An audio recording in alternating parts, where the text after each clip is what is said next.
Robert Knepper with Stacy Keach as your narrator was adapted for radio by Dennis Etchison and written for The Twilight Zone by Rod Serling from a story by Sam Rolfe. Heard in the cast were Roderick Peoples, Kip Karstedt, Jeff Lupetin, Joby Cerny, Roddy Chong, Joseph Farunda, and Doug James. This copyrighted radio series is produced and directed by Carl Amari and Jason Mallow for Falcon Picture Group. Doug James speaking.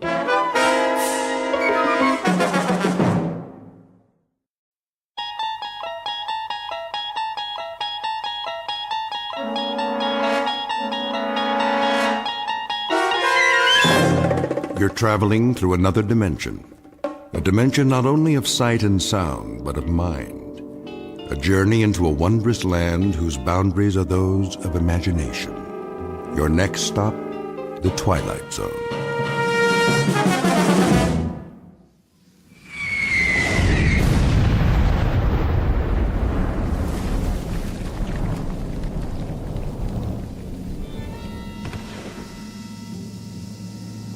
Man, oh man.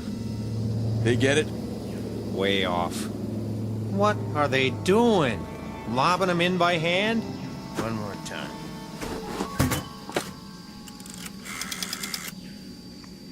Baker Company. Baker Company. You missed the target. That's what I'm telling you. Well, try it again. Short. 500 yards. Sergeant Caserano says it was 500 yards short. That's right. Still. Tell him to raise it up. Sergeant says to elevate it. They say they can't elevate it anymore. What are they using? A slingshot? Listen, if you can't aim higher, Give me that. how do you expect it? This is Baker Company, F.O. Good going, boys. Yeah, I've seen what you did. A big fat nothing. You wrecked 5 acres of rice paddies and you torn up a beautiful grove of palm trees, but that's it. What's it to me? Let me tell you. We're sitting out here on our duffs on a hill in the middle of nowhere, and you know what we're doing? We're having a little discussion. Yeah, that's right. Maybe you can help us out. We're trying to decide whether you got something in your religion against sending a shell into a cave. Or is it too hard for you? Because if it is... You tell him, Sarge. Oh, those jokers. What? Say again. Bypass? Oh, now that's more like it. Because all you accomplished today is to tear up 5 acres of real estate and keep a handful of Japanese soldiers from falling asleep. Yeah. Well, I got a question for you. Anybody know how long it takes an enemy to die from insomnia? Same to you. Oh, we'll keep in contact, all right. You sure they're on our side? Makes me wonder sometimes. Give me a light. Here you go, sir. So what's the word? Did I hear you say bypass? They're gonna keep firing till late this afternoon. At least that's what they say. Then if they can't smoke them out, we'll just have to bypass it and move on. That's what I like to hear. Amen. I'm feeling better already. Me too. I'm getting cross-eyed looking through these binoculars. When they say flanks, I say thanks. I don't know about the rest of you, but I got no big urge to run headfirst into anything anymore. Not at this stage of the game. That's for sure.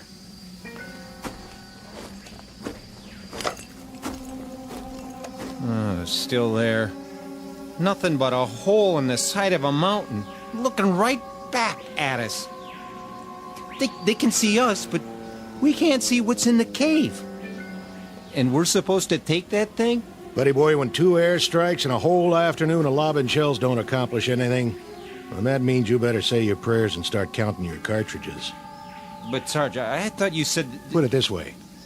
I got what you call a nodding acquaintance with the bottom of this barrel. And when they can't budge an enemy with the big stuff, that's when they call out the queen of battle, the ever-loving infantry. Ain't we the lucky ones? What do you figure we got left, Sarge? Before it's over, I mean. Month? Doesn't matter what I think. Maybe less, huh? Don't ask me. We got 'em ringed in all over the place.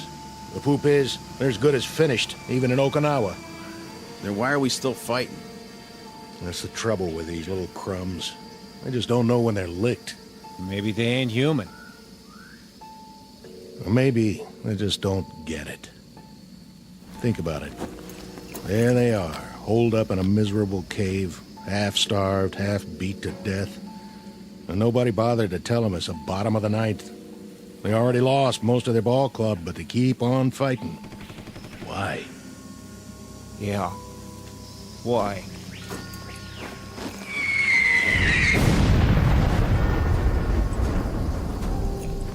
It's August 1945, the last grimy pages of a dirty, torn book of war. The place is the Philippine Islands. The men you've just met are what's left of a platoon of American infantry. Their dulled and tired eyes, set deep in dulled and tired faces, can now look forward to a miracle, the moment when the nightmare comes to an end. Or so it appears. For they've got one more battle to fight, a crazy, illogical standoff in the final days of a particular hell known as World War II. And in a moment, we'll observe that battle firsthand. August 1945, the Philippines. But in reality, it's high noon in a place called the Twilight Zone. And now, The Twilight Zone and our story, A Quality of Mercy, starring Robert Nepper, with Stacy Keach as your narrator.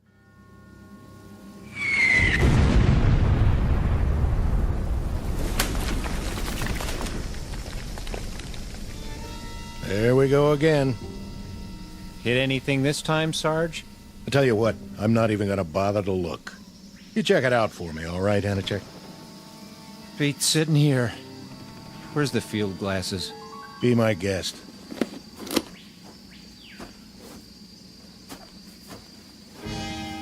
Well, well. What do you know? You see something down there? Sure. I see a white flag. Yep. Now they're coming out of the cave. And guess what, boys? They got something for us. Looks like... Oh, wait a minute. There's a pretty little geisha girl leading the pack. And she's carrying a tray full of rice. And a hot towel.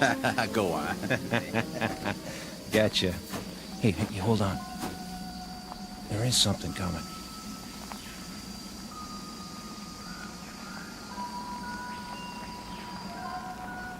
Who is it? Don't know. Uh-oh. Think I see a gold bar on his helmet. Give me those glasses. Oh, man. Just what we need. A brand new Louis. All spit and polish. Ain't he handsome, though? All right, men. Try at least to look like Army. What for? He won't last long.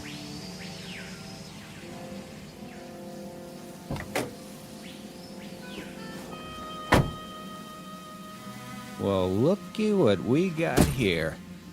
That uniform's so new it ain't never been washed. Brand new holster, too. Well, that's what I call a pistol. No kidding. Pearl handle and all. So it's a real tiger this time. $5 says it's never been fired.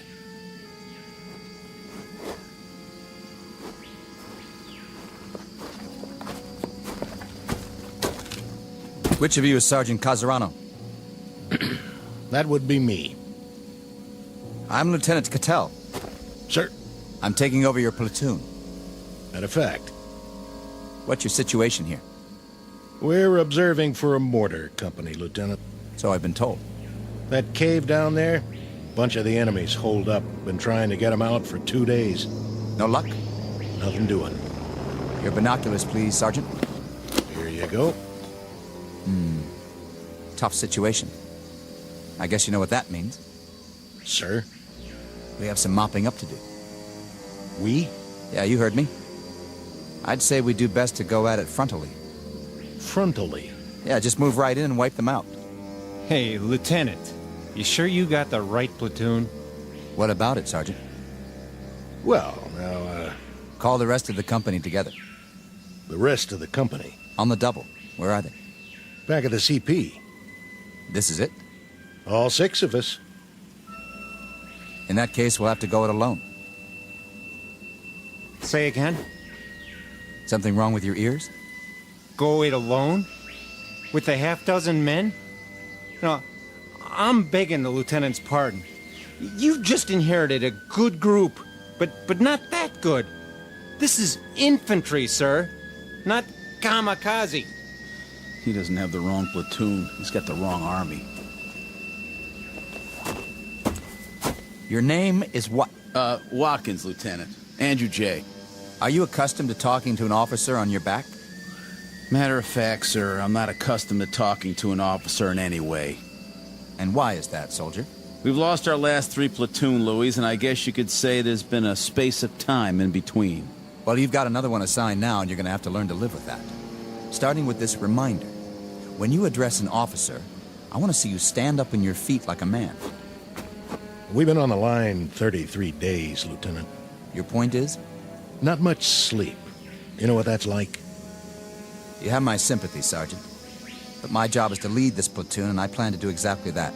My way. Then maybe you'd better tell us. Just what is your way? When I tell you boys to jump, you'll jump. When I tell you to stand up on your feet, you'll do so. And if I tell you to head toward that cave, guns port and bayonets fixed, that's exactly what you're going to do. Double time. Any more questions? Begging the lieutenant's pardon. Any more questions? No, sir. Good. What are your orders, Lieutenant?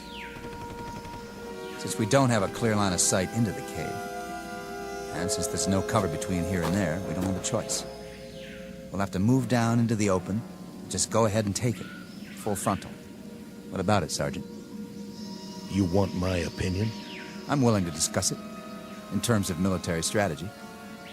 In military terms, Lieutenant, it goes like this. First off, you better muddy up that gold bar on your helmet so it doesn't shine too bright. Otherwise, you got yourself a target they can shoot at right in the middle of your head. Then you better take off the one on your collar and stick it in your pocket. I'm asking you for a chronology. And I'm giving it to you. The enemy happens to be half starved and half on its knees, but they're not dumb. They're tough, shrewd, and they got eyes. We lost 3 platoon officers already because they made a motion of command with one of their hands. That's what the Japs look for, a person in command. I'd intended to remove the insignia. But what about the cave? What do you know about it? Not much. We saw some of them run in, holding each other up. They're in bad shape. No telling how many were already in there. But they got a machine gun, and somebody's pretty good with it. But not good enough to stop a full-on attack. Well, maybe we'll have to do that, eventually. But as far as I'm concerned, the war don't have to end by dinner time. I'm aware of that, Sergeant. I say we sit on it for the rest of the day, and see what some 105s can do, before we make a final plan. You might be right, for someone who's used to taking his time. But it strikes me that we could move in there right now and wipe them out inside of an hour. Get close enough to lob grenades and pulverize them. If you want to get the job done instead of loafing, that seems to be the one thing this platoon is extremely good at. Lieutenant, how long have you been out here? What's that got to do with it? Oh, not a whole lot, I guess. But you make it sound like a football game. It ain't a football game, Lieutenant. It's one long gut ache with some torn up, mangled boys fresh off the farm, and it's gonna take a long time to forget. You ain't been shot at yet, Lieutenant. Remember that. How would you know? And you ain't shot nobody either, have you?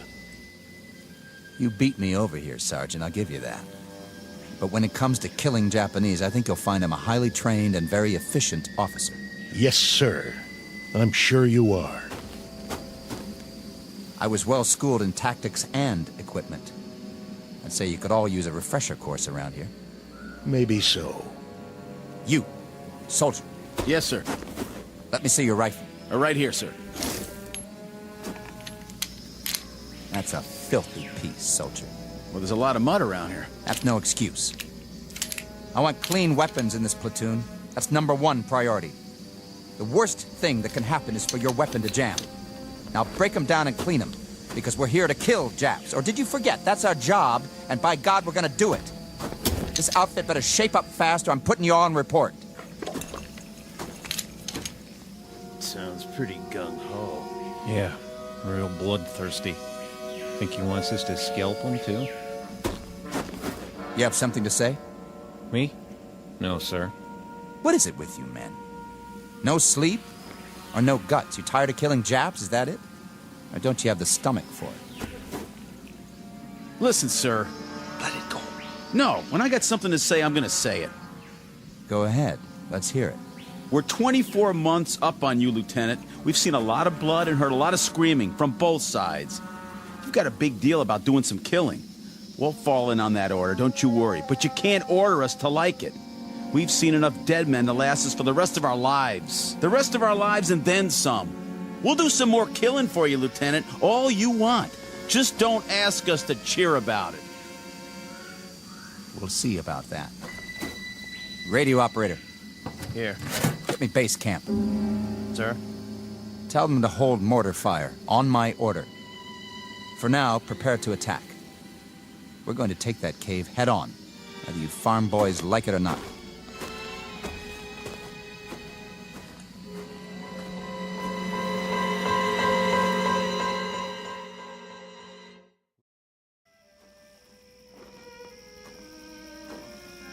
Give me your binoculars, Sergeant.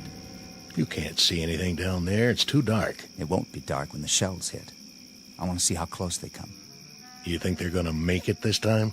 I'm betting on it. I told them to elevate exactly 3 degrees. Oh, why didn't I think of that? With the side of that mountain blown out, they won't have any place to hide. The cleanup will be easy, Sergeant. Even for you. Piece of cake, Lieutenant. Piece of cake.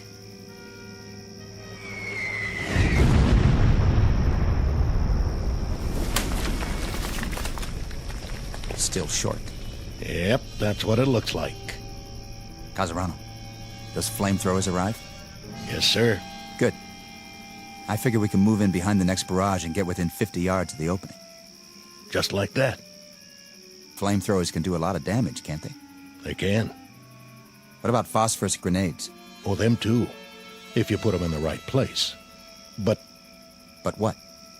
I wouldn't want to get hit by one. We're not talking about you, we're talking about the enemy. Right. We'll wait till dawn, then move in. Check with company for the mortar barrage so we'll be ready to go. Okay, sir.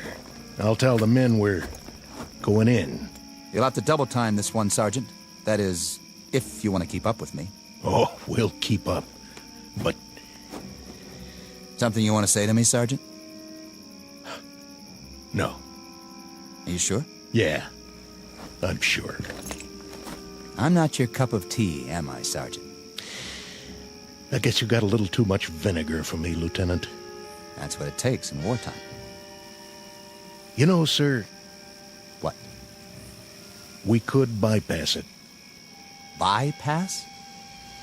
Where did you get an idea like that? There aren't 20 men in that cave. Most of them are sick or injured or half-starved. They're probably out of their minds by now. But they're Japs, aren't they? They're men. They're dirty little cowards. Are they? You've got a funny group here, Sergeant. And you're the oddball of the bunch. If I may make an observation, the way I size you up is this. You've either got battle fatigue, the whole lot of you, or you're chicken. Maybe a little of both. Maybe neither. I don't rightly know. But the way I size you up, Lieutenant, is Go ahead, say it. I'd like to hear this. pea-green shave-tail right out of the panhandle. Scared to death he won't bag his limit. Or worse, all shook up because he's afraid somebody will peg him as a Johnny-come-lately instead of a rough, tough killer. I think that should do. You ask, you get told. You can't have it both ways. I said that should... You want to prove your manhood, Lieutenant? Okay. But it's too late to get your choice about how to do it. It's down to one lousy cave full of sick, pitiful, half-dead losers. and a handful of dirty, bone-tired men who've had their craw full of this war. You're a lousy soldier, Casarano, and that goes for the rest of these poor, sensitive, sad, sick boys you want to bottle feed. Did someone forget to tell you that when you fight a war, you fight a war? And that you kill until you're ordered to stop killing? I got the message, Lieutenant. Roger Wilco. I hope so. The message that there's always somebody like you who squeaks in just before they close the door. Somebody who has to grind his axe before he can give that final order, no matter what. You listen up, Sergeant. What's your pleasure, Lieutenant? How many more have to die before you get satisfaction? Offhand, I'd say all of them. I don't care where they are or who they are. If they're the enemy, that's it. First day of the war or last day of the war. They get it. Keep the binoculars. You're gonna need them. You've broken your field glasses, sir. What? I said, it appears that your binoculars are broken, Lieutenant. Give me those. Wait. Who are... Sir? I said, who are... What are you? Sergeant Yamazaki. But these men, they're all... Soldiers, sir. Your soldiers. What? We await your command, Lieutenant Yamori. Sir, where are you going? Not that way, sir. Not that way, toward the mountain. Look, he runs down the hill. To the cave! No, it's too dangerous. He must not! Watch out! Lieutenant, stay down. Did you get him, sir? I don't know. Dirty little... Casarano! Hold your fire! It's me! There he is. Get him! Lousy chap. Take a bite off this. Lieutenant, stay where you are. We will return fire. They got us trapped in here. We'll never get out of this cave. Oh, yeah? Watch this. Eat lead, creeps.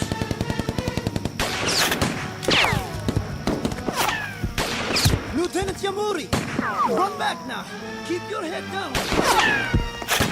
Which way? Can't tell. Which way to...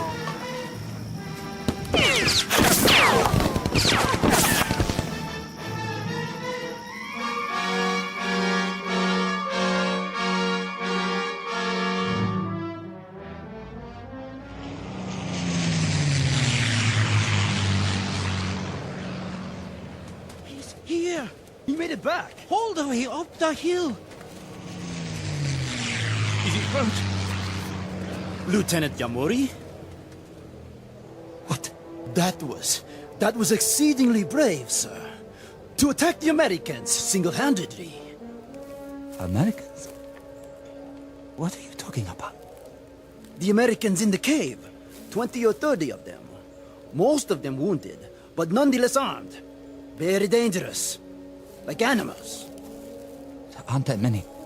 Are you all right, sir? Where are we? In the clearing, sir. At the top of the hill. I've seen you before, but I can't... Who are you? Who am I, sir? Sergeant Yamazaki. Are you all right, sir? Are you feeling well? I asked you a question. Question? What are we doing here? What is this place? Why Corregidor, sir? Corregidor. When? When, sir? You mean... What is the day's date? May 4th, sir. May 4th. Can't be May 4th. No? It's August. Don't you understand? August. August the 6th. I humbly ask the lieutenant to forgive me, but I must correct him. The date is May 4th. May 4th, when? What year? The year 1942, sir. Is the lieutenant all right? A bump to the head? Uniform I'm wearing. It looks just like all your uniforms. Perhaps a touch of malaria. Did you call me? Lieutenant, sir. Your rank. You called me something else. You called me by a name. Yamuri. Your name, sir. Lieutenant Yamuri. No. No. No! What happened to me? What's going on here? What's happened? What is wrong with this man? I don't know, Captain Nakagawa. Yamuri, are you sick?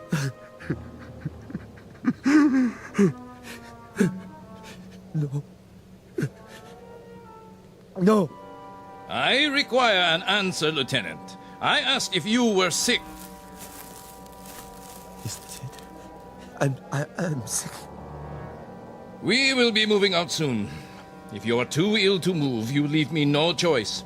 We shall leave you here. Leave me?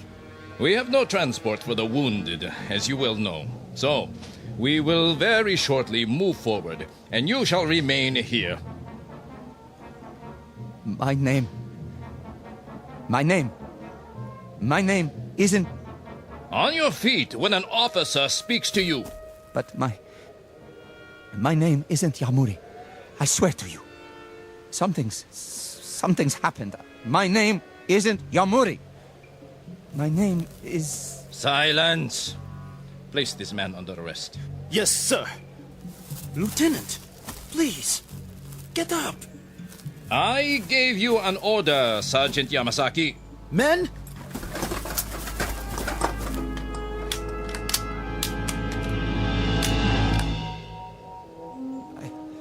I'm all right. Forgive me, sir. You what? I was feverish for a moment. I forgot where I was. Huh? I'm all right now. You're sure of that? Yes, sir. I'm sure. I'm very sure. Very well. Sergeant, we move out in 15 minutes. 15 minutes, sir. Unfortunately, the artillery was unable to do its job. We shall attack the cave in force. Ready to move out.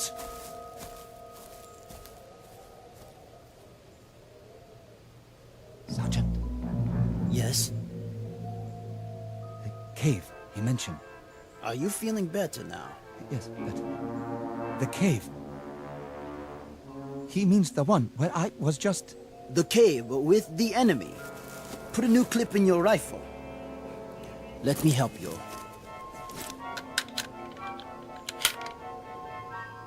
Which enemy? The American enemy, sir. The stupid fools who don't know when to give up. Here, fix your bayonet. The captain does not like to take prisoners.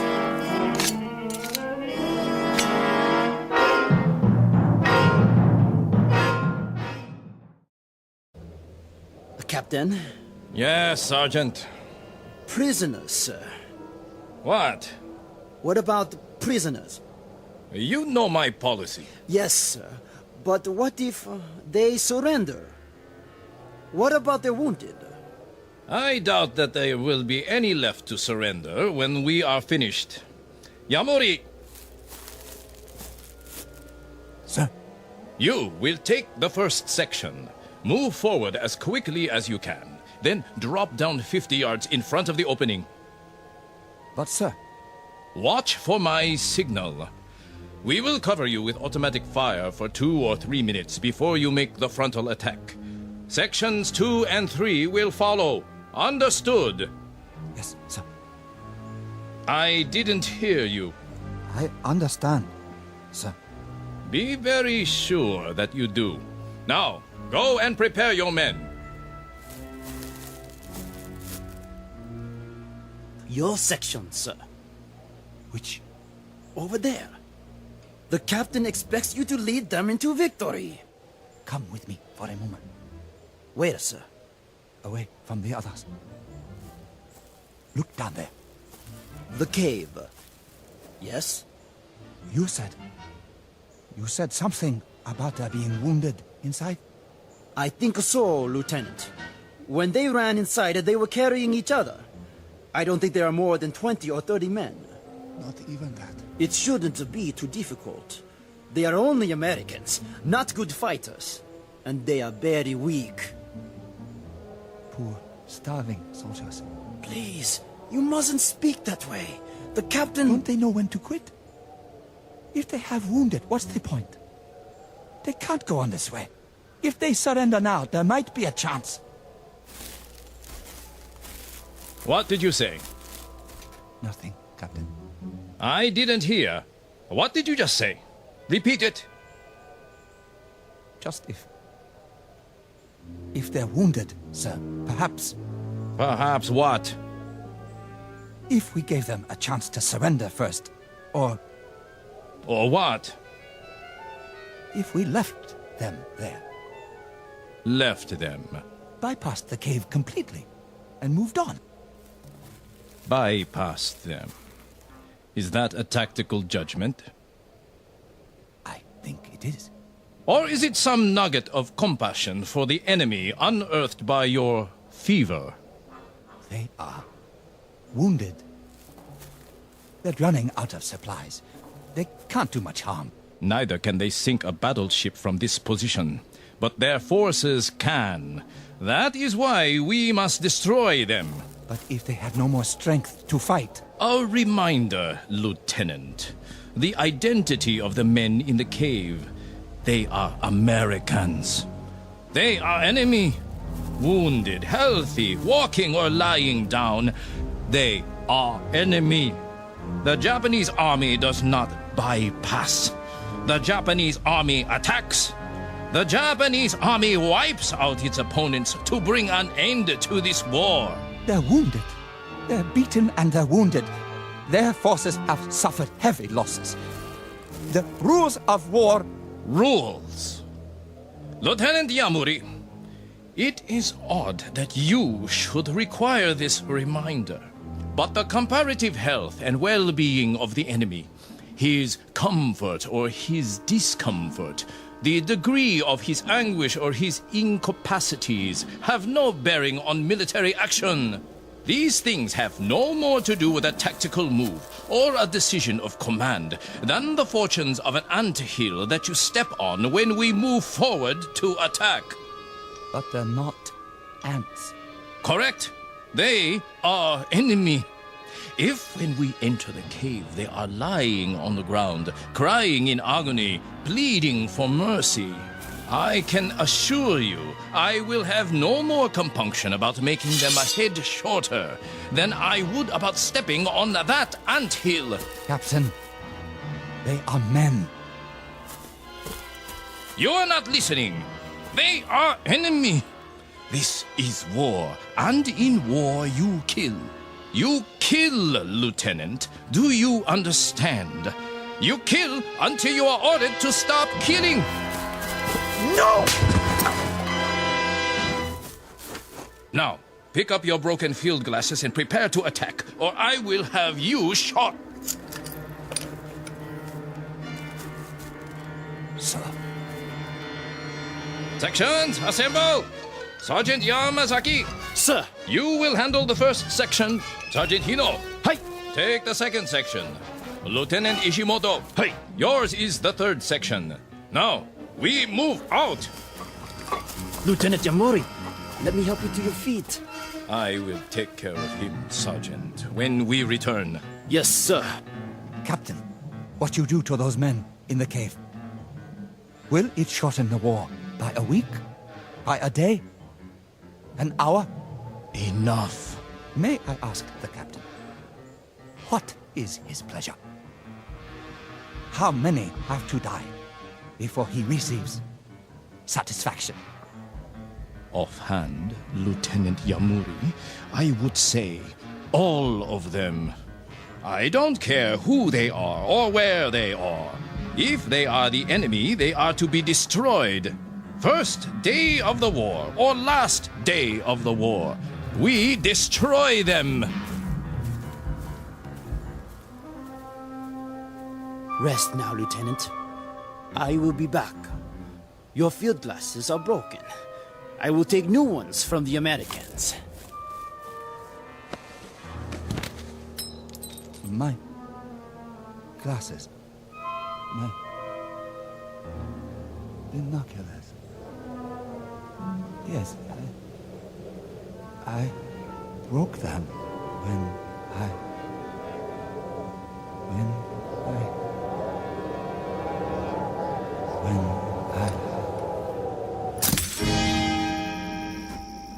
Anytime you say, Lieutenant. What? What did you? Looks like you can't use those binoculars now, though. Binoculars? To help you with the duck shoot. No, we'll just have to follow your orders blind. Blind as a bat. Sergeant. Casarano? Of course, when we start firing, there'll be flashes. Wait a minute. Maybe that'll be enough for you to lead the charge, just like San Juan Hill, huh? Of course, we'll be going down, not up. Wait. Hold on. Maybe he wants to put it off. You want to hold the attack till later? No. Yes. I mean... What do you mean, sir? Casarano, something happened. Yeah. You broke your glasses. Now you can't see down there.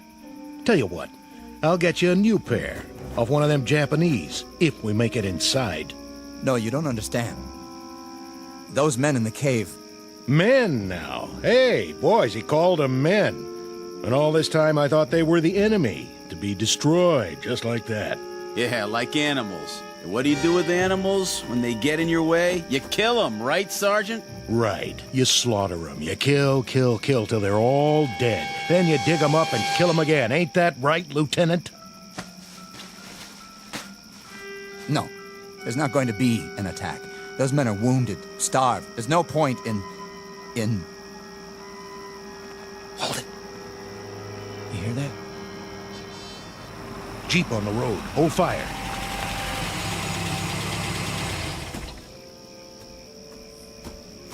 Lieutenant Cattell here? He's right here. I have your orders, Lieutenant. Orders? You're to pull off the hill, sir. Who says? Colonel Hagen, that's who. Why would he say that? Considering he just sent a new lieutenant to lead the charge. Don't you guys know? Know what? Guess you haven't heard. Air Force dropped a bomb on Japan this morning. So? A big one. I mean, the granddaddy of every bomb ever made. I think they call it an atomic bomb. What about it? Well, they figure this is going to end the war inside of a few hours. The Emperor's ready to give up. Well, ain't that something? All units are to pull back to base camp and wait it out. See what happens. Some kind of announcement coming any time now. I'm gone. Is this it? All right, boys, you heard the man. Get your gear and move out. Oh, man. I'm gonna get me the biggest steak you ever saw. First thing I'll head for is a hot bath. How about it, Lieutenant? You with us? Or do you want to stay here and fight it out all by your lonesome? With you? Something on your mind, Lieutenant? Yeah, something. I'll bet. But I wouldn't fret it if I was you. There'll be other wars sooner or later. Other caves. Other human beings you can knock off. I hope not. God help us. I hope not. The quality of mercy is not strained.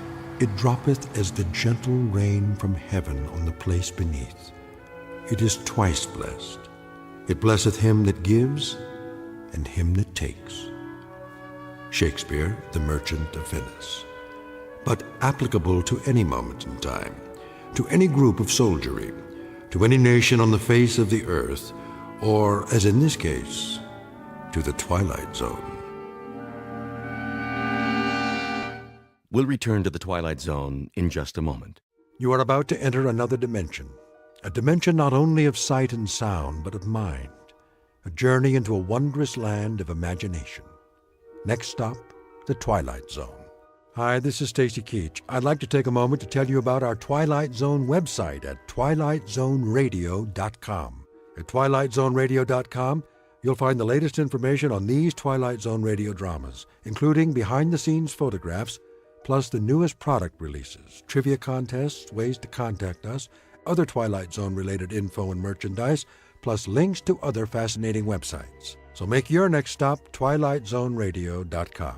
Visit twilightzoneradio.com to purchase these Twilight Zone radio dramas on cassette and CD, or call toll-free 1-866-989-ZONE. That's 1-866-989-9663.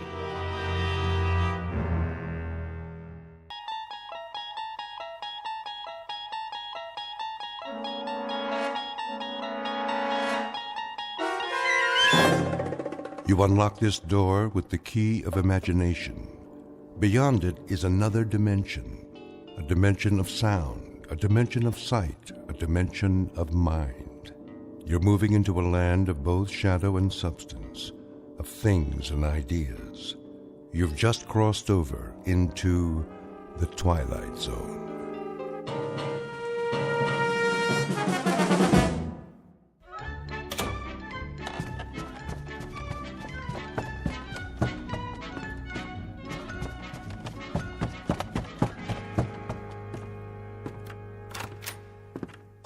Morning, Mr. Poole. Morning, Mrs. Sullivan. Off to work? You know it. Oh, Mrs. Sullivan. Yes? I meant to drop off the rent last night. Oh, no hurry. It isn't due yet. I know, but I don't like debts. I'll make sure you get it this evening. That will be just fine. Well, have a good day at the bank. The same as every other day. Oh, excuse me. Were you going out? Just to bring in the paper. Oh, let me get it for you. You don't have to do that. No problem.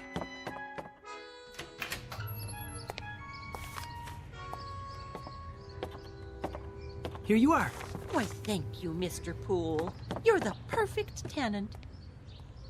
Absolutely perfect.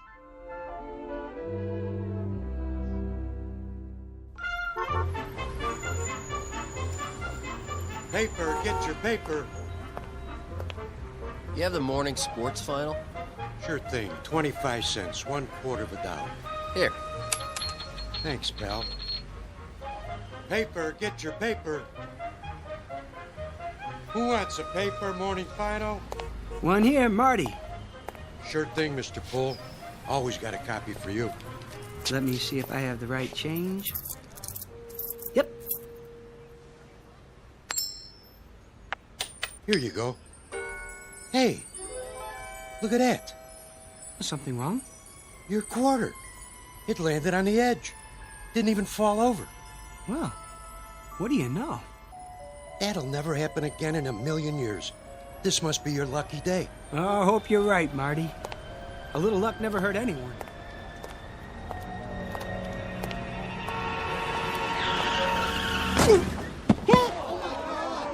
Oh, that poor man. What happened? That car had hit him. Did you see it? Somebody call an ambulance. Mr. Hector B. Poole, resident of the Big Apple, the Glass Canyon, hoping to survive an assault on his senses, all 6 of them. Flip a coin and keep on flipping it. What are the odds? Half the time it will come up heads and half the time tails. But in one wild, freakish chance in a million, it will land on its edge. Mr. Poole, a bright human coin on his way to the bank in the Twilight Zone. And now, The Twilight Zone and our story, A Penny for Your Thoughts, starring David Eigenberg, with Stacy Keach as your narrator. Stand back. Look what you did! I didn't see him, honest. He just stepped off the curb. Where's the ambulance? Oh. Whoa. What happened? Easy, mister. You all right? Oh, I think so. Just give me a hand. Look, lie still. I'll get a doctor. Oh, no. I don't need a doctor. I mean, if you'll help me get up. You sure? You ought to take it easy. At least get an x-ray. Why? No scrapes, no scratches, no broken bones. I seem to be fine. You should stay down. I would. Something like that, he could sue the guy's pants off. Pardon? Oh, I just said, wait till you get to the hospital. You never know. No need for that, really. Oh, you don't know how sorry I am, sir. Oh, no harm done. I swear, I didn't see you step off the curb. If you were hurt, God, I could never forgive myself.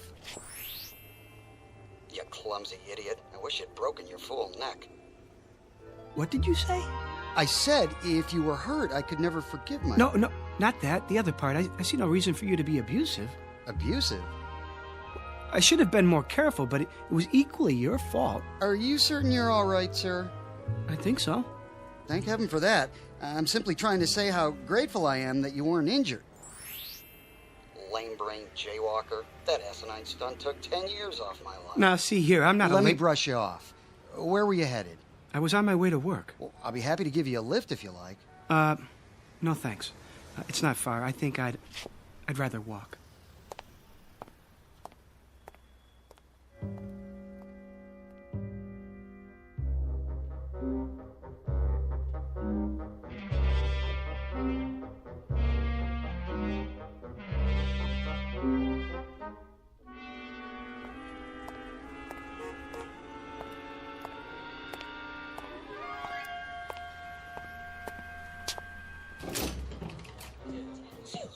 Why do I always pick the line with the slow telling? I've got to borrow against the life insurance as long as they don't call my husband. Wow, I hope they don't check my credit history. Did I turn the iron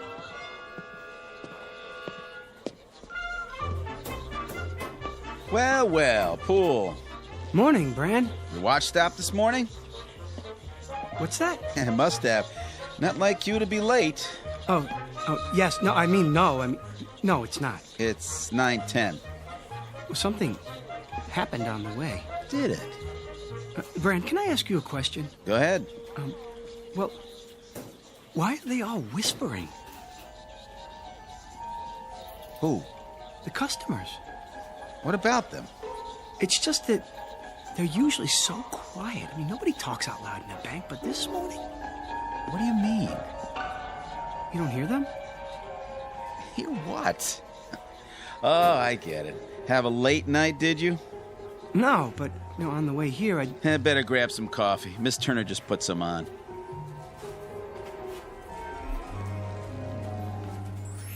Boy, look at him. Like he doesn't know which end is up. Oh, if Bagby sees him this way, he's finished. Good riddance. Oh, where is he? Huh? Mr. Bagby. In his office. Where else would he be? Oh, thank you, Brand. Well, I better get started. Yes, you do that. Oh, I knew he'd crack sooner or later. Mr. Perfect.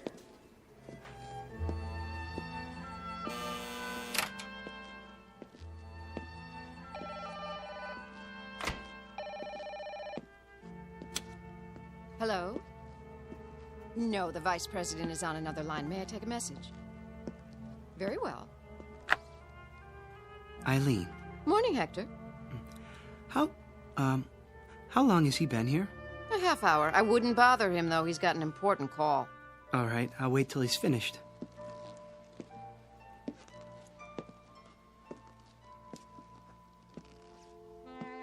Oh, Felicia, baby, you know I care. But how would it look? And besides, Gladys has a nose for these things. Of course she would. I can see the headlines. Prominent banker divorces wife to marry chorus girl.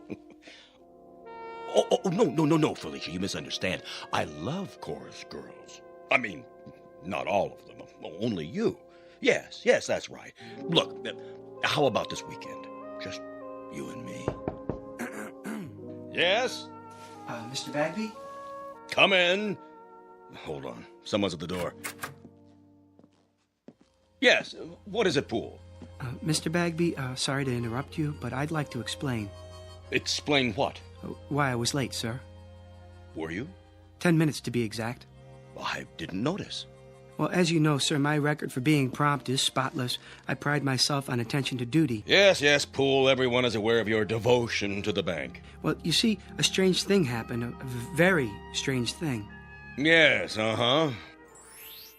Get on with it, you simpering idiot. You think she's going to stay on the line forever? If you ruin my weekend with Felicia, I'll string you up by the thumbs. Your weekend, sir. What? Spoil your weekend. Oh, I wouldn't want to do that. What are you mumbling about?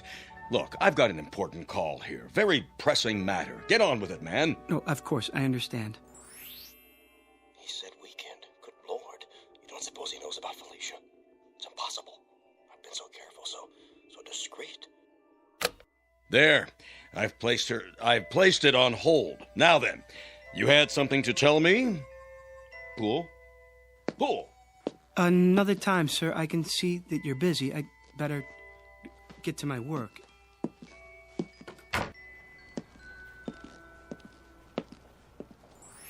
Poor Mr. Poole. He looks so tired and pale.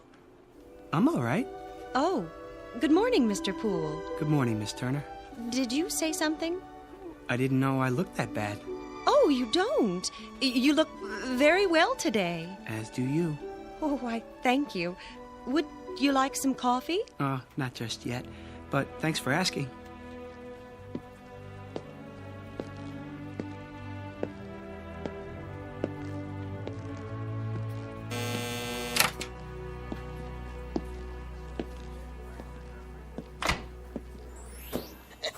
Gotta make it to the game on time. Here's the won't steal a bag of popcorn with that southpaw pitching. Who is pitching today? You say something? No, nothing at all. Good day to you, sir. Everything in apple pie order, I trust? Yes, thank you. Thank you very much. I'll bet you're the one who sent me that overdraft notice. No, sir. No, what? I don't have anything to do with overdrafts. I work over there in the loan department. You do? Just see one of the tellers. I'm sure that they can straighten it out for you. Sure. Sure. I'll do that.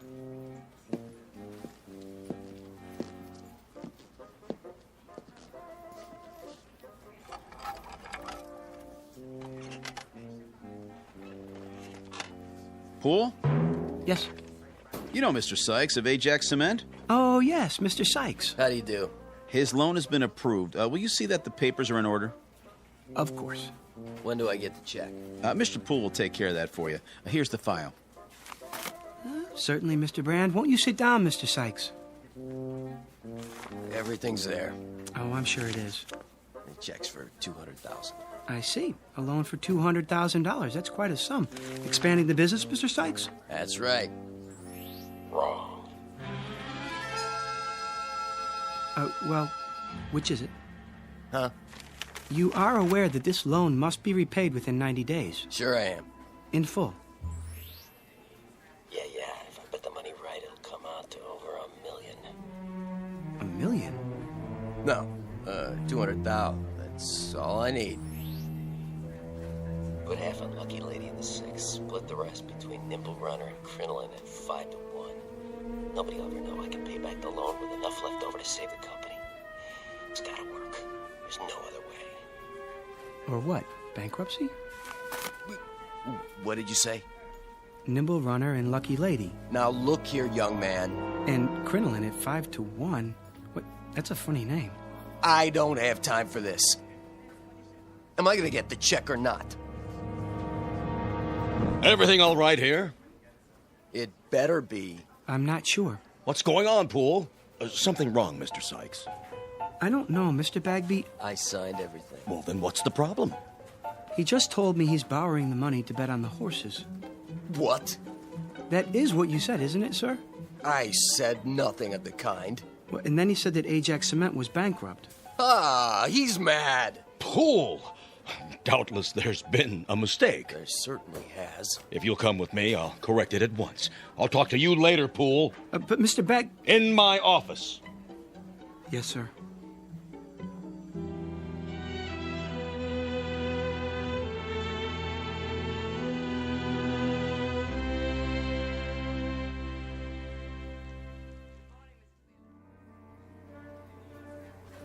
What are you trying to do? My job. He said. I heard the whole thing. I'm the one who took his application. What's going on, Poole? Will you tell me that? What? If I could tell you, I would. But I honestly don't know.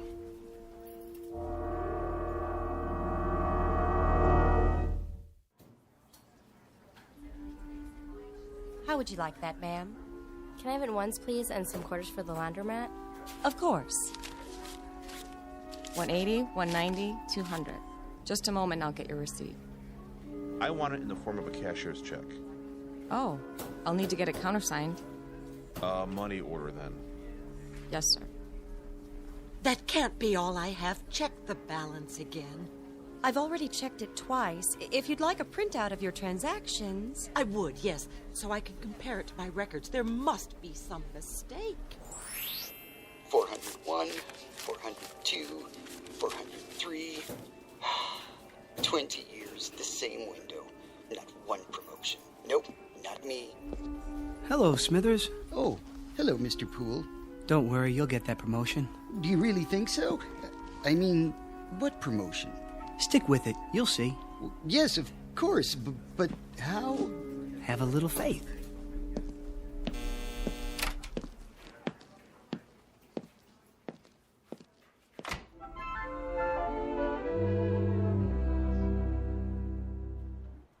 It's finally happening.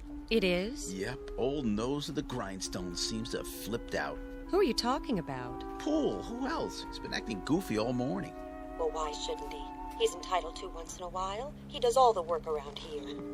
Guys like that are all alike, gutless wonders. Put the pressure on and they go to pieces. Know what I mean? I'm not sure that I do.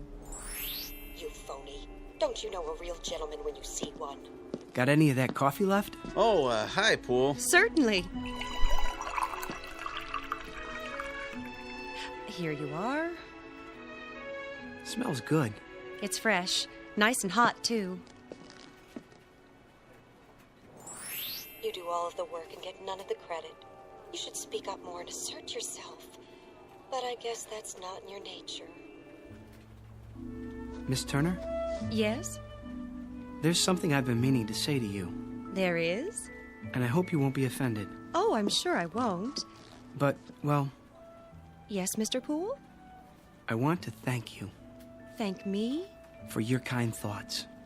I don't think I quite understand, Mr. Poole. Romancing the help, eh, Poole? Brand, please. Well, who can blame you? Miss Turner's the prettiest girl in the new accounts department. Just saying absolutely nothing. I haven't seen such an aggregation of beasts since the last time I went to the circus. Oh, I'm sure that's not true. Yeah, a lot of action around the old coffee station lately. That's no surprise. Not much chance for socializing on the job, is there? Brand, if I could get a word in... Yeah, go ahead. You were saying, Mr. Poole? She's probably a tiger. But the sweet prim ones have their cages and they refer to the jungle. That's enough, Brand. Hey, watch it! Oh, sorry. You spilled coffee all over my shirt. I'll get a napkin. It was an accident. No, it wasn't. You did that deliberately. He said it was an accident. I'll see you later about this, Poole. Good for you. I really didn't intend to do that. I'm sure you didn't. He was only joking. Maybe he was and maybe he wasn't, but he sure had it coming. Well, I suppose I should get back to my desk. Yes, I suppose so. Or else it will be time for lunch. Will it? I mean, oh, it will. And then we'll all be having our lunches, won't we? I guess you're right. I mean, those who brought them. And those who didn't will go out somewhere. For lunch, I mean. Alone or together. Yes, they certainly will. Well, back to the old grindstone.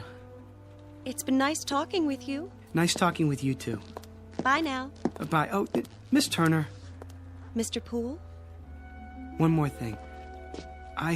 Yes? I hope you have a nice day. I feel the same way. Exactly. Such a gentleman.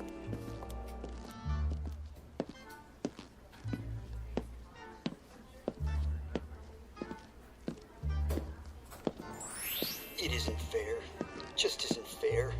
I said, don't worry, Smithers. Who? Oh, Poole, were you speaking to me? Mr. Bagby's a fair man. Mr. Bagby? Yes, I'm sure he is. Good things come to those who wait.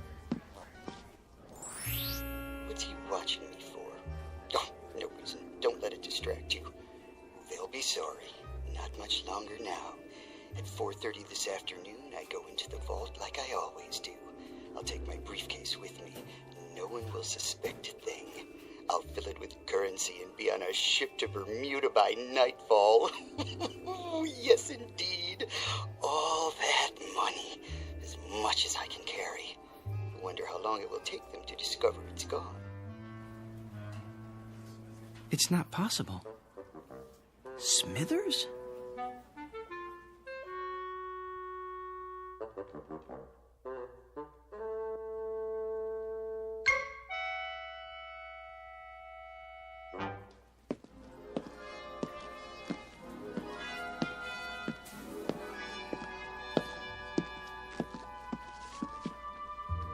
Oh, Miller.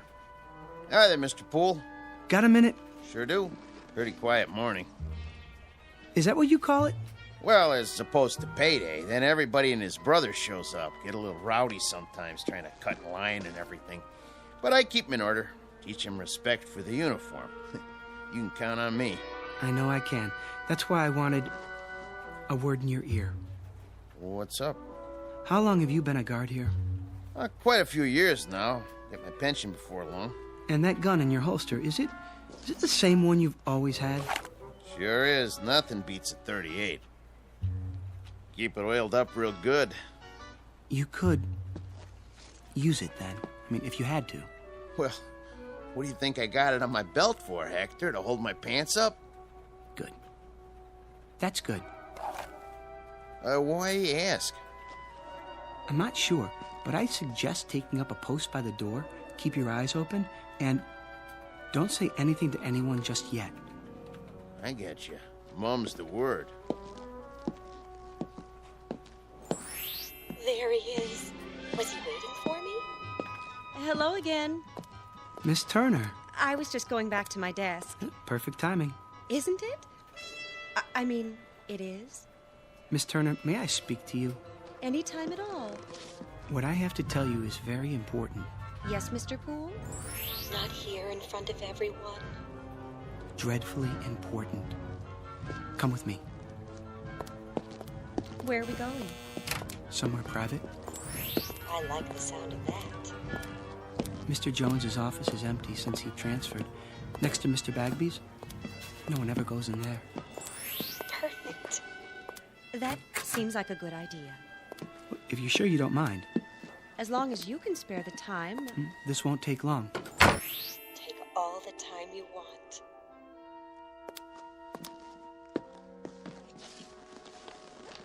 Well, what is it? You'll think I'm crazy. Is something wrong? Terribly, and I don't know who else to talk to. I'm here. Miss Turner, I keep hearing voices.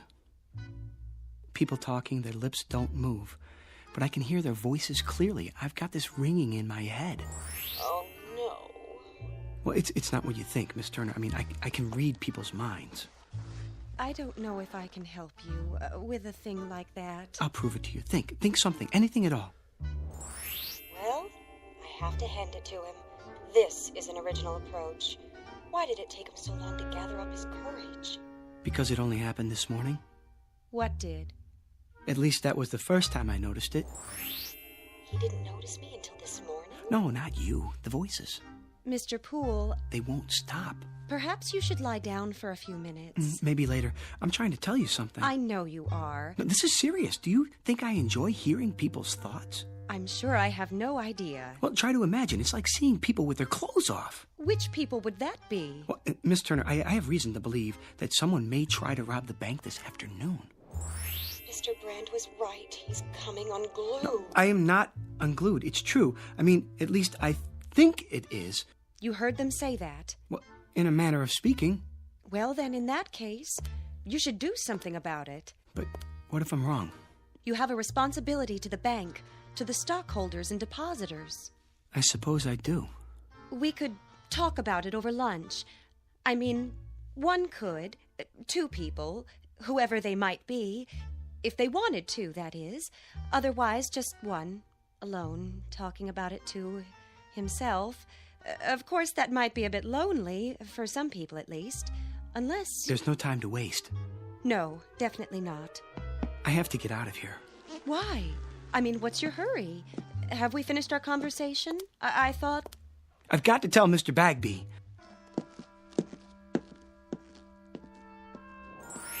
From now on, Mr. Poole, you may call me Helen.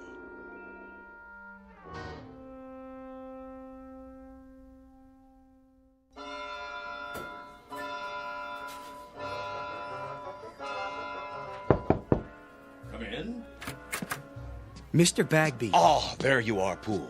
I want to talk to you. Sir, I'm worried about you, Poole. About me? But sir... I've always considered you one of my best men. So why, Poole? Why what? Just tell me straight out. We lost the Ajax cement account this morning because of that nonsense a while ago. Something wrong at home? The wife, perhaps? I'm not married. Oh, well, something's bothering you. Yes. Have a seat. I'd prefer to stand. Then out with it. Well, I don't know how to put this, Mr. Bagby. Speak up, Poole. I'm with you. You won't believe me. Of course I'll believe you. You're as honest as the day is long. Well, you've been like a son to me. Well, a son-in-law, at least. If you were, which you're not, legally speaking. But nonetheless... Mr. Bagby, Mr. Smithers is...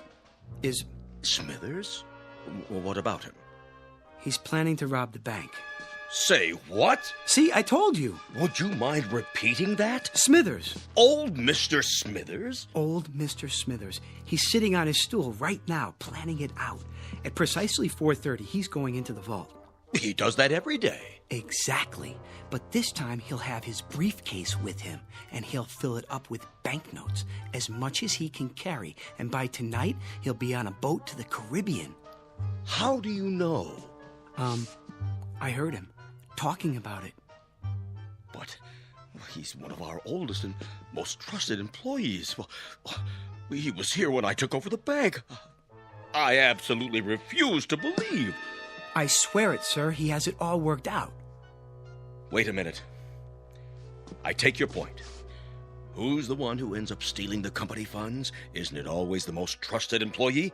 The man you'd least suspect? The man who's completely reliable for years until that one moment when everybody relaxes their guard and... Gotcha! He strikes. Good work, Poole.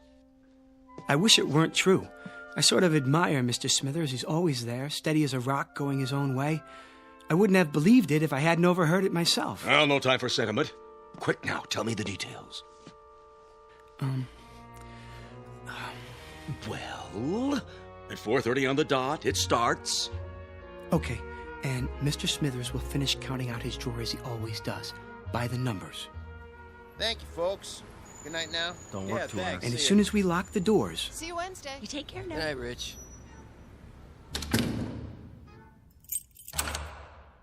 He'll close up his cage, count down the drawer. 73, 74, 75, plus the bills. He'll stand up and go to the vault with the deposit, as he always does. The last teller, with his briefcase. He'll be back there alone to lock up the vault. Only this time, things will be different. When he comes out, his briefcase will be heavy. Very heavy. Miller, may I see you a moment? Yes, sir. Rich, let me out, please. Okay, be right there.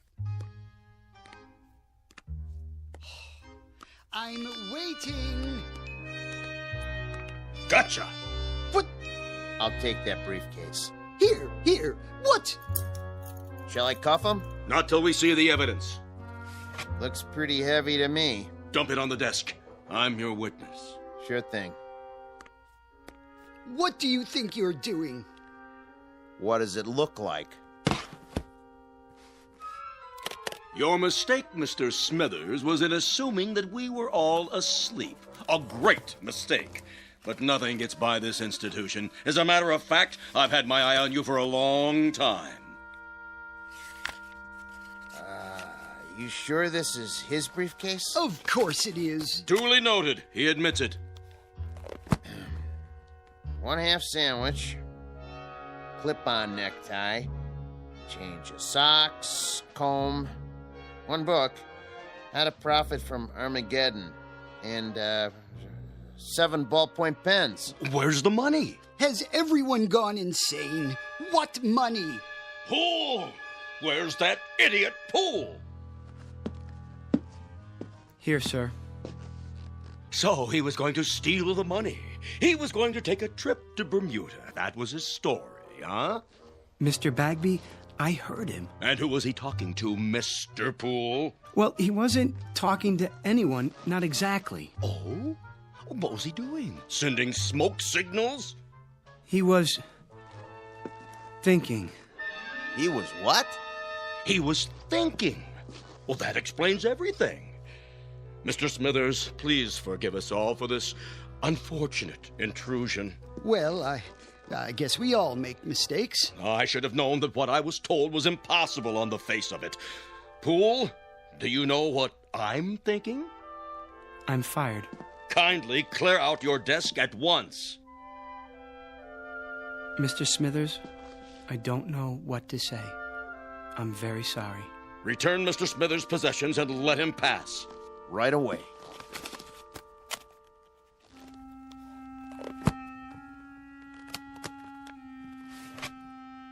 How did you know? What?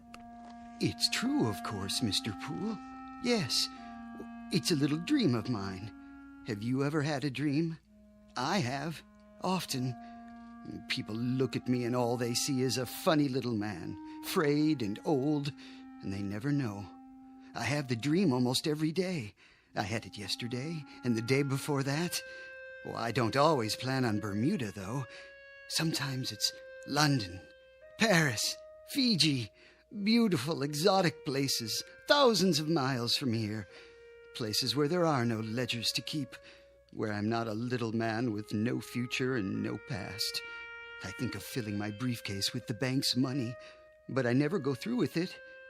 Do you know why? I've lived with it too long. I'm old and set in my ways. And besides, Mr. Poole, I'm a coward. Smithers, please. Will you open the door now, please, Rich? Sure. Take care of yourself.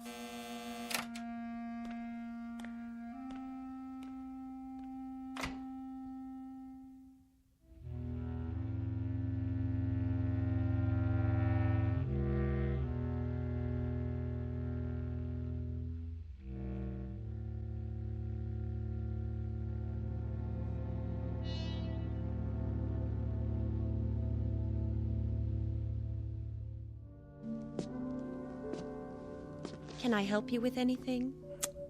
I've got it. I guess this is goodbye, Miss Turner. It may be a blessing in disguise. For your career, a man with your abilities. Much more than mind reading. A strange delusion. But with the proper medical care, it'll go away. It's not a delusion, Miss Turner. There, you see, I can read your thoughts. But how? Well, until this morning, everything was normal. I was happy. Well, at least I wasn't unhappy. I had my friends, my job, and now this. I thought it was a gift. Well, it's no gift. It's an embarrassment. It's been nothing but trouble to me. I never imagined people were the way they are. You know, we do things without thinking about them, and we think things without the slightest intention of doing them. I've learned one thing. People are not what we think they are. Poole! Oh, thank heaven I caught you. That was the Ajax Cement Company on the phone. Mr. Sykes has been arrested. I know, for gambling with the company money. I tried to tell you that earlier. $200,000 if that loan had gone through. Mr. Poole, about your job. It's still yours, if you're interested. Why, that windbag. Mr. Poole, if you can really hear me, you're wasted in that job. If you let him take you back on the same terms, you're crazy. Everybody knows you should be in charge of the accounts department. Well, what do you say? Well, everyone knows I should be in charge of the accounts department, Mr. Bagby. In charge? Good. That would mean he'd move into Mr. Jones's old office. That would mean I'd move into Mr. Jones's old office. Now, really, Poole. This is absurd. What am I standing here wasting time for? Don't let him bamboozle you. Felicia's waiting. Man, oh man, what a weekend this is going to be. Stand up for yourself. He needs you more than you need him. Would you excuse us, Miss Turner? We have some business to discuss. All right, if you're sure. I'm sure. Business? What business? The business of Felicia and your wife, Gladys. What? I know all about it. I know where you're meeting her and when. It's impossible. No one knows about the trip or the apartment on Riverside Drive. Riverside Drive, Mr. Bagby. Am I right? Oh, all right, you win. In charge of accounts in the office next to mine. You won't say anything to anyone, will you? Not a word, Mr. Bagby. Not a word. Oh, and I forgot, there's one more thing. At the bank's expense, I'd like you to buy a round-trip ticket to Bermuda. Have it made out in the name of J.L. Smithers. I think he'd like a vacation. Are you out of your mind? Mr. Bagby? Oh. One ticket to Bermuda. Shall we go, Miss Turner? If you like. I'd go anywhere with you, but I wish you'd call me Helen.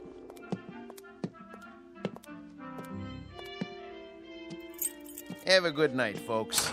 We'll try.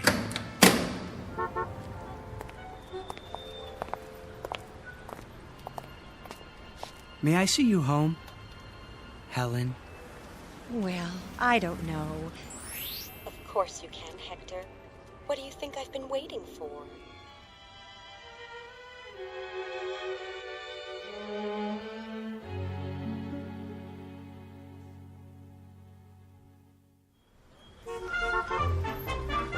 Paper, get your afternoon paper. Latest stocks. Oh, just a second, do you mind? Not at all. Oh, hi, Mr. Poole. Well, was I right or was I right? Was it your lucky day? I'd say so. Give me a paper, will you? Sure, this one's on the house. Oh, no. I don't like to owe anybody. Heads. You win. Hey, why'd you do that? I had that other quarter standing up all day, and nobody knocked it over till now. Well, I guess if you're the guy who stood it up, you're the guy who can knock it down. There goes your luck. Could be it's just beginning. Paper, get your late edition paper. What was that all about? Oh, nothing. Wait. What is it? Think something, Helen. Think anything. Oh, I am, believe me.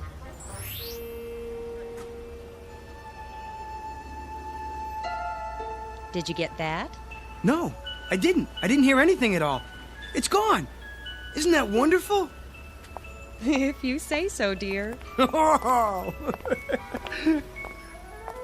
Toss a coin, any coin, and one time in a million it will land on its edge. But all it takes to knock it over is a slight vibration, a light blow, or even a vagrant dream. Mr. Hector B. Poole, a human coin on edge for a brief time in the Twilight Zone.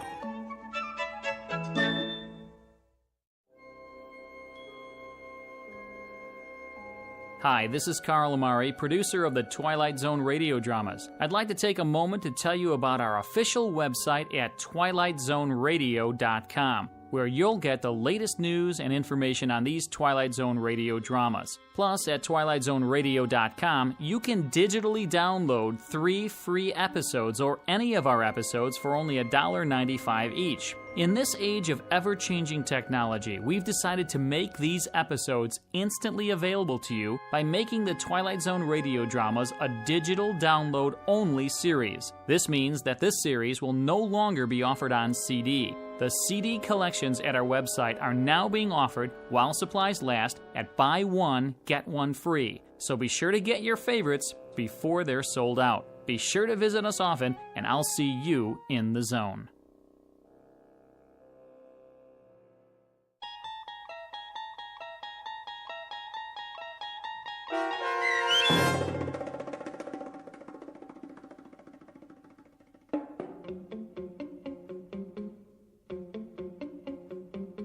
A Penny for Your Thoughts, starring David Eigenberg with Stacy Keach as your narrator, was adapted for radio by Dennis Etchison and written for The Twilight Zone by George Clayton Johnson. Heard in the cast were Michelle Graff, Doug James, Jamie Barron, Jeff Lupetin, Kurt Nabig, Joby Cerny, Frenette Lebo, Peggy Roeder, Alex Sopner, Carl Amari, Karen Olson, Tracy Hernandez, Christina Verba, and Vince Amari. This copyrighted radio series is produced and directed by Carl Amari for Falcon Picture Group. Sound design and custom Foley effects for The Twilight Zone by Cerny American creatives Bob Benson, Craig Lee, Michael Slaybach, and Matt Sorrow. To learn more about the Twilight Zone radio dramas and to contact us, visit our official website at twilightzoneradio.com. Doug James speaking.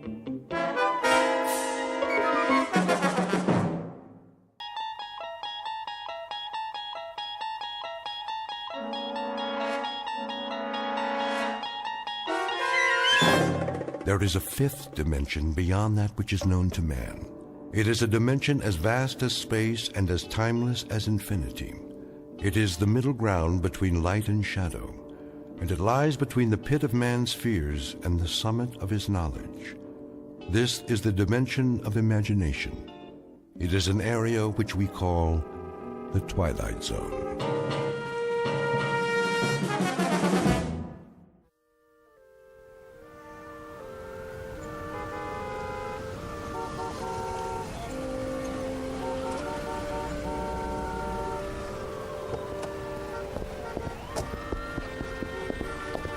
No double parking. Move it, son. Yes, I heard you. I said move it. Oh, but you see, I'm not double parked, not at all. Then what are you doing? That's a yellow zone, ain't it? So it is. But I won't be a moment. I just have to use the payphone. That one right there on the corner. All right, officer? Loading and unloading only. One call. That's it. I've been driving up and down for blocks, 10 blocks to be exact, in search of a phone. And there's phone booths all over the place. Yeah, and they're all out of order. Hard to believe. I know. In a city like this. Ain't my problem. No, but it's mine. I have a call to make, a very important call. Why don't you go home? You got a phone, don't you? Of course I do, but it can't wait. Layla might go out for the evening, and I gotta catch her first and tell her, ask her if it would be all right to. I'll give you 10 minutes. That's it. Or you get towed. You don't want that to happen, do you? Oh, no, not at all. $87 plus the ticket. Take my advice. Find a parking space. I tried that, but there aren't any. 2 minutes. You'll see. I'll be right back. Go on around. Keep it moving.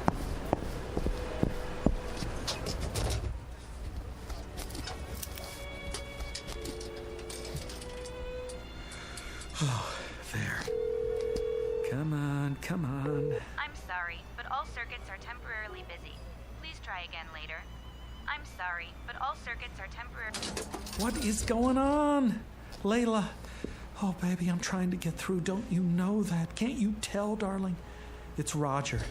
Roger, I need you tonight. Oh, Layla.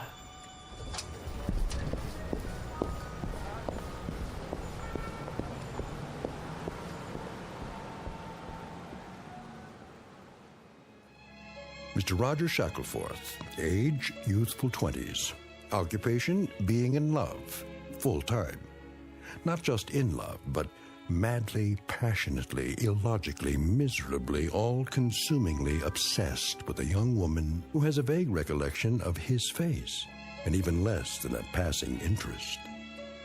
In a moment, however, you'll see a switch in attitude, because Mr. Roger Shackelforth, the young gentleman in question, will take a short but very meaningful journey into a calling area known as the Twilight Zone.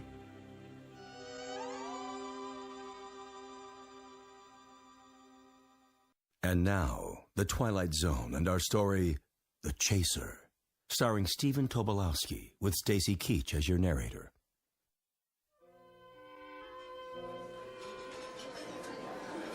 More coffee, Jenny. No thanks, Margie. Well, maybe just a smidge or it'll keep me up. Miss, can I use your... All the way in the back. No, not that. The telephone. Do you have a public telephone? Sure do, on the wall. Good, I'll need some change. Here. Better get in line, though. What? The young man's been at it for... I don't know how long.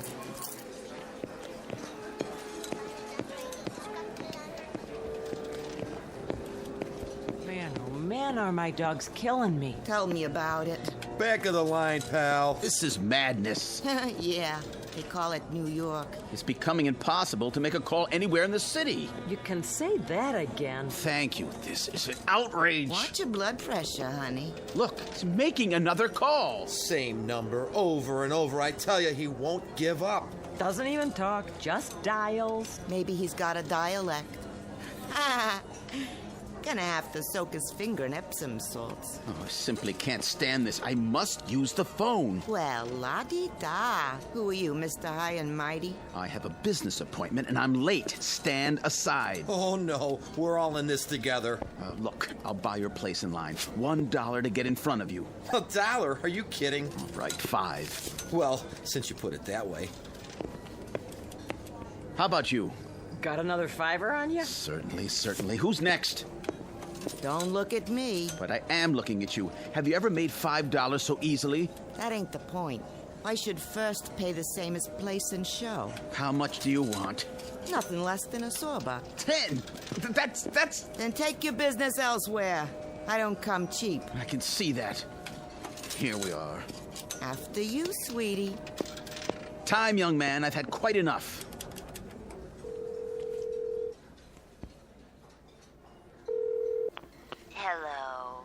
Hello? Layla? Darling? Who's this? It's Roger. Oh. Hello, Roger. What is it?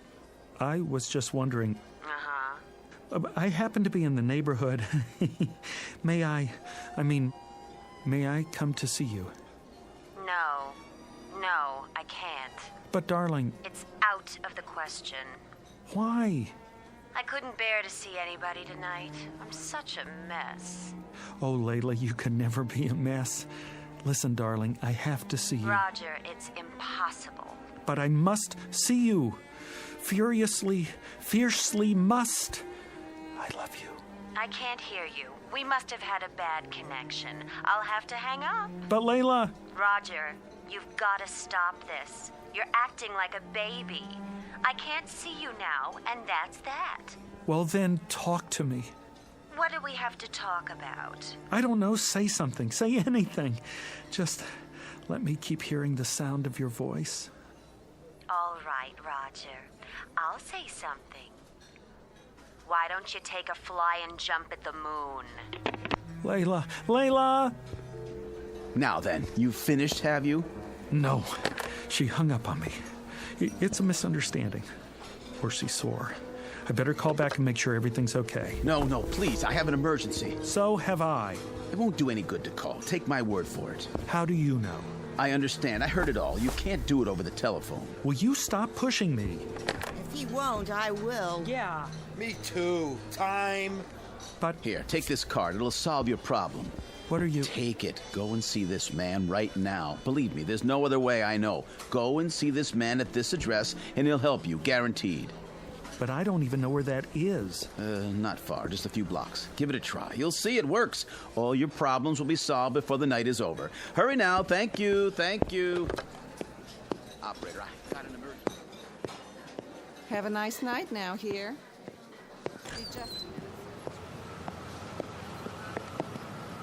Hey! Where's my car?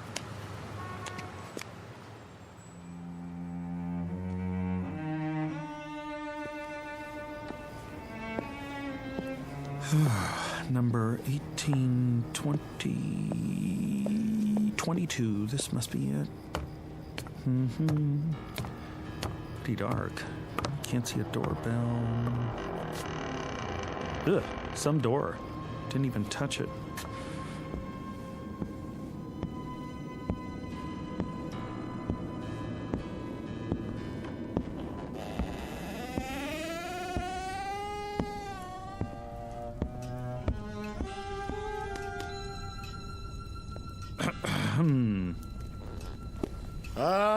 All right, I see you there. Stop skulking around. I wasn't skulking. I just didn't know if... Common disease, not knowing if. Well, don't just stand there. Sit down. Okay, where? Try that pile of books. Oh, you sure do have a lot of them. I never saw so many before. Is this a library? You might say that. A private one. Have you read all these? Some of them. The others are for reference. You never know what people will need. No, sir. Do I know you?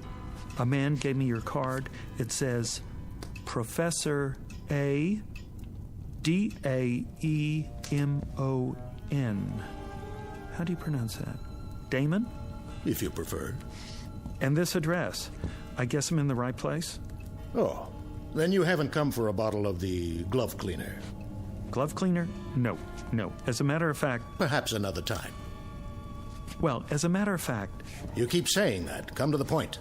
Well, the point is, I don't know why I came at all. You see, the man who gave me your card was a complete stranger. Oh, yes. Satisfied former customer, most likely. But I don't know why he gave it to me. I was standing there in the restaurant trying to make a call when... I know why you're here. You want what I've got. But how could I? I don't even know what you've got. A little bit of everything. Name your poison. Ointments, salves, powders, sovereign remedies, nectars, lotus blossoms, toxins, tonics, antitoxins, decoctions, concoctions, and potions. All guaranteed. Oh, well, I don't need anything like that. Well, don't be hasty. You're here, aren't you? Yeah, but I don't need any medicine. Son, you just might. You look feverish. Oh, that. It's sort of, nothing really. Nothing I don't supply. Something is my specialty, and anything is what you'll get here. You're ambitious. Is that it? You want success? Money like Midas, the world at your feet? No, it's not that at all. Power. You want power. You don't understand. All I want is Layla. Layla? Yes. Oh, if I had Layla, I could do all the rest myself.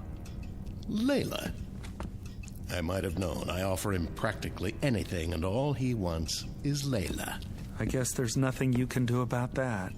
That is the simplest of all, the elementary parlor trick of my science. You disappoint me. No, you still don't understand.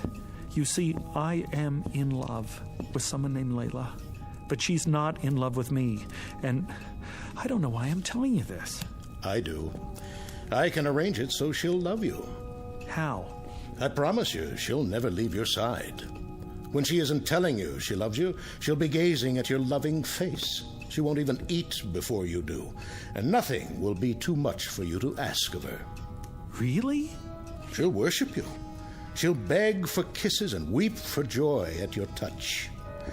And if in passing time you should perhaps look at another girl, or even do a little more than look, she'll feel hurt, but she'll forgive you and love you just the same. Frankly, you'd get the same shake from a Cocker Spaniel. Oh, but that's wonderful. That's all in the world I want, my Layla's love. Is Layla's love. I should have known. Now, where did I put that bottle? If it isn't his Layla's love, it's his Dorothy's love, or his Rhea's love, or his Gwen's love. You keep it up there? On the bookshelves? Away from prying eyes. Tell me one last time. Are you sure you wouldn't be interested in the glove cleaner, as I call it? What is it? Well, there are many names for it, including the Eradicator.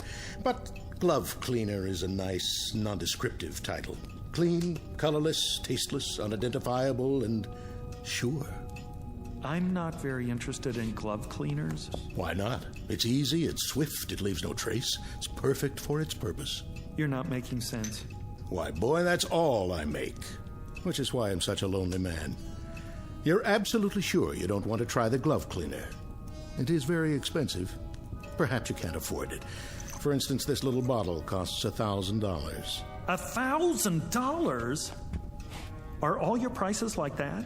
Some are, some aren't. What about the other one? The one that will make Layla love me? Oh, that's only $1. $1? Love potions are my cheapest items, and they're overpriced at that. $1 for my Layla's love? It won't hurt her. If anybody gets hurt, it'll be you, but I don't expect you to believe me. How do I use it? Put it in anything. A drink, tea, soup, coffee, water, anything at all. Makes no difference. You'll get exactly what you claim to want. Professor, you got a deal. I really don't believe any of this, but I'll try it. I'll try anything. What do I have to lose? If it works, I'll be the happiest man in the world.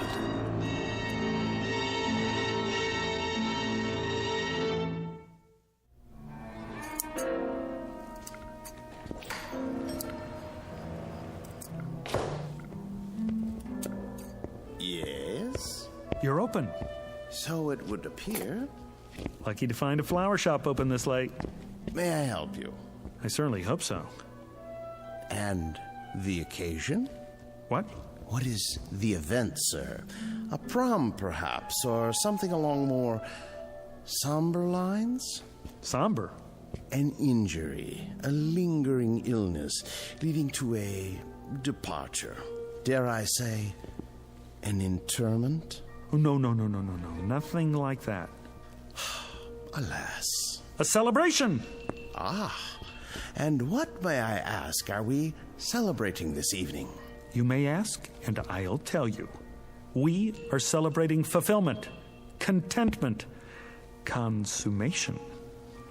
Ah, the reading of a will. No. It's much more than that. A life sentence in the arms of my love without the possibility of parole. My condolences. We have some lovely wreaths. Don't you understand? I'm talking about true love. The kind you want to shout from the rooftops. Sparks, fireworks. A boutonniere. No, something more. A wrist corsage, then. Or a tasteful nosegay. What is the biggest thing you have?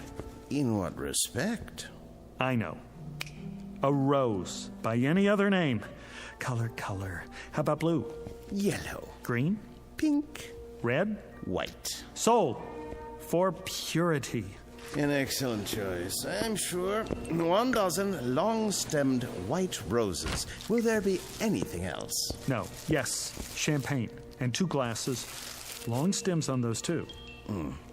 I'm afraid you'll have to visit your local vintner for those accessories. My sympathies to the blushing bride.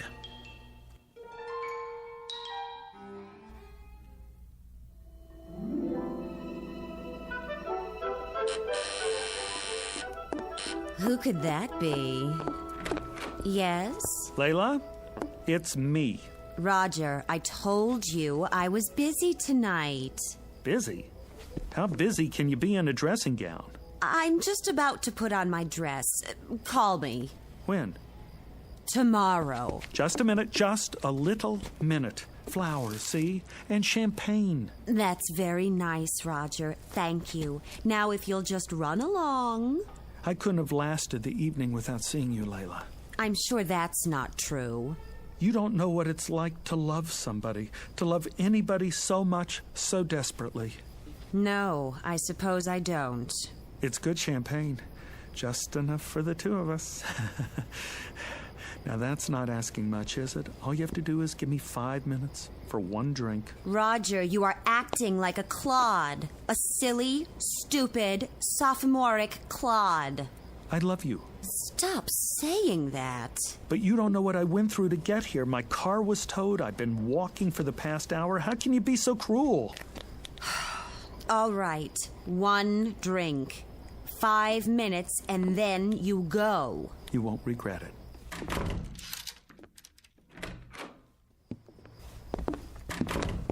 Layla? Not so fast. I've got to put on my dress. Why? You look like an angel. I know, but wait here. Ha-ha! It's like a new millennium.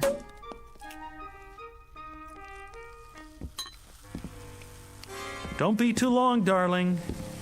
Just long enough to prepare one very special glass of champagne for you.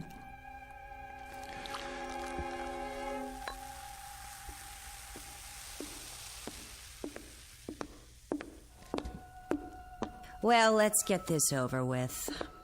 Wait, this one's yours. What's the difference? There's a little more in this one. If you say so. To us, darling.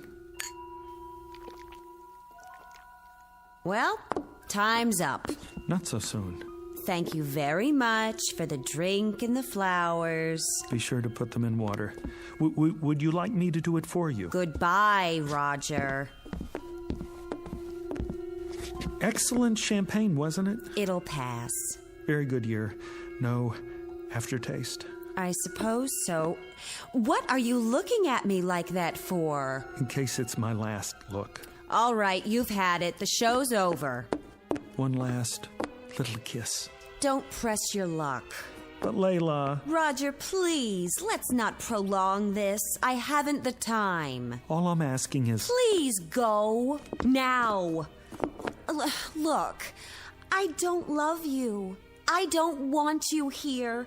I don't even like you at the moment. Now go, please.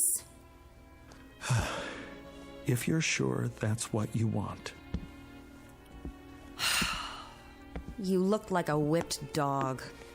Oh, here. That's the best I can do. And it took all my strength. Thank you, I guess. Oh. What is it? I don't know. All of a sudden, I'm feeling a bit peculiar. You are? Roger, wait a minute. Perhaps I am being cruel. I don't mean to be. I understand. Do you? I'm sure I can do better than that. Let me make it a little nicer. If that's what you want.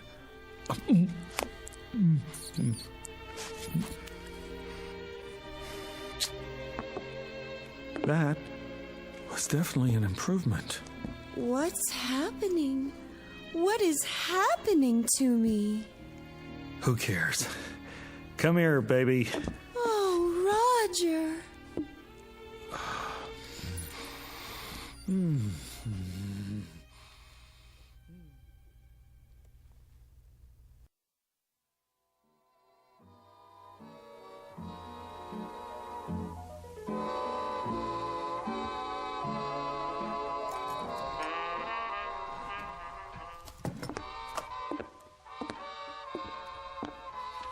Can I get you anything, darling?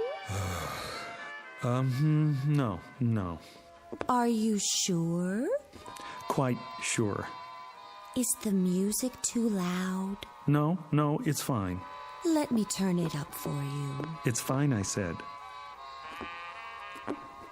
What are you doing? Reading. Oh. Is it a good book? Great. Because if it isn't, I can get you another one. Layla, would you sit down, please? Of course, darling, if you want me to. Here? Oh, I meant somewhere else. All right, my love, if that's your wish. I'm sorry if it bothers you. It's just that I love to kneel at your feet. Well, kneel in a chair. Okay. Which one, darling? Anyone. Doesn't matter. Darling, Yes. do you want your slippers now? No, thank you. Are you sure? I got them especially for you. They're the best the store had. They make my feet hot. Oh, well, if your feet are hot now, I could soak my hands in ice water and then caress them. That might feel good. Do you think so? No, my feet are fine. You have the most beautiful feet, like a dancer. I've never seen a more perfect instep. Would you like to prop them up on something? I'm fine. I know. Do you want to smoke your pipe? I don't think so. Why not? It burns my tongue. I'd be happy to break it in for you. I could smoke it all day while you're at the office, and then when you come home... Thanks, Layla, but no thanks. You're welcome. Oh, darling, I'm so sorry. I'll get you a cigarette. Don't worry about it. I should have put fresh cigarettes in the box by your chair. Here, I'll light one for you. Am I doing it right? Fine. Would you like me to rub your back, darling? You just finished rubbing my back. I know. It's just that I adore touching you, and I'd be glad to rub it again. Maybe later. Am I disturbing your reading? No. Did I disturb you by asking if I was disturbing you? No, dearest, not at all. Oh, Roger, I love you so much. I'm so happy you're you. You're just perfect. I love to say I love you. I love to love you. I gotta get out of here. You do? I have an appointment. You do? Almost forgot. Hand me my jacket. Of course, here. I'm sorry I didn't press it for you. Will you be long? I don't know. You don't? I may be late. Would you like me to go too? No. No, won't be that late. Why don't you stay here and hug my pillow or something? Is anything wrong, Roger, darling? No, dearest. It's just I got an appointment and I'm late and I need a little air. While you're gone, my love will grow and grow. And when you get back, do you know what will happen when you get back? I promise you that... I promise you that when you get back, I'll make you the happiest man in the world.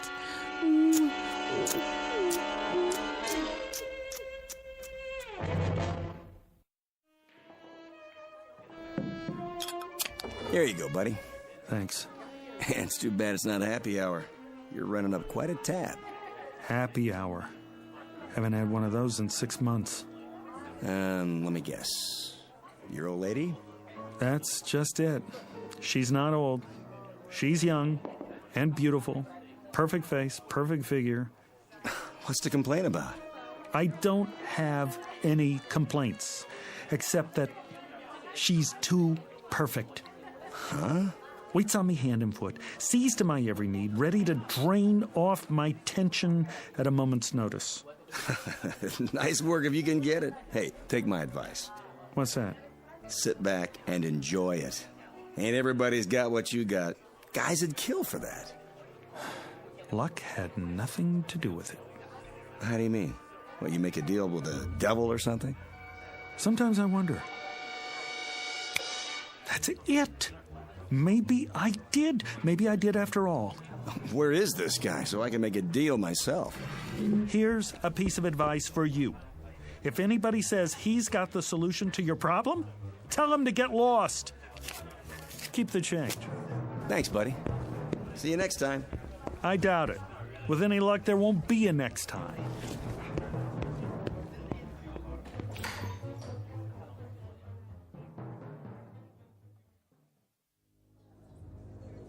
Have a nice night now here. I will, Margie. You take care.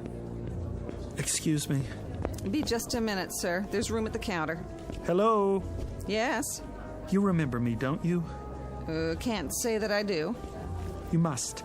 I was here once before. Tying up the phone caused quite a scene, I'm afraid. People lined up out the door. When was this? 6 months ago.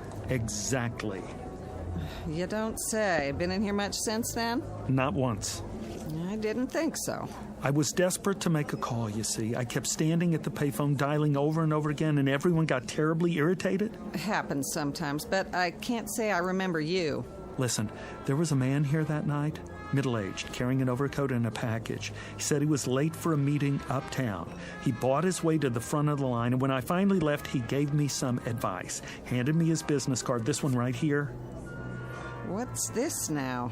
So he told me to go to the address on the card, said it would solve my problem. I don't know anything about that. That's fine.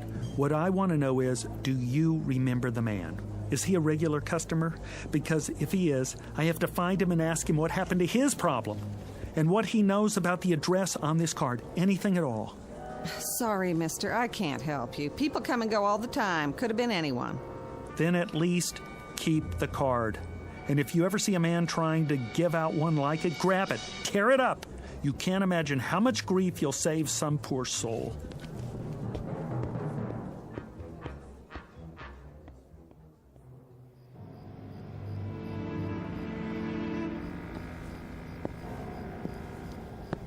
Here, number 22. Yep, same as before. Now the second set of doors. Here we go.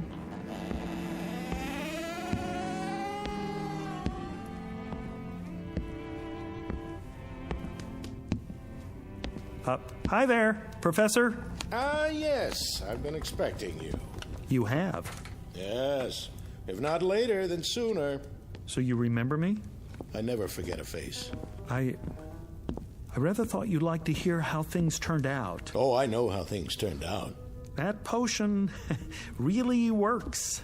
Why am I not surprised? Well, how are things with you? Things haven't changed with me in years. Pretty ugly situation we got. What situation is that? In the world, I mean, with China. You don't look so good either. Me? Oh, I'm just as you would expect. That's what I thought. I just dropped by to tell you. I'm glad to hear it. Is this what you're looking for? That's the bottle of the glove cleaner? Mm-hmm. You sell much of that stuff? Now and again. What's in it? See for yourself. No color, no odor, nothing that leaves a trace, no way to detect its presence. And it's sure. Guaranteed. It's what you came for, isn't it? Me? No. Not at all. How much did you say? $1,000.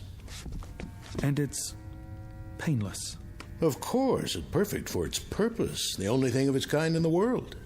Interesting. She loves you as I said she would, doesn't she? A constant love, and nothing you can do to her will change it. You took the words right out of my mouth. She worships and adores you and hangs on your every syllable. To put it bluntly, yes. The price is non-negotiable, I'm afraid. Professor, I don't know what else to do. I'm going out of my ever-loving mind. I'm sure you are. I can't stand it anymore. It's only natural. I never imagined there was such a thing as being loved too much. Well, you wouldn't. Isn't there an alternative? Some way we could just quiet it down a little. If there were, I'd be out of business. You must have a potion that will transfer a little of her love to someone else, like a nice little teacup chihuahua, for instance, a Labrador retriever, St. Bernard. Not a chance. She's all yours. But she's so nice to me. So very good, night and day. The glove cleaner is the only way. I'll put it back. I can't do that. There must be another way. This is the only way. You don't know what it's like. All the time. Love, love, love. It's enough to give you diabetes. I do know. How do you think I came to invent the glove cleaner? But $1,000, that's all my savings. It's always that way. No trace. Absolutely undetectable. I take checks and credit cards. All right. Made out to... cash.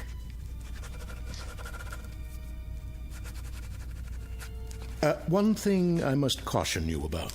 What's that? Use it immediately. Do you hear me? Immediately. It's imperative, and you must use it all. Why? Will it spoil? No, but you will. Once you delay, you're lost. Believe me, if you fail the first time you try to use it, you'll never have the courage to try again. Never. Goodbye, Professor. Farewell.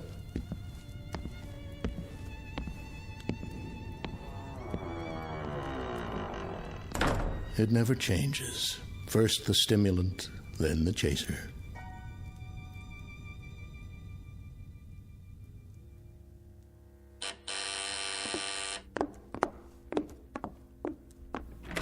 My darling. Hello, Layla. Come on, take the chain off. Of course I will.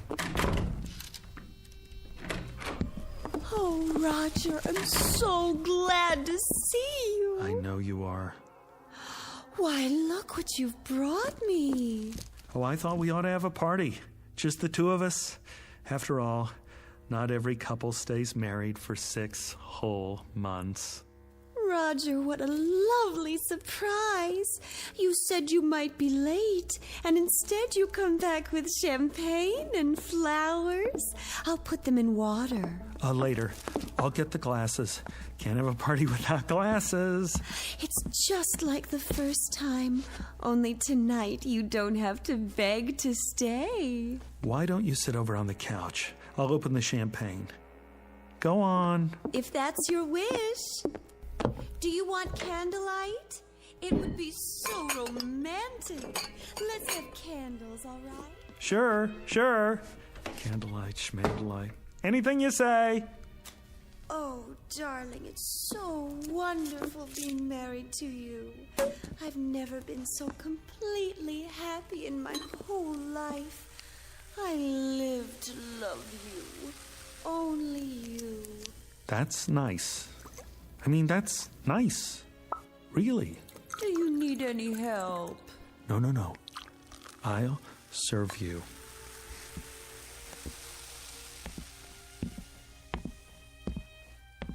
Sweetest, how did you happen to think of champagne? Oh, I asked myself, what does Layla need? And it came to me like a bolt out of the blue. Here you go. To us. To us. I remember the first time you brought me champagne, how you looked. Your eyes were filled with longing, and you watched me so sadly because you thought it was going to be our last drink. Isn't that what you were thinking? Right. I remember. Go on, Layla. Drink up. Lover? Hmm? My sweet lover Marshmallow, sit here. Why not? Go ahead now. Drink up. I'm not very thirsty. Good to the last drop. I'm not sure it's a good idea this time. Why not? Sit closer. Careful. What's this? What's what? Between the cushions. Have you taken up knitting? In this book, Dr. Spock? I've got news for you, my sweet little rabbit. Rabbit? I just got word from the doctor. What are you talking about? The test came back today, and it's positive. Isn't that wonderful? You don't mean you're... Oh, darling, we don't need champagne. We've got each other, all three of us. I suppose I could have just a sip. That won't do any harm. No, I mean, don't. Maybe just a little toast to celebrate. Not now. Give me your glass. I'll pour it out. Are you sure?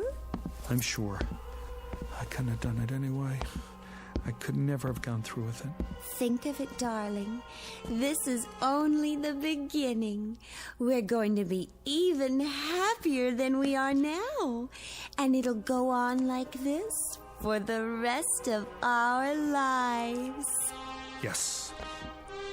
The rest of our lives.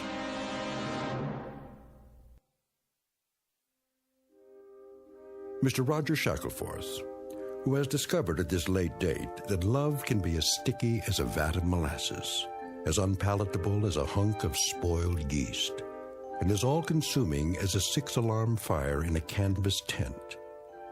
Case history of a would-be lover boy who should never have ventured into the Twilight Zone. We'll return to the Twilight Zone in just a moment. You are about to enter another dimension. A dimension not only of sight and sound, but of mind. A journey into a wondrous land of imagination. Next stop, the Twilight Zone.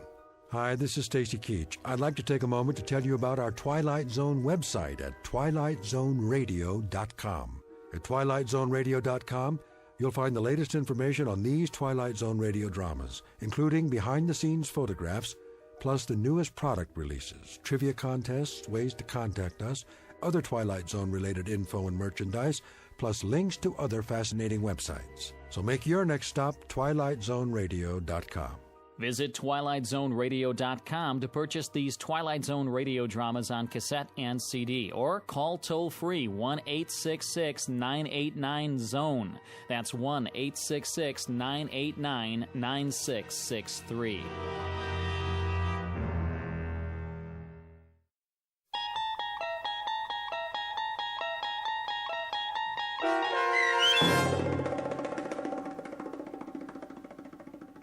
The Chaser, starring Stephen Tobolowsky, with Stacy Keach as your narrator, was adapted for radio by Dennis Etchison and written for The Twilight Zone by Robert Presnell Jr., based on a short story by John Collier.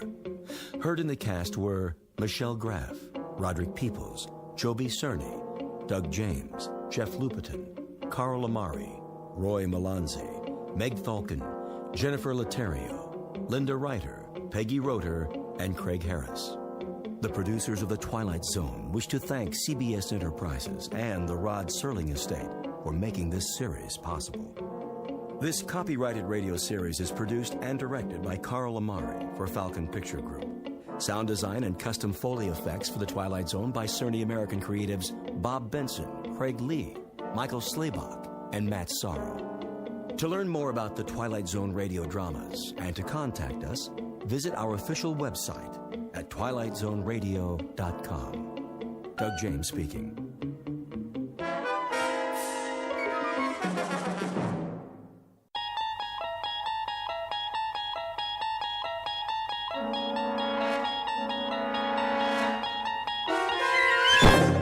You're traveling through another dimension. A dimension not only of sight and sound, but of mind. A journey into a wondrous land whose boundaries are those of imagination. Your next stop, the Twilight Zone.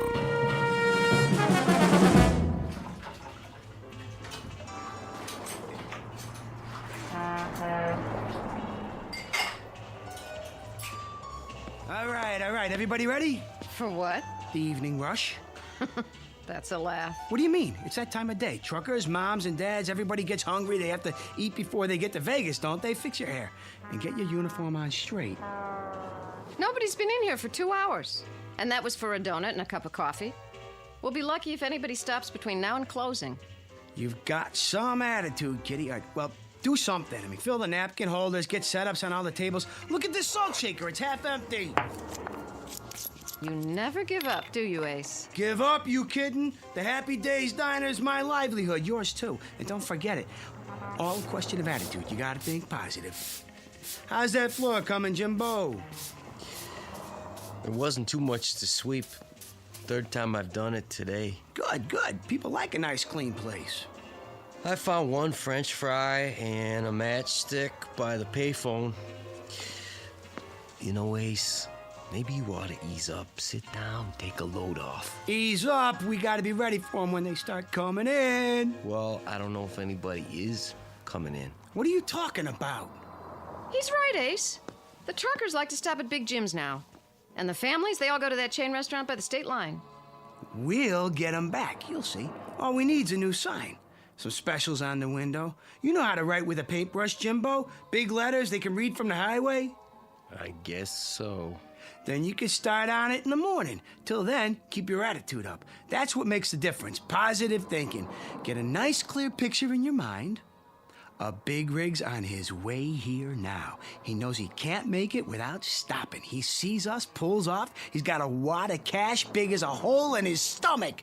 Give me a quarter. Oh, now, Ace. Come on, come on, come on. It's my lucky day. You keep doing that, the whole cash drawer will be in that slot machine. That's the point. It's never paid off, has it? Not one jackpot. That means the odds are in my favor. Now, Kitty. Make this one count. Sure, sure. Now we're getting serious. Okay, listen to me, machine. This is your old buddy Ace talking to you. We've been together a long time, you and me, and I've been real good to you, haven't I? Dusting you off, keeping you all shiny, getting the customers to feed you their change. I gave you everything you wanted, right? Now it's time to show a little gratitude.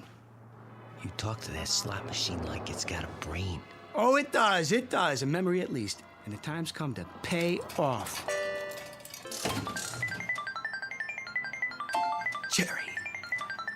Cherry. And a prune.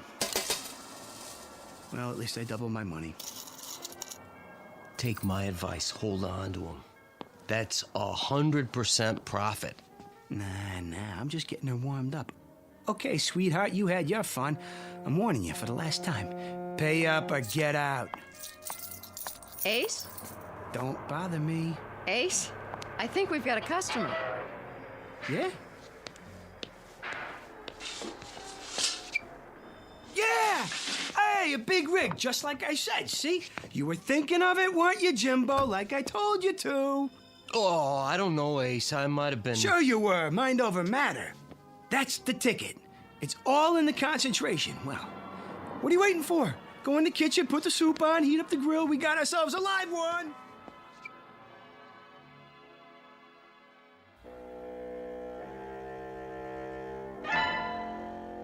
A study in the art of concentration. They say a picture is worth a great many words, especially a mental picture. Perhaps that's what just happened. Or perhaps it was a coincidence. One way or the other, our cast of characters will soon find out. Meet Mr. Ace Larson, owner of the Happy Days Diner on Route 15 on the way to Las Vegas, Nevada. He's a sawed-off runt of a man with equal measures of pugnacity and charm. His waitress, Kitty Cavanaugh, almost beautiful, but not quite, who's patient and loyal to a fault. And Jimbo Cobb, fry cook and right-hand man in the quest for the American dream. Whether that quest will become a reality depends on a bit more than luck, because this particular highway leads directly through the Twilight Zone. And now, The Twilight Zone and our story, The Prime Mover, starring David Eigenberg, with Stacy Keach as your narrator. That's better. Enjoy your meal? Yeah, it's great. Here's the check. Feel pretty good, huh? Well, I do now. So do I. Kitty, give me a quarter. Oh, Ace. Come on, come on. Are you going to play that one-armed bandit? Oh, yeah. She's ready to pay off. I can feel it. That'll be the day.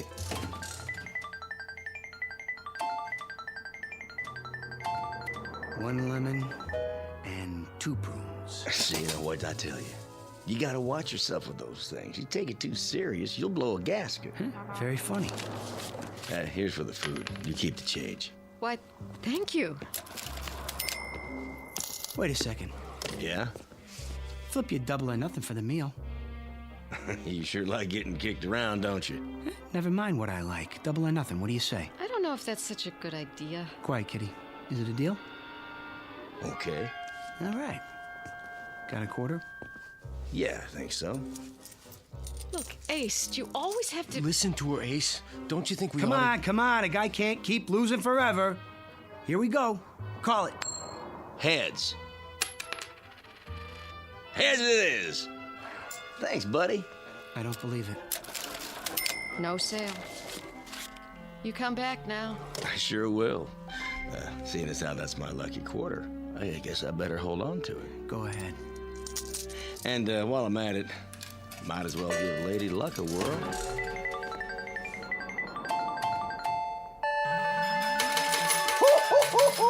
Jackpot! Just like that. Oh, hand me a paper bag, will you, sweetie? I'll take him to go. Sure.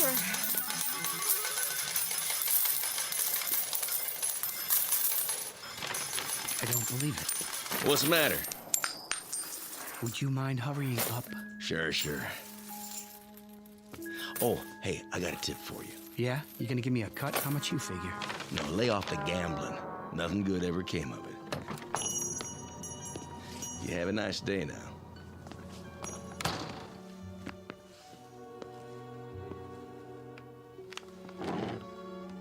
Easy, Ace. It ain't fair, Jimbo.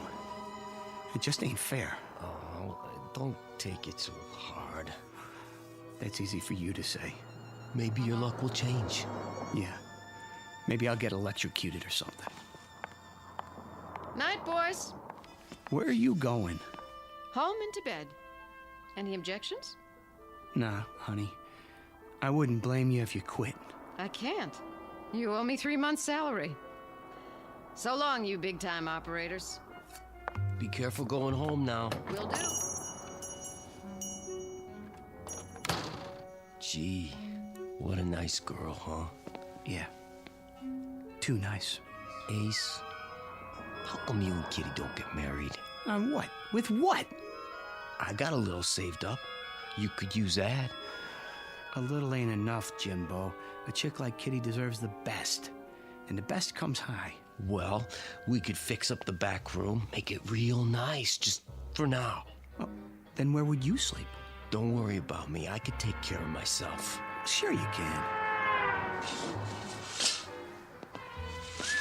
They better slow down out there. Darn fools. They must be going 90.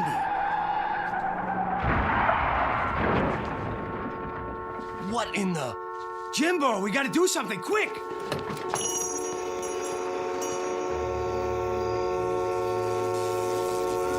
Oh, they hit the pole. The power lines are down. Let's get him out of there. Can't. It's gonna catch fire. Stay back or we'll get burned up with them. Car's upside down, Jimbo. There's people in there. We just can't leave them. Quiet. Go inside. Call for help. No use. They knocked the telephone pole over. Well, don't just stand there. Think of something. That's what I'm trying to do. Quiet, please, Ace, if you don't mind. What's happening? Am I seeing things? It's turning over. How? Just a little farther. You're right side up now. Come on out. The door open. Just stay clear of those wires. Can you walk, honey? I think so. Come on. Take my hand. Hurry up. Get clear. They're gonna make it.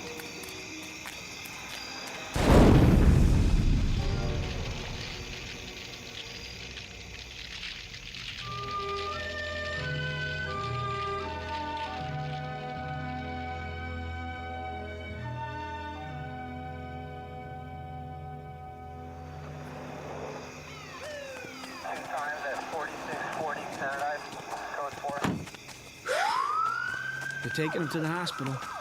That's good.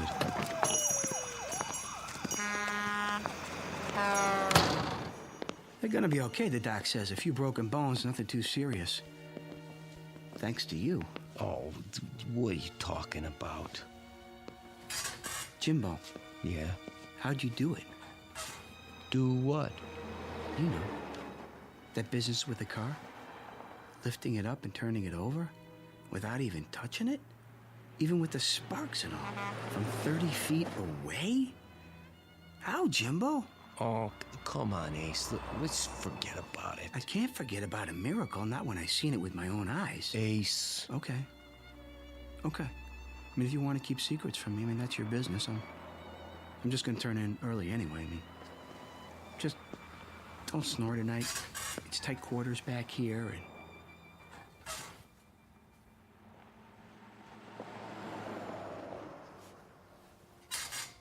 Ace. What? All right, I'll tell you. Yeah, it's up to you. I can't exactly explain it, Ace, but you see, I guess you might say it's a power I got. What kind of power? Well, it seems like I can move things around just by thinking. What? Oh, I know it sounds stupid, but it's true. I don't know how come. I can, that's all. Since when? Since always. You never told me about it. I never thought it was anything special. What? Nothing special? I thought everybody could do it. You know, like breathing. I guess I was wrong. Yeah, I guess you were.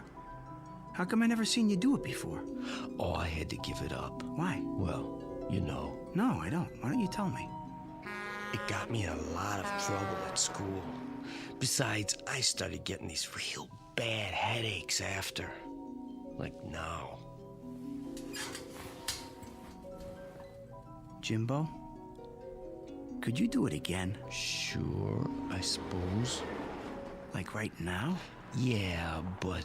Show me. Oh, Ace, I got a headache. I'll give you an aspirin. Come on, prove it. Do something to my bed, for instance. If you say so. Well, go on. Just a second.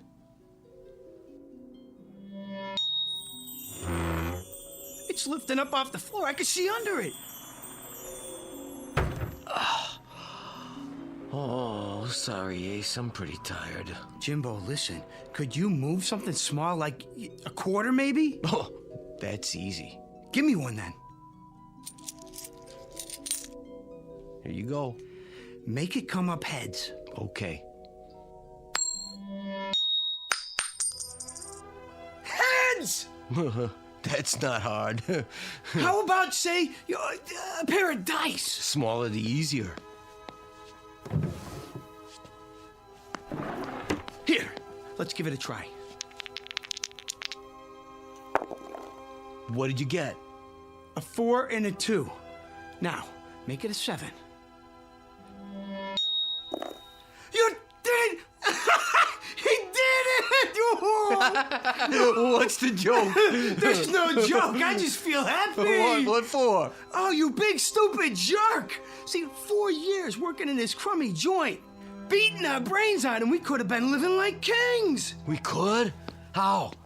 You'll see. Did they get the phone lines back up? Don't ask me. Who do you want to call? When I think of all the dough that we could have... Hello, kitty? Listen, baby. Hold on and listen, will you? Can you get packed and ready to go in 10 minutes? Never mind, I'll explain the whole thing later. Just pack your suitcase, you hear me? I'm bringing the car over. We're taking a little trip. You going somewhere, Ace? Come on, move. We ain't got all night. We? You bet we're going to Vegas!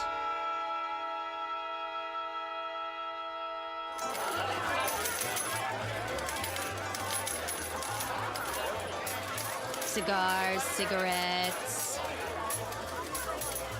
Drinks? Bring me a scotch and water. Coming right up, sir. Oh, wait. What do you two want? We just got here, Ace. Besides, they'll probably charge you an arm and a leg. Ain't you ever been in a casino before? Drinks are on the house. No kidding? Would I kid you? Now let's get to it. Where are we going? Let me see. How about the roulette wheel? Isn't that a little out of our league? I saw some nickel slots when we came in. Forget about it. We're going for the big money. Place your bets, ladies and gentlemen. Place your bets. $100 on number 8. Ace, that's all we've got. Relax. $100. Set your money on the table, sir. Yeah, sure. Here you go. Your chips. All bets down. You got that, Jimbo, number 8? Yeah, I heard you. What is going on? Watch this. 8. Red. Even. Oh, you see that? I told you. The gentleman wins. Oh, look at all those beautiful chips. 30-something to 1. Ace, how did you do that? Quiet, baby. What's the limit here? Oh, Ace. Huh? Maybe we should take it easy. Why? So we don't draw attention. Oh, yeah. Place your bets. Number, sir? Not this time. We're gonna play something else. Yeah, that's it. So long, and thanks. Kitty, help me with these chips.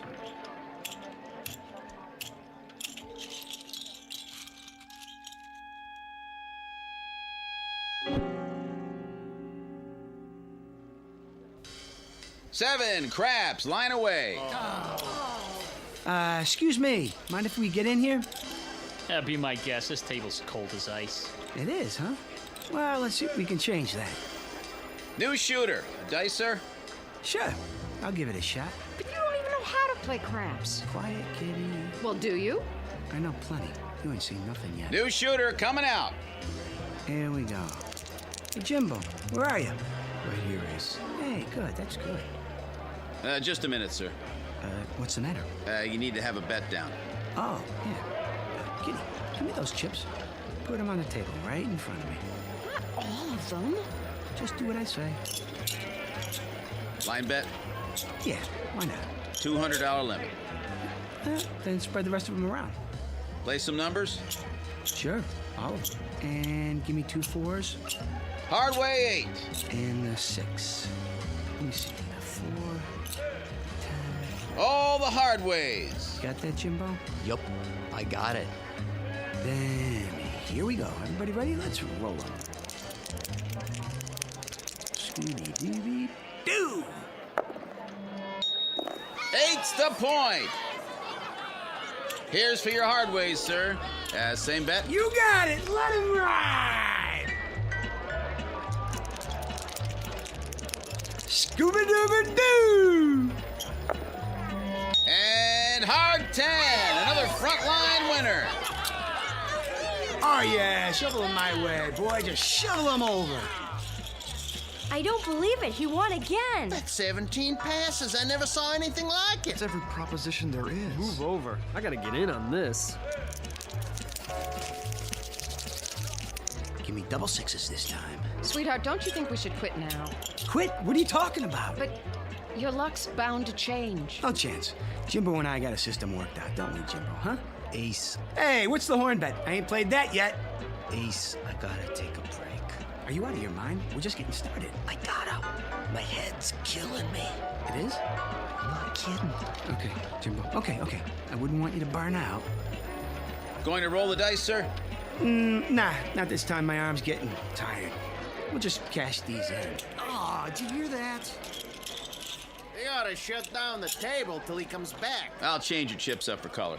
You do that. Got any aspirin? Sir? For a headache? Try the gift shop. Hear that? Let's go. We'll cash in and then we'll get an aspirin and lie down till you feel better. Thanks, Ace. I appreciate it. Nice going, fella. Hey, don't leave yet. Hey, I made a bundle on you. Hey, when you coming back? In a little while. Wait up for me. Will do. Hey, anything you bet, I'll bet. Me too. All right, place your bets. New good shooter coming out.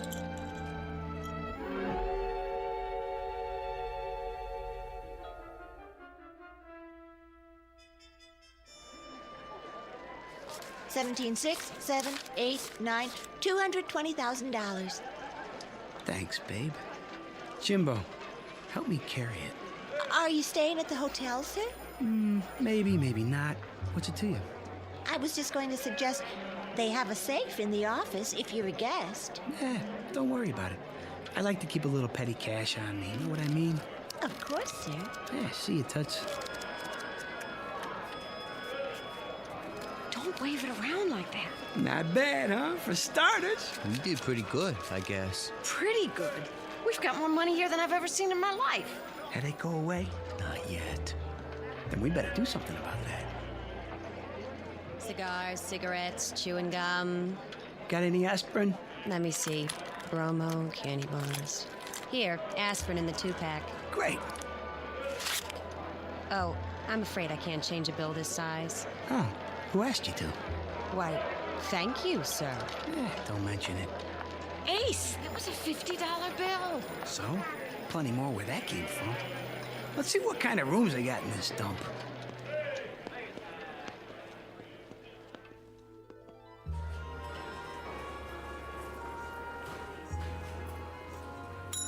Hey, Jack, shake it up over here. We ain't got all night. May I help you? I don't know, can you? We were thinking about cooling our heels for a while. You got something nice like a suite? You know, real class. Our suites run $1,400 a night. There are some very nice motels off the strip. They might be more to your liking. We'll take the suite.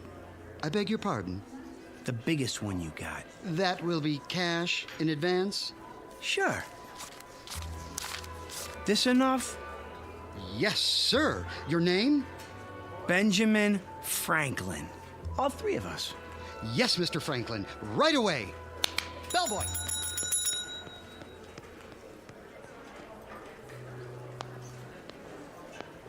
Ah, there you are. Depends. Who wants to know? Come on, Ace, let's just go.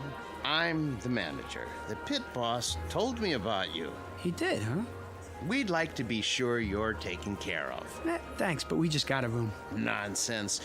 Those are for the regular customers. May I offer you our penthouse on the top floor, courtesy of the house? Now you're talking. As long as there's room for my friends here. Oh, plenty, I assure you. 3 king-size beds, plus a sauna and dining area. I can put a car and driver at your disposal as well. Already have a car. Maybe you could have somebody move it, though. It's the Chevy out front, parked in the loading zone. As you wish. I'll send up a fruit basket right away. Anything else you need, just call the concierge. Oh, Ace, should we? Don't think twice, baby. You deserve the best. Where's the elevator? I saw one in the hall. Then let's get moving. A little downtime, Jimbo, and you're gonna feel like $1 million. We all will. Guaranteed.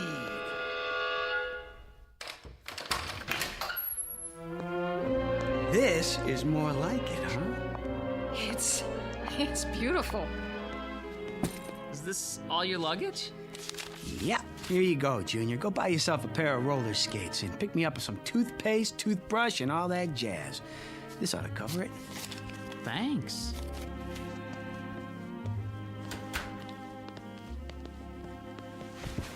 Yeah, not bad at all. I'm tired, Ace. I gotta sleep. Nuts! We're gonna go do the town, have some real fun. We just got here. Ace, I can't go on doing it. Now look, don't you fold up on me. Your head'll be fine. It's cheating. Cheating's wrong, Ace. Jimbo, you're right. You mean it, Ace? We're gonna quit. Sure. We're gonna quit. What are you two talking about? You wouldn't understand it, baby. I mean it, Jimbo. After one more job, okay? Well, then it's all over. No more headaches. Huh? For me, just one more? Okay. One more time. Swell. You rest now. Tomorrow we'll fracture them. Come on, kitty. We're gonna tear this town apart. Ace, please. Let's go home. What, home? What are you thinking? This is our big chance. I don't want to take it. Ace, you've been lucky. You've won enough money to last the rest of our lives. Can't you leave well enough alone? It ain't well enough for me. Don't you get it? By tomorrow, I'll have enough to buy this state. Understand? Aceville, USA. You're sick. Honey, I've never been healthier in my life. In 24 hours, I'll be able to get you anything. Hey, where you going? Home. On the bus. Look me up when you're through playing Little Caesar. What's the matter with her? You've been ignoring her all night. Ain't very polite, Ace. Well, I was busy. A man should never be that busy. Why don't you go after her? Kitty's worth all the money in the world. Isn't she? Yeah. Yes, she is. Then go. Kitty!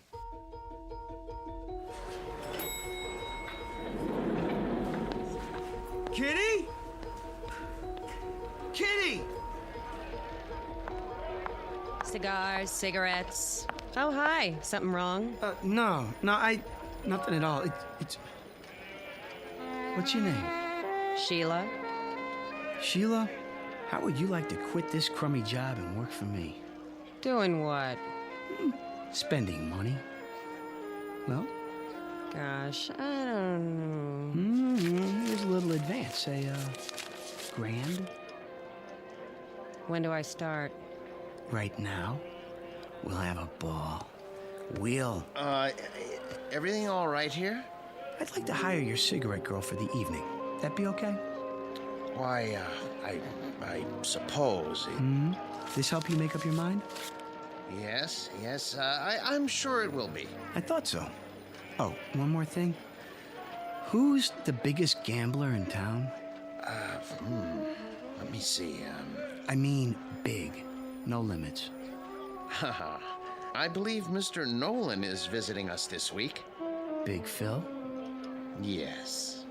Well, you tell him to get in touch with Ace Larson tomorrow morning and bring all the lettuce he can carry. You know, greenbacks. Got it? Certainly, sir. Now let's live a little. We're gonna do the town. What'd you say? Great. Can you wait till I get dressed? Sure. Just not too much.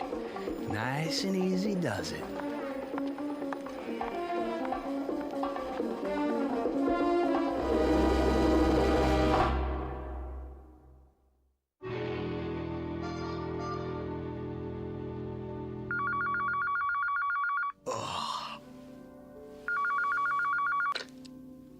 Hello?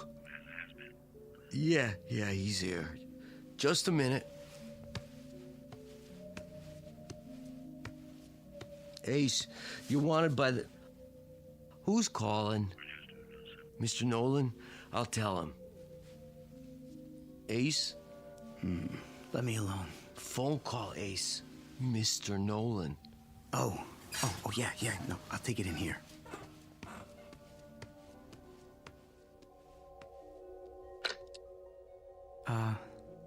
Phil? Good to hear from you, baby. This is Ace Larson. From where? Right here in Nevada. Now, wait a minute, Phil. That ain't the way to talk to a... All right. So you never heard of me? You will. Now, you listen to me, Buster. I got 200,000 and I'm hot for a game. Of course, if the stakes are too high for you, I can always call somebody else. That's more like it. The penthouse. Right away. Oh, and Phil, bring some friends. Ace? Mr. Nolan? From Chicago? Yeah. He's a gangster, isn't he? So what? I hear he's awful mean. Don't worry about it. These guys got a code of honor. They'll knock off a bank, but they don't welsh on a gambling debt.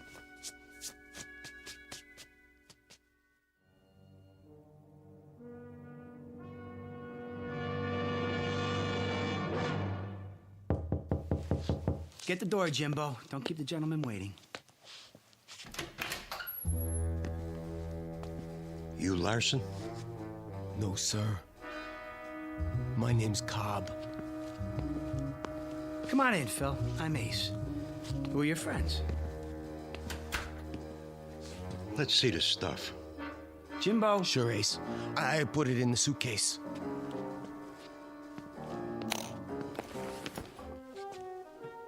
Looks good, boss. You want I should count it? Go ahead. While you're doing that, I'm gonna order breakfast. Want some? Cup of coffee. You never gamble on a full stomach. Room service. This is Ace. Ace Larson. I want Larsen. Send up a big breakfast, the works, and some coffee. How about you boys? You want anything? They don't eat. That's it. And make it fast, or you're out of a job. All here, boss. Suppose we start off with, 10 big ones. 10 grand? What's the matter, too high for you? No, 10's fine. Yeah. First, let's take a look at your stuff. I don't play for peanut shrimp. But then, you ain't gonna see none of it. Okay, I'll take your word for it. We can set up the table over here. I got some dice and everything. How about we use my dice? Be my guest. Jimbo, smooth out the tablecloth. Sure, Ace.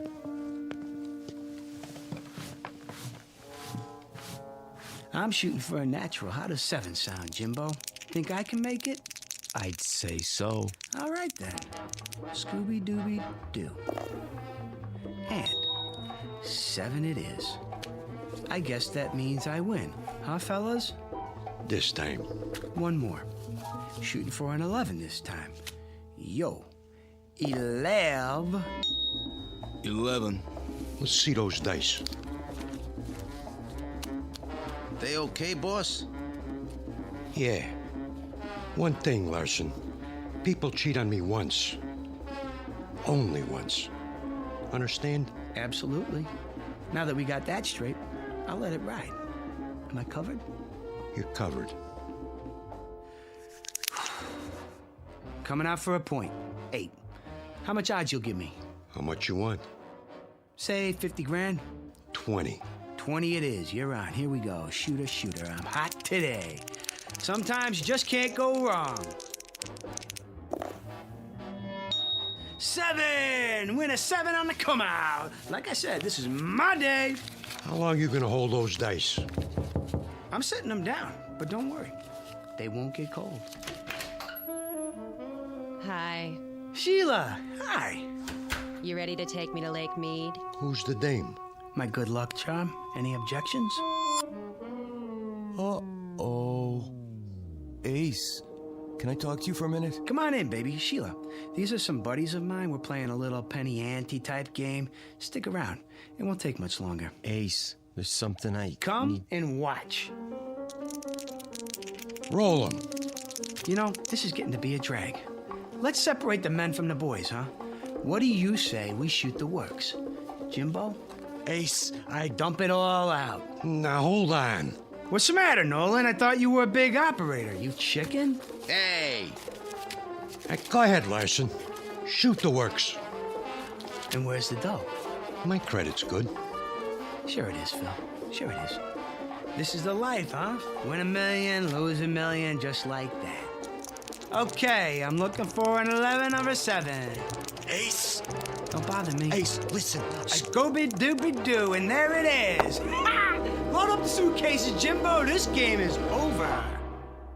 Tough luck, trooper. Huh? Read 'em and weep. Snake eyes. But... Pick it all up, boys. I don't understand. You got nerve, pal. I like that. Anytime you want to play some more, just let me know. For now, I'm out of here.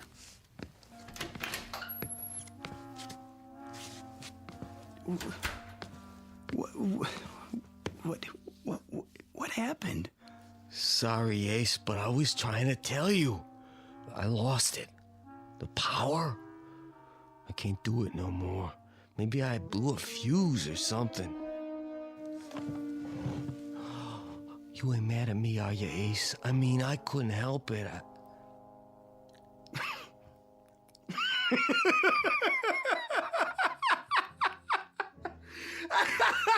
He blew a fuse! Oh, man! Some funny, Ace? Does this mean we're not going to Lake Mead?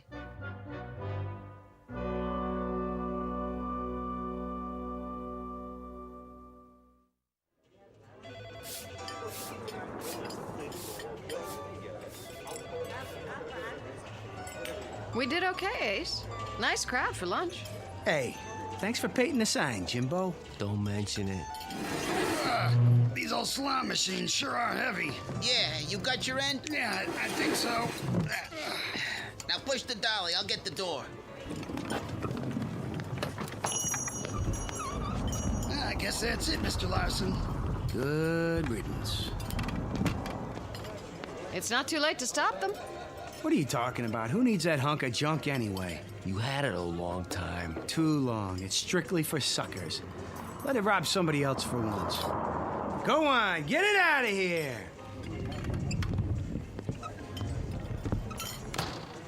I can't say I'm sorry.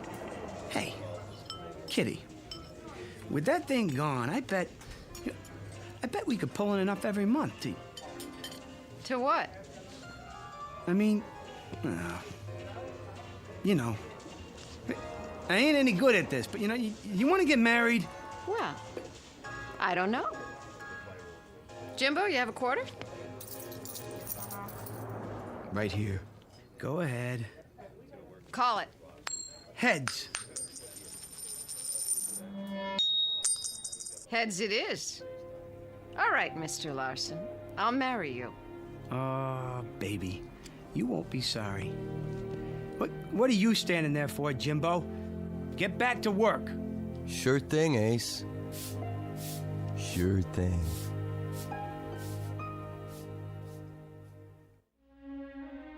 Some people possess talent, others are possessed by it. When that happens, the talent becomes a curse.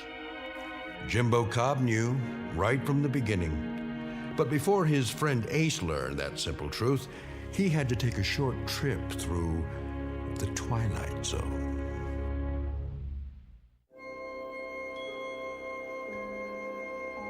Hi, this is Carl Amari, producer of the Twilight Zone Radio Dramas. I'd like to take a moment to tell you about our official website at twilightzoneradio.com, where you'll get the latest news and information on these Twilight Zone radio dramas. Plus, at twilightzoneradio.com, you can digitally download 3 free episodes or any of our episodes for only $1.95 each. In this age of ever-changing technology, we've decided to make these episodes instantly available to you by making the Twilight Zone radio dramas a digital download-only series. This means that this series will no longer be offered on CD. The CD collections at our website are now being offered while supplies last at buy one, get one free. So be sure to get your favorites before they're sold out. Be sure to visit us often, and I'll see you in the zone.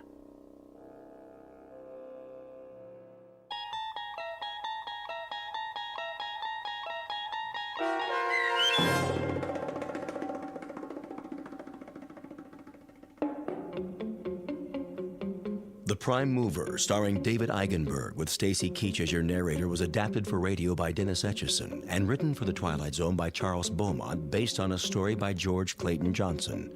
Heard in the cast were Kurt Nabig, Fernette Lebo, Alex Sopner, Joby Cerny, Jamie Barron, Doug James, Jeff Lupiton, Peggy Roeder, Michelle Graff, Tracy Hernandez, Jason Mallow, Carl Amari, Christina Verba, and Vince Amari. The producers of The Twilight Zone wish to thank CBS Enterprises and the Rod Serling Estate for making this series possible. This copyrighted radio series is produced and directed by Carl Amari for Falcon Picture Group. Sound design and custom Foley effects for The Twilight Zone by Cerny American creatives Bob Benson, Craig Lee, Michael Slaybach, and Matt Sorrow. To learn more about the Twilight Zone radio dramas and to contact us, visit our official website at twilightzoneradio.com. Doug James speaking.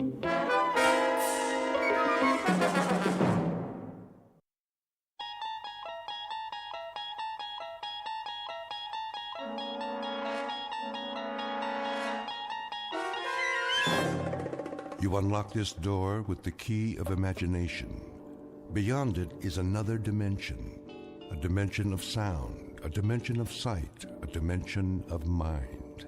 You're moving into a land of both shadow and substance, of things and ideas. You've just crossed over into the Twilight Zone.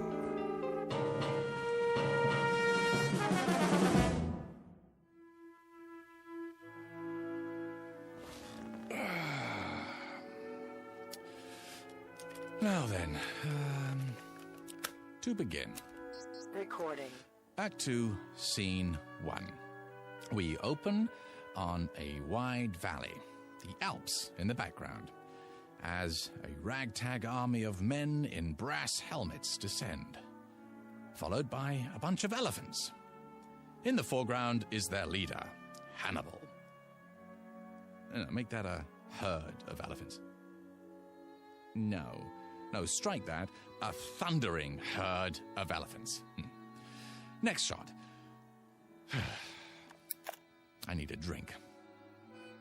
I say, I need... Oh. Yes? Greg? You have reached the home of Gregory West. At the tone, Cut it please out, leave... West. I know you're there. For one thing, you don't have an answering machine. For another, I can hear you sweating. Hello, Sammy. You know what day it is? It's Monday. You were supposed to have the script on my desk this afternoon. Oh, that, yes. My typist is running a little behind schedule. Your typist? Well, you know I don't use a typewriter. So get a word processor or a laptop. Never. Dictation is the only way. Helps me get the dialogue right. What's her number? Who? Your typist. I'll send a messenger. Not until I have a chance to look it over. Make any last-minute corrections. The network wants pages, Greg. They don't have to be perfect. Just give me a couple of more days. I can't stall them much longer. They want to shoot Hannibal's animals in the spring. They doubt me? They doubt their own grandmother if they had her under contract. They've got a lot riding on this. Well, you tell them I'm not some Hollywood hack. I'm a legitimate writer. They're lucky to have my services. And you're lucky to have a six-figure deal. This isn't Broadway, it's TV. And you've got a mortgage to pay off. I'm aware of that, Sammy. Oh, I shouldn't have answered the phone. The one time I do, is it Harold Prince? Is it the Theatre Guild? No, it's my agent with dialogue out of a Bud Schulberg novel. Bud who? Look, the script will be ready when it's ready. Do they want it fast or do they want it good? Ask them that, would you please? They want it tomorrow. That's what they want. I'm telling you. Bye, Sammy. We'll talk in the morning. Oh, my. Now I do need that drink. Mary? Did you hear what I said? Yes, darling? Ah, there you are. I was wondering... Scotch and water? How did you guess? I think I know you by now. Relax, Gregory. You deserve a break. How right you are. Sit on the couch. I'll massage your temples before you go back to work. Ah, what a fine idea. Is the drink all right? Perfect. As always. There. Now close your eyes. Doesn't that feel better? I swear, Mary, you have, magic fingertips. The least I can do for such a talented man. That brain of yours must get overheated, working hour after hour, morning till night. I couldn't have said it better myself. Oh, yes, you could. You're a genius with words. I know. Oh, Mary, Mary. Yes, Gregory? Hold me. It would be an honor.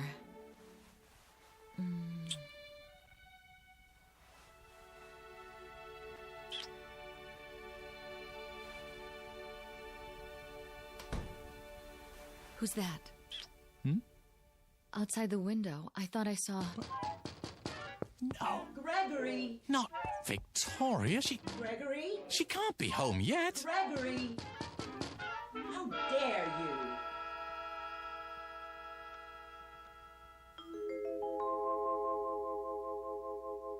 The home office of Mr. Gregory West, noted playwright, and now a resident of the Hollywood Hills. A quiet, thoughtful man, even a bit shy, and at the moment, very happy, despite the fact that he is over deadline. His latest project? A script assignment taken to ensure that his household remains secure, despite the occasional fickleness of drama critics. The other ingredients of that household? There's Mary, warm, affectionate, devoted, the ideal companion for someone who values peace of mind.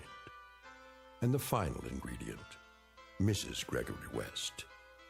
In a moment, she's going to learn the secret of her husband's success, a method of creative writing taught only in the Twilight Zone. And now, The Twilight Zone, and our story, A World of His Own, starring Charles Shaughnessy, with Stacy Keach as your narrator. Gregory! Oh!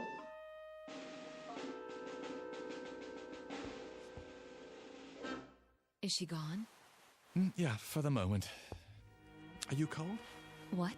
The air, it's chilly this evening. It was. Shall I light the fire? Not if you're with me.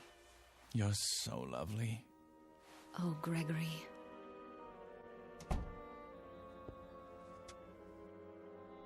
Don't worry just yet. Oh, Mary. Gregory! Unlock this door immediately. I'm sorry. Greg, not again. I have to, Mary. But why? You don't know what she's capable of. I know you have a woman in there. Open up. No, Greg. What else can I do? I warn you, Gregory. Oh, my. Are you so frightened of her? She can make my life miserable if she chooses. All right, then. If you must. Do you hear me, Gregory? Are you deaf? Be right there. Don't think you can hide her from me. What's that, dear? Don't think you can let her out the window either. Gregory!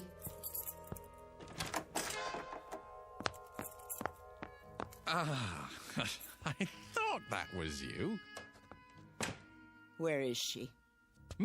Who, my dear? Not behind the drapes. I'm sorry, I don't understand. Under the desk? What are you going on about, Victoria? You know perfectly well. I suppose you let her out the window. But the window doesn't open, remember? Then where? Who? You little worm, you know who. What have you done with her? Where did she go? Where? Please, stop. My glasses. A cozy fire. Your smoking jacket. Oh, only because it's comfortable. You know I don't smoke. Of course you don't. In order to smoke, you'd have to heat up. And you've never risen above room temperature. Sit down. Let's talk this over. Have you installed a secret door in here? No, dear. The stud is as it's always been, a place of seclusion for my work. For your work. For monkey business, you mean? What are you doing? I'm arranging my notes. Notes? Those are tapes. Well, you know I prefer to dictate, dear. I'm not your dear anymore, you libertine. Who's a libertine? You intend to stand there and deny it.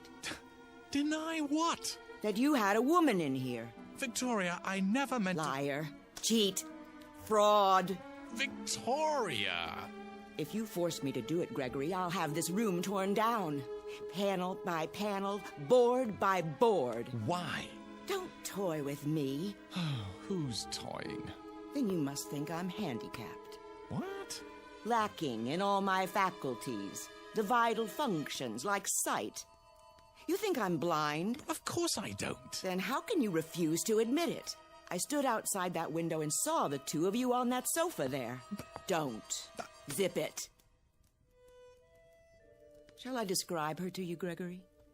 Her brown hair, the simple black dress, the pearl necklace, how she handed you the drink. If I'm not mistaken, this drink right here. I don't recall who made that. You don't? Your private bartender, maybe? In our own home, Gregory. Our own home. That drab, ugly little creature. She's not. Aha! how was your day, dear? You went to a movie, didn't you? Was it a good one? Apparently not. Oh, well, they can't all be works of art. Didn't expect me home so soon, did you? Thought I'd go out to dinner afterwards. I didn't say that. I've had my eye on you for some time now. Oh, how flattering. You thought you fooled me, didn't you? Why, no. You know you can't lie to me. You thought I'd never suspect the real reason you kept sending me away from the house. Have to be alone to work. The famous playwright. Famous philanderer is more like it. You do me an injustice. Oh, do I? All right, out with it. Who is she? Victoria, dear. Don't you dear me. Ow! And don't touch me. At least try to understand. Oh, I understand perfectly. But you don't. Why don't you enlighten me then? There's no other woman in my life. There certainly isn't. Not anymore. Because you don't have a life. How can I explain it to you? That's the question of the evening. How? Well, I'm waiting. I'm a very patient person. I'm not going anywhere. Go ahead. Take your time. Choose your words carefully. Because I intend to report each and every one of them to my lawyer. No, that won't be necessary. I'll be the judge of that. Victoria. All right, then. You recall my play, The Fury of Night, Do you? The one that made my reputation? It won a Tony Award? Then there was interest from Hollywood, and we moved out here. I'm listening. What about it? Well, you remember the character of Philip Wainwright. He was the first character that I was ever really successful with. The critics said he lived on stage, not a collection of mannerisms. He breathed, What's her name? What? Her name. What do you call her? Fifi? Foofy? Or do you just call her whenever you feel like it? Mary, but... Mary! How common. She's not common. Oh, you mean she has hidden talents? I'll bet. Does she cater to your every need? Drain off your tensions before they have a chance to build up? Victoria, don't. I'm trying to explain. Then go ahead. I'm all ears. All right. You know I've spoken many times of how fictional characters seem to come to life for me. Such vivid life that they begin to determine their own actions. As the author, I may have some particular lines and moves planned for them, but they simply won't do it. They become so strong that they begin to take over the story. I'm not interested in a lecture on writing. You artistic types are all alike, full of mumbo-jumbo about feelings and moonbeams. It's all smoke and mirrors. A cover, a front for self-indulgence, wish fulfillment, laziness. I don't know what you'd do if you had a real job to go to. If your delicate sensibilities could stand up Victoria, I'm asking you to bear with me. Bear? I've borne you too long. And now it's over. Finny, kaput. 10-4, over and out. Wave bye-bye, mark it and strike it. But this is important. Philip Wainwright. He was the first one of my characters ever to behave like this. Like what? Like you? With a complete lack of morals? With duplicitousness? Duplicity? What? The word is duplicity. Is it? Well, I've got a word for you. I must finish this, so please don't interrupt. Now, no matter what I tried to make him do in the service of the story, he balked. Flatly refused to take direction. Wouldn't accept my choices any longer. This is ridiculous. He was real. Alive, do you hear? Alive. With a will all his own. We're off the subject. No, we're not. This is the subject. Philip Wainwright was alive. So much so that one night while I was working right here in my office, he came walking in through the door. My God. You're delusional. Victoria, believe me, he did. He walked right in and took a chair in front of the fireplace. A real flesh and blood man. Not just words anymore. And I had created him. What are you doing? I think psychiatry is next on the agenda. No, put the phone down. I'm telling you the truth, Victoria. Characters from my plays began to come to life. I saw them. I talked with them. I shook their hands. And made love to them? Yes! No, I mean no! You want me to put the phone down? How's this? Right on your fingers. Ow! Get out of my way. Look, hear me out. You know how I work, how I dictate my dialogue and descriptions into the tape recorder. The lazy man's way to riches. I can describe any character at all into it, and now, if I do it well enough, truly enough, the character will come to life. Real life, Victoria. Listen to yourself. They don't even have to be characters in my scripts anymore. They can be any kind of characters I want. You belong in an asylum. You told me that you saw Mary in here, didn't you? Oh, I saw her. Then how did she leave? I don't know. But I trust my own eyes before I trust you. Well, think about it. She didn't use the window. And you know very well that there's no secret door in here. The magician reveals the tricks of the trade. I'll tell you how she left. Because I want you to understand. Look in the fireplace. The what? The grating. Go ahead, look. I'm supposed to believe that she went up the chimney? Well, in a sense, but not the way you mean. Here, I'll show you. See this? What is it? A melted cassette tape. Is that what you do with your so-called notes? Burn them? Only on occasion. When I have to get rid of something in a hurry, or someone. The tape I had recorded her on, I threw it into the fire just before you entered the study, and she was gone. Poof! Just like that. Uncreated. Look, if you'll come over here, you can see what... I've heard enough. Wait!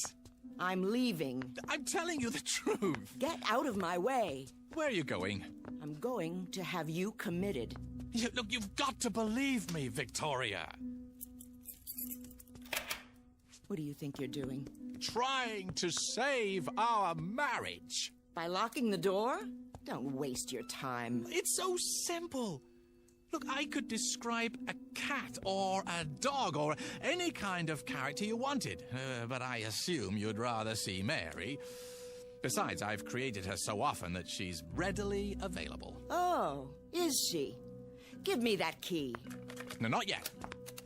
Recording. Her name is Mary. She's 36, 5'3" tall, simply built, brown hair, fair complexion. The key. On the surface, now. A plain, quite ordinary female, yet with that quality of inner loveliness which gives her woman real beauty. If you won't give it to me, I'll take it. A gentle woman, an understanding woman. As she wears a simple black dress, a single strand of pearls at her throat. I'm warning very you. Very little makeup, her hair arranged simply. There. She's coming up the front walk now. She's crossing the porch. She's opening the front door. Greg, someone's in the house. Closing it. Walking down the hall. Who? Good evening, Mrs. West.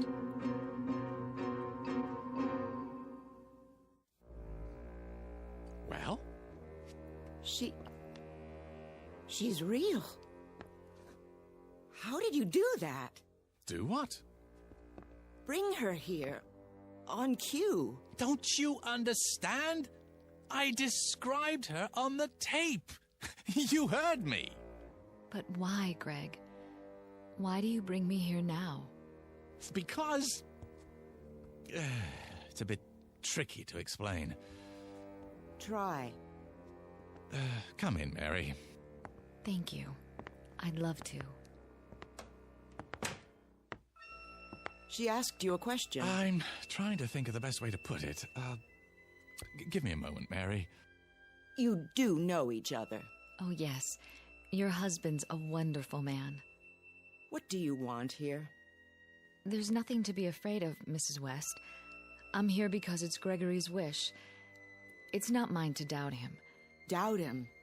You mean you don't? I'm sure he has his reasons. There. See? Well, Victoria? Do you believe me now? This is some kind of plot. You did let her out of here through a secret door somewhere. Behind the bookcase? I'll find it. Then you tell me some fool story about characters who come to life and walk around as big as you please. It's not a plot, I assure you. Not a very clever one, that's obvious. You lock the door and pretend to make her real. And she slips around from the backyard and comes in through the front door and tries to make me think she's... Oh, no. That's not what happened. Not at all. I swear. You're trying to drive me insane. You want to have me committed.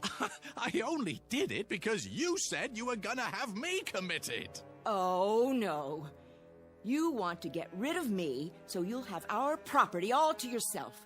So you can share it with this... Nothing of the kind. I only wanted to show you. Yeah, it's a demonstration. Greg? What is it? Is that why you brought me here? Not because you wanted to see me, but only to show her? Mary, try to understand. I am trying. Only... Victoria's my wife. Not anymore. Not after this diabolic conspiracy. Oh, come on, Victoria. Can't I do anything right? That's something I've been wondering for years. You haven't answered me, Greg. Answered what? Is that all I am to you? A parlor trick? Something to show off? Go ahead. Lie some more. Victoria, do you honestly believe that? Yes. And that's the only thing I believe. I hope you two are very happy together. Here we go again. Don't leave because of me. I wouldn't think of it. I'm leaving because of me. Victoria, please. Let go of me, monster. Very well. I'll claim false imprisonment. In your own house? What are you going to do now? Oh, you'll see. I'll scream. I will. What for? No need. Is that my tape? It is. And you're going to... There's no way around it. Craig, why do you do this to me? I'm sorry, Mary, but what else can I do? But again? I just got here. I have no choice. That's all you ever say. Don't you think I'm nice enough? Oh, that isn't it at all. Not loyal? Not interested in your work? Not sensitive to your needs? Not giving enough? No, quite the contrary. If you're going to be cruel to her, don't do it because of me. No, of course not. Wouldn't believe me. Oh, no. Had to make me prove it. Make me force poor Mary to... Oh, Victoria. Sometimes I wonder. A man has feelings. Feelings that get turned into thoughts, and then into words. And those words go onto paper, and eventually they live, and breathe, and walk, and talk, and strut upon the stage in their petty pace for a paying audience. But you wouldn't know anything about that, would you? Not even after living with me for so many years. I really don't want to do this. If you do, don't bring me back again, Greg. Mary. Just don't. I can't stand it any longer. You're a part of me. You know that, don't you? I'm not speaking figuratively. I give you my word when I say, this hurts me more than it hurts you.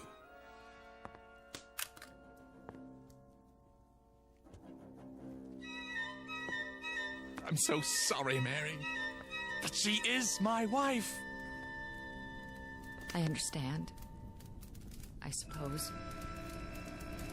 Greg, I feel so strange. What's happening to me? Help me.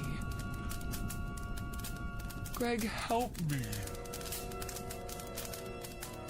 Please. Greg, I feel so strong.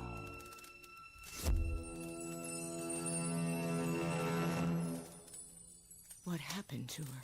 She's burning brightly. Where is she? I've told you.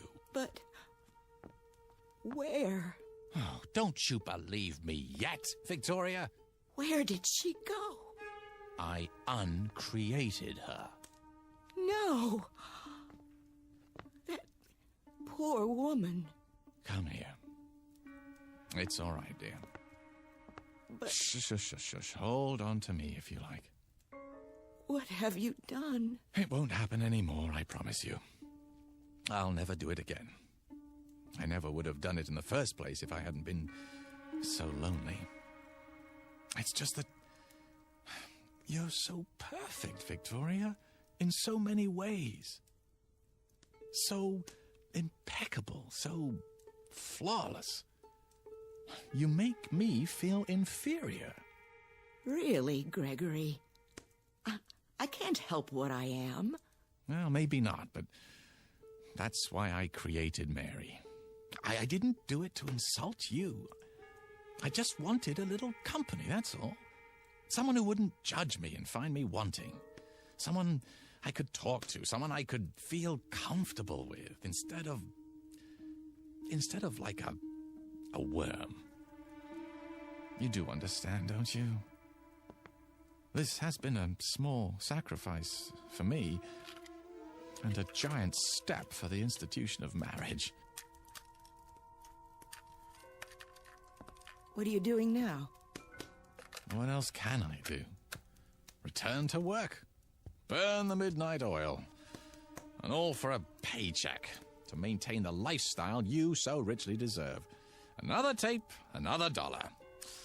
We'll work it out, Victoria. You'll see. Somehow we'll work it out. Realize that I'm inadequate compared to you, and at least in some ways it's my fault. I should have been a pair of claws scuttling across a... Victoria? What do you have there? Got your keys out of your pocket. Well, but I thought... Don't try to stop me. Well, where are you going? To the nearest lawyer. What? I'm going to have you put away for the rest of your unnatural life. Away from tape recorders. I'm going to live in this house alone from now on. In peace. Free of your diseased mind. No, Victoria. Yes, Victoria. Wait! No, wait! I can't let her go. I can't. I have to stop her. But how? Recording. A giant red-eyed elephant is standing just inside my front door, and he's mad. He isn't going to let her pass.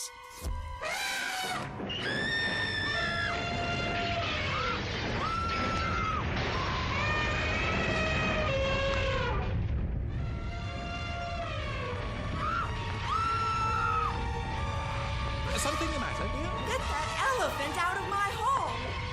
Will you stay? Yes. What did you say? Yes. I can't hear you. Yes. Yes. Yes. Very well. Hurry. Just a moment. Gregory! Yes.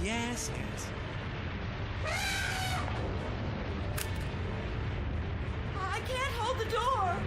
He's drunk. He's grabbing my hair. Another second or two.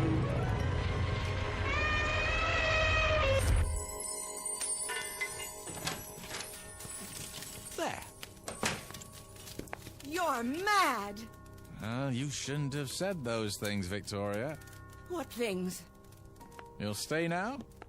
You think you can keep me here? You don't want me to do it again, do you? How about a herd this time? No. It's just a simple matter of recording on another tape. Well, I have plenty. I said no. I'll stay for now, Gregory. Good. But I can't promise for how long. No? You think I can live with a madman? I don't know, can you?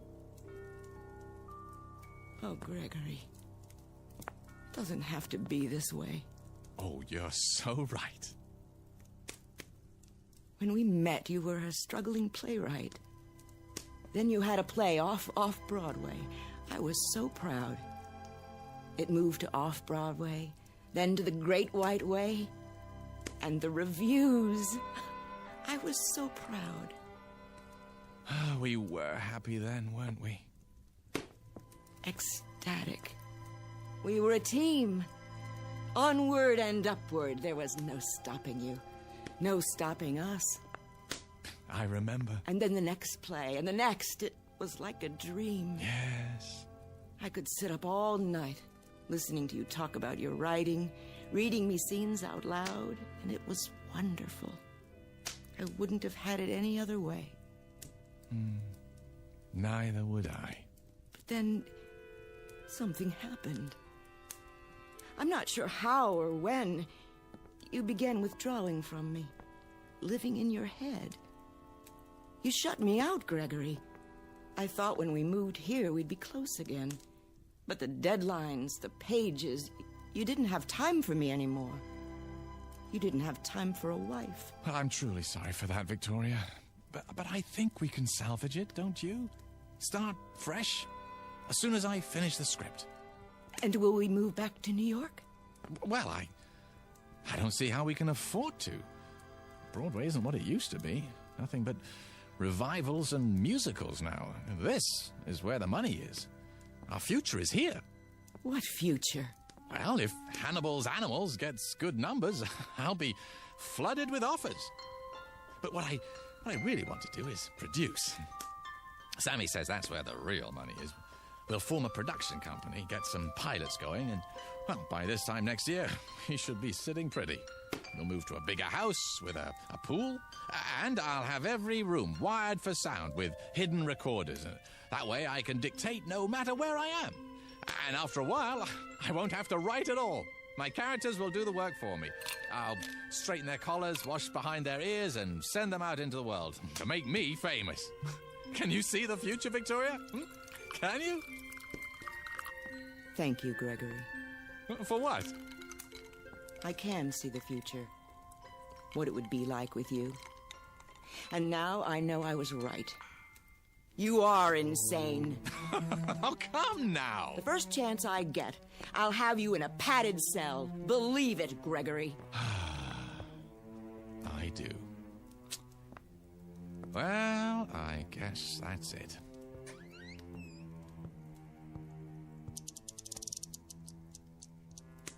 How long have you had a safe in the wall? This one? Well, only since we moved here. Before that, I had a safe deposit box.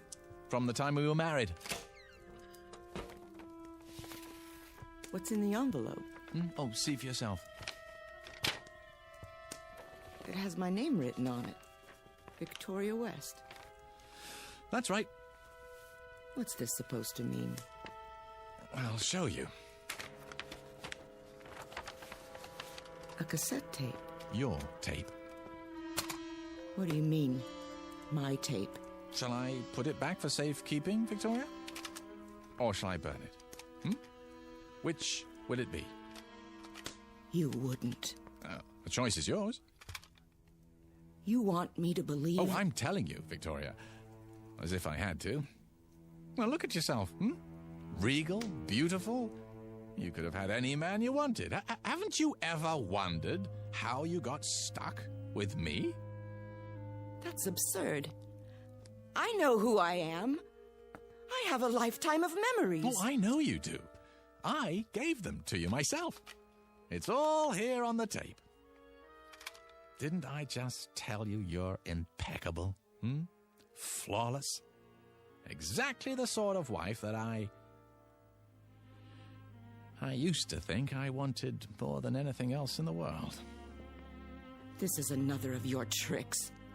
Why do you suppose I was so upset when you came back before, No, not because of Mary, but because it was the first time you'd ever come back against my will.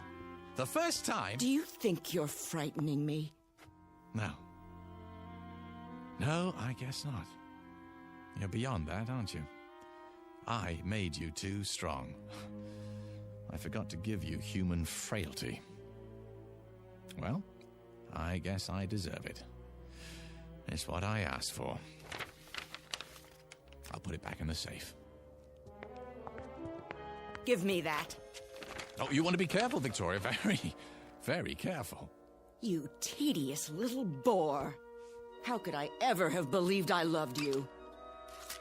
Here's what I think of your childish trick. Victoria! Do you know what you've done? I feel strange. I'm sure you do. It's too late. I can't pull it out of the fire. I think I'd like to lie down. You don't mean to tell me it's true. No. No, it can't be true. No. Gregory. Victoria!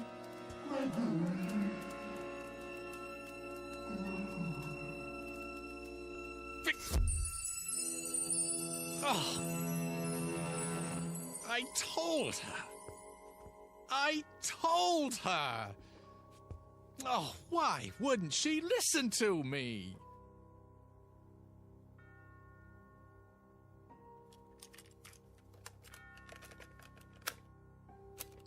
Recording. Her name is Victoria West. She...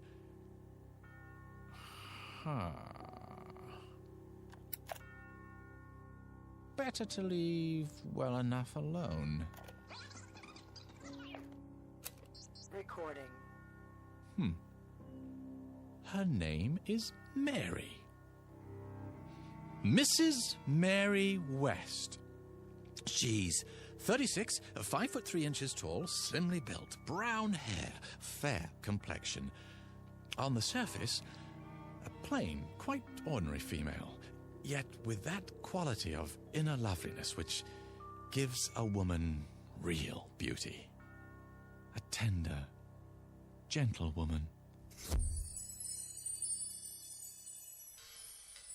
Just now she's coming into her husband's study. Hello, Gregory. There you are. What do you have, darling? Oh, nothing really. A tape recorder. One of the tools of my trade. Will you show me how it works someday?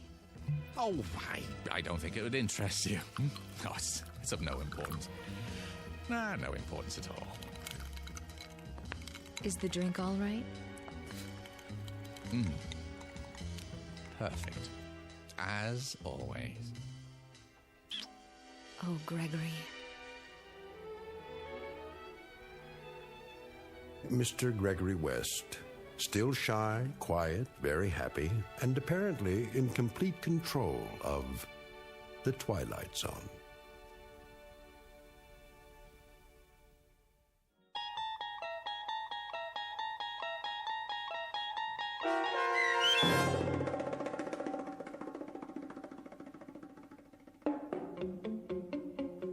A World of His Own, starring Charles Shaughnessy with Stacy Keach as your narrator, was adapted for radio by Dennis Etchison and written for The Twilight Zone by Richard Matheson. Heard in the cast were Linda Ryder, Alyssa Fraden, and Doug James. The producers of The Twilight Zone wish to thank CBS Enterprises and the Rod Serling estate for making this series possible. This copyrighted radio series is produced and directed by Carl Amari for Falcon Picture Group. Sound design and custom Foley effects for The Twilight Zone by Cerny American creatives Bob Benson, Craig Lee, Michael Slaybach, and Matt Sorrow. To learn more about The Twilight Zone radio dramas and to contact us, visit our official website at twilightzoneradio.com. Doug James speaking.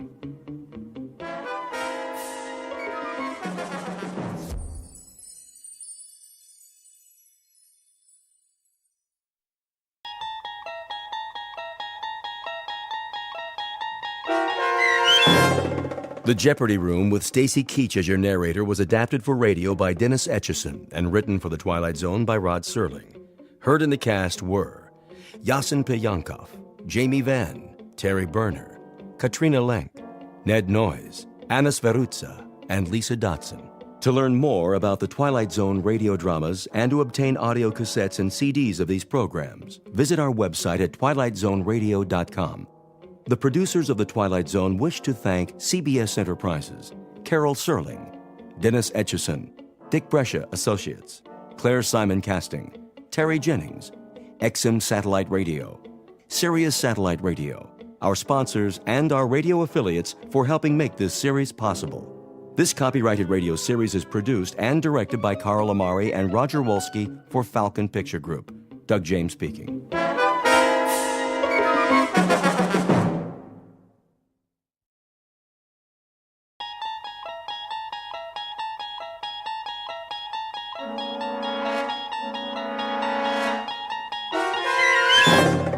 You unlock this door with the key of imagination. Beyond it is another dimension. A dimension of sound, a dimension of sight, a dimension of mind. You're moving into a land of both shadow and substance, of things and ideas. You've just crossed over into the Twilight Zone.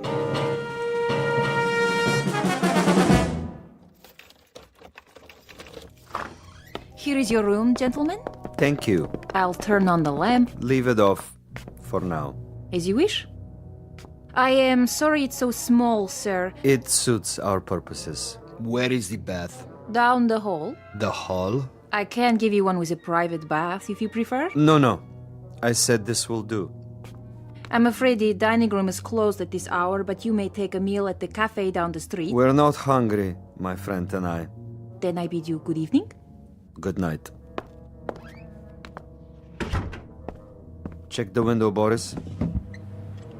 You chose the right room. Of course. There is Kuchenko, in his room, across the alley. Binoculars? Right here, Commissar. Yes. See? The Major lies on his bed, but he does not sleep. He will sleep very soon. Give me one shot with this rifle. Not yet, Boris. That would be too easy. Easy? A clean kill. I have something more challenging in mind. Something along the lines of a game, perhaps. I don't like games. Not even a game of cat and mouse? What for? To make him squirm a bit before the hammer falls? We waste time, Commissar. Patience, my friend. Hand me the phone. Who are you calling? Hickory Dickory Dock. Front desk. Yes. Excuse me, but do you have a Mr. Kuchenko in your hotel? One moment. Sorry, no one by that name. But I happen to know that my friend is staying there. Perhaps he's registered under another name? Andreev? I'll check. Yes, Mr. Andreev, room 963. Very good. Will you connect me, please? Yes, sir. Look, he hears it. Of course he does. He rises from the bed to answer.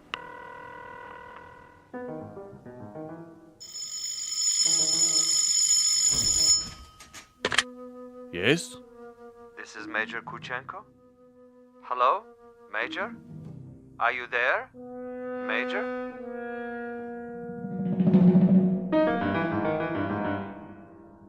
The cast of characters in our drama: a cat, a cat's assistant, and a mouse. This is the latter, the intended victim, who does not know but may have already guessed that he is to die. His name is Major Ivan Kuchenko, and he was lately an officer in the former Soviet Union. At this point, he has, if events go according to certain predetermined plans, perhaps 3 or 4 more hours of living. But an ignorance shared by both Major Kuchenko and his executioner is the fact that both have taken rooms at adjacent hotels in a section of the city located beyond the checkpoints of the Twilight Zone.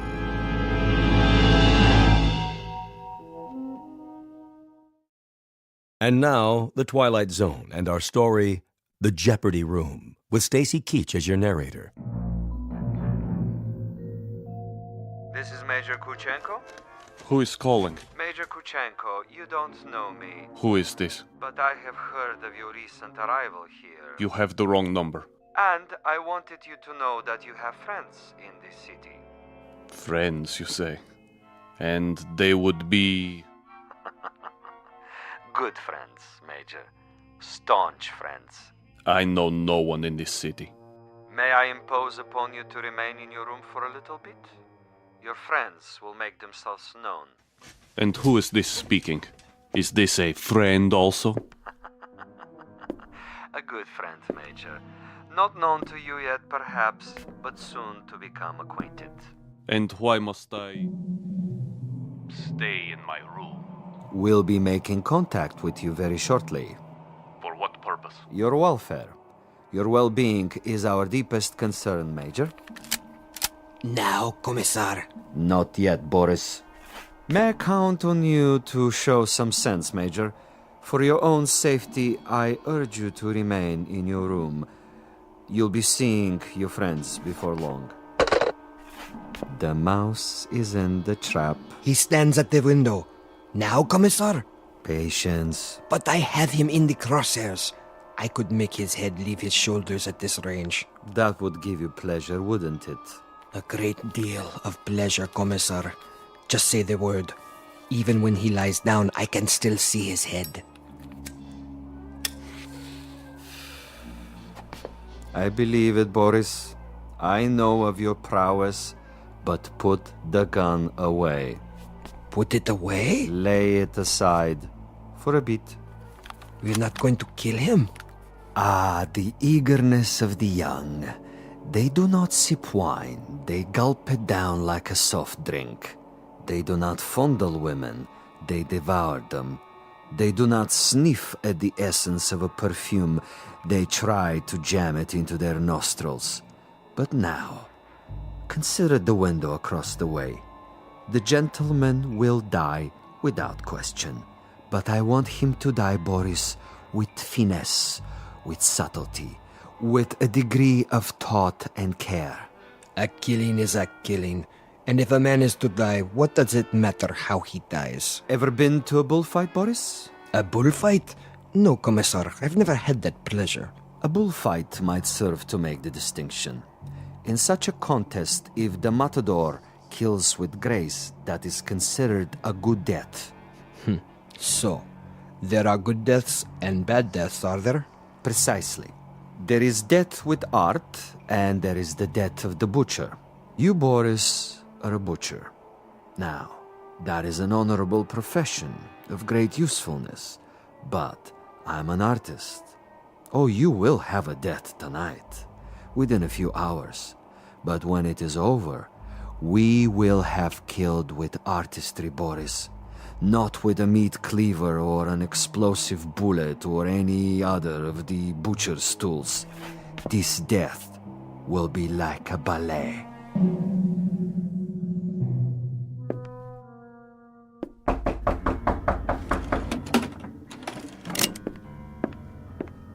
Yes? Major Kuchenko? Who is it? A friend, Major. If you prefer, you can turn off the lights and find a hiding place. I'll come in with my hands up, palms open.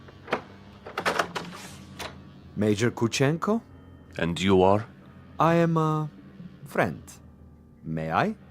For a moment. I would prefer that you put the gun away. Not a chance. Were you the one on the telephone? We had a brief chat earlier. Quite a place you have here. Who occupied it before you? A rat?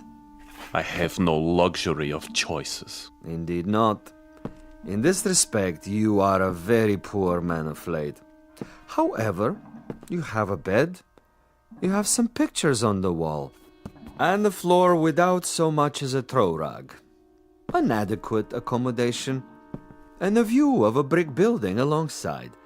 I suppose there are worse places to spend an evening, Major? I know. I've been to many of them. Indeed. Indeed you have. Siberia is cold this time of year, is it not, Major? I'm told it's a most uncomfortable climate. You've been told quite correctly. It's a freezing jungle. A freezing jungle. Marvelous. Lovely imagery. Siberia is a freezing jungle. It was. When it was part of the Union. You make reference, of course, to the people who inhabited it. I make reference to some people. Those who were in charge of that private resort. It must have been unpleasant for you? At least sufficiently unpleasant to motivate you to renounce your native land and try to seek asylum elsewhere? For a time. Asylum is no longer necessary under the new regime. But of course the old ways die hard.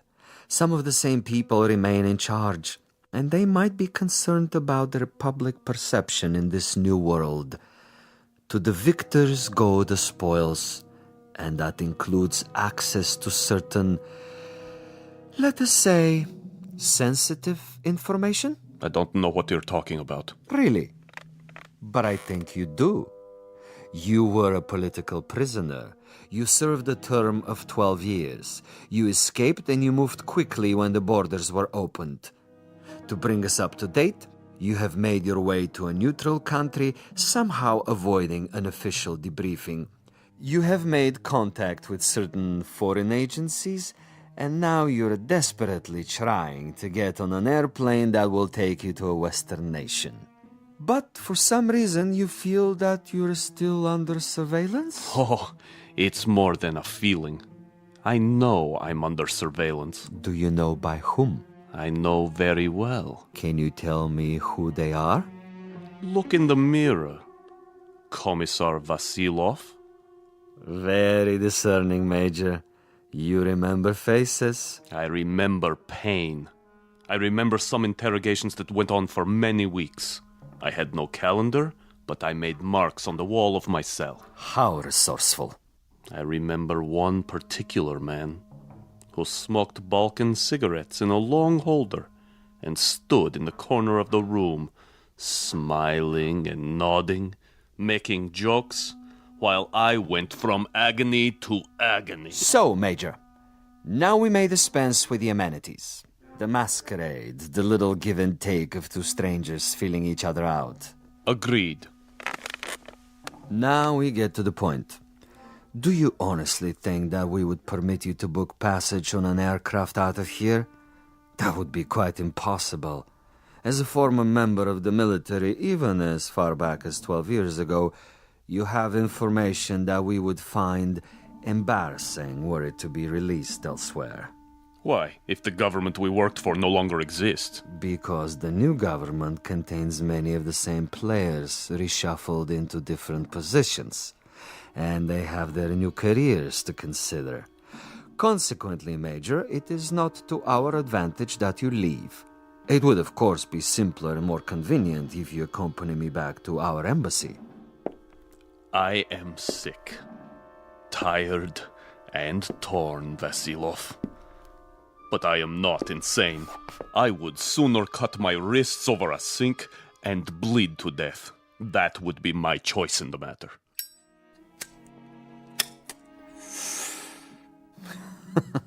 You surely can't be serious, Major. I'm rather a connoisseur of the several hundred ways for a man to depart the earth. And you can believe me when I tell you the cutting of the wrist is not a particularly felicitous modus operandi. Quite apart from the pain, which of course must be attendant, is the fact that one dies slowly, and because of this, he has to be an eyewitness to his own demise. No, my dear friend, I'm afraid we are of two minds about that kind of death. But enough.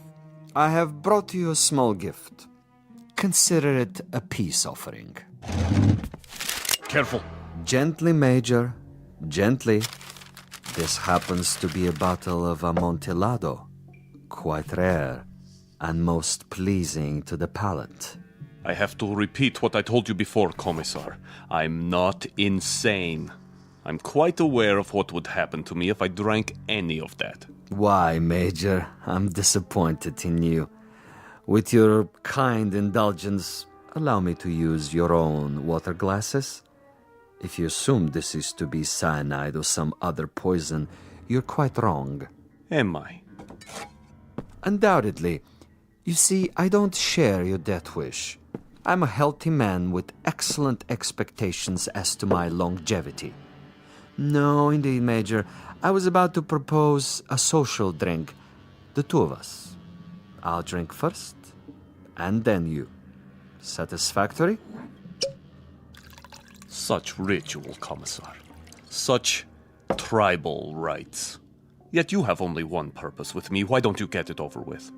If you're trying to disarm me and make me get rid of this pistol, it'll take more than a social wine. Indeed, Major. Now, as to my business with you, we both know what that is. Go ahead and say it. Very well. I'm to see that you're dead by tomorrow morning. Is that plain enough? Quite plain. And you shall be, Major. With a degree of immodesty, I can say that I've killed 800 times you. But I've done it, Major, with subtlety, with originality, with ingenuity. I'm the last of the imaginative assassins, an artist of the profession, as it were. Excellent. Flavor. Bouquet, just the proper dryness. Really quite an exceptional wine. Join me, Major? And now? And now I will tell you something else. I will tell you something about you and me. Please. You, Major, are a malcontent, a genuine curiosity, a rebel with no cause to speak of. You have to go to prison camps, to interrogation centers, or hide in filthy little rooms. You can never accept that which is ordained. And you? I, on the other hand, am a survivor. I adapt to my situation. I haven't a large salary, and my job, at least the way it's laid out, is a rather dull one. Finding defectors and traitors and subversives and doing away with them. Now, I could do that with a high-powered rifle. I could do it with a homemade bomb. But I choose to exercise imagination and taste. In your case... In my case? In your case, I choose to prolong the game. And in the process of this prolongation, I've come up with what I think is a most bizarre and novel method of execution. One designed especially to challenge your talents. For we are worthy adversaries, you and I. I feel weak. I feel... Tell me what you feel, Major. Exactly. I want to know. Why, you monster. You drugged me after all. Indeed I have. And that poses an interesting question, doesn't it? How is it that we both can drink of the same wine, and yet I'm unaffected? Isn't that an interesting question, Major? Major?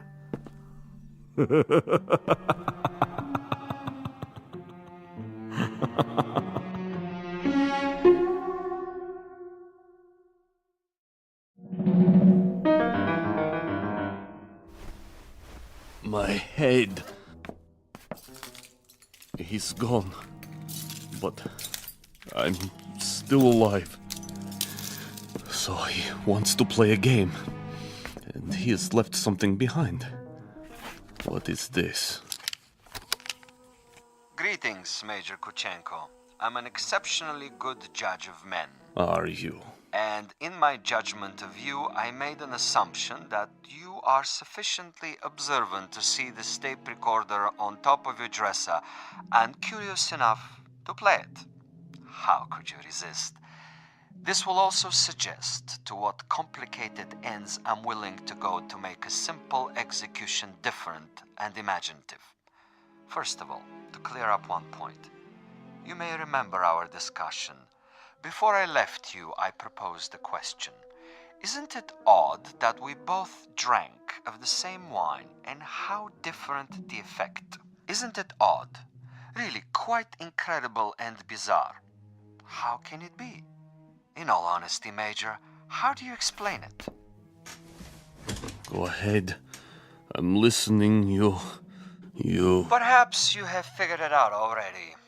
The truth is, I have been imbibing this particular drug for many years, a sort of experiment with myself as the subject.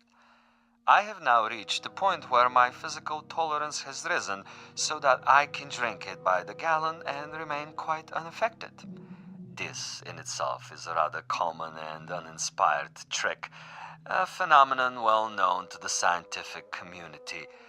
But you will also note, and I hope with a degree of pleasure, that you have not been poisoned. You're very much alive. Where are you? As you've probably perceived, I am rather a gamesman when it comes to killing. I adhere to my own rules and ethics. Hence, Major Kuchenko, I have taken the liberty of removing your pistol so that you won't hurt yourself. Now listen to the following quite carefully.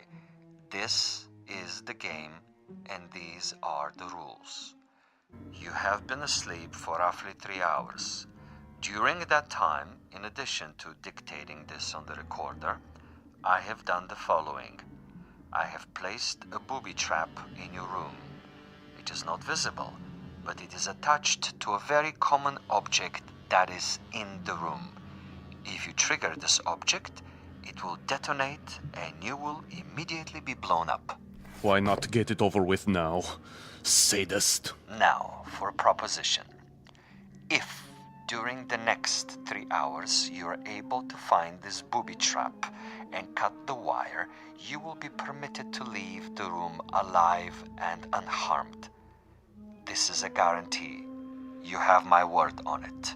Your word. But the following conditions are of the essence, Major.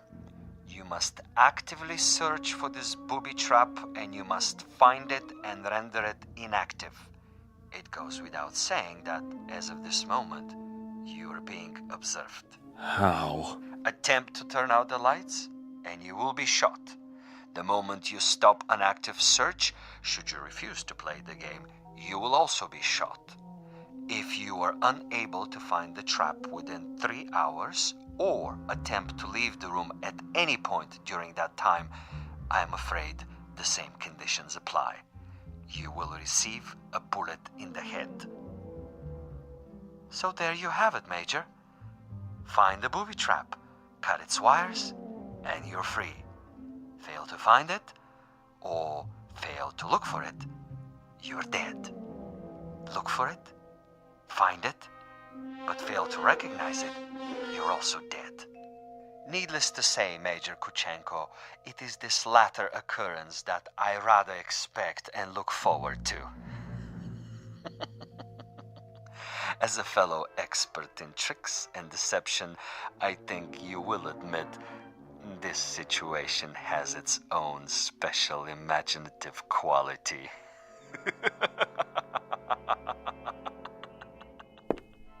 Where are you?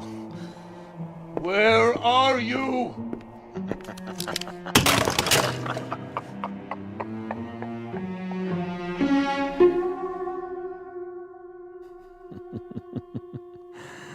Over here, Major. Just across the way. So near and yet so far. Can't you see me? Doesn't the light reflect in my binoculars? Look, Major. Please look. Try, I implore you. Where have you been, Boris? I brought food from the cafe. Food is of no consequence. Quickly, he's awake. Don't worry, Commissar. I have a clear shot anywhere in the room. Hold your fire until I tell you. But why? Such an easy target. Too easy. That is the difference between us, Boris. You are a marksman, but I am a gamesman. And the game is afoot. The picture frame? No. Too obvious. The ceiling. The light fixture. Possibility. Nothing. Oh, you think you are so clever, Commissar. So clever. The bed, then. Under the mattress. The bed springs? It might be. Not the chair, though. Still possible. Where? That would be telling. Go ahead and eat, Boris, before it gets cold. He's busy with the hunt for now.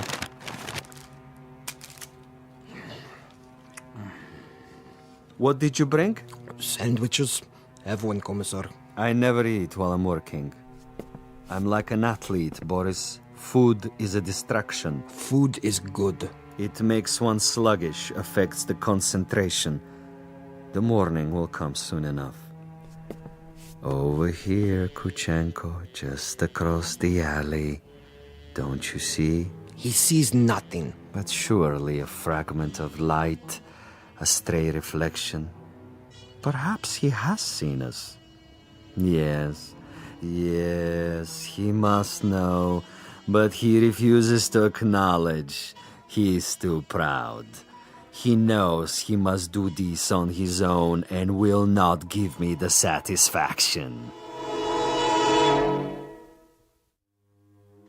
The bookshelf. Or the books themselves. Which one? An atlas? A novel? The Bible, of course. It's already been moved an inch, 2 inches. But the wire? Where? One way to find out. The bookcase itself, then. Behind the books. In the wood, the nails. Or under the floorboards. Wait, think. Where would I put it? You want a real battle of wits, Vasilov? You've got it. Think. 4 walls. Ceiling. Light fixture. Floor. A picture. Bed with frame. Box springs. Mattress. Headboard. A night table. Bookshelf. Dresser. Window. Desk. First the drawers. The top one. Slowly.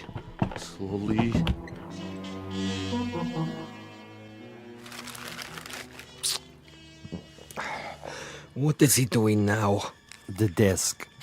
He's down on his hands and knees removing the 2 bottom drawers so he can see what's under the top one. Bravo, Major. Good thinking. Is that where you put it? The possibility exists. Look at him, glistening like a mackerel. He stops to wipe the sweat from his eyes. And now he looks under the top drawer, crawling on his back. Yes! I think he's got it. Let me kill him. Don't be a fool. There are rules. Now he sees a length of wire. He grasps it between his fingertips very, very carefully, and he has removed it. Something is wrong with the bomb? I doubt it. Then it was not in the drawer? Oh, there is a piece of coat hanger I placed there. A decoy. A drawer would be common, uninspired. And I'm not, you'll forgive the immodesty, a common executioner. Where is it, Commissar? In a most ingenious place. Really, quite an ingenious place. Not in the books, the desk, the mattress. Think of another common object in that room, Boris. I have it. Yes? The doorknob. Interesting idea. Then where? I'd rather not tell you at the moment, Boris. I think you'll enjoy the next few minutes more if you share the Major's ignorance. You seem very sure. Sure? That he'll find the trap. You take a risk. Not at all. That's not what I'm sure of. That is to say, I'm reasonably sure he'll find it, given his mental capacity. But he'll find it too late. He's looking toward us. But he can't see us. It's quite dark in here. And it wouldn't matter if he did see us. Now he's returning to the table. You're getting warm, my young friend. The ashtray. Extremely warm, but not hot. Where then? Please, Commissar, please tell me. Take the glasses. What do you see? He stands over the telephone. He is reaching out. Hot now, Boris. Extremely hot. Oh, he has picked it up. I thought for a minute there... You thought what? The telephone. Precisely. The telephone. But he just lifted the receiver. Indeed. He lifted the receiver to call out. If, on the other hand, the Major's telephone were to ring and he were to answer it... That's it, isn't it? If he picks up the phone after it rings... You have it now, my friend. When the Major's phone rings and he answers it, I have placed a tiny bottle of nitroglycerin inside the mechanism. The explosion will only occur after the ring and the lifting of the receiver, at which point the electrical contact will be made, and Major Kuchenko will not even have time to say hello. But what if no one calls? Oh, someone will. I promise you, someone will.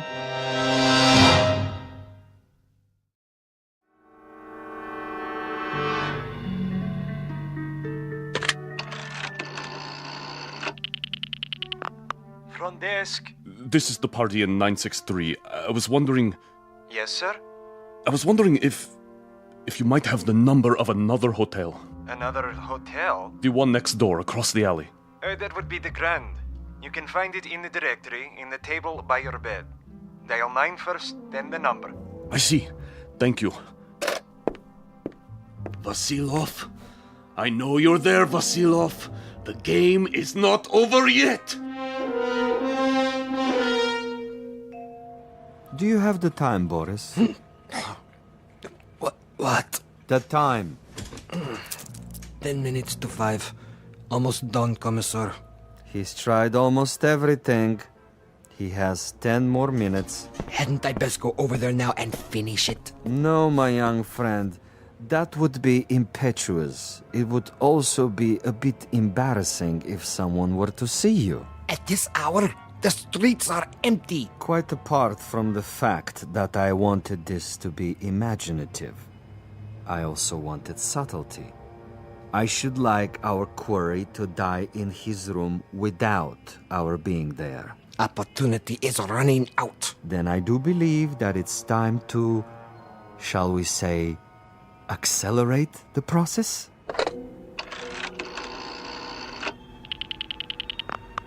Hotel Mont Blanc? Would you dial room 963, please? Thank you. I'll wait. There it goes. He's walking toward it. What's the fool doing? Why doesn't he answer it? I can't tell. He has his back to the window. Turn around so I can see. Now, Commissar? No.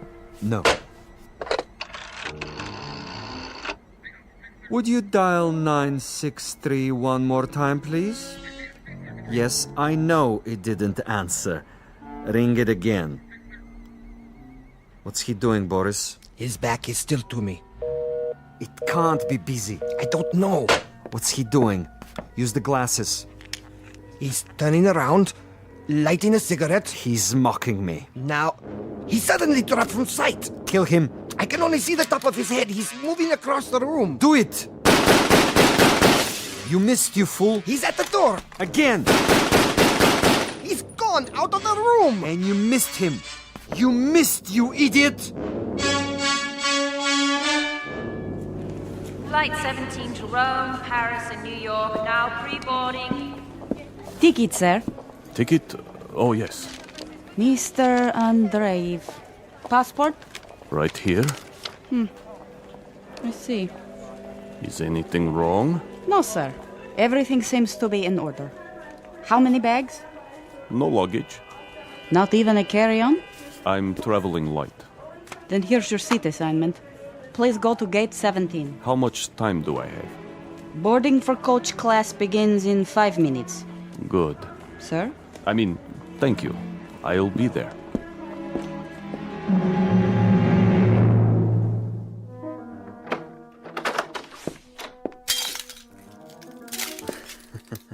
What a mess he left behind. Like a pigsty. He tore the bed apart.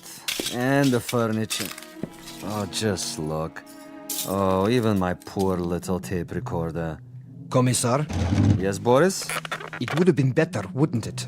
What would? If I had taken his head off in the first place. You mean if we had slaughtered him like an animal? I love your style, Boris. You should have been a pig farmer. Our man would have been dead by now. He would have been dead if we had beaten him to death with mallets too. But anyone can die that way.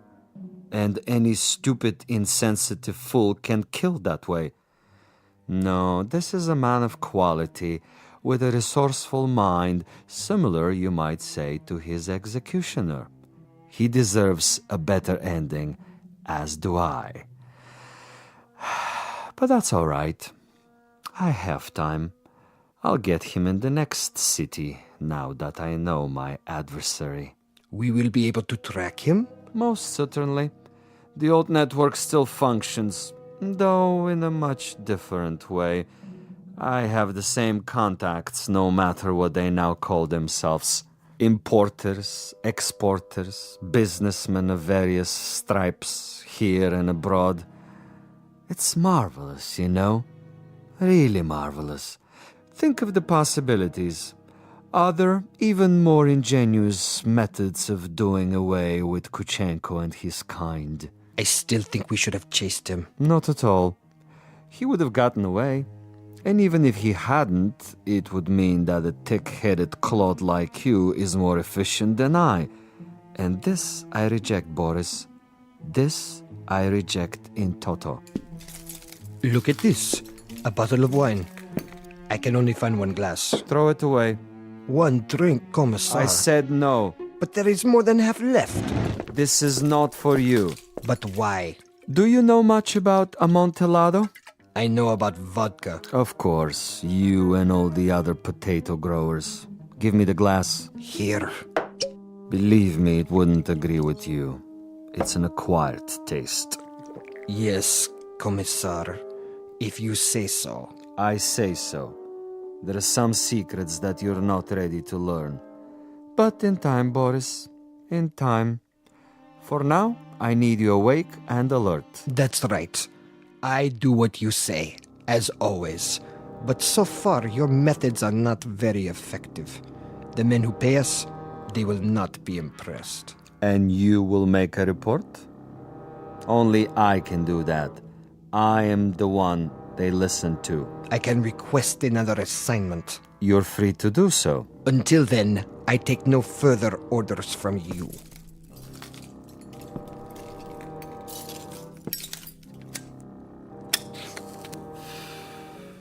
As you wish. You might want to reconsider, though. The resort in Siberia may be closed, but there are others. We have allies. All it would take is a single phone call. Comrade Boris, uncooperative, recalcitrant, unwilling to follow instructions. In this new order, there are not many positions for the uneducated, the blockheads with families. Yes? Well, You want to say something? I withdraw my complaint. What's that? I didn't hear you. I am tired, Commissar. I say many things when I am tired. You wish to apologize? Yes. Very well. I will take it under advisement. In the meanwhile, see if Major Kuchenko left anything behind. Check the closet, the drawers. Yes, Commissar. And life goes on. The sun comes up and we arise to meet another day, to prevail by our wits and our wits alone. I'll get it, Commissar. No, Boris! I don't want... Fool, no! I'm sorry, sir. Your party doesn't answer. No? It doesn't ring at all now. You're sure? Mont Blanc Hotel, room 963. Strange. The line is suddenly dead. Thank you, operator. That means my message got through. Flight 17 Transocean Airways now departing for New York City via Belgrade, Paris, Rome, London, final call.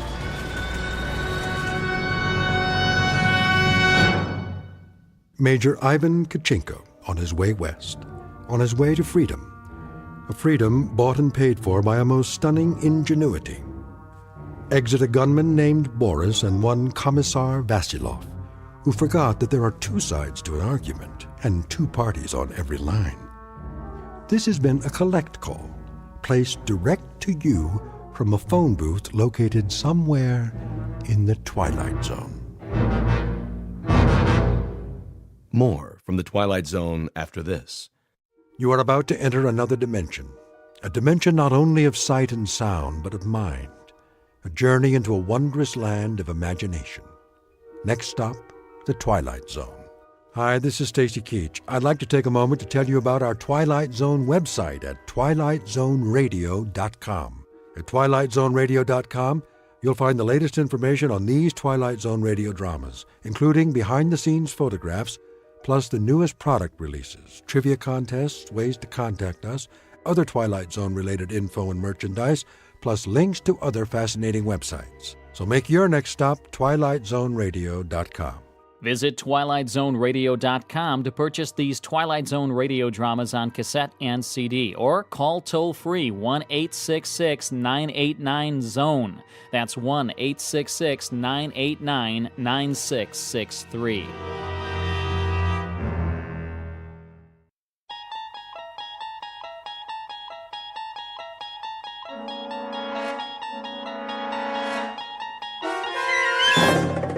You're traveling through another dimension, a dimension not only of sight and sound, but of mind, a journey into a wondrous land whose boundaries are that of imagination. Your next stop, the Twilight Zone.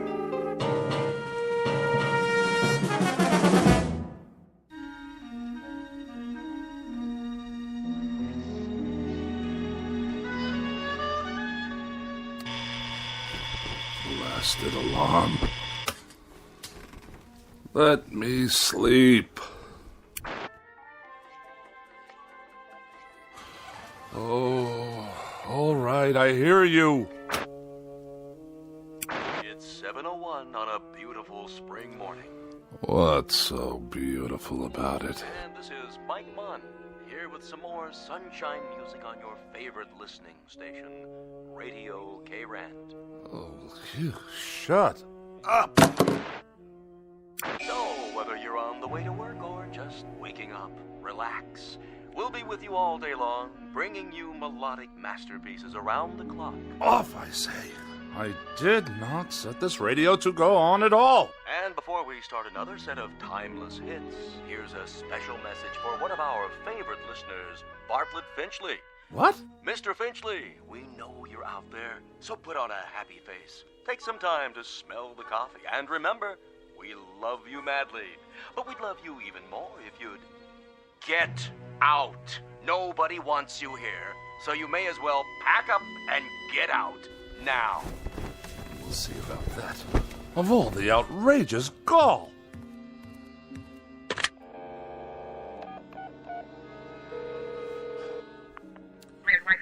Operator, get me K-Rand. Yes, the radio station. No, I don't know the number. Kindly dial it for me. If you can spare a moment from your crossword puzzle. K-Rand, how may I direct your call? Connect me with Mike Munn. I beg your pardon? Munn, your asinine disc jockey. I'm sorry, sir, but there's no one here by that name. Of course there is. I just heard him on the radio. He took it upon himself to broadcast a personal insult directly and specifically aimed at me. We play all music all the time, sir.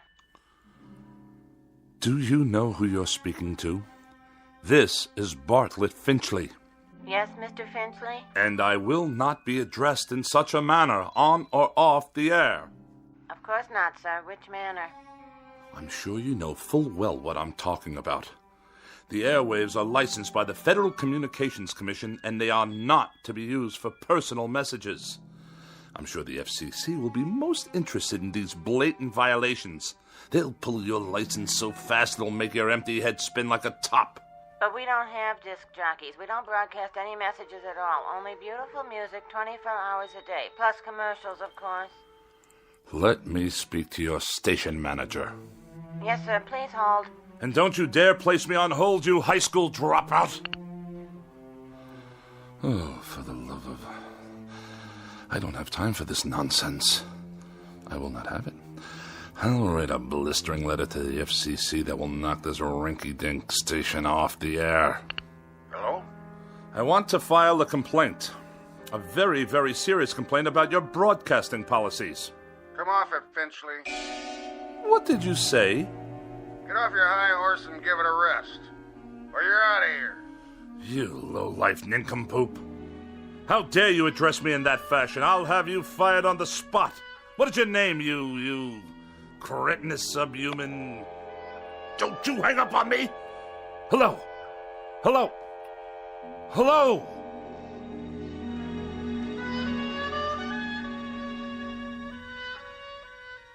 This is Mr. Bartlett Finchley, age 42, a practicing sophisticate and dedicated misanthrope who writes very special and very precious things for gourmet magazines, critical journals, and the like. He's a bachelor and a recluse with few friends, only devotees and adherents to the cause of tart sophistry. He has no interest save whatever current annoyances he can find to occupy his mind. He has no purpose to his life, except the formulation of day-to-day opportunities to vent his wrath on the mechanical contrivances of an age he abhors. In short, Mr. Bartlett Finchley is a malcontent, born either too late or too early in history, and who in just a moment will enter a realm where muscles and the will to fight back are not limited to human beings. Next stop for Mr. Bartlett Finchley, the Twilight Zone. And now, The Twilight Zone, and our story, A Thing About Machines, starring Mike Starr, with Stacy Keach as your narrator.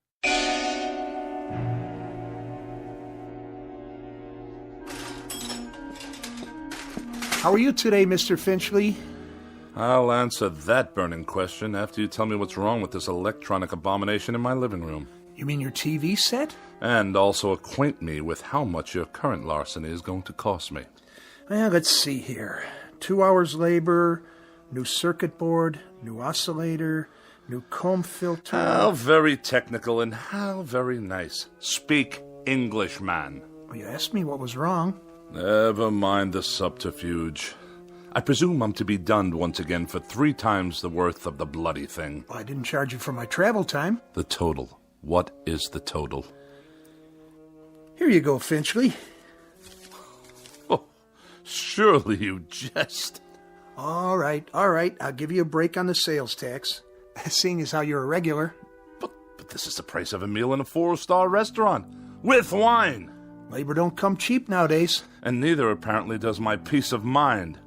I requested that the device be restored to working order, the alternative being more disruptions to my writing schedule. Well, you could just get a new one every time.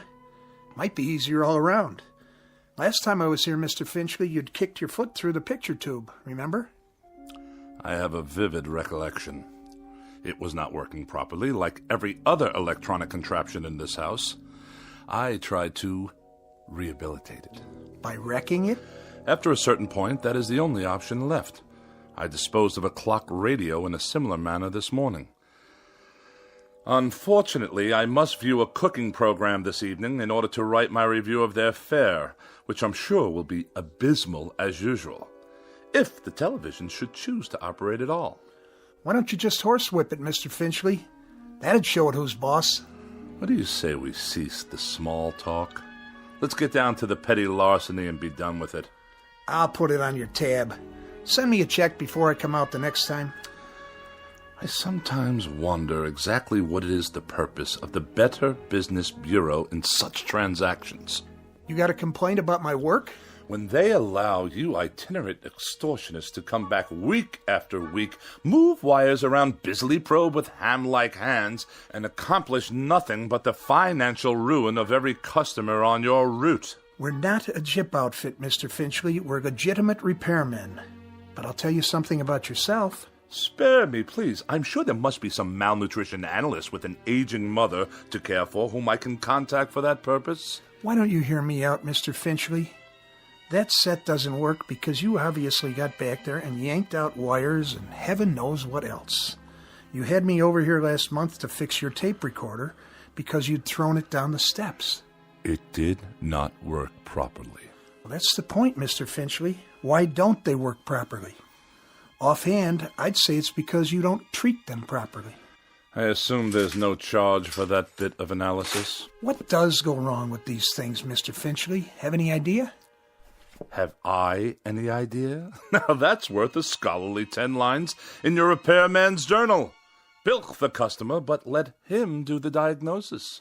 Well, the reason I ask that is because whatever it is that really bothers you about that television set and the radio and all the rest, it's something you're not telling me. Aside from being a rather incompetent clod, you're a most unreceptive listener. I've explained to you already. The television set simply did not work properly. And as for that original Marconi operating under the guise of a radio, it gave me nothing but static. You sure that was all that was wrong with them? I choose my words very precisely, thank you.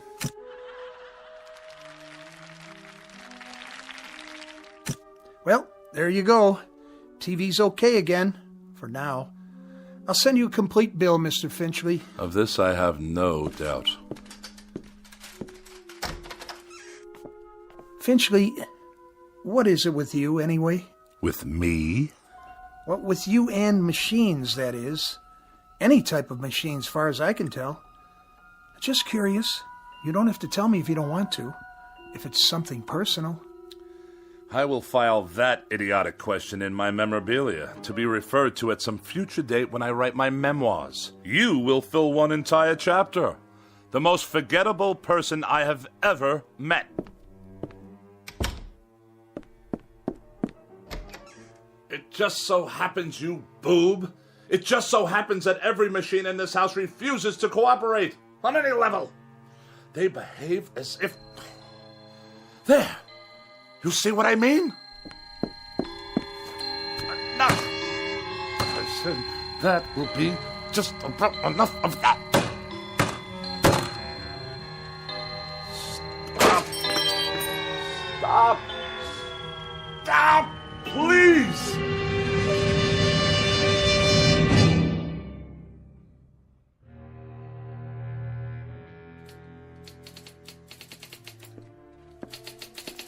Miss Rogers? Yes, Mr. Finchley? Let me see the pages. Yes, sir. Is that all you've done? That's all I've done. 2 articles and 1 column, almost completely retyped, 40 pages in 3.5 hours. That's the best I can do, Mr. Finchley. It's that idiotic gadget of yours, humming and clicking away. I suppose it's about to break down, too. It's perfectly fine for a typewriter if you'd let me use a word processor. My words don't need processing.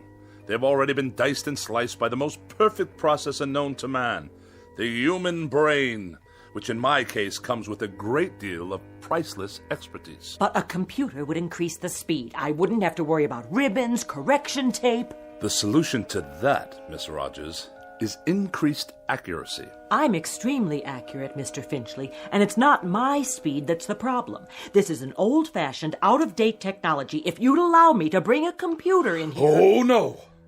Not in my house. More unnecessary bells and whistles. Thomas Jefferson wrote out the preamble to the Constitution of the United States with an inkpot and a feather quill. It took him only half a day. Then why don't you hire Mr. Jefferson? Did I ever tell you with what degree of distaste I view insubordination? Oh, yes, many times, often and endlessly. What are you doing? What does it look like? I'll tell you what, Mr. Finchley. From now on, you can get yourself another girl. Somebody with 3 arms and roughly the same sensitivity as an alligator. Then the 2 of you can work together till death do you part. As for me, I've had it. And you are going where? Where? I think I might take in Bermuda for a couple of weeks, or Mexico, or maybe a quiet sanitarium on the banks of the Hudson. Now, Miss Rogers. Any place where I can be as far away as possible from the highly articulate, oh so sophisticated bon vivant of America's winers and diners, Mr. Bartlett Finchley. Miss Rogers, you don't mean that. And surely you're not serious. You've You've even got me talking like you. But I'll tell you what you won't get me to do. You won't turn me into a female Finchley with a pinched, scornful little heart and a mean, petty, yellow, jaundiced view of everybody else in the world. Miss Rogers, please. Please don't leave. I beg your pardon? I wish you'd reconsider. Speak up, I can't hear you. I wish you'd stay for a little bit longer. You what? I don't mean to work. All that can wait. Then why? I was just thinking, well, we might have dinner. You're not serious. Or something, perhaps a cocktail. You are serious. I am. I'm not very hungry, and it's too early for cocktails. What's your trouble, Mr. Finchley? You sound like a half-hearted orphan whose idea of a lark is a square dance at the local grange. I'm merely suggesting to you, Miss Rogers, that we observe the simple social amenities between an employer and a secretary. I thought we'd go out, even taking a show or something. How very sweet, Mr. Finchley. Thank you, but no, thank you. Tonight, I'm taking a hog-calling lesson. You know what a hog is, don't you, Mr. Finchley? He's a terribly bright fathead who writes for gourmet magazines and condescends to let a few other slobs exist in the world just to take his rudeness and run back and forth at his beck and call. Good day, Mr. Finchley. Miss Rogers, before you go, have a cup of coffee or anything at all. If you must know, I'd like very much not to be alone for a while. Are you ill? No, not as such. Then what's the trouble? Does there have to be trouble because I'm desperately tired. I've hardly slept for 4 nights. And the very thought of being alone now, well, frankly, it's intolerable. Things have been happening, Miss Rogers. Very odd things. Go on. That TV set in the corner. It goes on late at night. Just goes on all by itself. I see you got it fixed. And the clock radio I kept in my bedroom. It went on and off, too, of its own accord, whenever I tried to catch up on my sleep. I'll let you in on a little secret. There's a conspiracy afoot in this house, Miss Rogers. Really, Mr. Finchley? That's exactly what it is. A conspiracy. The television set, the radio, electrical devices of every sort. That miserable car I drive. Even the clock on the mantelpiece. There's no clock on the mantel. I know. I threw it away. Why would you do that? What I'm getting at, Miss Rogers, is that for as long as I've lived, I've never been able to satisfactorily operate machines. Mr. Finchley, I think you ought to see a doctor. A doctor? Oh, the universal panacea of dreamless idiots. If you're depressed, see a doctor. If you're happy, see a doctor. If the mortgage is too high and the salary too low, see a doctor. You, Miss Rogers, you see a doctor. I am a logical, rational, intelligent man. I know what I see. I know what I hear. And for the past 3 months, I've been sharing this house with a collection of wheezy Frankenstein monsters whose whole purpose is to destroy me. Now, what do you think of that? I think you're terribly ill. I think you need medical attention. You obviously haven't heard a word I've said. I think you've got a very bad case of nerves from lack of sleep. By no choice of my own, I assure you. And I think that way down deep, you yourself realize that these things are nothing more than delusions. Now I know what you really think of me. That I'm to be pitied. That I'm a poor wretch, not in my right mind, that... Think what you like. Now where are you going? You don't need company, Mr. Finchley. You need analysis. You're no better than a cogwheel robotic machine yourself. You haven't an iota of compassion or sympathy. Mr. Finchley, please, let go of my arm. I'll let you go when I get good and ready to let you go. Mr. Finchley, let's not make an ugly scene here. Now, come on, let me go. Mr. Finchley, let go of me! Get out of here and don't come back! With distinct pleasure and manifest relief. Don't ever come back. I'll send you your check. I will not be intimidated by machines, so it follows that no empty-headed little secretary with a mechanical expression is going to get away with anything either. Mr. Finchley, in this conspiracy you're suffering, this mortal combat between you and the appliances, I hope you get licked. Good riddance! What? More typewriting?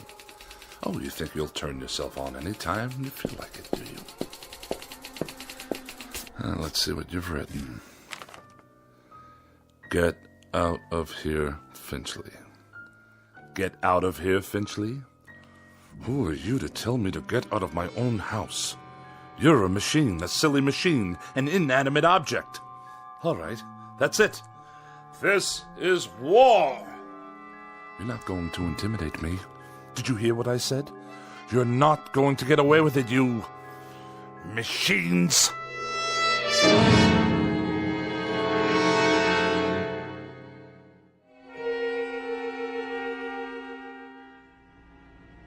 Nice day, huh? Define your terms. I was only making conversation, Mr. Finchley. Just see to it that this elevator takes me all the way to my destination without a mishap. 19th floor. I'm surprised I got here in one piece. Pardon, sir? No matter. You wouldn't understand.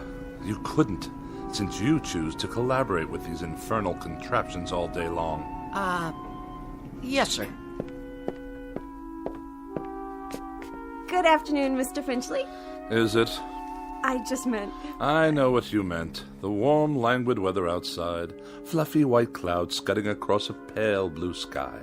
The sort of day when a young woman's thoughts turn to romantic mush. Disgusting. Mr. Finchley, I assure you Well, I'll have none of it. Do you hear? Excuse me.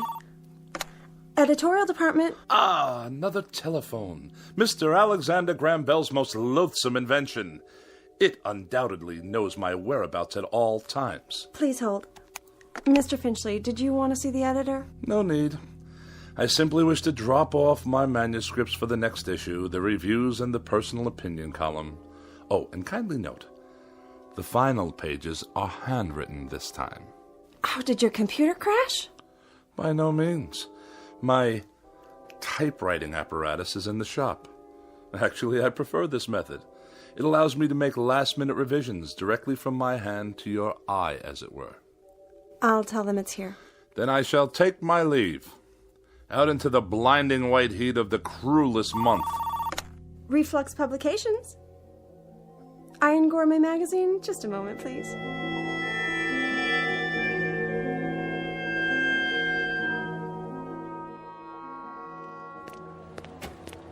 You there! Why are you touching my automobile? I'm writing you a citation, sir. For what reason? Overtime parking. What? The meter ran out. That's impossible. You can mail in the fine or pay in person.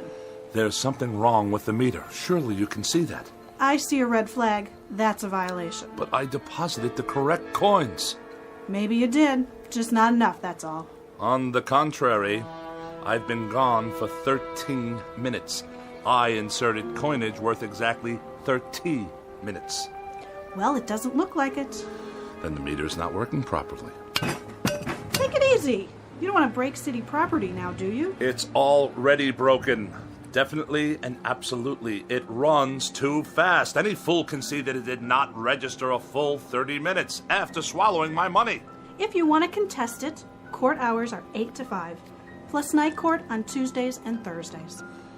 This is a gross miscarriage of justice. I'm just doing my job, mister. Here's your citation.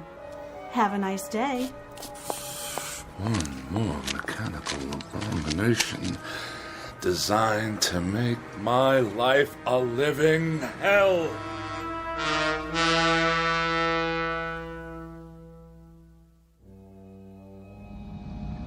One side, madam. You, sir. Move your vehicle out of my way. Watch it, Mac. Watch what exactly, you imbecile? This is my lane. Park it, Pops. Of all the insolent. Get that round trap off the road. Stand aside. Bartlett Finchley is at the wheel. Where earned my first driving license while that bully was still in kindergarten. The barbarians are at the gates. Yet another red light, waiting for some mother and her toddler to cross the street. Oh, look at them, stuffed to bursting on cheeseburgers. What's wrong with you? Are you blind? I did nothing. Simply placed my foot on the brake pedal. On the gas, you mean? The car moved forward under its own power. Yeah, sure. You trying to kill somebody? I saw the whole thing. He did try to kill you. On the contrary, the motor car obviously malfunctioned. We're in a crosswalk here. Get his license number. You do that. The light is now green. Do I have your permission to proceed? Get that piece of crap out of here. Gladly.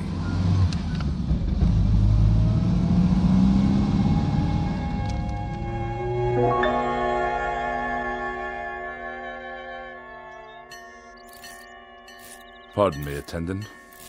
If I may be so bold. Yeah. When will you be finished with the repairs? On the old four-door? Soon, I trust. You've had more than enough time. Right. It's parked over there. Ah, my congratulations. And now for the bad news. What is this going to cost me? Nothing. For a brake overhaul? You mean no charge for the labor? I'll consider that a professional courtesy. I mean no charge, period. So you haven't completed the work. My good man, I can't wait around this gas station all day. There's nothing wrong with it. I checked the brakes, transmission, the works. It's an oldie, but there ain't nothing wrong with that car. Nothing? She's a classic. You know, you could sell that baby for good money if you want. But I distinctly felt the machine roll forward under its own volition. All the same, it's working perfect. Real cherry set of wheels you got there. I know a collector looking for something like that. I'll give you, say, $900. $900? The hubcaps cost more than that. Okay, $1,000. Give me the keys. If you say so. Here you go, Mr. Finchley. But she's not gonna last forever, you know. You ought to get back what you put into it. Buy yourself a nice new car. If you can hang on a minute, I'll call the guy. And waste even more of my precious time? Good day.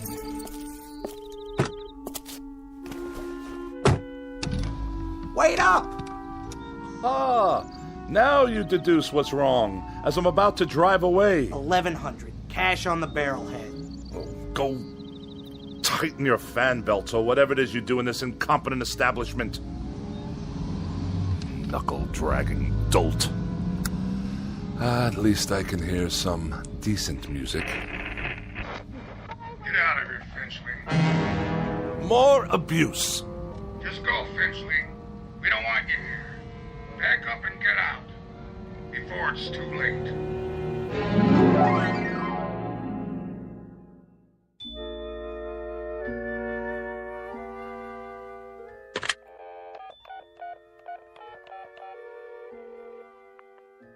Miss Moore, please? Oh, is that you, Agatha? Bartlett Finchley here. Yes, my dear, it has been a long time. Too long. Which indeed prompts this call. How about, dinner this evening? Yes, with yours truly. Why, at the restaurant of your choosing, of course. Oh, no, you're quite mistaken. There are establishments that meet my standards. In this city, well, I'm sure there are. Well, it is short notice. But yes, I see. Some other time, then? I'll call you again. You have my pledge on it. Not at all. Good evening to you.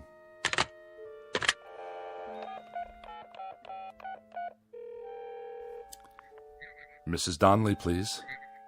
Pauline, is that you? Oh, and how's my favorite young widow this evening? Bartlett. Bartlett Finchley. You remember? Yes. I'm tip-top. And you? Splendid. Say, listen, Pauline, I was wondering, sort of spur of the moment and all that, but oh... I see. I see. Yes, perfectly. That's quite all right. No, I hadn't heard the good news. Well, I'm delighted for you. Truly delighted. In June. I'll send you a wedding gift. Of course. Good night. It's the telephone. I'm sure of it. Distorting my voice, twisting my words. What other explanation is there? An army of forces dedicated to embarrassing me, inconveniencing me, and generally making my life as miserable as possible.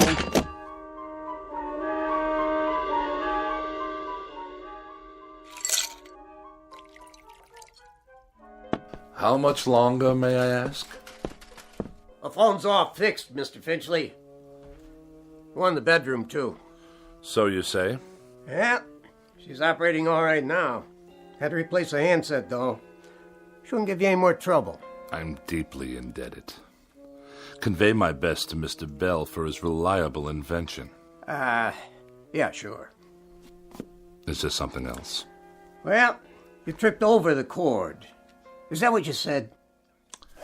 If that's what I said, you may rest assured that's what happened. Well, you're the boss, Mr. Finchley. Reason I asked, though, those wires sure looked like they were yanked out. Do they now? Proving what a vast storehouse of knowledge the phone company has yet to acquire. Okay. So long, then. Have a nice night. I shall certainly endeavor to do so. One thing. Yes? The thing about phones, though. What? Well, you see, they're just like any other piece of electronics. You have to be careful. Treat them right. Because if you don't, they won't do what you want. Kind of like people, I guess. Kick them to the curb, and they won't be there when you need them. You get back what you give out. But, well, I figure you know that already, don't you, Mr. Finchley? A smart man like you.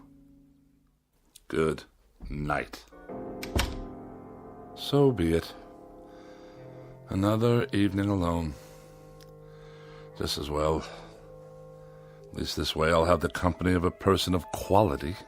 And welcome once again to Dinner for One on the Eating Channel. Tonight we prepare a bright and breezy repast guaranteed to liven up any kitchen. Oh, spare me. 3 new and exotic courses imported from jolly old England.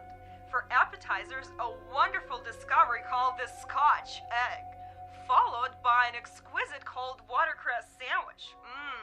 And the traditional pièce de résistance, bangers and mash. Sound exciting?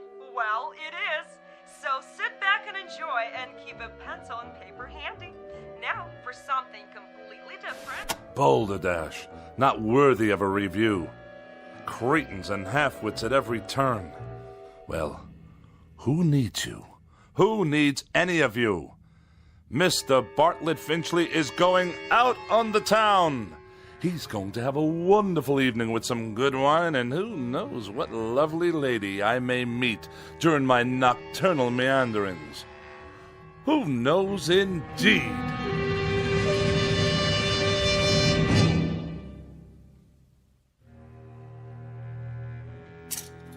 Dinner jacket, white shirt, and the red cravat. No, the blue. Or perhaps the polka dots. Yes. This will do.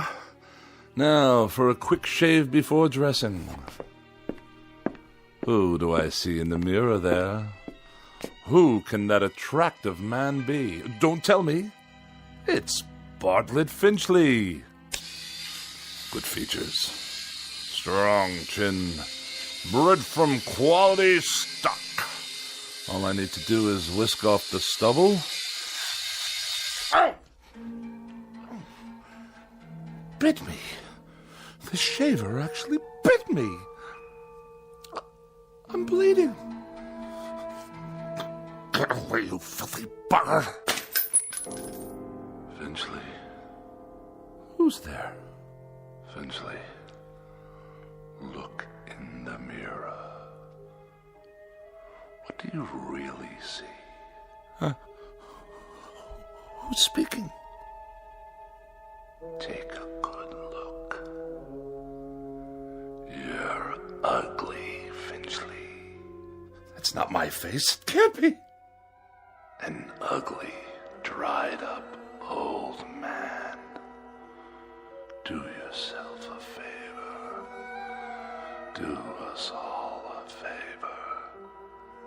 Use a straight razor. Stop speaking at once. You have no right.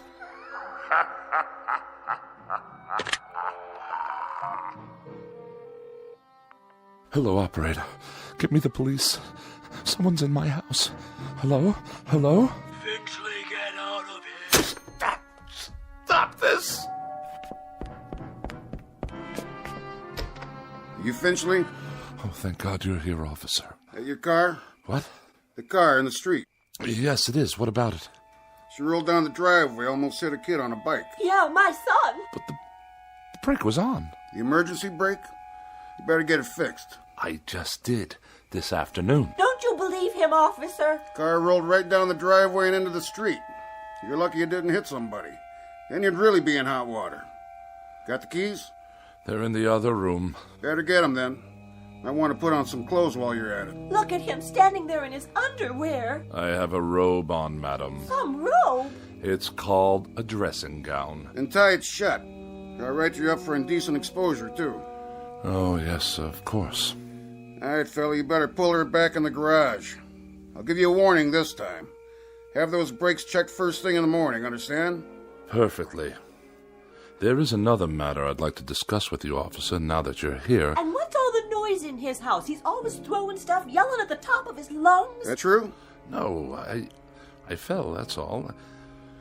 Tripped and fell on the stairs. That why your face is bleeding? Precisely. What's the other matter? Matter? You said you have something to discuss. It's difficult to explain. You wouldn't understand. Evening then, Mr. Finchley. So is he going to move his car or what? In one moment, madam. For now, you may remain on my property until I return with the keys. At that time, I should like you to be out of my yard. Otherwise, I shall solicit the aid of this gendarme to forcibly eject you. Idiots! I need a drink.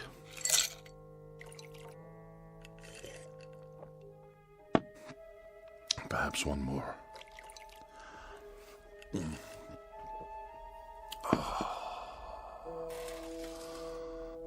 That's better. But if the car can't be trusted, how can I go out this evening? I'm a prisoner in this madhouse. Miss Rogers? Edith? Is that you? Yes, of course. You had second thoughts, and now you've come back.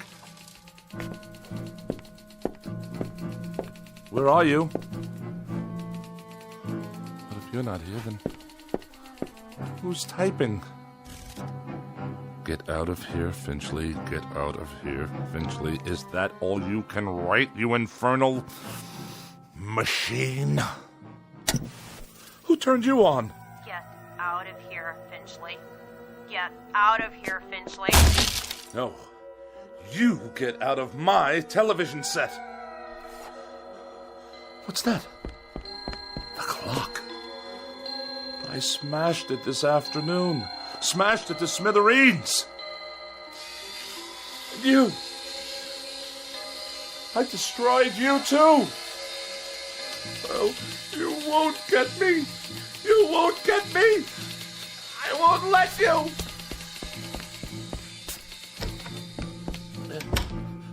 Help me, please. Someone. It's Bartlett Finchley, your neighbor. Let me in. It's that crazy man again. Don't let him in, Mom. He tried to kill me. I didn't. The car did. Don't you understand? Open your door. You get away from here.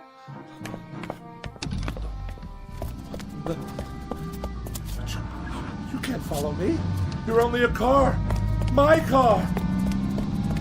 Stop. There's no one at the wheel. You must stop. I demand it. Back to my house. Then it can't follow me to the house. Locked. Wait. I have the keys after all. It can't get in here. I'm safe now. Safe. Oh, where's the light switch? Burned out. Just as well. I'll hide here in the dark until the car goes away. Yes, that's it.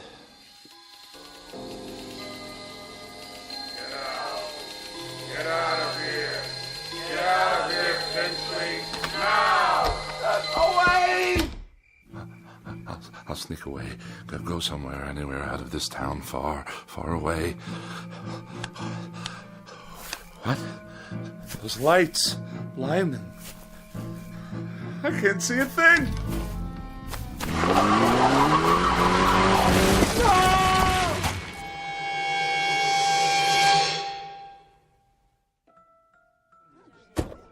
I have your 1019 on Woodlawn Drive. What is the status?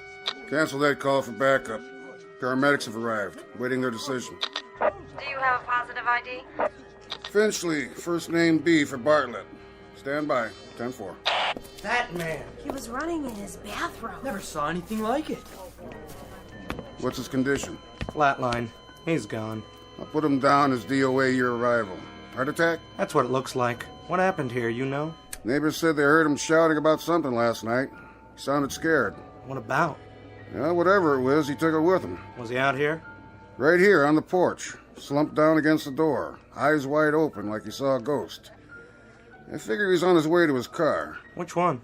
At the curb. Never got to move it like I told him. He must have been drunk. You can smell it on him. Good thing he forgot his car keys or he might have done some real damage. Yeah, not now, though. Poor old guy. He was a royal pain, let me tell you. That's all over now. Maybe he did see something. Who knows? Maybe so.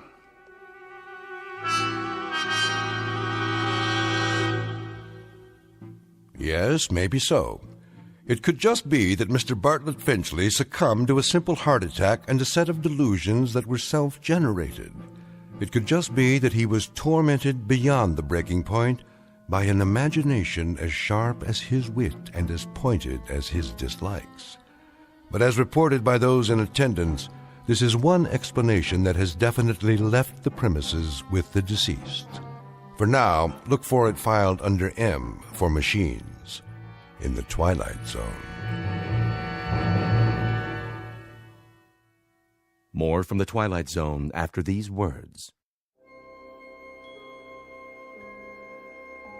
Hi, this is Carl Amari, producer of the Twilight Zone Radio Dramas. I'd like to take a moment to tell you about our official website at twilightzoneradio.com, where you'll get the latest news and information on these Twilight Zone radio dramas. Plus, at twilightzoneradio.com, you can digitally download 3 free episodes or any of our episodes for only $1.95 each. In this age of ever-changing technology, we've decided to make these episodes instantly available to you by making the Twilight Zone radio dramas a digital download-only series. This means that this series will no longer be offered on CD. The CD collections at our website are now being offered, while supplies last, at buy one, get one free. So be sure to get your favorites before they're sold out. Be sure to visit us often, and I'll see you in the zone.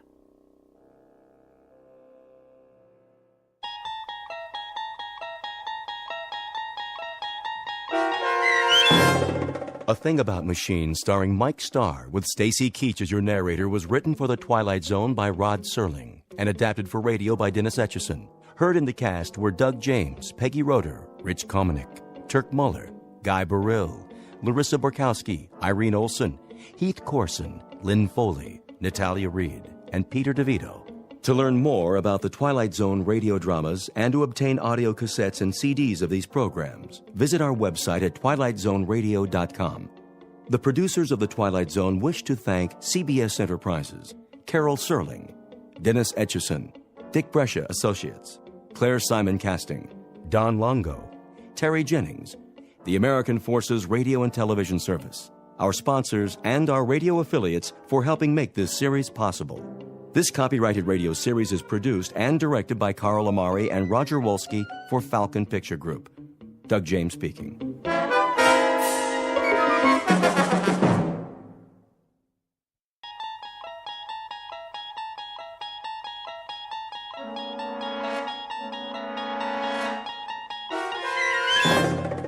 You unlock this door with the key of imagination.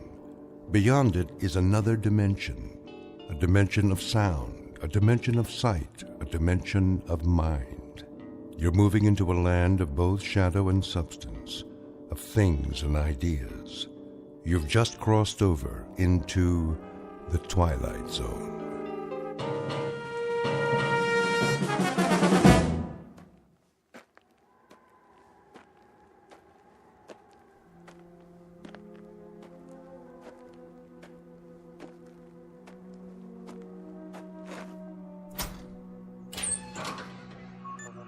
Hank?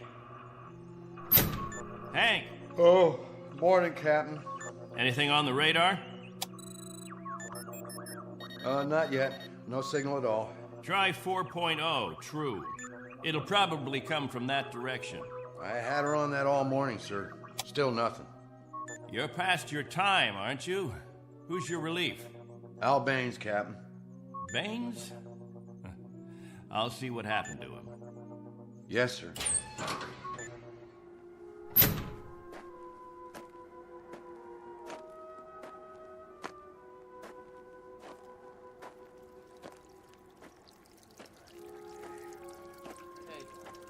Morning, all. Anything yet? Afraid not. They lost, you figure? There's no telling. Okay if we fill our containers now? Go ahead, as long as the water supply holds out. Be a while till the next batch is ready. Julie, where's your husband? He was sleeping, Captain. Get him, Julie. Is something wrong? There's something wrong. Yes, sir. How does it taste today, Henry? Same as always, hot, flat, and unforgettable. But wet. Suffer it a little bit more. 6 months from now, you'll be drinking chocolate ice cream sodas.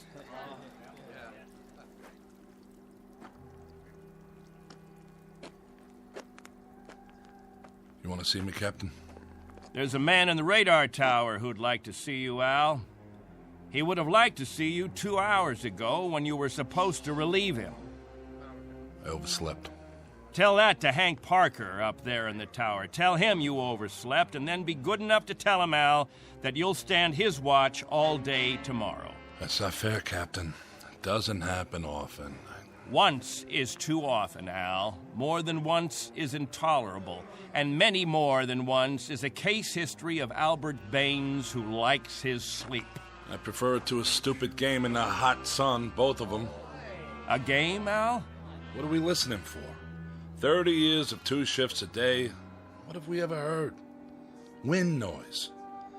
And what have we ever picked up on the radar screen? Dust particles?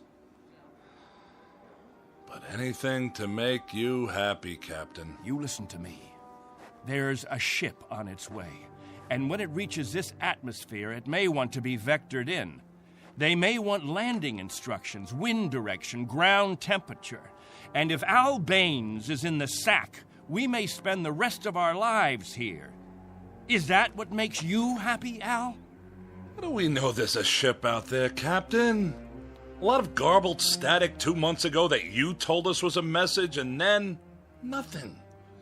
2 whole months, and you decide there's a ship coming here to take us back. You make the rules and set the watches and plan the days, and now you tell us the Messiah is coming. And you tell us to pray? The difference between you and me, Captain Benteen, is that I do my dreaming when I'm asleep.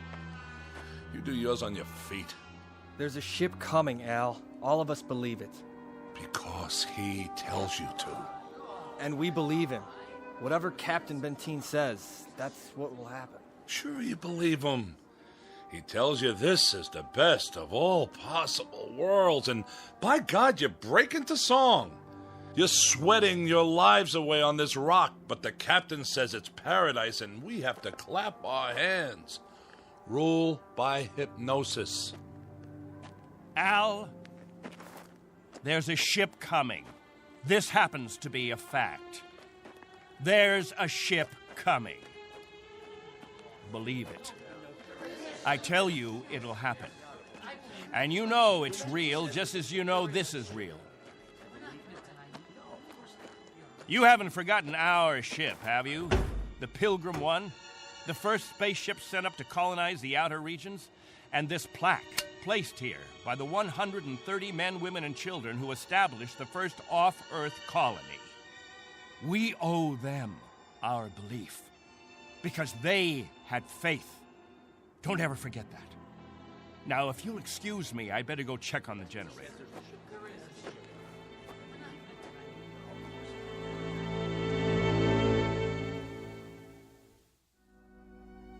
This is William Benteen, who officiates on a small outpost in space. An outpost slowly disintegrating under the heat of two suns, with the holes, the cracks, the fissures that are the residue of despair. He tries to fill them with faith and to retain a faith of his own. This is a remnant society, a handful of people who left the Earth looking for a millennium, a place without war, without jeopardy, without fear. What they found was a lonely, barren place whose only industry was survival. And this is what they have done for decades, survive. Until the memory of the Earth, they came from what has become an indistinct and shadowed recollection of another time and another place. 2 months ago, a signal from Earth announced that a ship would be coming to pick them up and take them home. In just a moment, we'll hear more of that ship, more of that home, and what it takes out of mind and body to reach it. Because this outpost is located in the far reaches of the Twilight Zone.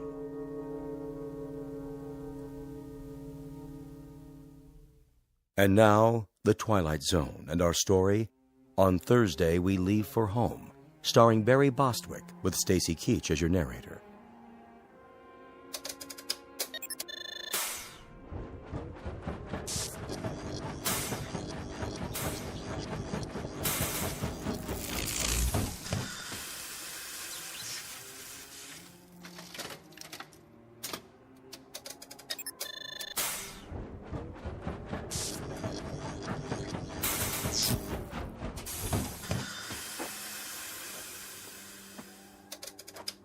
Can't keep the generator running, sir.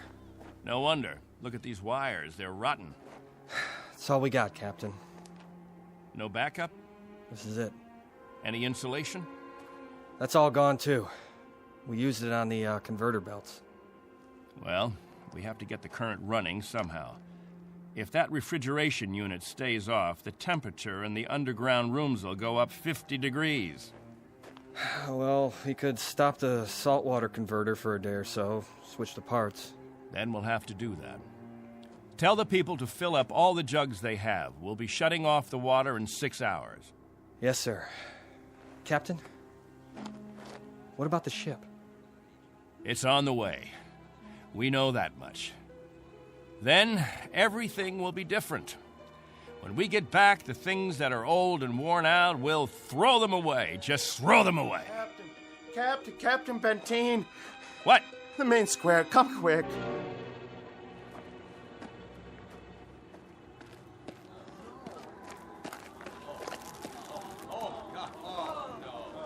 It's Mrs. Rodale. She's hanged herself. Cut her down.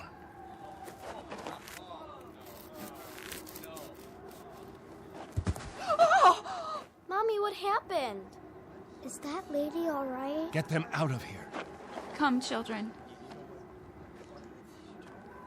God have mercy on her. You men there, prepare her. We'll bury her in an hour. Yes, sir.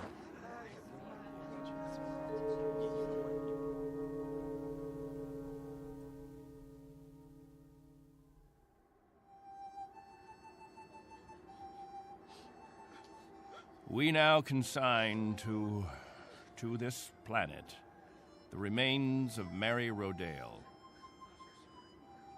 We ask God in His infinite mercy to give her the serenity and joy that she sought while she was with us. And we ask His forgiveness for her sin. Amen. We ask that this good woman be allowed to rejoin her beloved husband who preceded her in death 11 years ago. Bid your farewells now. Forgive her, Lord. Have mercy on her, Lord, for what she's done. A terrible thing. She didn't know what she was doing. She knew what she was doing. Better and clearer than the rest of us. This is a funeral, Al. The 9th funeral in the last 6 months. Nobody talks about it. We just let it go by. But there have been 9 people who thought that maybe heaven is a place where they can get a drink of water without salt in it, where they'll be able to breathe air without choking on the heat of it. If you want to talk blasphemy, Al, take it away from here. I'm talking truth, Captain Benteen. I'm saying that this woman and the others, they took their own lives because living became intolerable. And I say that dying was their right. Anything else? Just this question. I put it to everyone here. Al, please. No! Isn't living tough enough that we don't have to do it by the book? Isn't it hot and blinding and miserable enough that there shouldn't have to be rules? So that we shouldn't have to suffer by the numbers?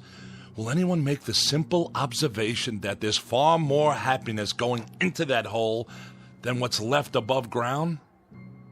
There's more peace of mind in that dead body than all you mourners put together. All we've got here is anguish. Captain Benteen, let us live with it or die from it in our own way. Young Mr. Baines here wants us to lie down in the sun. Young Mr. Baines would have us give in to death when there is still life. He would end all the rules. He'd throw away the regulations. There'd be no standing in line for water. Let the strong take it away from the weak. No rationing of food. Let the young steal it from the old. And when that ship comes down to take us back to Earth, it won't find a society. It will find only a pack. There'll be no human beings left, only animals. There's a ship coming. It's winging its way in now. It's on its way. Say it. Say it out loud. Let me hear you say it. There's a ship coming. There is a ship. There is a ship. There's a ship coming. There's a ship coming. There's a ship coming. There's a ship coming. There's a ship coming. That's right. There's a ship. A ship. Yes. A ship that's coming to take us. What's that? Hear that? Can you hear that, everyone? Do you hear? It's the... Meteor storm! It's a meteor storm! Find shelter. Get inside. Up to the cave. Get up to the cave. Julie! It's Julie. She's bleeding. Quickly, we have to move. I can't. Something hit my arm. I think it's broken. Stand aside, I'll carry it.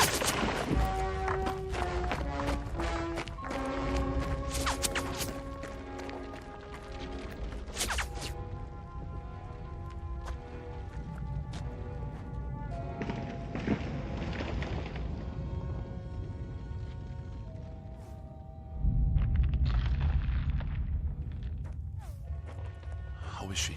It's just a cut to the forehead, not very deep. But keep this bandage on it. Julie? Julie, honey? Can you hear me? Al? Don't let her move just yet. She may have a concussion. How's your arm? It's not broken. Must have been a rock that hit it. Captain, thank you. For a little first aid. No thanks necessary. I deliver babies, too. You might want to keep that in mind. Now, I'd better go see to the others.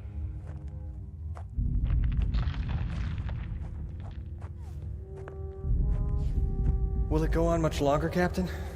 I wish I knew. It sounds like it's spending itself. I've seen meteor storms before, Captain, but nothing this size.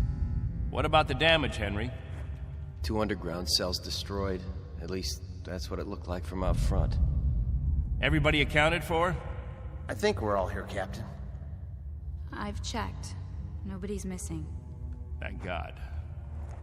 Everyone try to stay calm. The worst of it is over.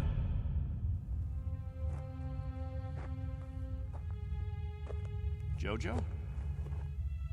Yeah, Captain? You're not scared, are you? Well, kinda. Now, we can't have that. Mind if I sit for a minute? We'll talk, you and me. Captain, tell me about the Earth. Would you, Captain? Tell us what you remember. Yes, do. Well, all right, I guess I can do that. We'd like to hear. You, over there, is that you, friend? Yes, Captain. And you, Buck. Yes, sir. You fill in the holes if I leave out anything. Straighten me out if I'm wrong about any of my recollections. Jojo, I was a boy of 15 when we arrived here. But I remember Earth. I remember it as a place of color. I remember that in the autumn, the leaves changed. They turned different colors, red, gold, orange. And I remember streams of water that flowed down hillsides, and the water was sparkling and clear. And I remember clouds in the sky, white, billowy things that floated like great, majestic ships. They looked like sails. What are sails? Don't you know what sails were? In ancient times, that's how ships moved across the water. There was so much water.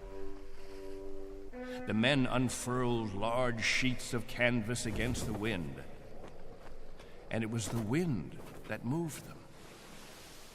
And I can remember night skies. Night. Endless black velvet with stars. And sometimes a moon that seemed to hang there as big as the face of an old man, looking down on us all. Captain, what's night? Why, that was the quiet time, Jojo. Night was when the earth went to sleep. It was the cover it pulled over itself. Not like here, with two suns always shining, always burning. It was a darkness that felt like a cool hand brushing over tired eyes. And there was snow on winter nights, gossamer things that drifted down and turned the earth all white. And we could build snowmen the next morning and see our breath in the air. And it was good then. It was right. So, why did you leave there? Oh, we thought we could find another Earth, Jojo. Then we found this. We thought we could escape war. We thought we could build an even better place. And it took us 20 years to find out that we had left our home 1 billion miles away, only to be stranded, like visitors, transients, that no roots could take hold in this ground. But it was too late. So we spend the next 30 years watching a clock and a calendar and waiting. But we can't wait any longer. Not a day, not an hour. We have to get back home. There's no more time. I'll go outside and survey the damage.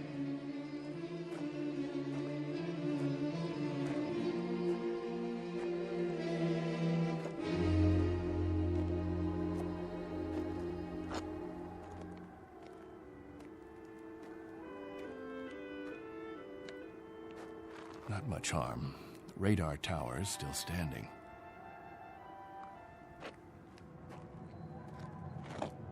What? Why, it's... Al! Al Baines, do you hear that noise? All of you, come out here. Do you hear it? What is that?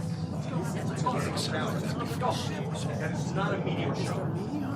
That's not a meteor, and it's not wishful thinking. Not this time. Those are rocket engines. Look, I remember the sound of them. That's the ship. The ship has come at last.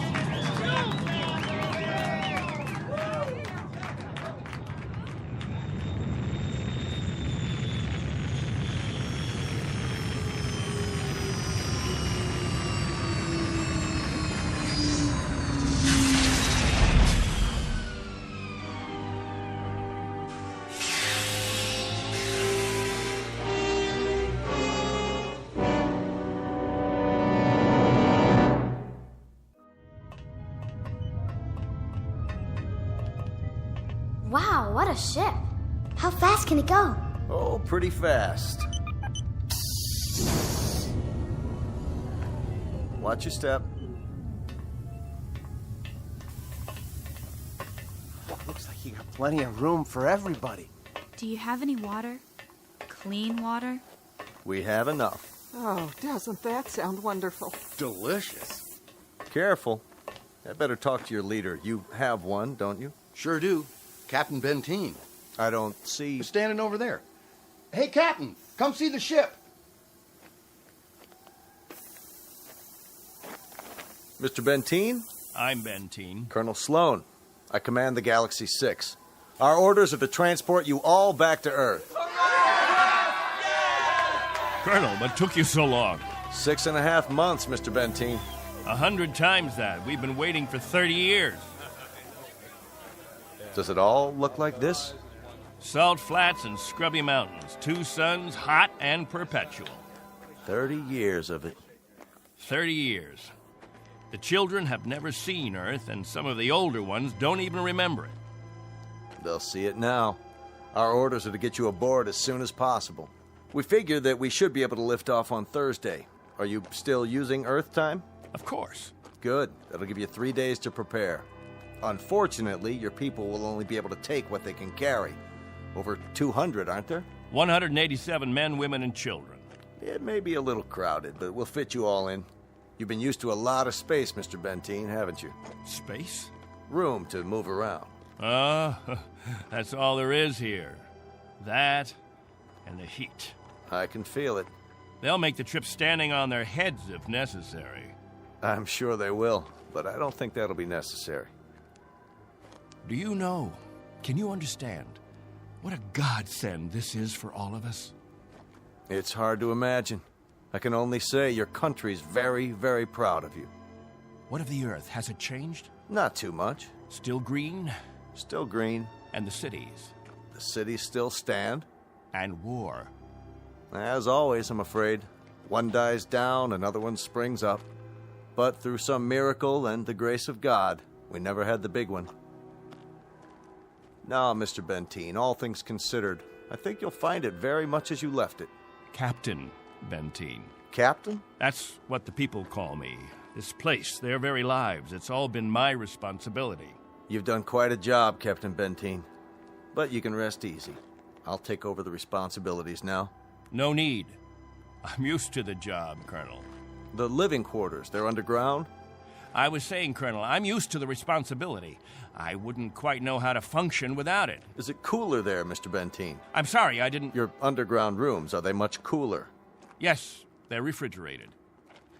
It's... Captain. Morning, Captain. George. The best morning ever. We just wanted to say thank you, Captain. Why? For what? For keeping us alive all these years. That's right. Without the captain, none of us would be here. That's not necessary. You better believe it, Colonel. I do. I do believe it. Captain Benteen. Go ahead, Colonel Sloan. That's all right. I'll see to the others.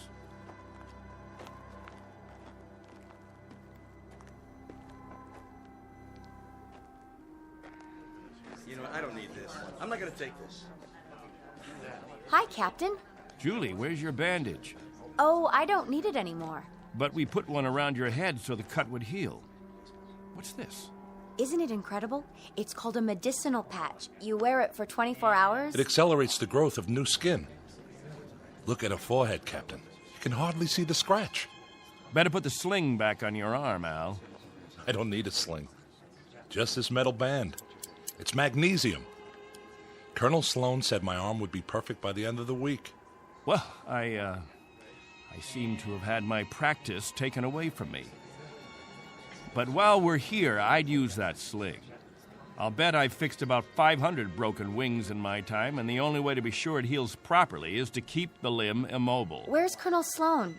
I want to ask him what to pack.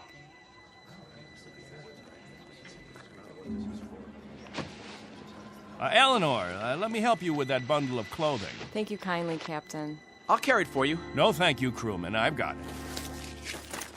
Here you go, ma'am. I don't know how to thank you. Are all the crew as strong as you? That's our job, ma'am. Nothing to it.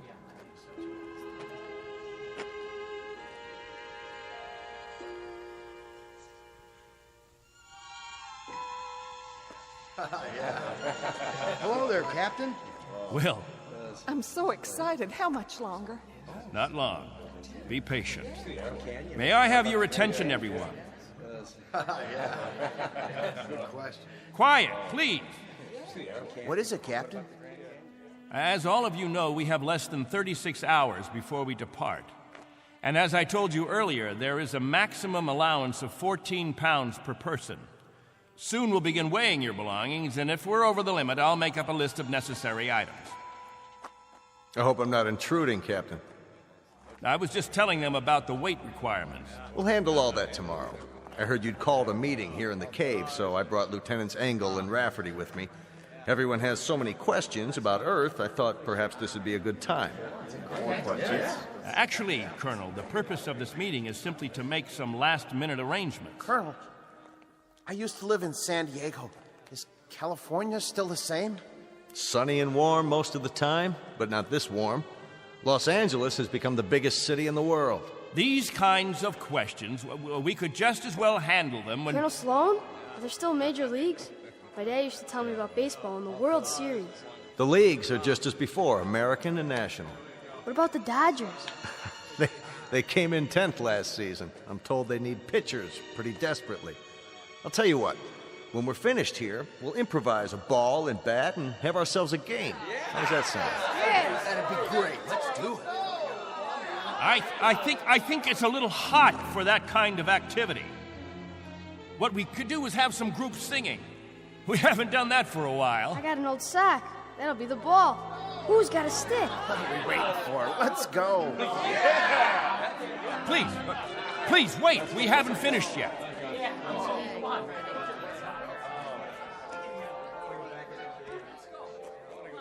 Jojo, I haven't told you a story in a long time. How would you like to hear a story about... What have you got there? This is what they call candy. One of the spacemen gave it to me. It tastes... Sweet, Jojo. It tastes sweet. Yeah, sweet, Captain. Want a bite? No, thank you, Jojo. Back on Earth, we can get all we want. Something, Captain? I'm not sure. I'm not at all sure. You've promised them all candy. You've made it sound as if that was what the Earth is made of. Sugar and spice and everything nice. Maybe they ought to be told the truth.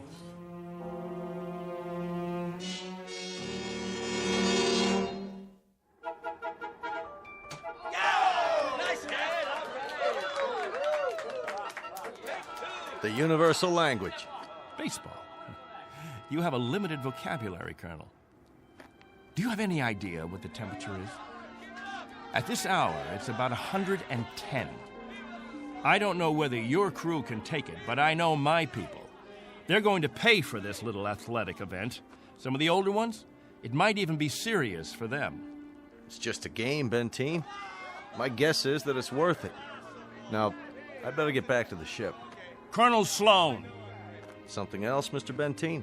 Colonel, when we get on the ship, you can tell us what to do and we'll all fall into line. But here, in this place, I'm in command. I'm not trying to usurp authority, Mr. Benteen, but I really don't see what harm a little game... It's still Captain Benteen. For now. Galaxy crewmen, back to the ship. That's an order. It's time for rest now. All of you go back to your homes. I'll announce when the new day will start. I don't know. I guess it's suddenly illegal to have fun. You happy now, Captain?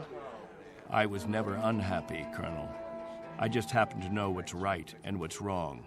I ask you to keep your crew in the ship during the rest time. I don't want my people distracted. You rule with a heavy fist. If it were 1 ounce lighter, no one would have survived. I've held these people together by will. They'd have died, Colonel, without someone they could hold on to. They'd have withered away. Not anymore, Captain. Relax. That's a luxury I've never been able to afford, Colonel. I've never been able to marry, to think only of myself, because of them. I've been a father figure, a governor, a confessor. I've been all those things. And if I hadn't been, there'd be no life here.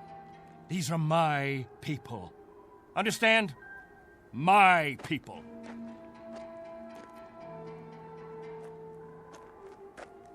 What's with him, Colonel? I'll bear with him a little bit longer, fellas. He's really quite a man. He's got just one minor aberration. And what's that? He believes he's God. As far as he's concerned, we're booting him out of heaven.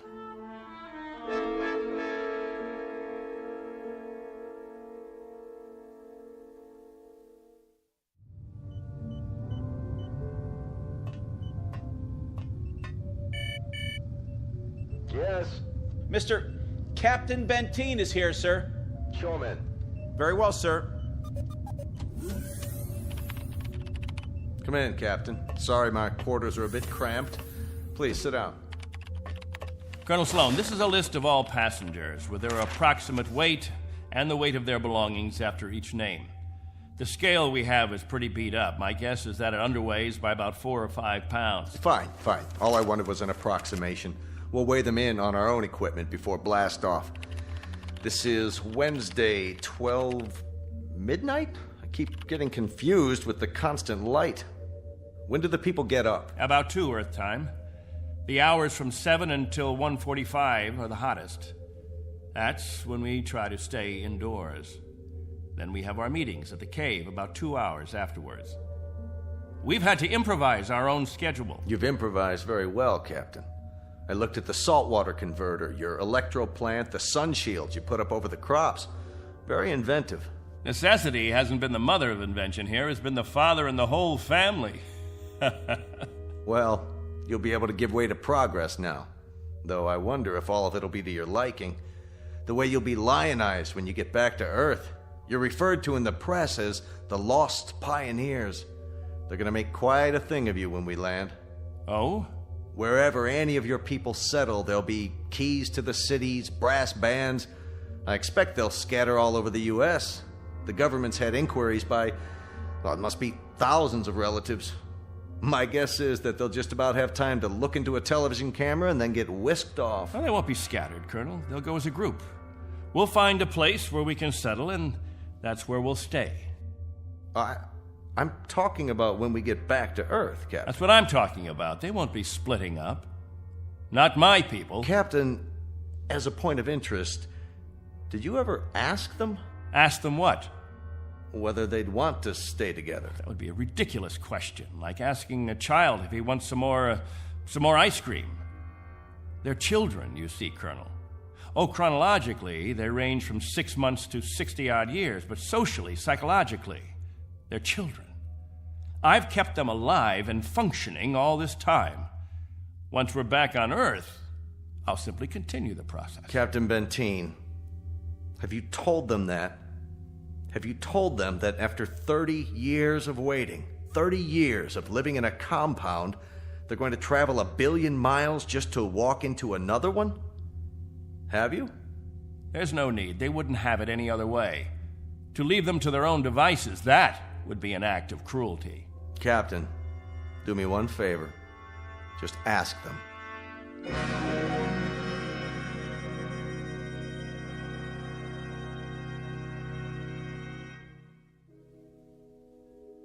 Naturally, we won't have to concern ourselves with the colder climates. The northeastern states, the upper regions of the Great Plains, will find an area much farther to the south, perhaps Florida or Texas.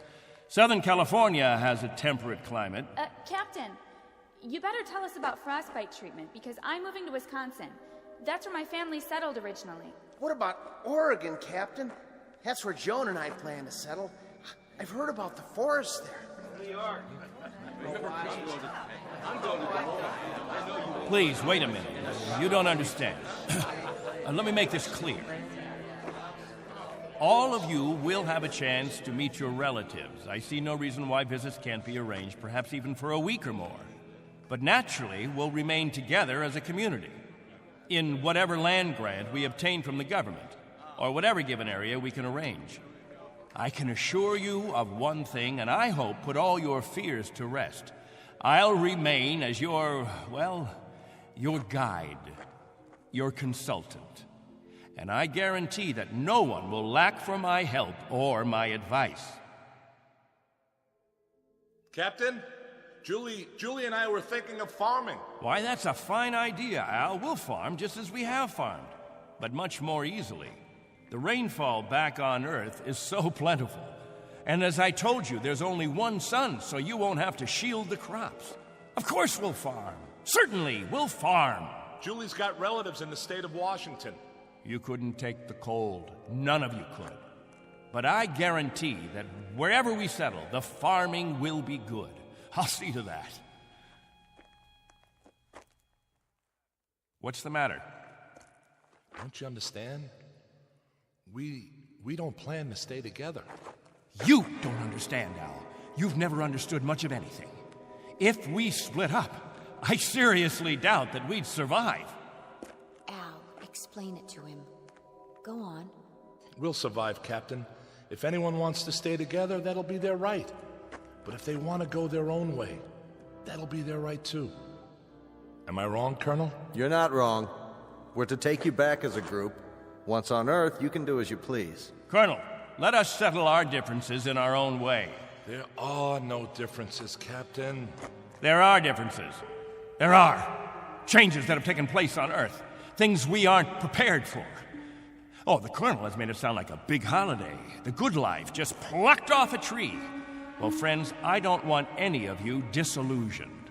Wherever men live, they grub, they scrabble. They have to dig to stay alive. It's a fact. But together, that's the word, together. We've got to stay together. Think of that word now. Let's say it out loud. Everybody, now. Together. Together. Together. Together. Together. Looks like the congregation isn't with you anymore, Captain. What's the matter with all of you people? Wait.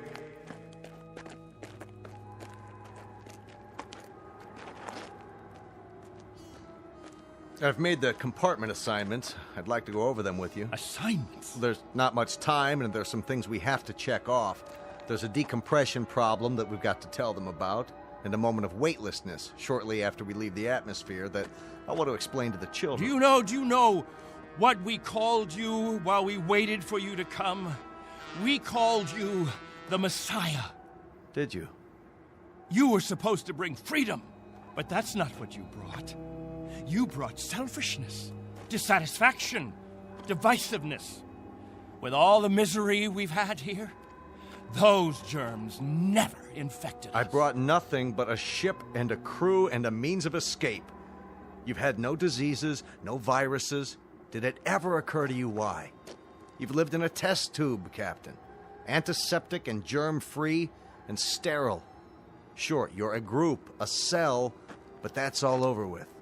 Now it's time for you to be what God meant you to be, individuals. Time to break the test tube. Time to rejoin the human race. What I'd like to know is why in the name of God you're so reluctant about it. Because I remember the human race. This is incredible. Oh, it's really incredible. I was wrong, Colonel. I've been telling them about an Earth that doesn't exist, an imaginary garden. No, we can't go back. It's too late. Captain, really?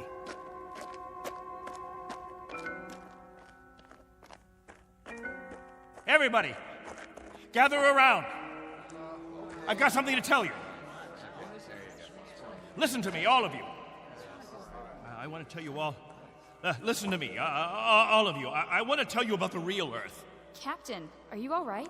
Let's talk about the diseases. What? The viruses, the cancers, the floods and the freezing, the wetness and the cold. And there are other miseries, worse than anything we've experienced. Hatred, jealousy, violence. Listen to me. It's an Earth we don't know. We can't leave here. We'd be committing suicide. We'd die of things we've never been exposed to before. We'd die of the loneliness that animals get in a zoo. Because we don't belong. We don't belong to his kind. Do you understand me? We don't belong there. Captain Benteen, why don't you let your children vote on it? Only if they know what's waiting for them. Only if they understand that Earth isn't any garden. It's never been, and it never will be. That's fair enough. I'll tell you what Earth is.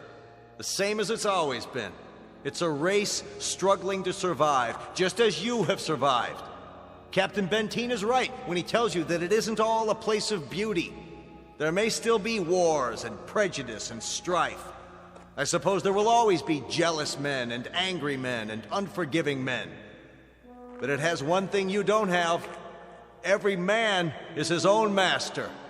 There won't be anyone telling you when to eat and when to sleep and when to meet, what to sing and how to play. Instead of heat, you may feel cold, and instead of thirst, you may feel hunger. But you'll be men and women. You won't be sheep. You won't be a kindergarten. And when you pray to God, his name won't be Benteen.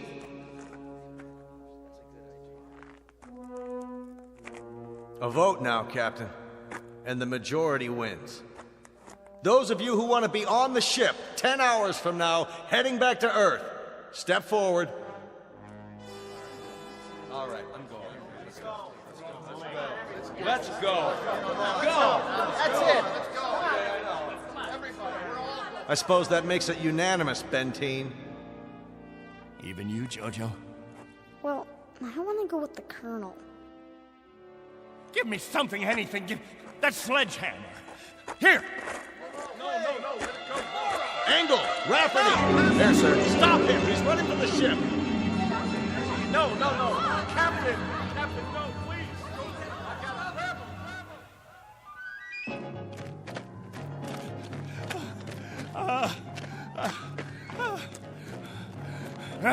We'll see how far you get. Without a tail fin. Put it down!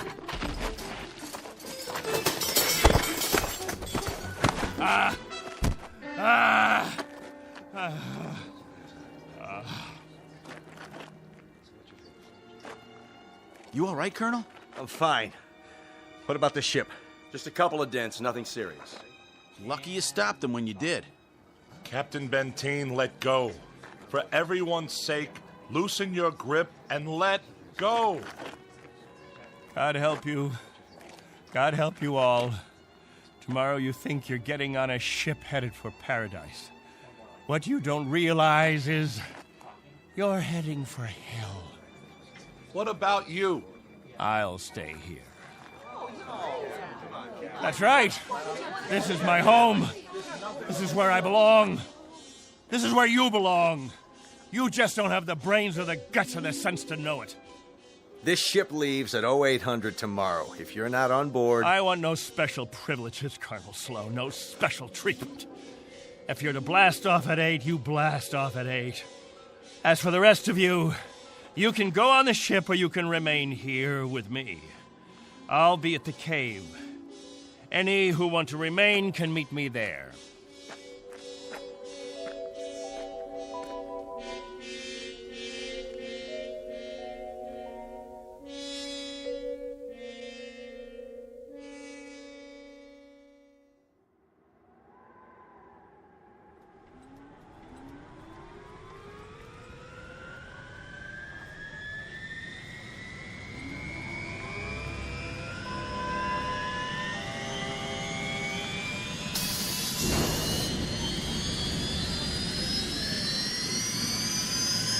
That's it, folks. The rocket's fired up. Everybody on board, single file.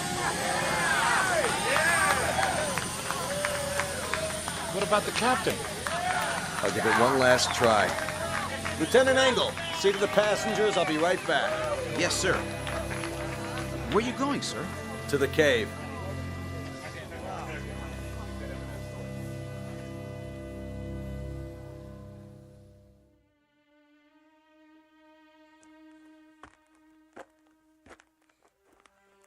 Captain? Benteen? Benteen, we know you're in here. Please, let us talk to you. He's not going to show himself, Colonel. We're leaving now. We have to blast off in 5 minutes. If we don't, we'll have lost our orbital position. Benteen, it has to be now. Captain! Captain, please, come out! Remember this. If we leave without you, there'll be no other ships. This is where you'll live the rest of your life. And this is where you'll die. All right, Benteen. As you prefer. Let's go, Baines. Goodbye, Captain.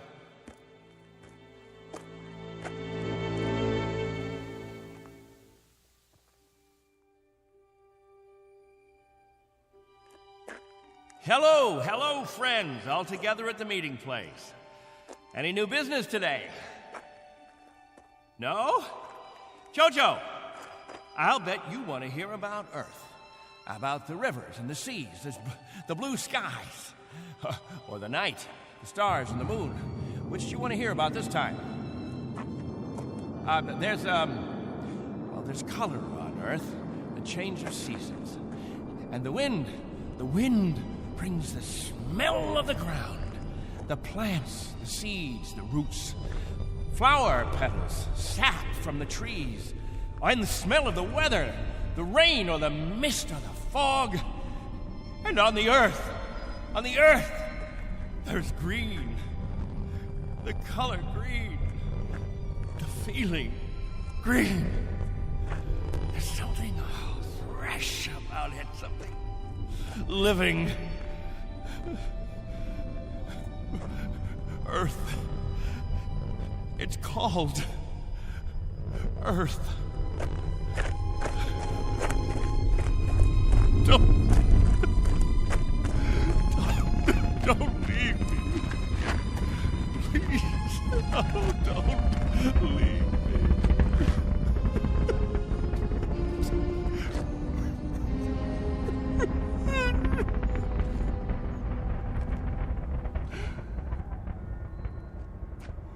No! Don't leave me behind! Don't leave me.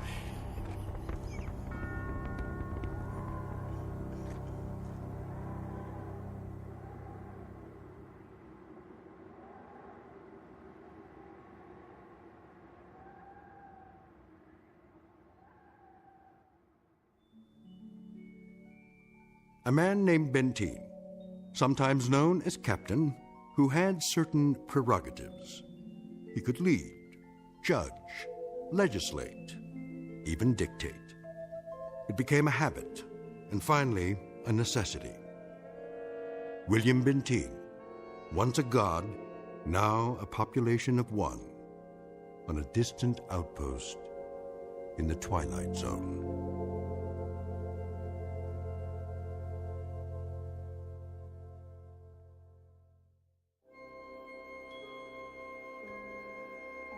Hi, this is Carl Amari, producer of the Twilight Zone Radio Dramas. I'd like to take a moment to tell you about our official website at twilightzoneradio.com, where you'll get the latest news and information on these Twilight Zone Radio dramas. Plus, at twilightzoneradio.com, you can digitally download 3 free episodes or any of our episodes for only $1.95 each. In this age of ever-changing technology, we've decided to make these episodes instantly available to you by making the Twilight Zone Radio Dramas a digital download-only series. This means that this series will no longer be offered on CD. The CD collections at our website are now being offered, while supplies last, at buy one, get one free. So be sure to get your favorites before they're sold out. Be sure to visit us often, and I'll see you in the zone.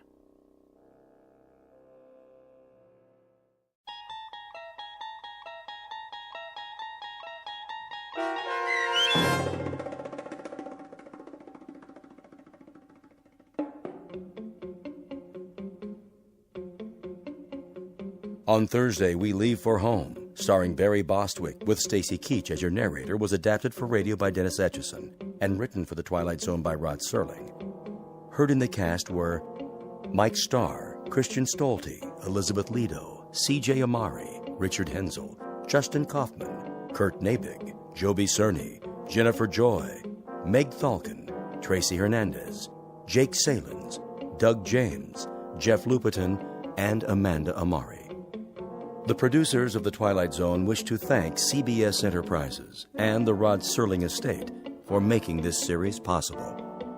This copyrighted radio series is produced and directed by Carl Amari for Falcon Picture Group. Sound design and custom Foley effects for The Twilight Zone by Cerny American Creatives Bob Benson, Craig Lee, Michael Slaybach, and Matt Sorrow. To learn more about the Twilight Zone radio dramas and to contact us, visit our official website at twilightzoneradio.com. Doug James speaking.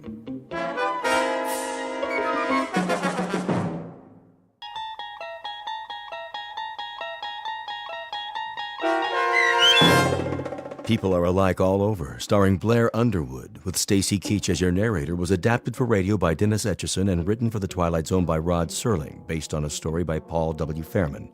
Heard in the cast were Christian Stolte, Lisa Joyce, Richard Hensel, Steve Key, Derek Purcell, Doug James, Linda Ryder, Brooke Reed, Charlie Kummerer, Amanda Amari, and C.J. Amari. To learn more about the Twilight Zone radio dramas and to obtain audio cassettes and CDs of these programs, visit our website at twilightzoneradio.com. The producers of The Twilight Zone wish to thank CBS Enterprises, Carol Serling, Dennis Etchison, Dick Brescia Associates, Claire Simon Casting, Terry Jennings, XM Satellite Radio, Sirius Satellite Radio, our sponsors, and our radio affiliates for helping make this series possible. This copyrighted radio series is produced and directed by Carl Amari and Jason Mallow for Falcon Picture Group. Doug James speaking.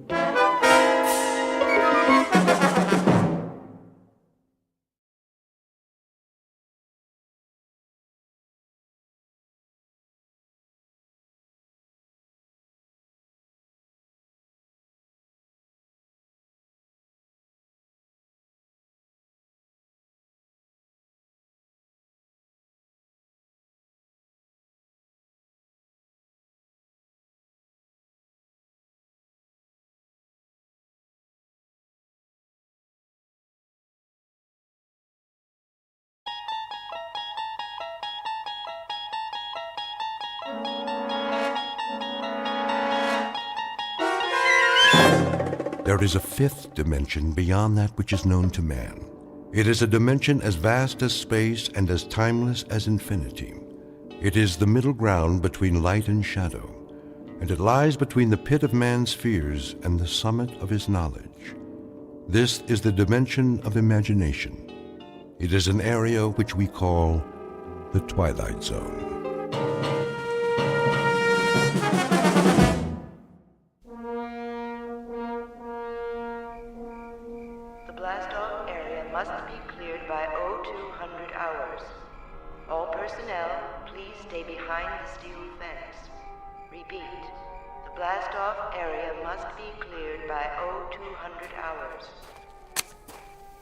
That you, Markison?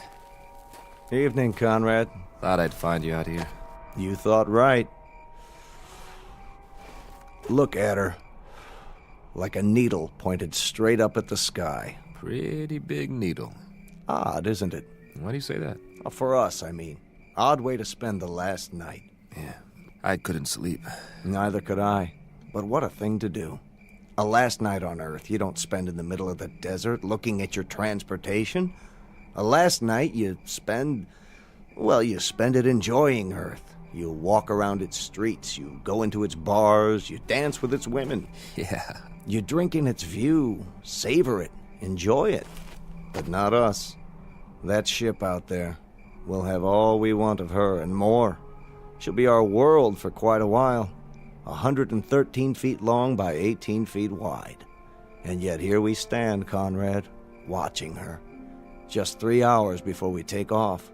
Maybe we're trying to get used to the idea. Oh, we'll have plenty of time to get used to it. That'll be our city and country and house and front yard and backyard for the next 3 months. And we won't have any choice in the matter.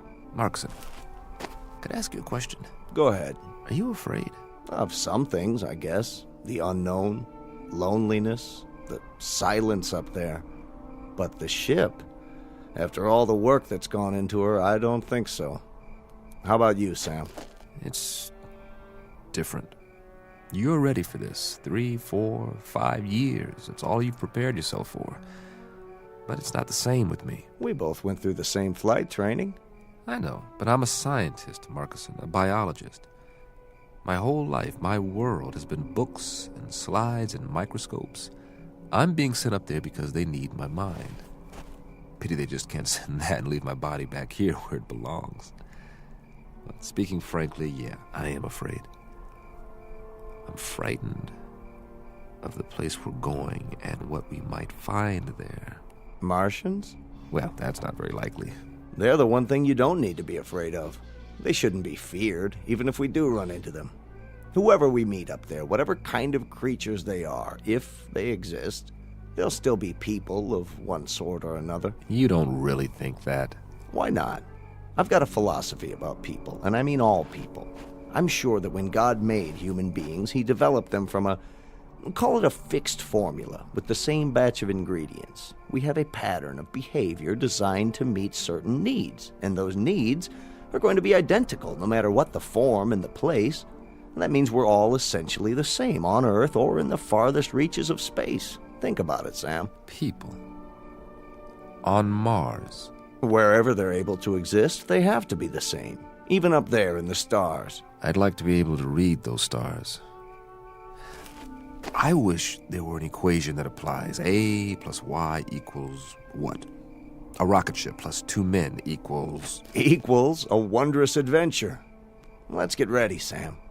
We've only got a couple of hours.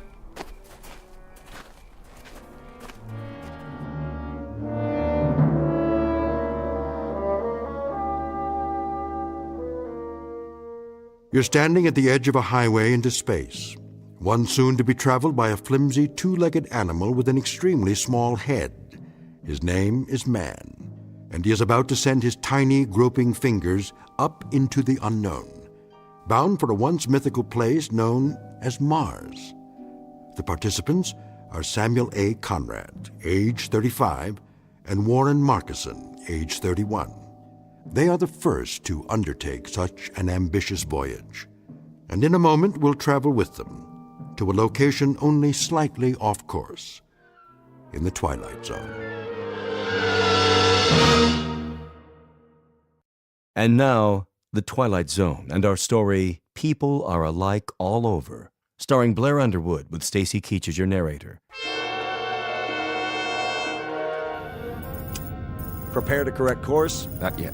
Fire retro rockets on my mark. Wait, I said. For what? I want to run a thermal scan on the landing gear. You did that. Well, I'm doing it again, plus a spectrographic on the planet's surface. We can't even see the surface till we correct. By the time we finish the turn, it'll be too late. Too late for what? To change the flight plan, the gravitational field will take effect. Exactly. We cut the main thrusters and fire the retros for a nice soft landing, right? Isn't that right, Conrad? What if something's wrong? Nothing's wrong. But what if it is? It'll take all the fuel we've got for another orbit. We have to be absolutely sure. We're as sure as we're ever going to be. There are too many variables. Atmospheric density, drag coefficients, power consumption. We've been through all that. I just checked the readings. The readings could be wrong. If we're off by a factor of 0.01, we'll miss the landing site completely. I'm going to run the numbers one more time. No, you're not. I'm in command here, and I say we're going in now. At least wait till the planet rolls up on the view screen. I want a spectrographic readout. 5, 4. Not yet. Cancel the sequence. I'm not canceling anything. 2, 1. Fire retros. I said fire. All right, if you won't do it... Don't touch that switch! Fire! Fire! You fool! Strap into your seat now.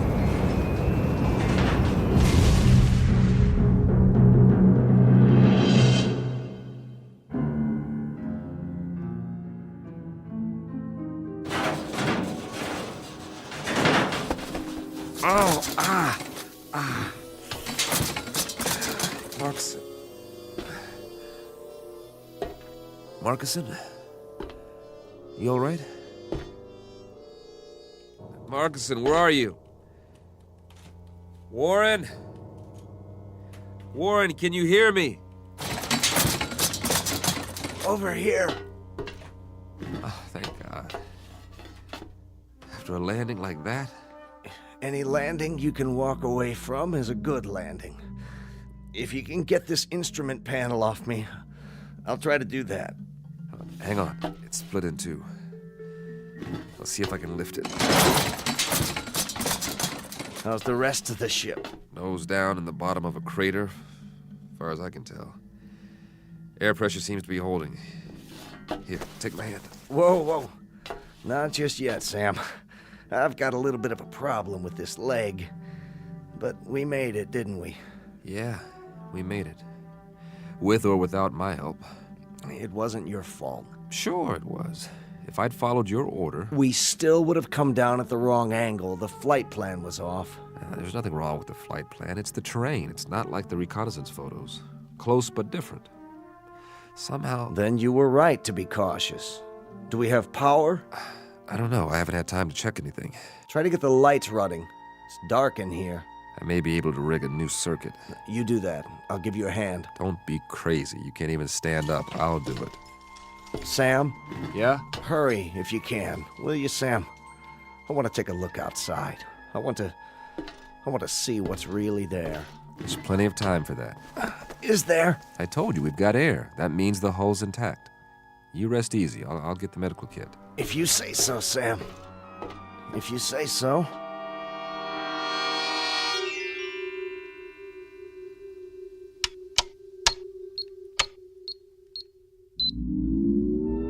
Yes! Sam? I've got the circuits up. We are in business. What are you doing? Running a diagnostic on the equipment. Stay down. How long did I sleep? A couple of hours. Don't worry, you needed it. You run an atmosphere check? Yeah. So, is it safe out there? That's the question. What's the matter? Something wrong with the sample? No, I got a good one. More than enough. That's the problem. You couldn't get a reading? Oh, I got a reading all right. A complete analysis. Down to the last trace element. So, what did it say? It says the air is fine. Almost identical to the mix on Earth. Well, what are we sitting here for? Let's go plant the flag. Hold on. You're not going anywhere with that leg. You go then. Just get the hatch open so I can see what's out there. I'm not going anywhere. Of course you are. Sam, we're the first men on Mars. What's the matter with you? Not yet. What are you waiting for, a printed invitation? It's the reading. But you said it was fine. It can't be right. Don't you trust the equipment, Sam? You designed it, remember? You and I both know there's no breathable atmosphere on Mars. Well, maybe there is where we landed. That doesn't make sense. If we're in a crater, there could be a buildup of gases. Not according to any scientific literature I've ever read. Then it's obvious the literature is wrong. You trust your equipment? I've run the data 50 times. And everything checks out. We made it, Sam. We made it. You know what that means? I want to filter out another sample and run it through the analyzer. We've traveled 35 million miles. Exactly. Another few hours won't make any difference. We can't wait any longer. The human race won't wait. If you won't open the hatch, I'll do it myself.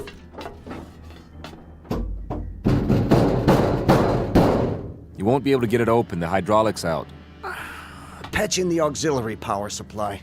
You said the circuits are up. I'm telling you, we can't. Maybe you can't, but I can. You're going to wreck your other leg. I'll use the manual override. That's what I'll do. I'll disconnect the hydraulic lift at the wall and... I told you to take it easy. Sam.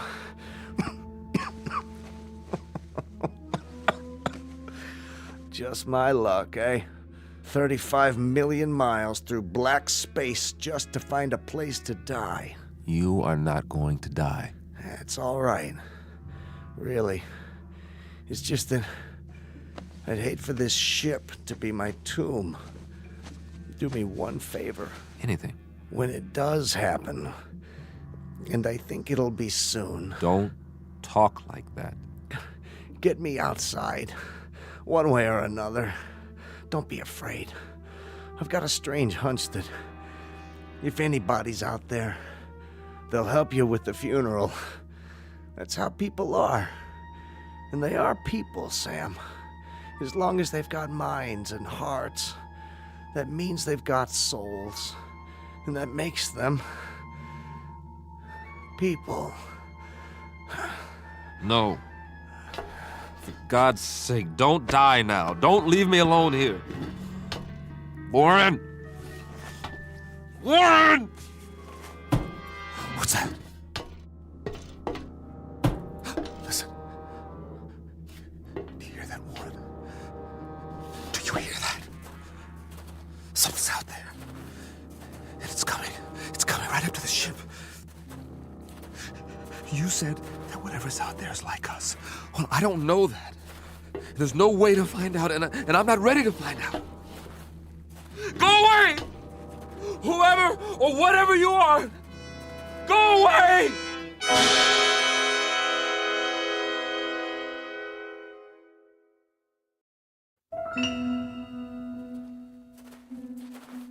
No, they're coming. Whatever they are, they're coming. The gun. Yes. Where's the survival kit? There. Nothing fancy, just a good old .38 automatic. That ought to do the trick. Get away! I said, get away from the ship! All right, if you won't go away, you want me to come out, I'll come out. You think you're ready for me? Huh? Huh? Where's that lever? Whoever or whatever you are, let's find out if you can eat lead. What the? Come on. Where are you? What are you waiting for? You see this? It's a gun. Know what a gun is? Want to find out? Step into the light so I can see you.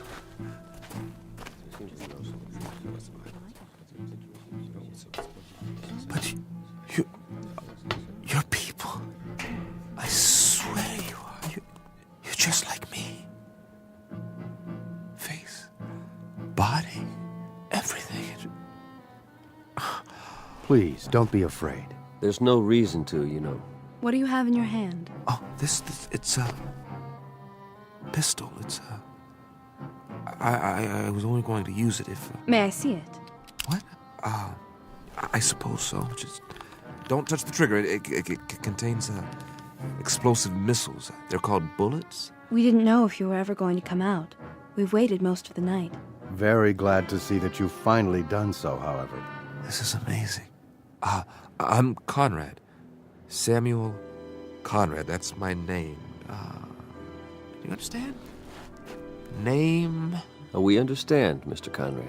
We landed here, my friend and I, in this ship. Crashed, I should say. We come from Earth. Earth? Where I'm from. This planet is known as Mars. We took off in our ship almost 3 months ago. Check on the other one. He may be injured. Yes, of course. Here, I'll show you in the sand. See, this is the sun. Sun, the big star. And this is the Earth, the third planet from the sun, and this is you. Here. The other one is dead. His name is Marcuson. Don't be alarmed, Mr. Conrad. We don't intend to hurt you. We've only been wondering when you intended to come out. Of course, we were curious. But how do you know my language? We don't, Mr. Conrad. As you'll no doubt soon realize, you're speaking our language. Your language? Unconscious transference. You'd call it hypnosis of a sort. But you must be tired. We'll prepare a place for you to rest and food. I'm appreciative. I really am. You'll forgive me, my staring. I mean, but I can't get over it. I mean, you're people, just like I am. Actual human beings. Markson said you'd...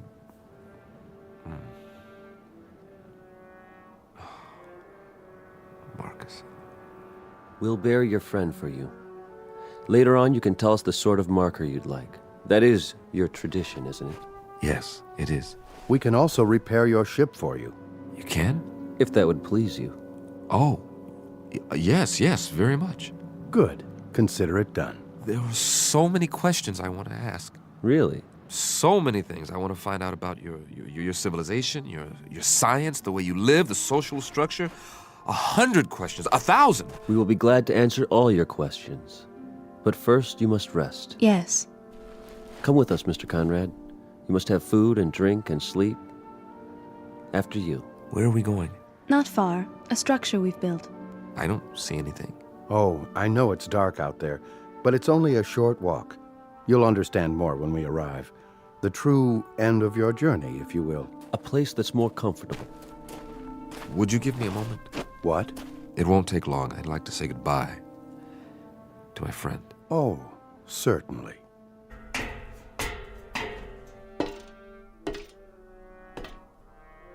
Marcus, I hope you know what's happened.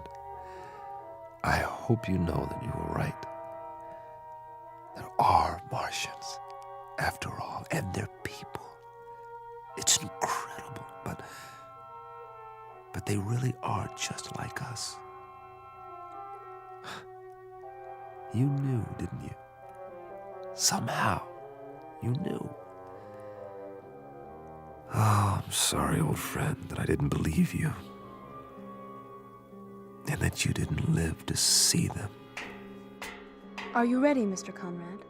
Yes, I'm ready.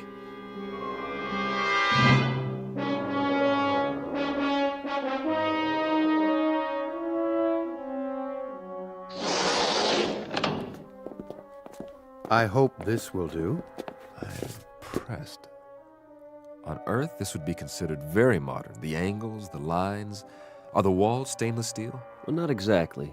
Something like it. Would this be considered a typical house here? In a sense, it would be the equivalent of an apartment, I believe you call it. Except that there's no furniture. I don't believe it. Everything is built into the walls. What's the power source? Not electricity, surely. It's a simple principle, really. You'll hear all about it. About everything. But we promised you food. Your table and chair. From the ceiling. That's brilliant. And on the table, your meal. It will taste somewhat different from what you're accustomed to, but I trust you'll find it agreeable. Here. Thank you so much. All of you. You know, I am hungry. Very hungry. Please sit down, Mr. Conrad, and eat.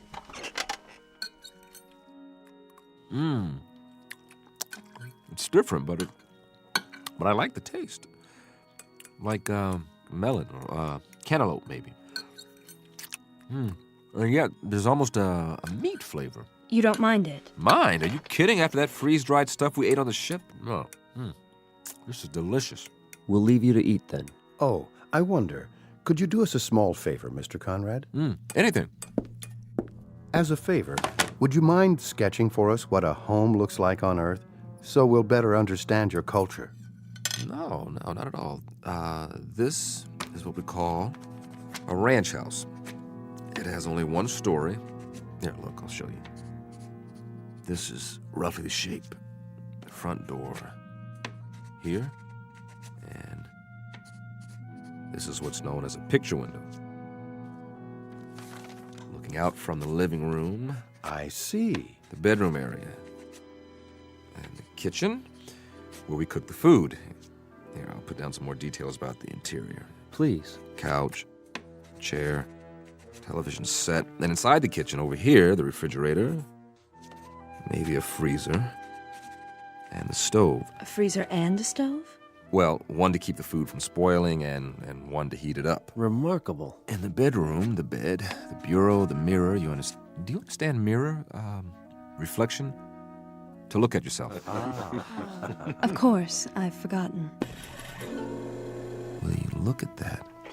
Here's your mirror, along with the sink, towels, running water, and this will be your bed. All the comforts of home. Eat in pleasure, Mr. Conrad, and then rest. We'll come back later. Thank you. Thank you so much.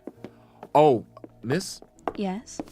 I didn't ask any of your names. That's all right. You have a name, don't you? I'm called Tina. Tina, I wish you'd, will you tell the others for me how much I appreciate all this? The trouble you've gone to, this is a pretty wonderful thing that's happened to me, so thank you. Do you understand? Thank you. I mean, to come millions of miles and meet people of your own kind, I was so frightened before. I was so miserably frightened, and then... Please don't be. I know what I was afraid of now. I was afraid of loneliness, of silence, of the unknown. But now my friend was right. There's no need for fear now. No need at all. No one will hurt you, I promise. You must believe that. I do now. I'll see you later, Mr. Conrad. I hope so, Tina. And please call me by my given name. It's Sam. Goodbye, Sam.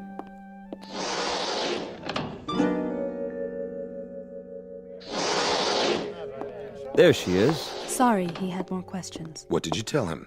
That we'd be back later. He understands. How did he take the language transference? Oh, quite easily. His quotient is low enough. You should see the wave chart. He has the mind almost of an infant. And you must have a look at his ship. I have done so. So primitive as to be almost unbelievable. You wonder how he made it here. Tina, how does he react to things? What? He asked you a question. I'm sorry, how does... His reactions. Most trusting, emotionally very complex. He feels loneliness, curiosity, excitement. He seems to crave companionship.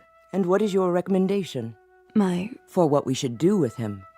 I think we should let him go. Let him go? How can we let him go? He means us no harm, and he's... He's what? Tell us what he is. Go ahead, Tina. Feel free to speak. He's so much like us, that's all. Did you hear that, everyone? He's so much like us. Excuse me. Tina, where are you going? I have something to do. At this hour, surely not. Perhaps to observe our new arrival. After all, he is almost one of us now. One of us indeed.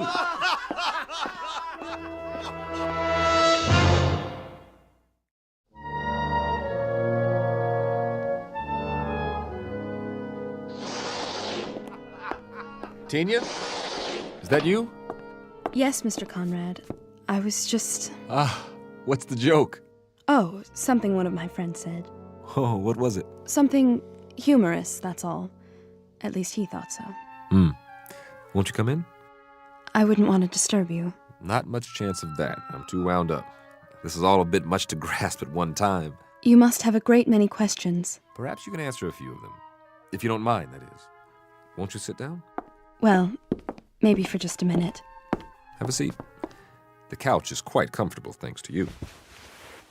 Mr. Conrad, there's something you should know. Oh, that's an understatement. Where do we start? I don't quite know how to put this, but... Wait, I'm not a very good host. After all, you and your people have been so gracious, seeing to my every need. Is there anything you'd like? I assume there are refreshments.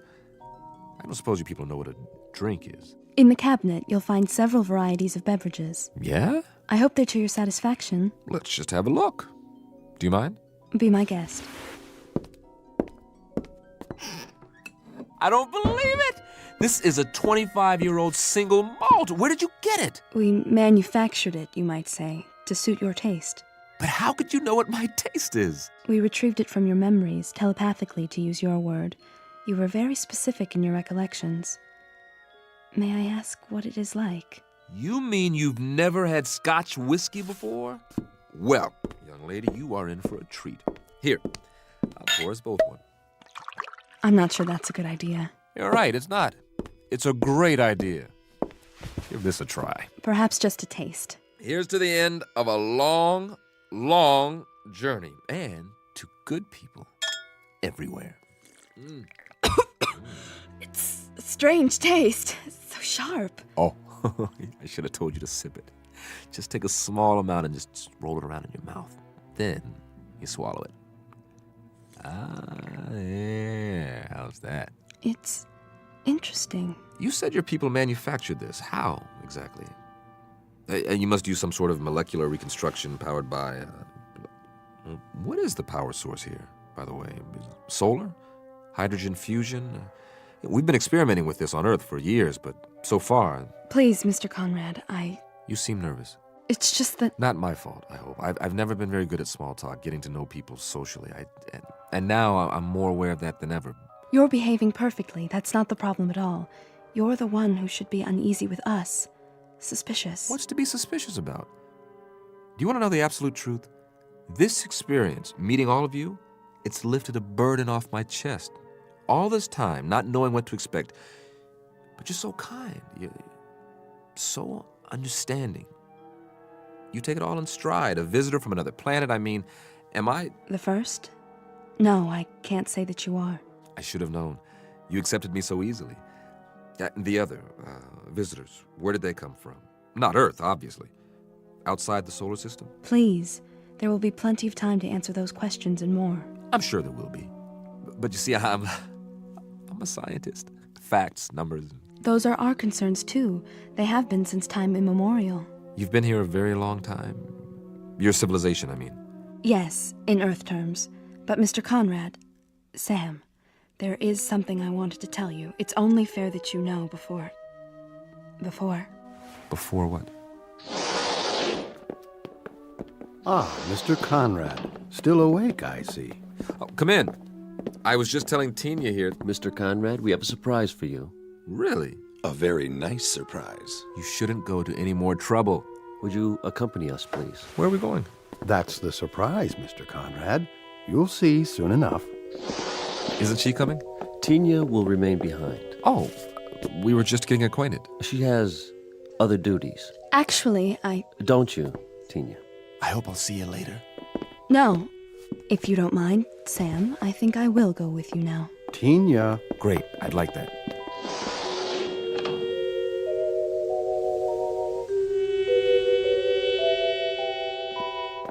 Quite a complex you have here. There must be miles of corridors, like interconnecting tubes. It provides both shelter and a gathering place for our people. The walls, are they glass? A form of what you call plastic. Very strong, for protection against the elements. Then you have seasons. We've seen evidence of dust storms on the surface and, of course, the polar ice caps. We've had to recreate an atmosphere in recent centuries. That has wrought havoc with the forces of nature. Far more than you might have observed from space. I can hardly wait to take a closer look. Really, Mr. Conrad, you don't want to tire yourself. You should get a good night's rest while you can. No reason to. I feel fine.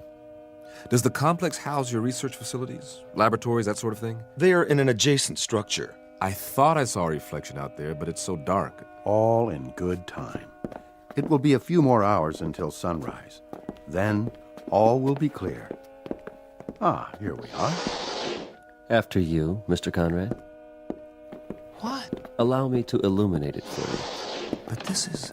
This is what, sir? Why, it's just like the entrance to my house back home. Is it?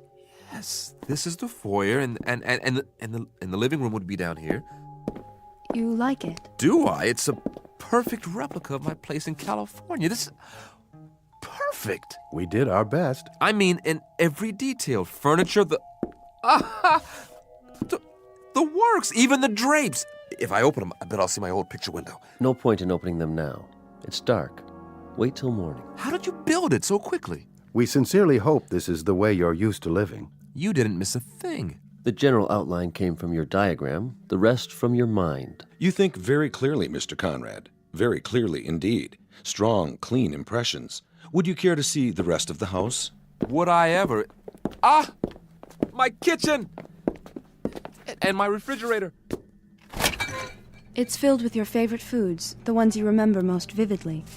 Cheese, fried chicken and pizza. Oh, I'd love to have some warmed over pizza right about now. This is really fabulous.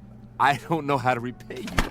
Your presence is quite enough. Now, I really, truly appreciate it. We wanted you to feel at home, Mr. Conrad.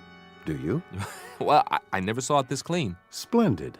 In that case, we were wondering if you'd mind remaining here for a little while.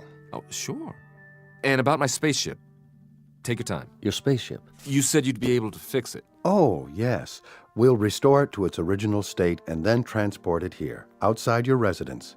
It will be in perfect working order. That's great. You expressed interest in seeing more of our people. We'll arrange that first thing in the morning. I'm sure they will be most interested. I'd be delighted. For a little while longer, then. Enjoy yourself, Mr. Conrad. Enjoy your house. You bet I will. I can hardly wait to sleep on a real mattress again. Oh, let me show you out. That's not necessary. Sure it is. This is my house, isn't it? It is, sir. It most certainly is. What's this in the vase? You call them roses, don't you? Well, yes, but how? We had a little trouble with the petals. So delicate. If you examine them closely, you may find them somewhat imperfect. I doubt that very much.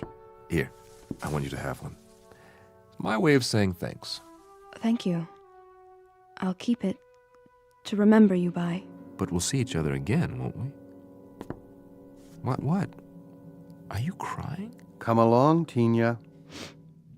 I'm very happy to have known you, Sam. Time to go. Sleep well and wake refreshed.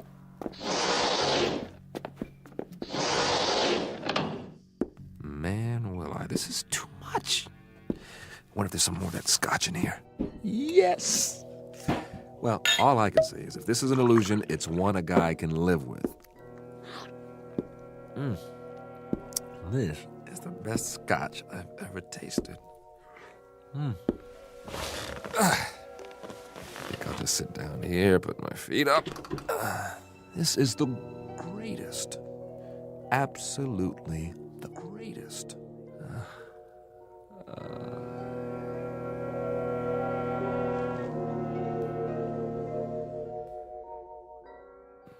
Where? It wasn't a dream. I really am here, after all. Never even made it to bed. That's okay.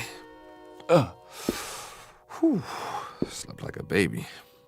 Must be morning by now. Well, let's take a look out of my famous picture window and see what morning's like on Mars.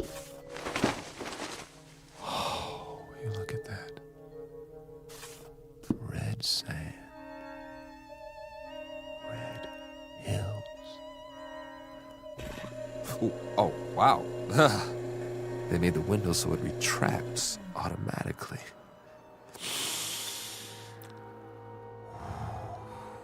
Smell that. Oh, real honest to goodness air. I gotta get outside. Come on. What's the matter with this door? Wait a minute. What's that? Sounds like some kind of vehicle. Hey! Hey, everybody! I bring you greetings from Earth! Hey, what are these bars for?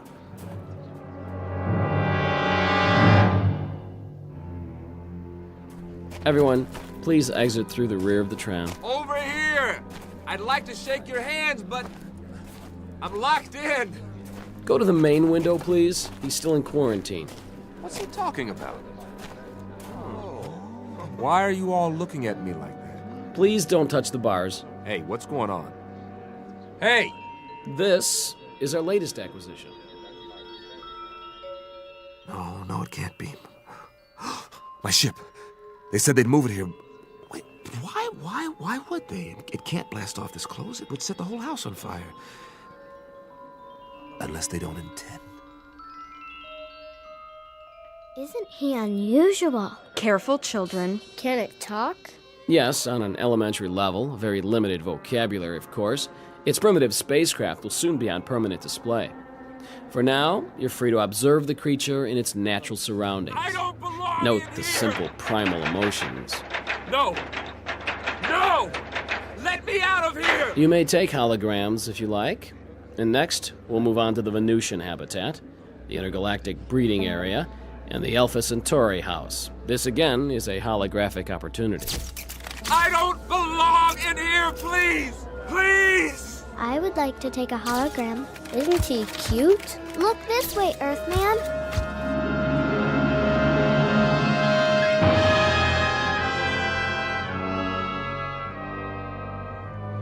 You were right, Marcus. You were right. People, they are the same. No matter where you go, they are always the same. It's a zoo. A zoo. A zoo! It's a zoo.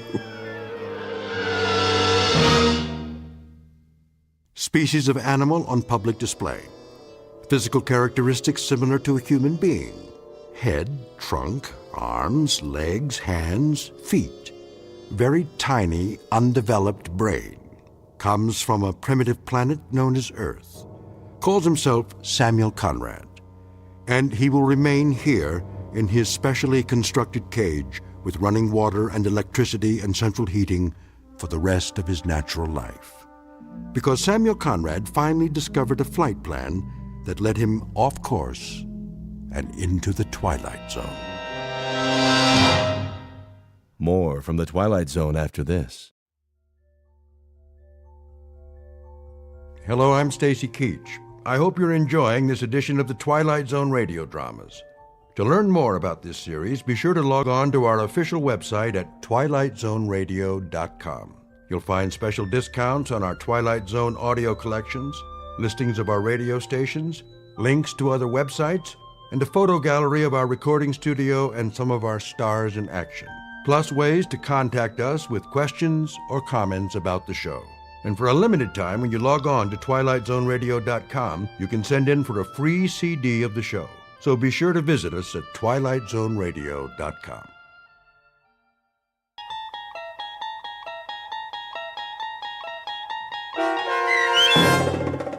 Death's Head Revisited, starring H.M. Wynant, with Stacy Keach as your narrator, was adapted for radio by Dennis Etchison and based on a script by Rod Serling.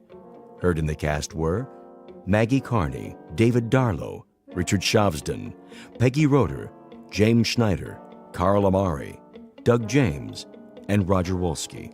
To learn more about the Twilight Zone radio dramas and to obtain audio cassettes and CDs of these programs, visit our website at twilightzoneradio.com. The producers of The Twilight Zone wish to thank CBS Enterprises, Carol Serling, Dennis Etchison, Dick Brescia Associates, Claire Simon Casting, Terry Jennings, XM Satellite Radio, Sirius Satellite Radio, our sponsors, and our radio affiliates for helping make this series possible. This copyrighted radio series is produced and directed by Carl Amari and Roger Wolski for Falcon Picture Group. Doug James speaking.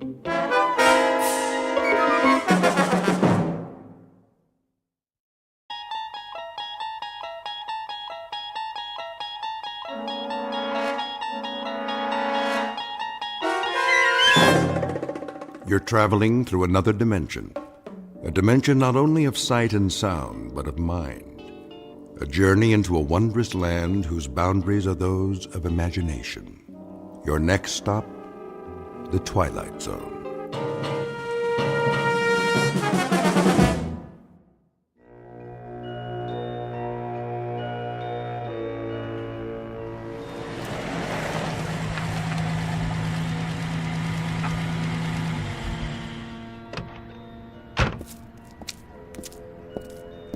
Here we are, sir. The old inn on the square. Yes, sir. How perfectly charming. You have been here before? No. It's just as the guidebook said. Let me get your bags. In a moment. First, let me see if they have accommodations. Very good. I'll wait, sir. Hello? May I help you? Good day. I've just arrived in your town. Yes, sir. And I was wondering, do you by any chance have a room available? Let me see. That would be a single? Yes. Yes, I'm traveling alone. I can give you a lovely front room overlooking the square. That would be perfect. Would you care to see it? No need. I'm sure it will be quite satisfactory. In that case, welcome. If you would be so kind as to sign the guest book. Of course. Thank you, sir. There was something else. No, sir. Well, then. Yes? The key. Oh, yes, the key. Mr. Schmidt, is it? That's what I've written. Of course. Of course what? I mean, sir, I just wondered. Well, it was just that... You wondered what? It's just that you remind me of someone, Mr. Schmidt. Oh? During the war. The war, so long ago. There are times when it does not seem so. I suppose. There were SS stationed here. You don't say. They used to come to the inn very often. Did they? When they were off duty. Well, that must have been a very busy time. Busy, sir? Eventful. Yes. Well then. Will you be taking your meals with us? Perhaps. I should like to explore the town first, see the sights this afternoon while there is still light. As you wish. Ah, yes. Very, very quaint outside, isn't it? Quaint? Picturesque. Some have said so. You'll be here long? A day or two, perhaps. I'm not sure. You see, I'm on holiday. And you've never been here before? No, never. I'm told the scenery is lovely. I understand there's a wonderful old medieval castle one can visit. Castle? Oh, yes, sir. Very old. And other things? What do you mean? Other sights. What would you recommend for a tourist? Very little else, sir. Very little else of any particular interest. I'm told, though, that the town was quite active during the war. Active? Sir, it was like most places in Germany. Ah, but I'm told that it was not like most places. I'm told that it had some special attractions. What was it? A work camp or something that you had here? Something of the sort, sir. Well, was it a camp or not? A camp, sir. How's that? A camp, Mr. Schmidt. A concentration camp. You mean a relocation camp? Really, now, that's odd.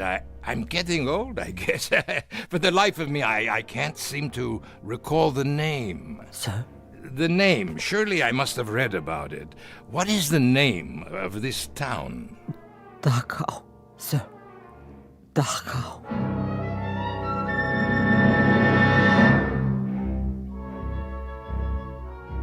Mr. Schmidt recently arrived in a small Bavarian village which lies 8 miles northwest of Munich. A picturesque, delightful little spot once known for its scenery, but more recently related to other events having to do with some of the less positive pursuits of man. Human slaughter, torture, misery, and anguish. Mr. Schmidt, as we will soon see, has a vested interest in the ruins of a concentration camp. For once, some years ago, his name was Gunther Lutz. He held the rank of captain in the SS. He was a black-uniformed, strutting animal whose function in life was to give pain. And like his colleagues of the time, he shared the one affliction most common among that breed known as Nazis. He walked the earth without a heart. And now former SS Captain Lutz will revisit his old haunts, satisfied perhaps that all that waits for him in the ruins is an element of nostalgia. What he does not know, of course, is that a place like Dachau cannot exist only in Bavaria. By its nature, by its very nature, It must be one of the most populated areas in the Twilight Zone. And now, The Twilight Zone and our story, Death's Head Revisited, starring H.M. Wynant, with Stacy Keach as your narrator.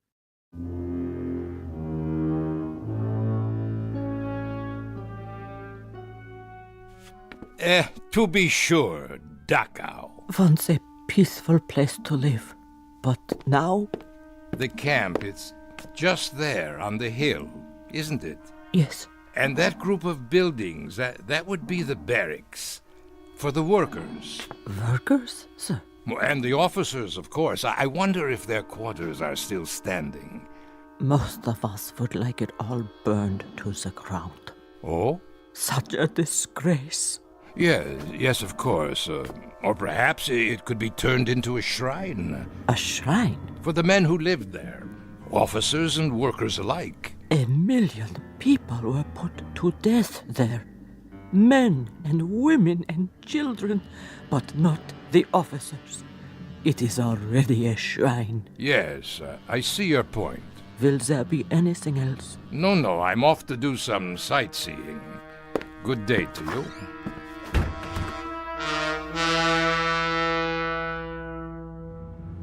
You are on holiday, Herr Schmidt. What did you say, driver? The trip, sir. You have come here for pleasure? Pleasure? Oh, yes. A rest, to relax, to forget. It's the best kind of trip. To rest and enjoy life. That is all that matters to me now. For all of us, I should say. It's true. We work, we slave, we do the bidding of others instead of tasting the fruits of our labors. And then one day a man asks himself, what is my reward for so much sacrifice? Most certainly. Selflessly, year after year. Not what we would have chosen, perhaps. Not what we would have chosen at all. No. Never mind. I'm an old man. You would not understand. But I do, sir. How could you? You are so young. Perhaps. But it seems to me, sir, that each of us makes his own reward. And eventually it will come. What we deserve most. The true product of our labors. Of seeds sown long ago. Not only for others, but in the end, for ourselves. Would you agree? You are quite a philosopher. Only a taxi driver. And you enjoy this occupation of service? Oh, yes, very much. I am a fortunate man. How so? My needs are simple. I bring comfort to others in some small way. It is the best work anyone can do. Is it? My parents. They suffered greatly in the war. They knew very little of comfort. The war. So much ancient history. But not yet forgotten. For some, perhaps. For myself, I hardly remember any of it. And yet, you have returned. On the contrary, I've never been to this village before. My apologies. I thought because you wish to see the camp. I'm a teacher of history, that is all. And a student as well of historical places. Of course, Herr Schmidt. The camp is just ahead. But look, no one has kept it up. Very few people come here. The road, the grounds, the wire fences, the buildings, even the guard towers, the entire compound is rotting, falling apart. There is no reason to maintain it now. Perhaps you would rather visit the castle. No. This is what I came to see. Very well. A disgrace. Stop the car. Yes, sir? Yes, at the gate. Let me out. You are going in? Of course I'm going in. I've come all this way. I shall wait for you then. Return in 2 hours' time. 2 hours? There is much to study, notes to be taken, you understand. As you wish. That should be adequate. I'll come back to this spot, then, in front of the gate. Yes. And kindly be punctual.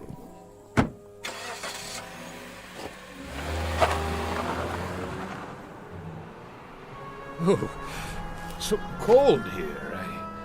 No, wait! I've changed my mind! Well, I can always walk back to the hotel if I must. But first, I look around.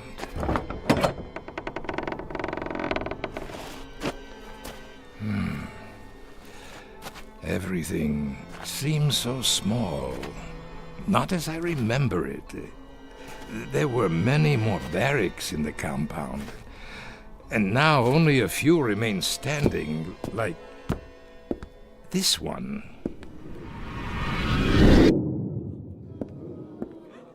All right, pigs. Up, up, up! Time to greet the morning. On your feet!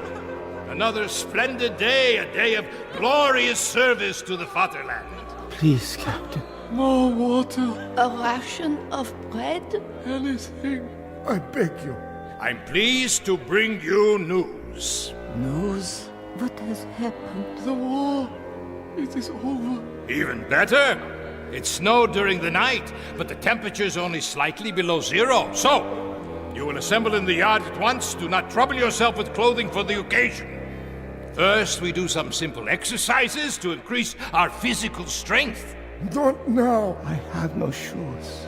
We will freeze. My hands, my toes. Frostbite. Sir, I cannot stand. Outside, I said. Yes, outside.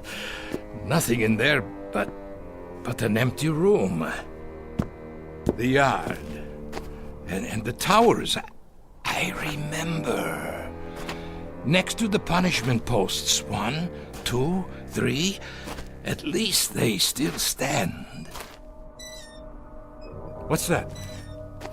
A sign. Still hanging. On that building. It says detention. Ah, yes, I remember you. Oh, we had good times in that building. Oh, such good times. Water. Please. Water. Water, pig? You'd like water? Unfortunately, we have no more water. Not for you. Why should you care? It's been only 5 days since you've been fed. Only 5 days, pig. 5 short, inconsequential days. That is nothing. On your feet, filth. Locked. It doesn't matter. Such a long time ago. But it doesn't seem so. And now there is no one to share those memories. Good afternoon. Where? Over here, at the window. But I thought there was no one inside. Who are you? Did I startle you? Well, I did not expect to see anyone here. Why not, Captain? Wait. Why do you call me that? But you are a captain, aren't you? No, I am Professor Schmidt. So, that is your name now. You have me confused with someone else. Is that right? Or is it you who are confused? I tell you, I never forget a face. I am Professor Schmidt. Are you? Your clothes. But about them, you don't approve? Why are you dressed that way, like... Like what? A prisoner. Very good, you do remember. But there are no more prisoners. No? Not now, surely. Welcome back, Captain. Why do you say that? Because I've been waiting. Waiting? For what? I can't forget a face. Especially yours. I tell you, I don't know you. Are you sure? I must go. Where are you going, Captain? That is none of your concern. Back to the town? To the life you have now? Yes, my life. I shouldn't have come. I am leaving now. I'm afraid that is no longer possible. Don't follow me. Get away! How can it be locked? There was no one near it. No one. Wasn't there? What have you done? I haven't touched the latch. Then who? I saw your own hand on it. only a moment ago. Nonsense. As you wish, Captain. Why do you persist in calling me that? As I told you, I've been waiting. For what? For you, Captain. We've been waiting a long time. Such a long time. We? There's no one else in these ruins. Isn't there? Wait. You're... Yes. Of course, I remember you. And well you should. How well you should, Captain Lutz. Captain Gunther Lutz of the SS.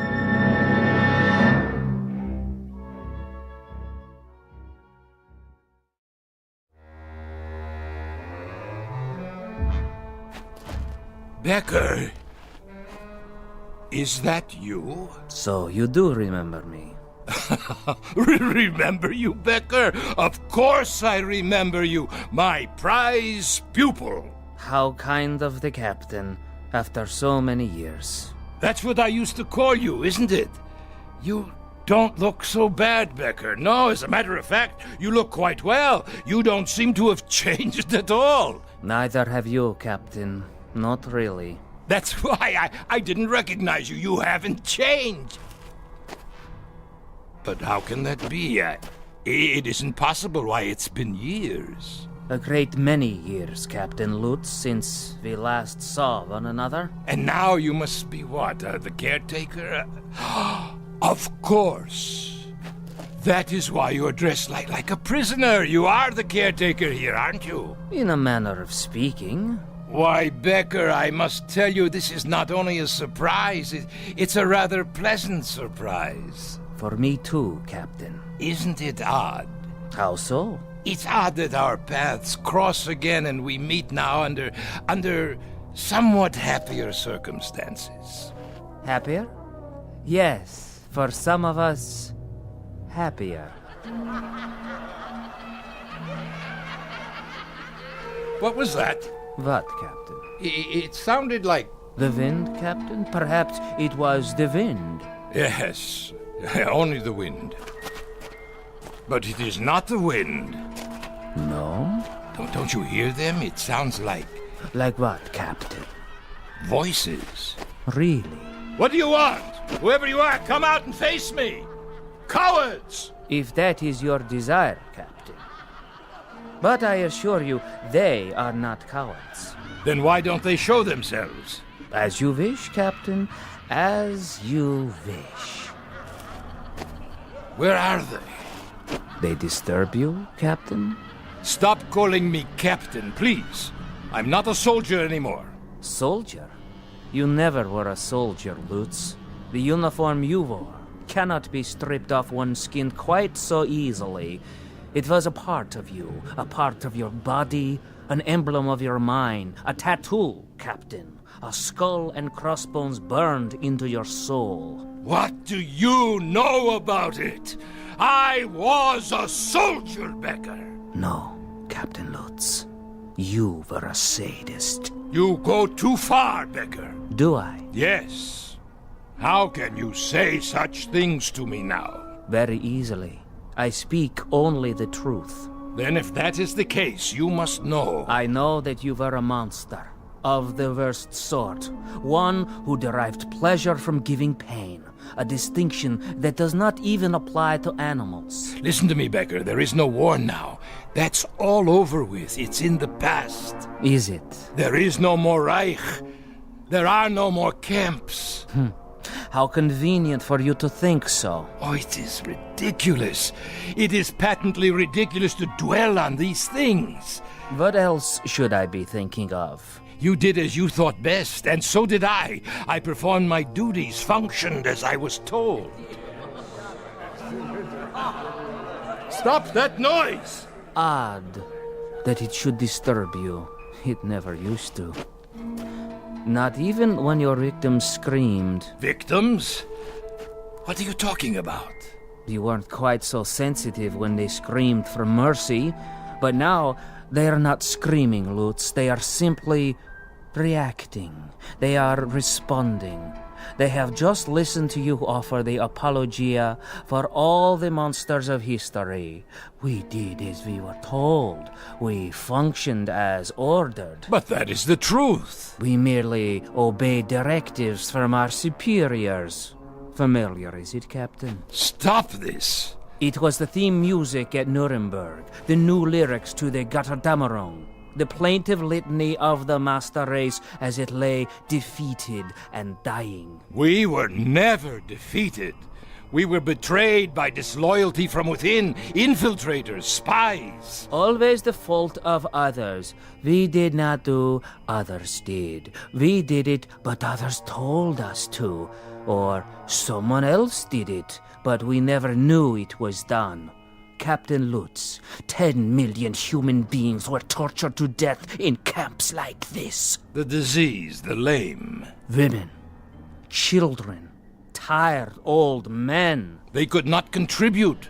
You know nothing of history. In time of war, there is a hierarchy. There must be. Only the strongest survive. So you burned them in furnaces. Our facilities were inadequate. But you murdered them nonetheless. Not just the Jews, but the gypsies, the communists, the outsiders. You shoveled them into the earth. You tore up their bodies in sadistic rage. And now you come back and wonder that the misery you've planted has lived after you? That is the real wonder, that you are so naive. There is no point in talking about this any longer.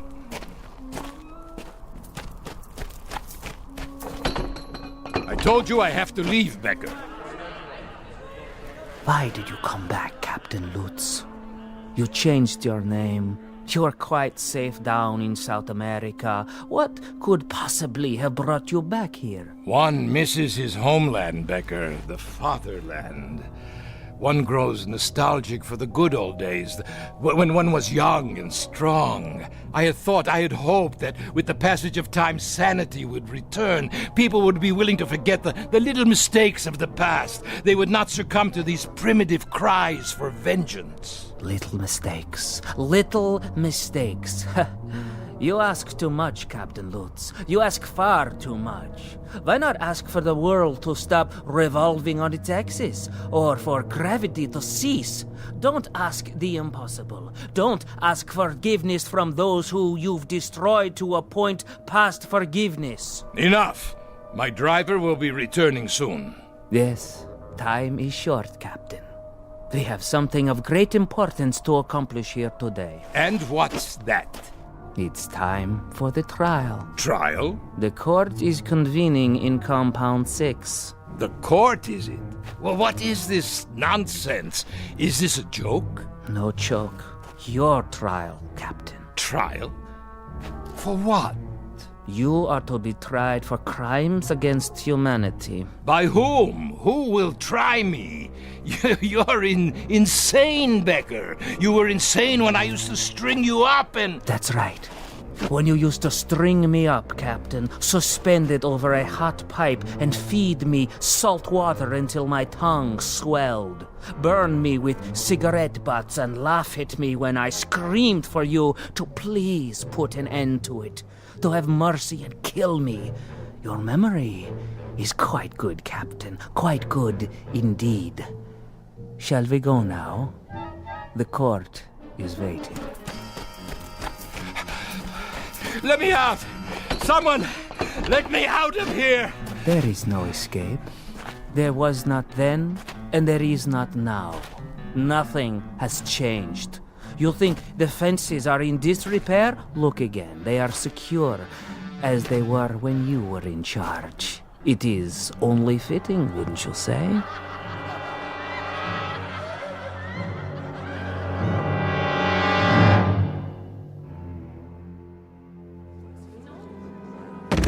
No, please! Let me up! I can explain! You can try, but it will do you no good. There is no explanation suitable for this court. We have rules. Who are these people? Greetings, Herr Captain. Welcome. Won't you join us? We welcome you to the house of pain. Do you not know their faces, their bodies? Then Starved, tortured, beaten. For they are your legacy. You made them what they are. Now then, shall we proceed? Please, please, this is inhuman treatment. Not fit for a pig. Precisely. Read it. Read the charges. The inmates of Compound 6, Dachau Concentration Camp versus Gunther Lutz, Captain SS. I am entitled to a military tribunal. Indictment 1, that he condemned to death without a trial 1,100 human beings. 1,100? Where did you get such a number? Indictment 2, that he did maim and torture without provocation. Rubbish. Indictment 3, that he did personally order the withholding of food and water rations, causing disease, dehydration, and death. Where is your proof, your witnesses? Here, Captain. Remember me. I was only a child. You killed me with your own hands.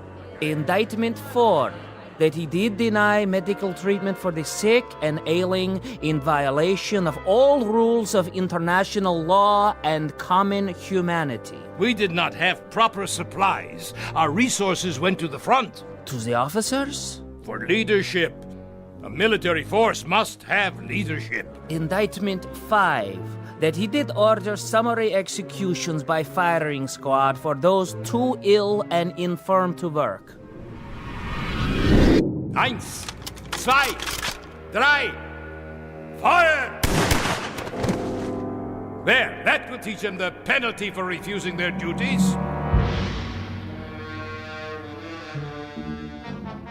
And desecrated the remains with no proper burial? No, I did not do any of these things. I could not have. Indictment 6. Listen to me, for the love of God, listen.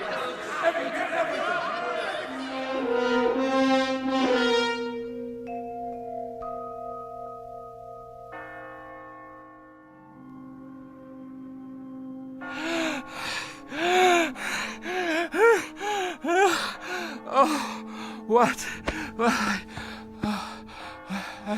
I fell asleep, Yes, that's it. I've been dreaming. The courtyard outside. The hanging post, none of it used for years. Of course not. I'm a foolish old man. Foolish and tired. Yes, you are. Very foolish. Becker, is that you? I must have dozed off. You've been unconscious for a while. I had such a dream. You had no dream, Captain. Of course I did. I dreamt there was a kind of trial, a kangaroo court. There were people in this room. Can you believe it? Yes. Ghostly figures. Not ghosts. Then what? They were here. They're still here. They have never left. It's true? They walk these buildings and the courtyard outside. But how? You did not bury them deep enough. You did not cover them with enough earth, or the bullets were too small a caliber, or the flames were not sufficiently hot. Perhaps there was not enough gas. Becker, you must tell me. Who are you? Really? The caretaker. Did you forget? But the trial... The trial is over. You have been found guilty. It's time to pronounce sentence. No! Would you care for a last cigarette, Herr Lutz?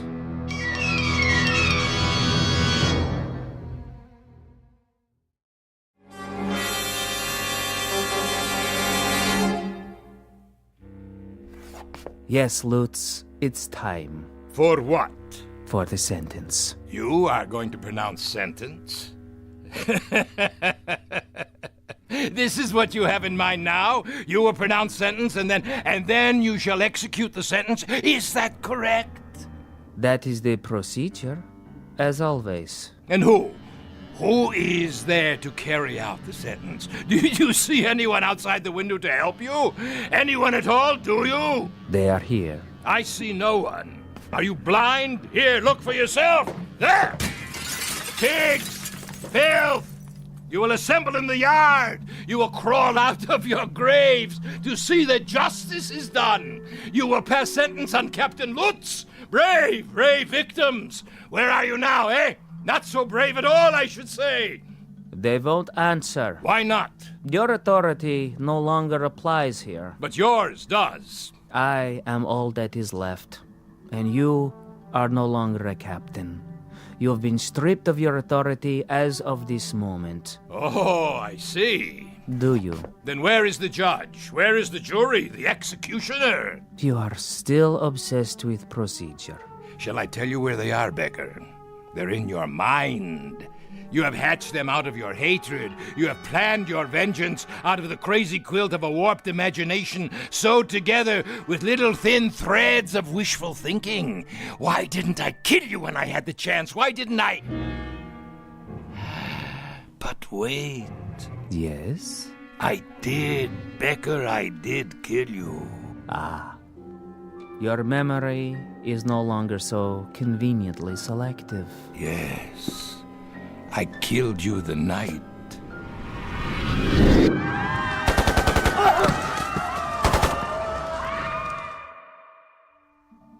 You killed me the night the Americans came close to the camp.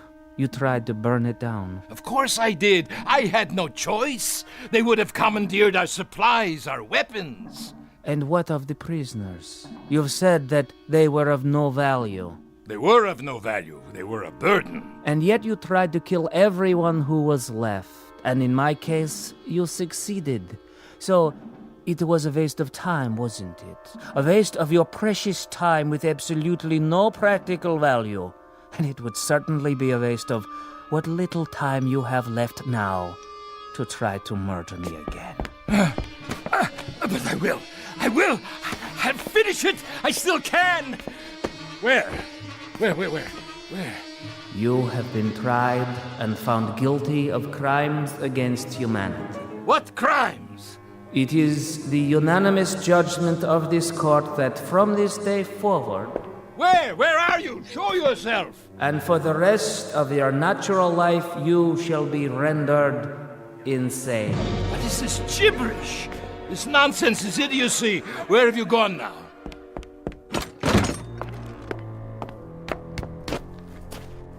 Where?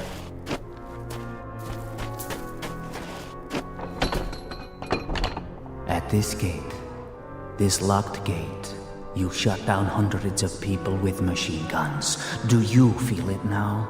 I'll finish it once and for all. Where are you hiding? Do you feel the bullets smashing into your body? Do you feel the agony of tearing lead? I'll finish it with you, Becker. Here and now. And on these posts, you hanged human beings to die slowly and painfully. They were criminals. What was their crime? Stealing water? A crust of bread? They would have died anyway. Do you feel their hunger? Do you feel their agony? Silence! And in this place, the detention room as you call it, the things you did to human beings here are unmentionable. How does their torment feel? I refuse to give you satisfaction. If you can still reason, Lutz, if there is any portion of your mind that can still function, take this thought with you. This is not hatred. This is retribution. This is not revenge. This is justice. No, liar, liar. And this is only the beginning. Your final judgment will come from God. There. If you won't open the gate, I'll crawl under. You can't hold me here. No, it's a violation of my international rights. There. Becker? Becker? Where are you?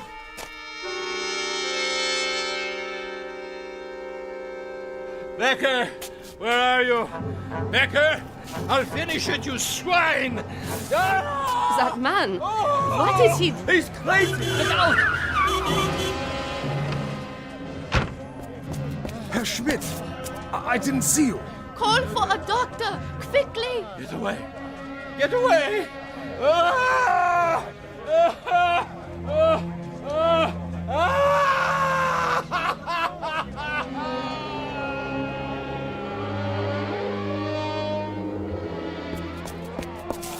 Stand back, please. What happened here? I heard him screaming, Doctor. Such sounds. Like a wounded animal. He didn't seem to know where he was or who he was. Will he be all right? Not for a while. What do you mean? I have shot him so full of sedatives that he doesn't know whether he is still on the earth. Shall I help him up to his quarters, Doctor? His quarters? He registered for our best room, overlooking the square. Herr Schmidt did, if that is his name. It is the name on his passport.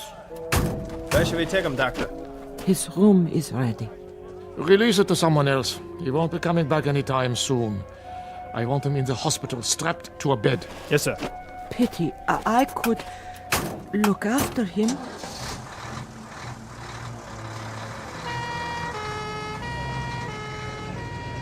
What happened to him, do you suppose? That's what I'd like to know. I give you my word, it wasn't my fault. Yeah, I'm sure it wasn't. I drove him up the hill myself, not an hour ago. The hill? Yes, the old road. To the ruins of the camp. Oh, curious. He said he wanted to study it. He was all right then. Are you quite sure? He must have walked or run all the way back here to the square. But his screams. His screams. Were there any marks on him? None. Then what must he have seen? I have no idea. All I know is that he is in very real pain. More than pain. Agony. As if he has been tortured. But my taxi didn't strike him. Yeah, I believe you. He fell right here, as you saw, clutching himself, as though he had been beaten or shot. He seemed insane, a raving maniac. Sometimes we cannot judge by appearances alone. What could happen to a man in 2 hours to change him so? Someone must tell me. I wish I knew. He said he was on holiday. Poor old fellow. Come here to reap the rewards of a life's work. I wonder what that life's work was to bring him to such a place as Dachau. There may be an answer to that question. Yes? But I'm sure I couldn't say. Ah, well, tell the ambulance I will meet them at the hospital. Yes, Doctor. Thank you for coming so quickly. Yes, thank you. Not at all. That is my job, to heal. Only I don't know if I can help this man. But you will try, because that is your duty. Yes, I will try to understand. Someone will have to make a proper diagnosis. I'm afraid his affliction may lie beyond my understanding. Goodbye, then, Doctor. Auf Wiedersehen. Dachau. Why does it still stand? Why do we keep it standing? Some things I will never comprehend.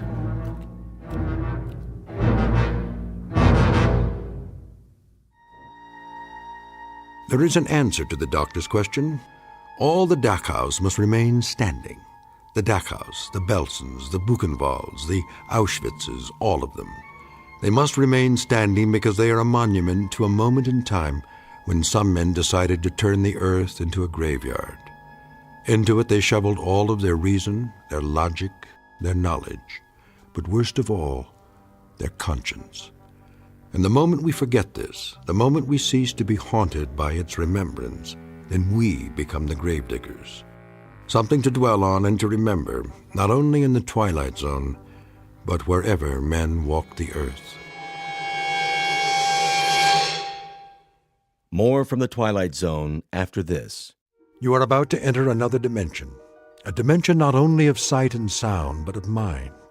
A journey into a wondrous land of imagination. Next stop, the Twilight Zone. Hi, this is Stacy Keach. I'd like to take a moment to tell you about our Twilight Zone website at twilightzoneradio.com. At twilightzoneradio.com, you'll find the latest information on these Twilight Zone radio dramas, including behind-the-scenes photographs, plus the newest product releases, trivia contests, ways to contact us, other Twilight Zone-related info and merchandise, plus links to other fascinating websites. So make your next stop twilightzoneradio.com. Visit twilightzoneradio.com to purchase these Twilight Zone radio dramas on cassette and CD, or call toll-free 1-866-989-ZONE. That's 1-866-989-9663.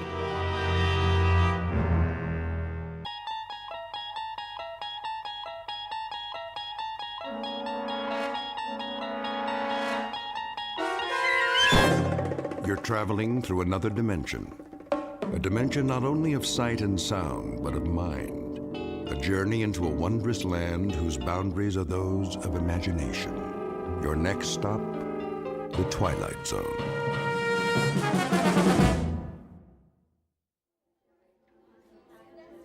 Attention, Grocery King shoppers. Today's special is Bubbling Brook Pure Spring Water, on sale in the beverage department.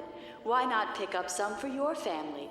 Available in the gallon and half-gallon sizes. That's Bubbling Brook Pure Spring Water, on sale now. Grace! Oh, hey, Martha. I thought that was you. Just doing a little last-minute shopping. For Bill's party? But I told you we'd take care of everything. Oh, you know me. I have just about everything I need, but I'm gonna pick up some greens for the salad, maybe an appetizer. Well, don't worry about a cake. We're bringing one. Oh, shoot. So are the Hendersons. That's gonna be a lot of calories tonight. Maybe we can freeze some of it. How many candles? Girl, if I tell you the truth, we might start a fire at the dinner table. Please, Bill's not that old. I can't believe this is the big 4-0. No. He does wear it well now, doesn't he? What's his secret? Good genes, I guess. Plus, he's a do-it-yourselfer. That keeps him healthy. I wish some of that would rub off on Jerry. Oh, no, you don't. All that puttering around. Ha, gotcha. Not in the store, Oliver. Sorry. No, that's all right. Put that away right now, young man. Yeah, but they're coming. Who's coming? The invaders. I don't know what's gotten into him. Oh, he's just being a boy. I know a lot about that. You do? When my pa was his age, it was video games all the time. It still is. But they're so much more violent now. All about war and killing and... My husband says it's a natural instinct. What is? To protect and defend. Well, if he has to serve his country, that's one thing. But there's no war here now. Thank God. They do grow up fast. Too fast, if you ask me. I know. But really, what can we do? We can't keep them locked in their rooms. They're going to find out what the world's like sooner or later. I think it's a male rite of passage thing, like horror movies and wrestling. That's easy for you to say. You had girls. Hey, Mom, look. Captain Chris. No more breakfast cereal. There's vitamins in everything. It's nothing but sugar. Oh, Mom. Oliver, stay with me. Oliver! Ooh, she has her hands full. Reminds me so much of my pa. Too much sugar. Oh, Bill says that's a myth. Food coloring, then. I doubt it. It's the way the world is now. All the war news on television. I wish we could just turn it off for a while and let him grow up. Amen to that. Oh, shoot, what time is it? Almost 3. Oh, girl, I gotta get out of here. I gotta go get my hair done. I gotta stop at the cleaners. When do you want us at the house? Well, Bill won't be there before 7. You know, he has patients till 6. He doesn't know, does he? He better not. It won't be much of a surprise if he does. Last chance for Bubbling Brook Spring Water at the sale price. Get some now in the beverage department. Which aisle is that? You need bottled water? You know Bill's always restocking. He's just like a Boy Scout. Gotta be prepared. I can't believe you guys built a shelter. Well, we'll probably never need it, knock on wood. But that's his pet project, protecting his family, and I love him for it. At least he doesn't rebuild cars in the backyard. Or collect model trains like Jerry. Pure spring water for all your family needs. You go ahead, I'll get the water. Really? You don't mind? No problem. Oh, I love you, Martha. I'll pay you back tonight, I promise. See you later. See you later.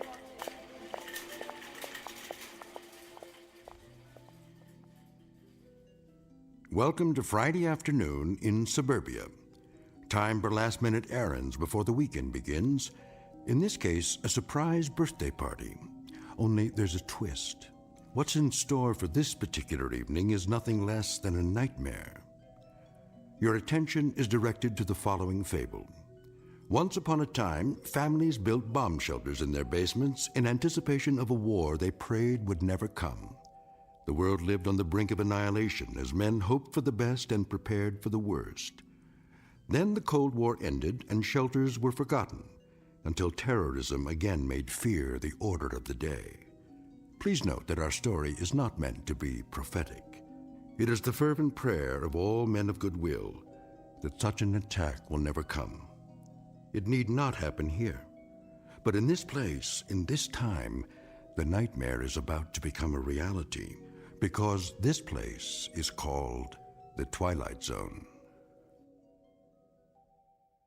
And now, The Shelter, starring Ernie Hudson, with Stacy Keach as your narrator.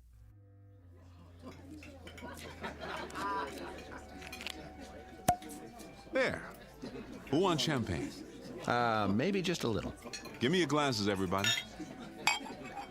Mom, may I please be excused? I guess so. Just don't go too far. You know the dessert's coming, babe. Okay. Where are you going, son?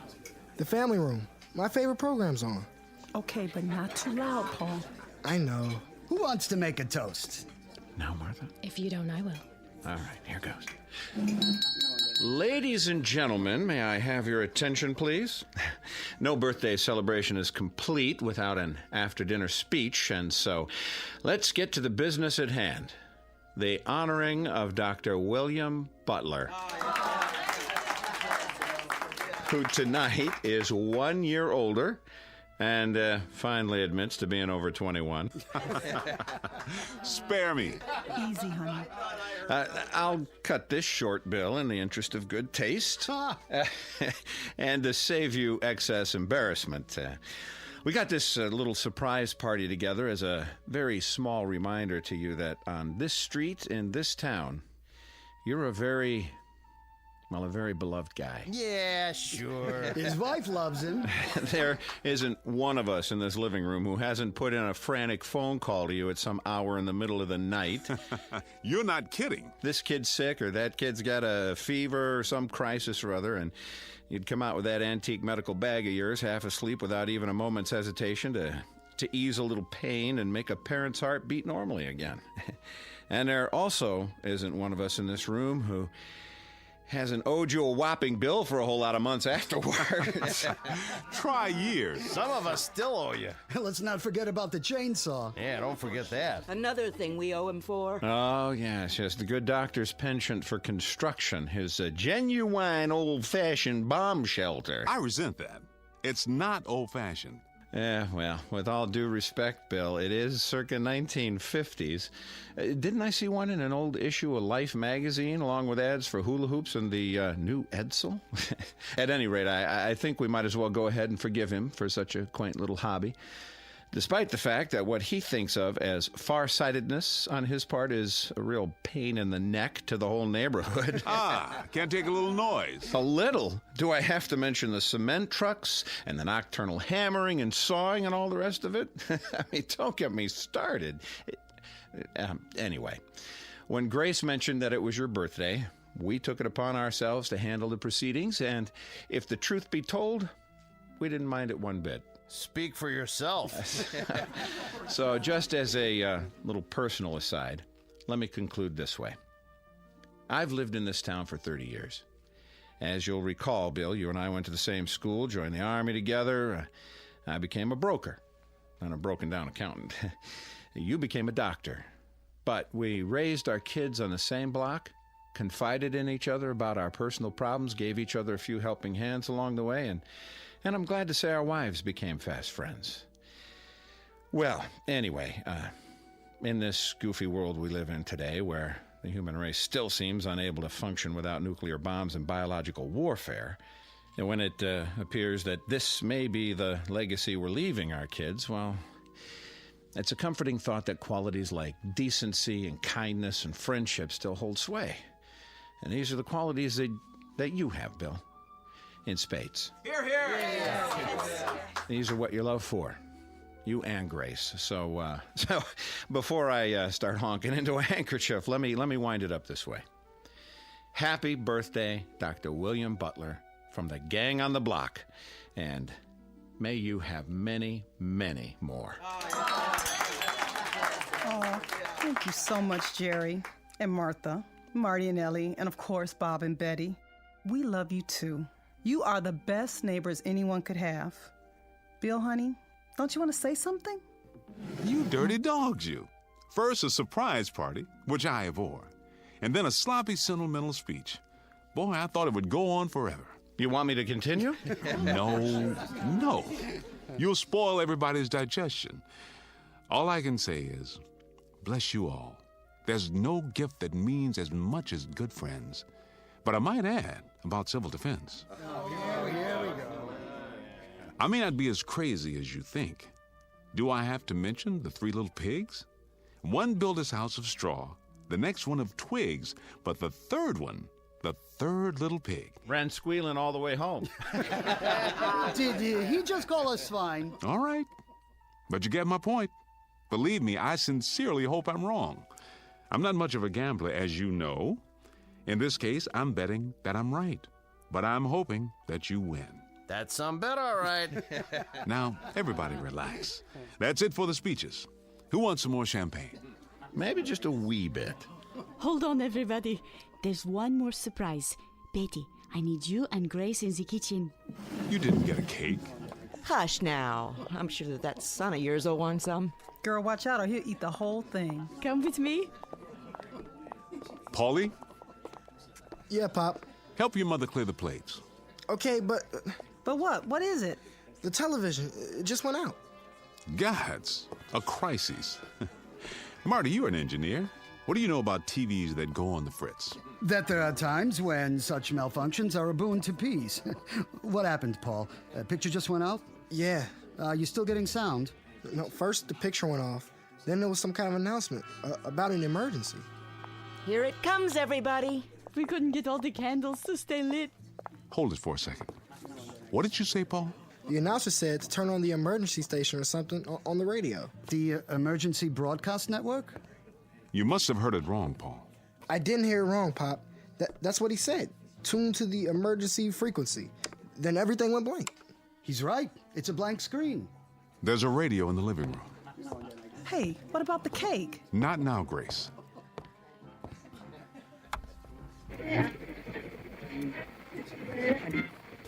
Direct from Washington, D.C. To repeat, 4 minutes ago, the President of the United States made the following announcement. I quote, "At 8:04 Eastern Standard Time, our radar stations in Alaska reported a large number of unidentified flying objects moving southeast across our borders at a high rate of speed." What is this, some kind of joke? I don't think so. Quiet. As of this moment, we have been unable to determine the origin of these objects. But in the interest of national security, I am declaring a temporary emergency. Until further notice, we are in a condition of yellow alert. So said the President. Federal authorities request that all civilian defense personnel report to their assigned posts immediately. A temporary state of emergency is now in effect. No commercial traffic of any kind will be permitted on streets or highways in the northeast sector of the country. Repeat, no commercial vehicles of any kind will be permitted on streets or highways. You are asked to remain calm and proceed in an orderly fashion to your local shelter centers. Repeat, go to your nearest designated shelters. What about Jeannie? She'll be at the university. It's in the middle of the semester. Bob, we've got to call her. My sister, she's upstate. Did he say they're attacking upstate New York? Does the phone still work? I don't know. The line's down. The circuits are overloaded. Everyone's trying to call. The children. Call the babysitter. Did you hear what he said? We can't get through. Stay calm, please.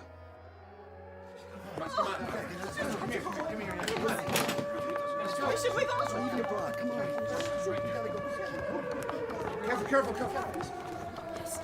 The power's still on. Check the next block. Is your telephone working? No. I'm loading up the car. We gotta get out. Stay where you are. The roads will be blocked. Where can we go, Bill? Tell me. There isn't anywhere to go. We've got to stay put for now. Are you coming, Jerry? Yes, I'm coming. Then what, Bill? What? You heard the radio. If it's bombers, they're probably headed for the industrial centers. They'll be trying to shoot them down now. But if it's high-speed missiles, some may get through. There's no telling how long we have. Marty, I need you. Get the kids, Ellie. The supplies in the camper. Hurry, they're coming. They're coming. Bill, we've got to do something. Where's Paul? I'm right here, Pop. Get inside, both of you. We've gone over this before. Yeah, but I never thought it would actually... Well, it has. Don't just stand there. You know what to do. Inside, now. The distant early warning line in Greenland, state of emergency. Repeat, emergency. This is not a test. This is not a test. This is not a test.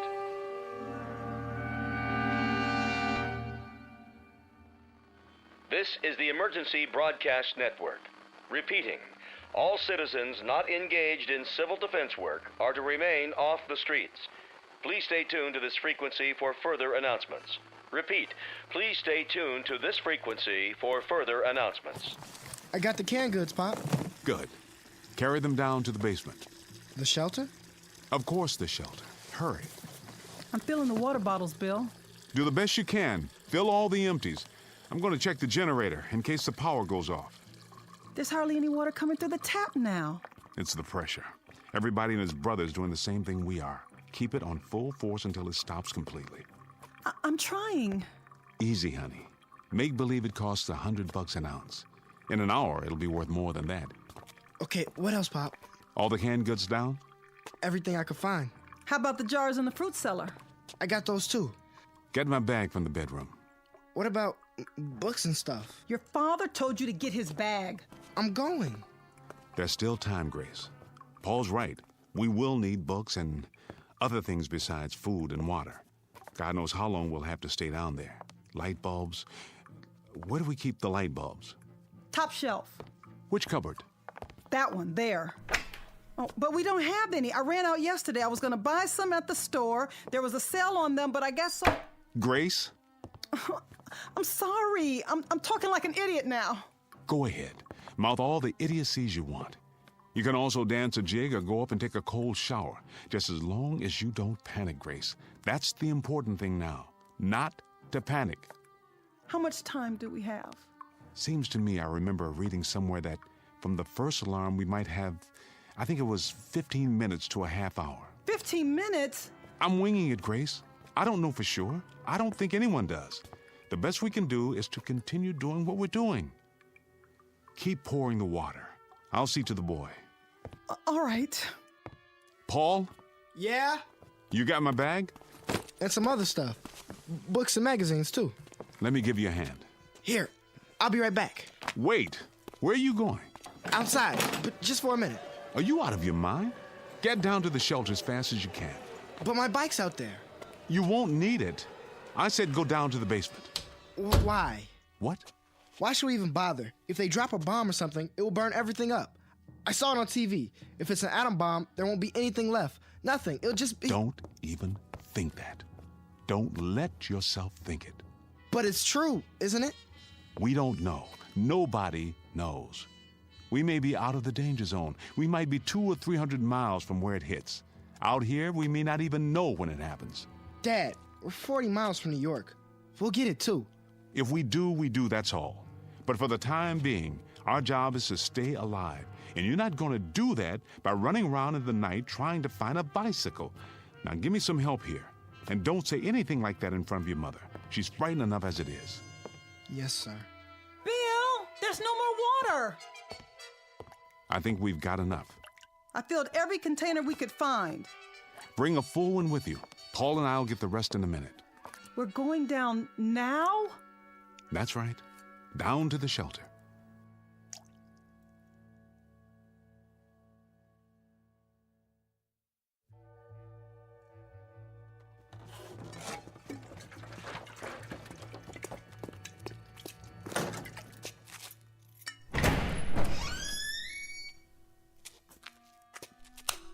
There. The lights work. Go inside. Bill, I don't think I'm ready. I'm afraid we don't have much choice. Wait, there's a 5-gallon can of gasoline in the garage. Paul, you run up and get it. We may need it for the generator. Okay. Oh, Bill, I'm so tired. Here, sit on the cot. I just want to lay down. I want to go to sleep. Grace, listen to me. I am listening. I just explained to Paul, if there's a bomb, there's no assurance it'll land near us. And if it doesn't... But if it does, if it hits New York, we'll get it too. All of it. The poison, the radiation, the whole thing, the firestorm, nothing will be able to put it out. And we'll be in a shelter. With any luck at all, we'll survive. I've built this room very, very carefully to government standards. We've got food and water to last a long time if we use it wisely. And then what? Then what, Bill? We crawl out of here and tiptoe through all the rubble up above, the rubble and the ruins and the bodies of our friends? Why is it so necessary to survive anyway? What's the point?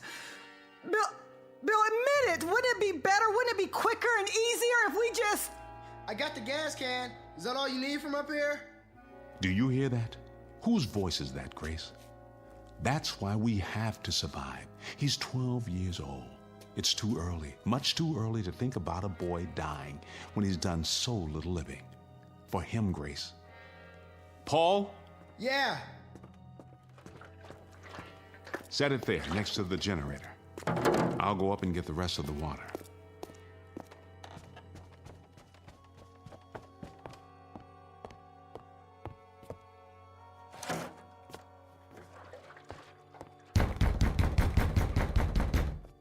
Jerry, what in the... What are you doing, Bill? Storing water, which is what you should be doing. Well, we got about 30 gallons, and then the water stopped. Did yours stop, too? That's right. You'd better get on home, Jerry, and into your basement. I'd board up the windows if I were you, and if you got any wood putty, I'd seal the corners to make them airtight. We don't have a cellar, Bill. The benefits of modern architecture. And wouldn't you know it, we got the one new house on the street. All the latest conveniences, everything at your beck and call. Every wonder of modern science except for the one they didn't take into account. The one that's headed straight for us right now. Jerry, I don't know what to tell you. Can I bring Martha and the kids over? Can I at least do that? Here? There's sitting ducks in our house. Sitting ducks. We don't have any protection at all. You can use our basement. Your basement? What about your shelter? That's the only place anyone can survive. We've got to get into the shelter. I don't have any room, Jerry. I don't have near enough room or supplies. It's designed for 3 people. We'll bring our own water and food. We'll sleep standing up if necessary. Please, Bill, we've got to use your shelter. I have to keep my family alive. You understand that? We won't use any of your stuff. You have my word. What about air? It's a 10 by 10 room with an air filter to supply 3 people. Will you bring your own air? 24 hours, Bill, and then we'll get out, I swear, just so we can have a chance. No. When that door gets closed and locked, it stays closed and locked. I'm not breaking the seal. There'll be radiation and heaven knows what else. I'm sorry, Jerry. As God is my witness, I'm sorry, but I built it for my family. And what about my family? Don't they matter? Of course they do. I'll have to ask you to get out of my way. What do we do? Just rock on the front porch until we get burned to cinders? That's not my concern. At this given moment, it's my family I have to worry about. I am not going to sit by and watch my wife and children die in agony. I am not going to do that. Do you understand me? I am not going to... Let go of me.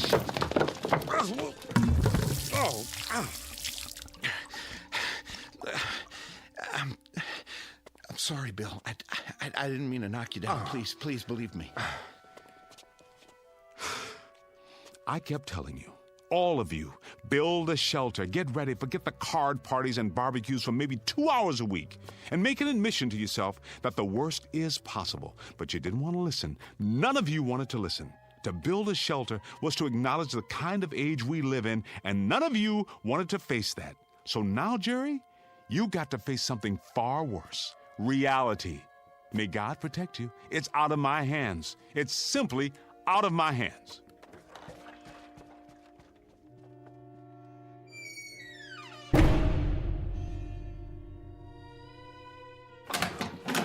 Where is he? Marty? Where? I've got to talk to him. We all do. There's no more time.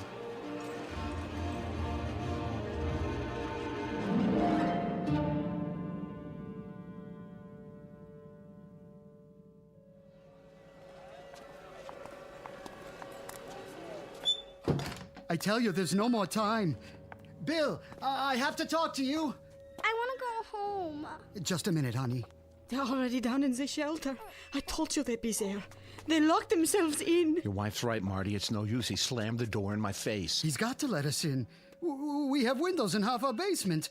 I don't have anything to board them up with. At least you have a basement. Let's go, Marty. The baby's getting a chill. We'll have to do something. Go where? There's no place that's safe. Where's the shelter? Downstairs? No, I told you, he won't listen.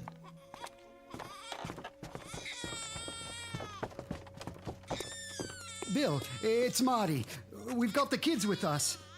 Bill, can you hear me? Bill, please. Mommy, the lights. It's going to be all right. Shh, shh, shh. Marty, where are you? The lights are out. Bill, I know you can hear me. Please let us in. Please, Bill. Just let us in. No one else. Oh my God. What's happening, Bill? I'll start the generator. How can you in the dark? I know how to work it. Over here. Dad, I found the switch. All you have to do is pull the cord.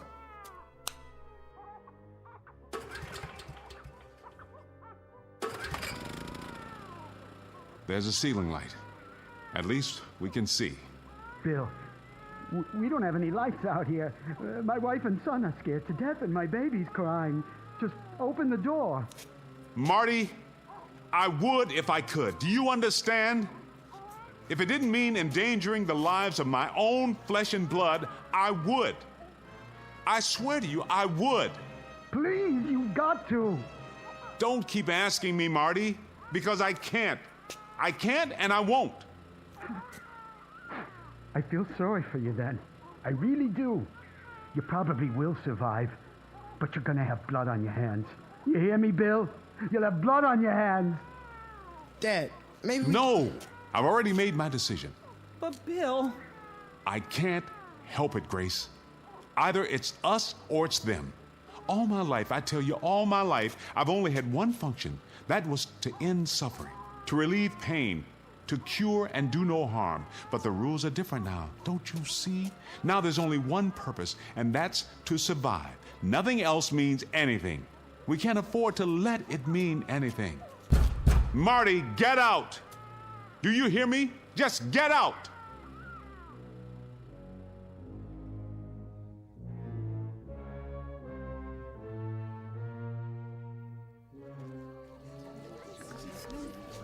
I brought a flashlight. Who's got a portable radio? Here. Announced that there are no further reports on the unidentified flying objects.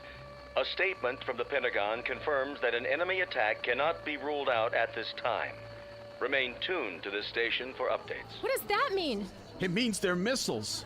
I'm not going to sit here. It'll hit any minute. I just know it. It's going to hit any minute. What are we going to do, Bob? Tell me. I'll tell you what we shouldn't do. We shouldn't just moon around here like sheep. Maybe we ought to pick out a basement and go to work on it. Pool all our stuff, food, water, everything. It isn't fair. He's down there completely safe, and our kids have to wait around for a bomb to drop. Why don't we just go down in his basement and break open the door? We couldn't all fit in there. It would be crazy to try. Then draw lots. Pick out one family. What difference would it make? He won't let us in. We can all march down there and tell him he's got the whole street against him. And what good would that do? I keep telling you, even if we were to break down the door, there's not enough room and there's not enough supplies. We'd just be killing everybody for no good reason. If it saves even one of these kids out here, I call that a reason. Jerry, you know him better than any of us. You're his best friend. Why don't you go down again? Try to talk to him. Plead with him. Tell him to pick out at least one family. Meaning yours, Weiss? Why not? I've got a 3-month-old infant. So what? Is your baby's life any more precious than our kids? I never said that. Look, if you're gonna argue about who deserved to live more than the next person, you can shut your mouth. Why don't you shut your mouth, Weiss? I don't even know why we let you in the neighborhood. It always happens. You let one lousy foreign-born type in, and everything goes to hell. Pushy, grabby, semi-Americans. Hey, pal, you're garbage. You're right. It always comes to that. There's always one person, one rotten, unthinking fool like you, who suddenly becomes the big straw boss and decides who's acceptable. I mean it, Weiss. If we've got to start hunting around for people to disqualify, you and yours are at the top of the list. Why, you stupid son of a... Keep it up, both of you. We won't need a bomb. We can slaughter each other with our bare hands. Marty, go down to Bill's shelter again. Ask him. What's that? The 2-minute warning? That means they're almost here. Look at the sky. What are those lights? Searchlights. It's gotta be close. Anything new on the radio? No. I'm going down there, and I'm gonna get him to open that door. I don't care what the rest of you think. That's the only thing left. He's right. Come on, let's do it.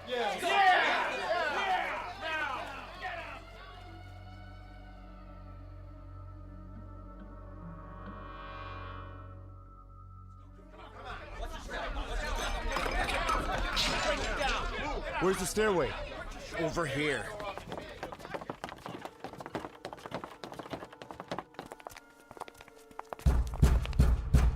You got a bunch of your neighbors out here who want to stay alive.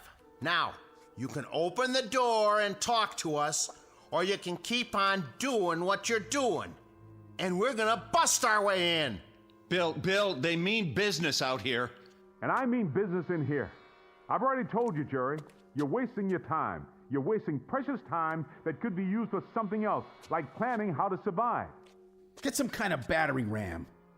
Over on Bennett Avenue, Phil Klein has some heavy pipe in his yard. I've seen it. Nah, that would get Klein into the act. Who cares about saving him? The minute we do that, we let all those people know that there's a shelter on this street. Then we'll have a whole lot of outsiders to contend with. Sure. And what right have they got to come here? This isn't their street. This isn't their shelter. So this is our shelter now, is it? And on the next street, that's what, a different country? Damn fools, you've all gone insane, every one of you. Maybe you don't want to live, Jerry. Maybe you don't care. Oh, I care. Believe me, I care. I'd like to see the morning sun too, but you're turning into a mob, and a mob doesn't have any brains, which is exactly what you're proving. Well, I say let's get the battering ram, and we'll just tell Klein to keep his mouth shut. And if he doesn't keep his mouth shut, what? Will you shut it for him? I agree with Jerry. Let's get hold of ourselves. Stop and think for a minute. Hey, nobody cares what you think, you or your kind. I thought I made that clear. I think the first order of business is to get you out of here. Why did you have to hit him? Marty, are you all right? He's easy, Marty. I'll help you up. You had your chance, Bill. Just remember that. You had your chance. Now, come on. Come on. Let's get something to smash this door down.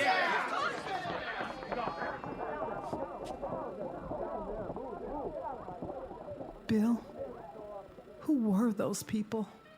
Those people? Those are our neighbors, Grace. Our friends. The people we've lived next door to for 20 years. Come on, Paul. What do you want me to do, Pop? Help me brace the door. Stack everything we have against it. Maybe it'll hold for a while.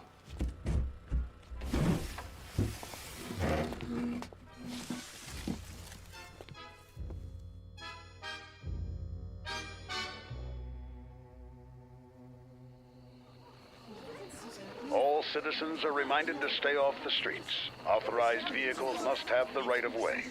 Please remain calm and stay off the streets. You heard what he said. Let's get inside.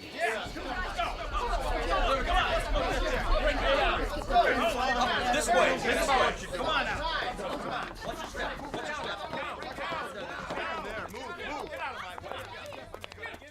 Try the battering ram. Yeah, let's see what it can do. Yeah, knock it down. Who told you, Butler? You should have opened up. Yeah, you should have listened to us. I really don't think it's gonna hold, Bill. Put your back into it, Paul. The hinges are breaking. Go aside, Butler. We're coming in. Remain tuned for an important message. The President of the United States has just announced that the unidentified objects are radar anomalies caused by the breakup of a satellite re-entering the Earth's atmosphere. There is no cause for alarm. There are no enemy missiles approaching. There is no danger. We are not under attack. The state of emergency has been officially lifted. Repeat, there is no enemy attack. Stand by for further information. Oh, thank God. Thank God. Yes. Oh. Hey, Marty, I guess I went off my rocker, huh? You understand, don't you? I just kind of went off my rocker. I didn't mean all those things I said. No? No, come on, you know that. All of us were just so scared, so confused. It's no wonder, right? I mean, you can understand why we blew our tops a little, can't you? It's normal. Yeah. Hey, I don't think Marty's going to hold it against you. Just as I hope Bill won't hold this against us. We'll pay for the damage. We'll take up a collection right away. Why don't we have some kind of a block party or something? Tomorrow night, a big celebration, just like old times. So we can all get back to normal? How about it, Bill? Hey, Bill, I told you we'd pay for the damages. Yeah, I'll put it in writing if you want. That's all it takes. Marty, you want a block party and you want things back to normal. And Bob, you just want to forget all about it. And Jerry, you pay for the damages, huh? You'll even put it in writing. You pay for the damages. The damages. I wonder if any one of us has any idea of what those damages really are. Maybe part of it is finding out what we're really like when we're normal. The kind of people we are, just under the skin. I mean, all of us. A lot of naked, wild animals who put such a price on staying alive that we claw our neighbors to death just for the privilege. We were spared a bomb, but I wonder if we weren't destroyed just the same, without a shot being fired. Come on, Grace. Paul, you can come out now. We're safe.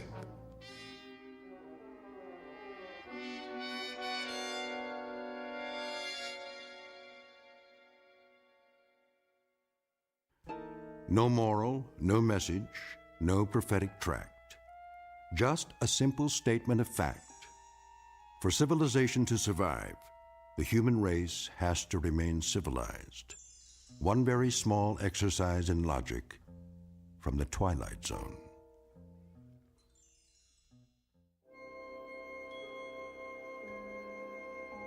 Hi, this is Carl Amari, producer of the Twilight Zone Radio Dramas. I'd like to take a moment to tell you about our official website at twilightzoneradio.com. where you'll get the latest news and information on these Twilight Zone radio dramas. Plus, at twilightzoneradio.com, you can digitally download 3 free episodes or any of our episodes for only $1.95 each. In this age of ever-changing technology, we've decided to make these episodes instantly available to you by making the Twilight Zone radio dramas a digital download-only series. This means that this series will no longer be offered on CD. The CD collections at our website are now being offered while supplies last at buy one, get one free. So be sure to get your favorites before they're sold out. Be sure to visit us often, and I'll see you in the zone.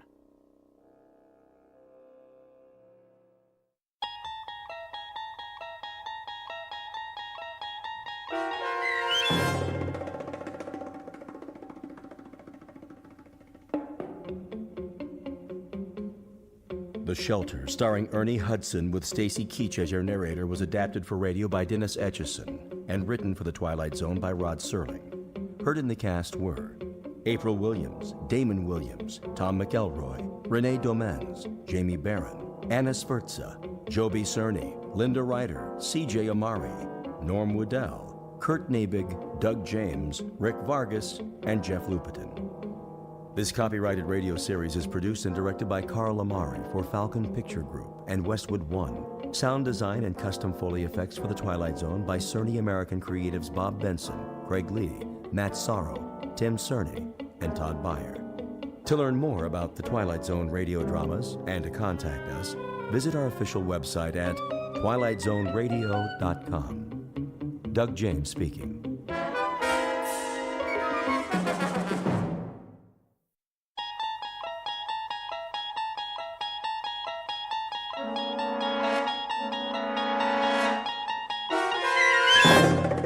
You unlock this door with the key of imagination. Beyond it is another dimension, a dimension of sound, a dimension of sight, a dimension of mind. You're moving into a land of both shadow and substance, of things and ideas. You've just crossed over into the Twilight Zone.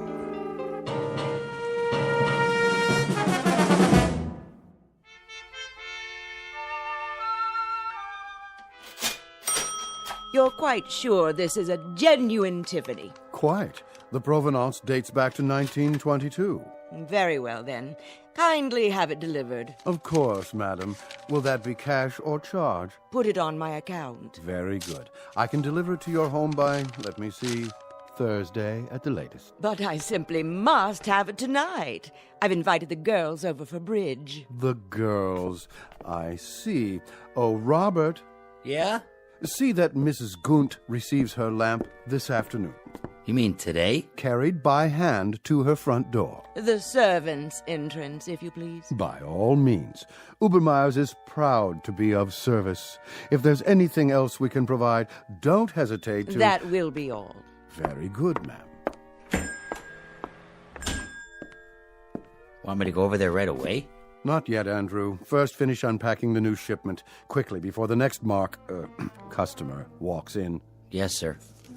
Now then, what do we have? 3 perfume bottles. 3 cut glass vials to contain the otter of damask rose petals. That's more like it. Next. Pottery jugs, 2. Pottery jugs, indeed. Where's your aesthetic sense? You can't entice anyone by calling them pottery jugs. Really think people buy something because of what you call it? People don't come to buy anything in a gift emporium. They come because they don't know what they want. Then I sell them something. So what are you going to call these pottery jugs? Something exquisite. We'll display them on satin pillows with bread. A loaf of bread, a jug of wine, and thou beside me, singing in the wilderness. I'll unload them on some poor sucker before the morning's over. Okay, what about this? When we buy a shipment from Morocco, sight unseen, I suppose we take what we can get. But to sell that will require some creativity. Now, clean this up at once. May I help you? I hope so. I'm not sure. What's this? That would be an authentic voodoo mask. Oh. what about the pajamas? These are not pajamas, sir. They are a genuine imported harem girl's costume in 100% hand-sewn silk. Well, I don't know. It has to be something special. Very special. Suppose you describe the occasion and leave it to me. A personal gift? Not too personal. See, there's this girl in my office. Ah, a young lady. She's like a goddess. I wouldn't want her to think that I was implying, Of course not, sir. I understand. But for a beautiful young lady, what is her occupation, may I ask? She's a secretary. Oh. I have it. Something for her desk. She's already got a computer and a lot of pencils. Something to remind her of you throughout the day. Subliminally, shall we say. Now, as to price, would $100 be too extravagant? 100? But of course she mustn't feel bought. Romanced is more like it. Aha! Perfect. What is? It's ideal. Romantic, but subtle. Not forward. No. You mean this old? This magnificent antique. Truly distinguished. Fit for a goddess. I can't make up my mind. A perpetual reminder of your taste, your flair for romance. Fill this with fresh flowers, and she won't be able to pluck you from her thoughts. Between 9 and 5, at least. After that, it's up to you. It's kind of tarnished, isn't it? That's not tarnish, sir. It's a patina. A testament to its authenticity. And only a mere $20.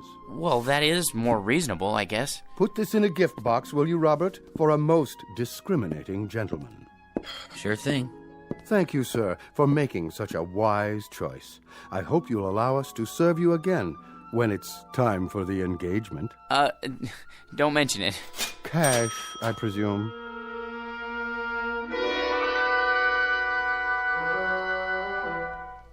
Meet Mr. George P. Hanley, a man life is always treated without deference, honor, or success.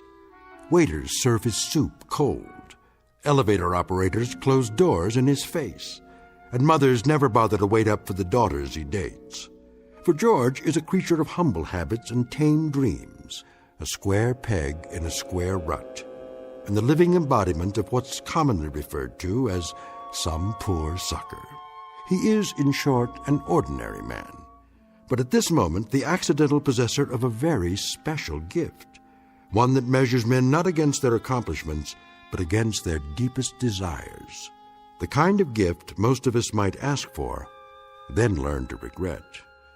If, like Mr. George P. Hanley, we were about to plunge headfirst into our own personal Twilight Zone. And now, The Twilight Zone and our story, I Dream of Jeannie, starring Hal Sparks, with Stacy Keach as your narrator.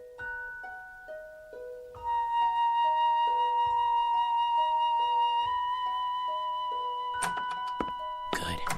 Everybody's still at lunch.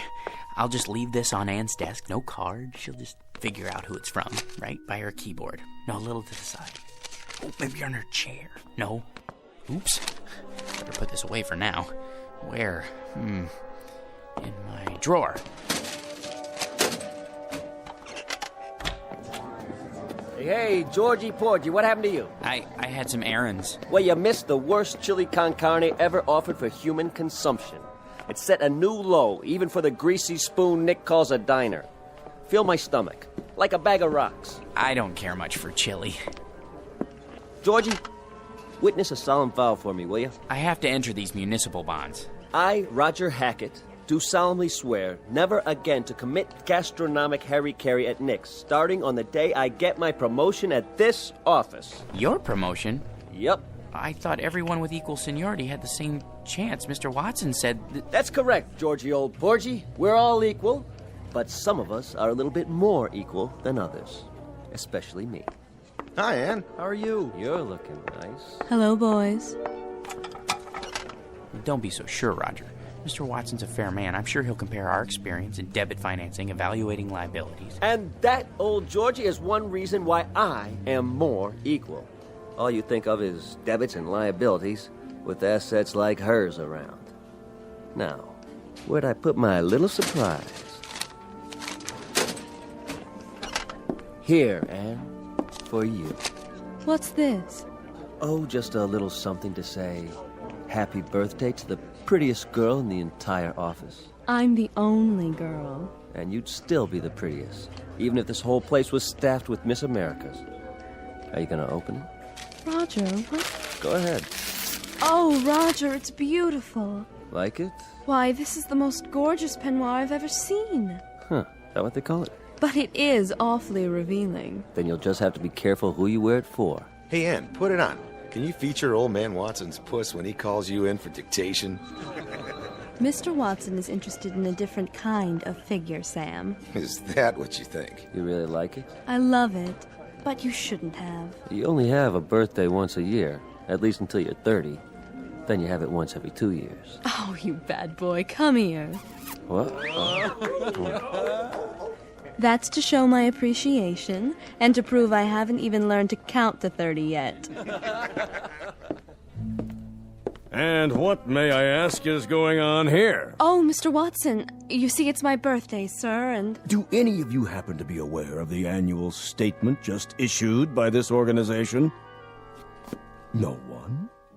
Well, then it may come as a surprise for you to learn that we have just completed the best year in our history, and I believe this department had no small part in that success. So, as a token of my appreciation, I think this is an appropriate time to invite all of you to be my guests at a private party, beginning just as fast as you can get yourselves over to the Tiki Club. No kidding. And as for you, young lady, I just want to say, they aren't the only ones who appreciate you. Would you mind looking in my office? There should be a rather large crystal vase on my desk, full of long-stemmed red roses. They're for you. Oh, they're lovely, Mr. Watson. You're a doll. See you all at the Tiki Club. Let's go, kid, before he realizes he's off his nut and has himself committed. He's a sweet, dear old man. Anne, I just wanted to, Yes, George? Come on, Ann. I just wanted to say happy birthday. Why, thank you, George. Aren't you going with us?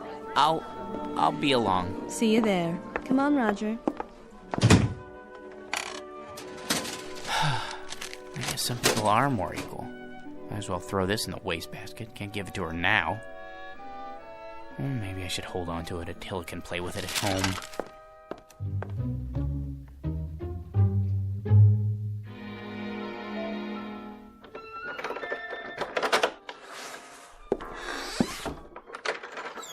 Hello, boy. Have a good day. Yeah, mine was lousy, too. You know what they all think I am, Attila? A #1 jerk. And they're right. What a job title, huh? George P. Hanley. Jerk. Take it easy. There's nothing to worry about in the package. Come on, I'll show you. See? It's only a box with a beaten-up old lamp in it. A magnificent antique. Yeah, right. Probably came from a junkyard. Well, if being a jerk is my calling in life, at least I'm good at it. Look, it's so tarnished, it's almost black. That's telling him. Well, let's clean it up and see what it looks like. I'll just use my necktie. It needs to be dry cleaned anyway. What in the... Easy, Attila.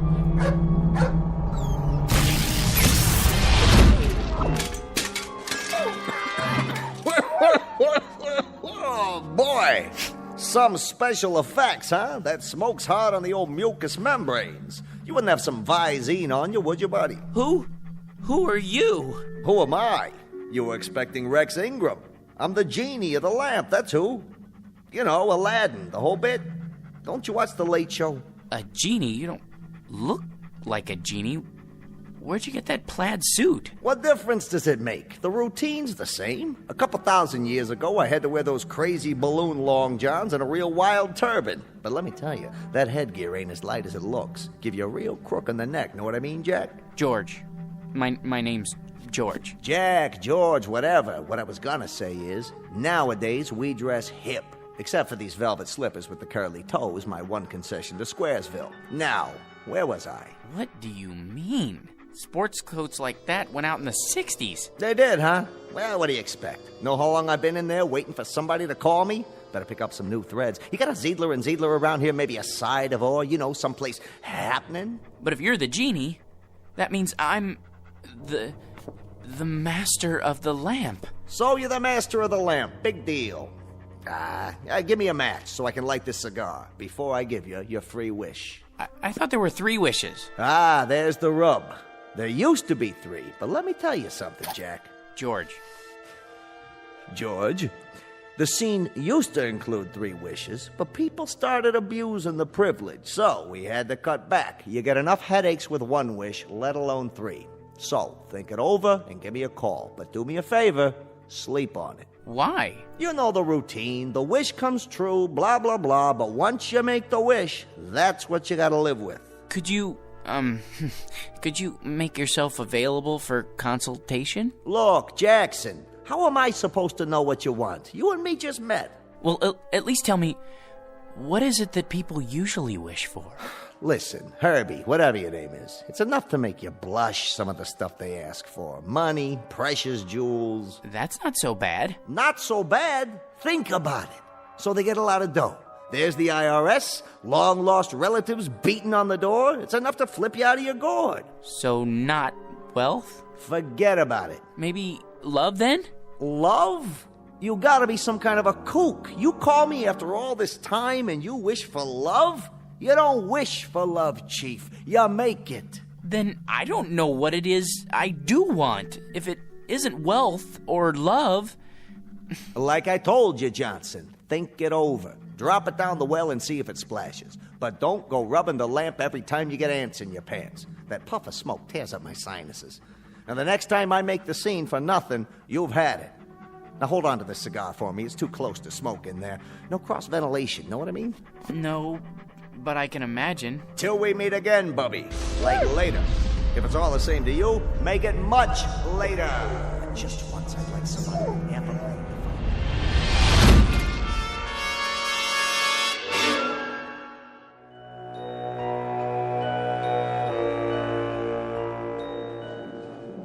All right, everybody. Places, everybody. This is a run-through. Stand-ins, please. Positions. Lighting. Lights on.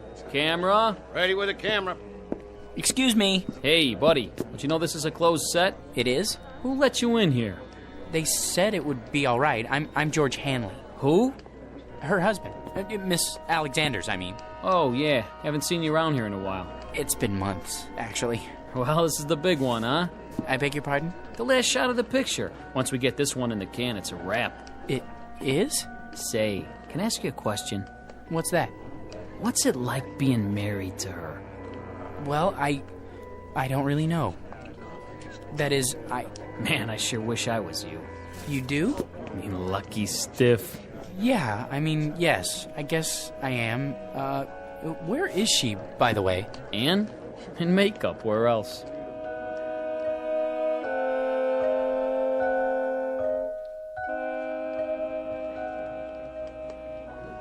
There.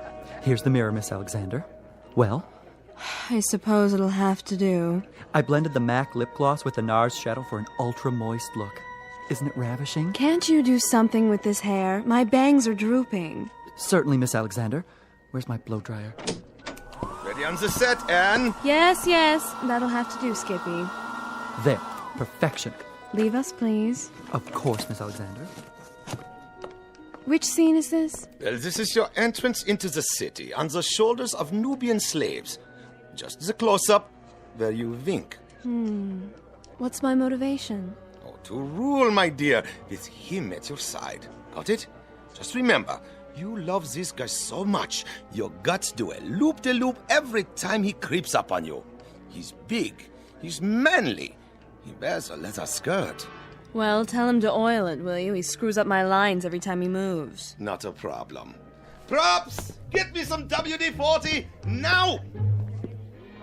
Anne? Darling! Hello, dear. My, you look lovely. Good enough to kiss. Not now, Georgie. You'll smear my lipstick. This is the final scene, isn't it? It's been such a long grind. It sure has. They said you could take a few weeks off, but that was 6 months ago. We can still take our honeymoon. That is, if you want to. Do I? Careful with the hair, Georgie. Sorry. They don't pay me to look ugly, sweetiekins. Besides, anticipation is the real joy. Isn't that what they say? They haven't been waiting for 6 months to take the most beautiful woman in the world on her honeymoon. Places, people. This one's for real. It won't be much longer, I promise.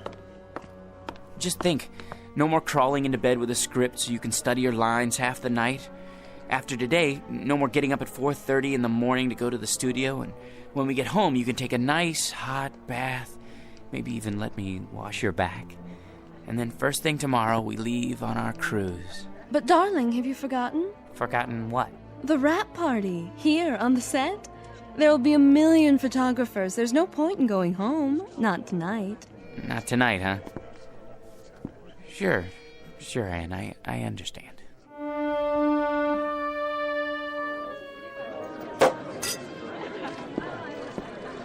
Hi, hello there. No champagne, thank you. Excuse me, has anyone seen... George, boy! Hiya, Mr. Watson. Call me Eli. Hey, listen, George, I want to talk to you. Anne said something about your needing a vacation. Not me, her, both of us together. I'm not going to mince words. I want Anne to star in my next picture right away. It's a guaranteed smash. Not a chance. What's the matter? Money? Okay. I'll double her salary. It's not the money, Mr. Watson. Eli, you see, it's our honeymoon. Great! I'm shooting on location. Make a great honeymoon trip. First-class hotel, all the trimmings. Some honeymoon. Out of bed before the sun comes up, work all day, study her lines all night. In the last 6 months, the only times I've seen her when she wasn't asleep, she was either covered with makeup or she had so much cold cream on she would have squeezed right out of my hands and stuck to the ceiling. Listen, boy, she's a star. How would you like to see her with bags under her eyes? I'll take her any way I can get her. My boy, you want the world's most beautiful woman. You've got to share her with the world. I've been doing that. Now I want the world to share her with me. Son, it's not for myself, but no Anne, no movie. You know how many good people will hit the unemployment line? Actors, grips, prop men. They've got wives and sweethearts, too. They've got little ones. They've got mortgages and sports cars to pay for. Can't you get another star? Not like Anne. Millions of plain folks all over the world wait for her pictures. Little kids count their pennies. Mothers go without lunch. Brave men sacrifice the tiny luxury of a cigarette just so they can buy a ticket and escape the drab drudgery of an uncaring world. Just by watching Anne up there on the silver screen. Really? For them, George, the salt of the earth. Can't you find it in your heart to make this one little sacrifice? Oh, Mr. Watson, if you put it that way, I'll tell her she can do the picture. It'll be tough, but we'll get through it together. Good. You tell her. She's right over there. Roger, good news.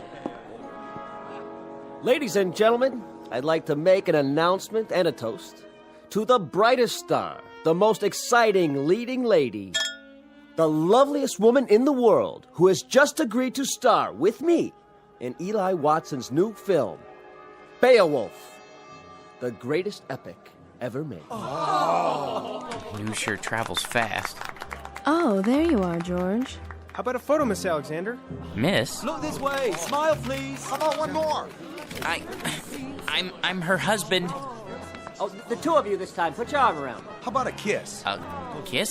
Sure. Watch my hair, darling. Move right in, Roger. Put your arm around her. Excuse me, George. You don't mind, do you, old boy? I think I need a drink. Champagne? Hors d'oeuvres? Right here. Of course, sir. Hit me again. Twice. 2 more champagne, sir? Yeah, this one's for my wife. I'll take them to go. Excuse me, if I could just get through here. Anne, don't you think it's time to go home? Anne, where are you? She went that way. I don't think they want to be disturbed, though. What? Anne? Aren't you glad you stayed tonight? Don't be so egotistical. I had to be here. Sometimes I don't understand you. You're not supposed to. That's a woman's prerogative. I know, but why... What's his name? George? He's the perfect husband. That absurd little mouse? Why do you keep him around? A handy excuse when I need one, and when I don't, no problem. I'll spoil your makeup. Oh, who cares? Anne, your lipstick. George? Are you still here? Sorry, old boy. Just congratulating my co-star. I think we'd better be going. You go ahead. You should be home anyway to feed Attila. Attila? Yes, George, and he needs his walkies. Do be a dear. You want me to go home because of Attila? Be a good boy and run along. Roger will drive me home later. Won't you, Roger? With pleasure. But Attila's a dog. Aren't I more important to you than Attila? I mean, Attila? Attila? What? Attila, is that you? Oh, phew. What a dream. Oh, boy. Yeah. You know something, Attila? That's the trouble with a guy like me. Having something I want that much only means that it hurt that much more when I lose it. If I had a wife like that, well, I would lose her. Might as well face it. You still love me, don't you? Thanks, boy. Well, at least this makes the choice a little easier. Now I've only got to choose between the two other things I've always wanted. Money and power.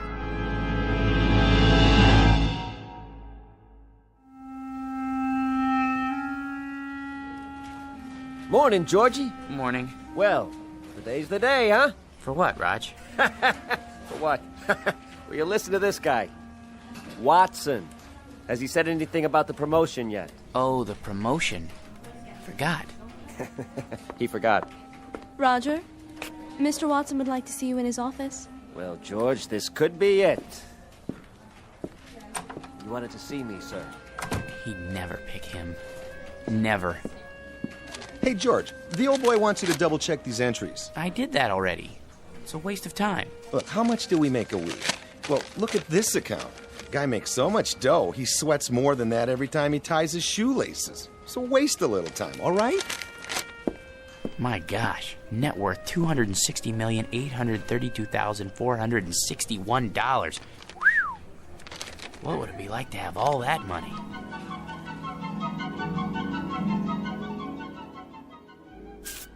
Here we are, sir.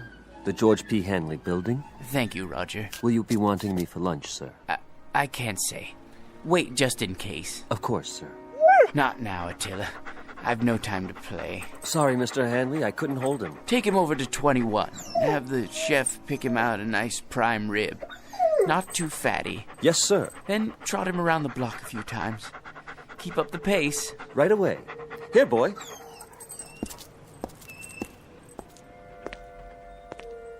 Paper! Get your morning paper! How old are you, son? 9, sir. 9?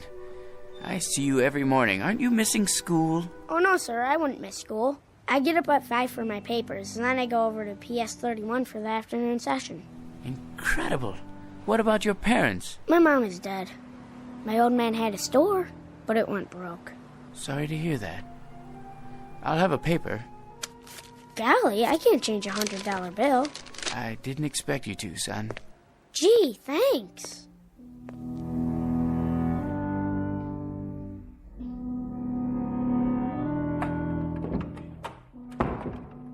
Good morning, sir. AT&T's up 7 points in the morning ticker. Glad to see you back. Thank you, Miss Alexander. How was the Riviera? Oh, all right, I guess. Kind of like a suburban tract with castles. I see. Well, sir, shall I send in your first appointment? Might as well get started. Mr. Hanley will see you now. Watson, what are you doing here? Begging again, I'm afraid. These days, a college president has to worry more about salesmanship than scholarship. Then you came to the right place. Hanley, you've already done more for your alma mater than we have a right to ask. How much? Just enough to start the ball rolling for the alumni. Don't be coy, sir. Give me an amount. Altogether, $10 million. If you could possibly start us off with, say, 1 or 200,000. Done. You're a generous man, GP, but you've made a mistake. This is the entire sum. Don't worry. It's deductible. Besides, I want you to have it. Well, so would others, GP. Thousands of alumni, not as successful as you. Giving, sharing the burden and the satisfaction. It's the cement which binds them to our institution. I only wanted to help. I can't accept this. Send me a check for, a few 100,000. Very kind of you. Don't mention it. Miss Alexander will show you out. Oh, nonsense. I know the way by heart. Send in the next one. Right away, sir. Hello, Masters. Well, Mr. Hanley, ready to add to the old empire? I suppose so. I brought along a few new catalogs. I thought I already owned one of everything ever made. Can't keep up with Yankee productivity. We have to buckle down and do some serious spending. Is that really necessary? If we don't, the government's liable to invent a new tax bracket just for you. Now, here we have an attractive little yacht. Already have one. A 94-foot job up at Newport. This one makes it look like an absolute dinghy. You know, Masters, there's no fun left in buying things anymore. Once I looked forward to a second-hand car like a kid waiting for Christmas. Now there's no anticipation, no hunger. Oh, perk up. I used to enjoy the little things. An ice cream cone, a ball game, going out for a walk in the park. Now people run up and ask if I'm going to subdivide it. No, I've had it. Sir, that's un-American. Think of all the men living on blue sky and a prayer who depend on you for their daily commissions. They have little ones, mouths to feed. Mr. Hanley, you can't stop buying. Please see yourself out, Masters. If you're absolutely positive, sir? Out! I don't know who let them in, Mr. Hanley. That's all right, Ann. Why, hello, son. Is this the man? Yes. Here's the C note. Awful sorry. What else did he lift? I don't know what you're talking about. I told you, Pop. He gave it to me. You gave my boy a $100 bill? He's a fine lad. Listen, you fathead. Know where I found him? Trying to lay the whole 100 on a 2-horse parlay. Herbie Boy and War Biscuit. But what about the newspapers? 5 o'clock in the morning. How can I teach the kid the value of $1 if you toss C notes around like they grow on trees? I was only trying to help. If I ever catch you giving dough like that to my kid again, I'll bust you right in the chops. Millions or no millions. You're a man of integrity, sir. I congratulate you. Congratulate you. Congratulate me. George, I said congratulate. Congratulate? You're looking at the new head bookkeeper. Hey, way to go, Raj. Speech. Thank you. But the first thing I want to tell you guys is I intend to keep my vow. From now on, no more lousy lunches at Nick's. Can't believe it. He wasn't even a good chauffeur.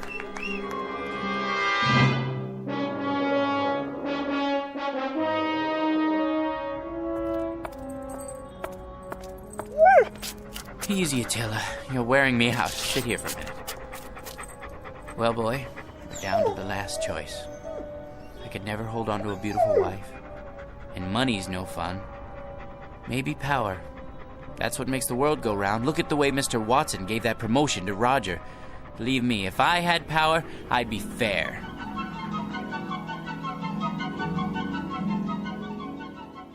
Here, sir. This copy and this. Just your initials on that page. Mr. President, you can't sign any more bills today. You're exhausted. Watson, the people elected me. They placed their individual destinies in my humble hands. I can't betray them. In that case, they're getting the best in leadership. The very best. Sir, the congressman is waiting. Send him in. Mr. President, this pension legislation will tear the party in two. If you let it come to the floor, I, for one, won't get a single vote in November from anyone over the age of 10. Check with the majority leader. See if he can kill it in committee. Yes, sir. Right away. Yes? The situation in Asia is fraught with tension, Mr. President. We're not getting enough intelligence down there. Have the CIA prepare a full study. Your appointment schedule, Mr. President. Thank you, Sam. Move the press conference to after lunch. I need a haircut. For the UN speech, have someone whip up a draft. Tell him I need jokes. Yes, sir. Who are Sonny and Mickey? Those scrub scouts who wrote the letter about citizenship, you asked to be reminded when they arrived in the capital. I know there's no time. Make time. The boys and I can get haircuts together. Pass this on to the Secretary of Defense and mark it expedite. Save this for the Economics Advisory Council. Top priority. On the double, sir. Decisions, eh, Attila? Mr. President, I had to see you. Who let you in here, woman? I hid in the building all night. Don't send me away. I'm down on my knees. Kindly get up. How can I help you? It's my grandson. He's just a boy of 18. He fell asleep on guard duty, and they said it was treason. They're going to hang him. Easy, ma'am. He's in the service? Special duty at a missile base. Serious offense. Only a presidential pardon can save him. Please, sir, he's a good boy. Just a little tired. It could happen to anyone. Indeed, it could. Then you'll do it? You'll pardon him? Ma'am, the world will little note nor long remember what I say here. But this nation, this government, and its president are no more and no less than people. Of, by, and for them. Freedom is our battle cry, justice and mercy our glory. Tell your son when you see him tomorrow that I'll have the Attorney General prepare an order for executive clemency. Bless you, Mr. President. You're a great man. Here, Attila. Up on my lap. You know, I think we found our niche. Who said power was hard to handle? All you have to know is how to use it, right, boy? It couldn't wait, Mr. President. What couldn't wait, General Hackett? It's the hotline. Red alert. Red? You mean the missiles? Yes, sir. They're on their way. What do we do? The decision is up to you, sir. The world's about to go up in one big poof. What do you say? Counterattack? How about a staff study? It's too late. Call in the Secretary of Defense. No time. You have 10 seconds, sir. It's up to you. I can't. Let someone else decide. I don't want to decide. Not me. Not me. Not me. Not me. No! Not me! Not... Yeah, you, Mac. You and your mutt, get off my stoop. Oh. I must have dozed off. Come on, dog. Let's go home. Well, Attila, we've got a magic lamp waiting for us back at the apartment. Anything I want, just for the asking, and I can't even figure out what to wish for. I never even thought it through until now. You know something? No matter what I wish for, it won't change a thing. I'll still be me, George P. Hanley. Vocation, jerk. What's that quote? The fault, dear Attila, is not in our stars, but in ourselves. Ourselves, huh? That's it. Come on, Attila. We're gonna show that bored old genie a thing or two. We're gonna wish for something original.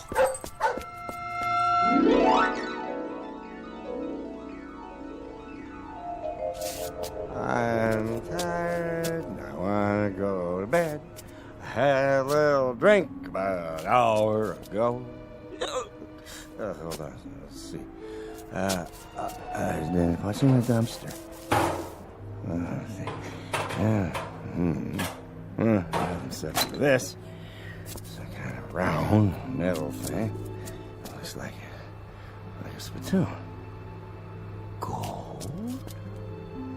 Ah, brass probably. Let me shine it up. Hey, it's glowing. What the?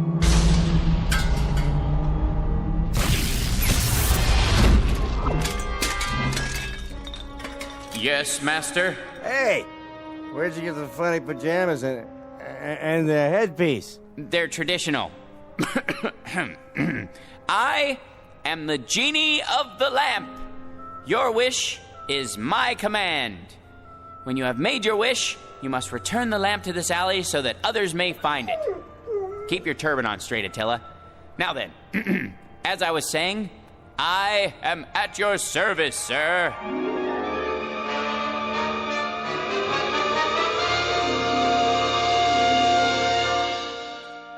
Mr. George P. Hanley. Former vocation, jerk. Present vocation, genie. Once a most ordinary man, treated without deference, honor, or respect. but a man finally wise enough to decide on a most extraordinary wish that makes him the contented, permanent master of his very own Twilight Zone.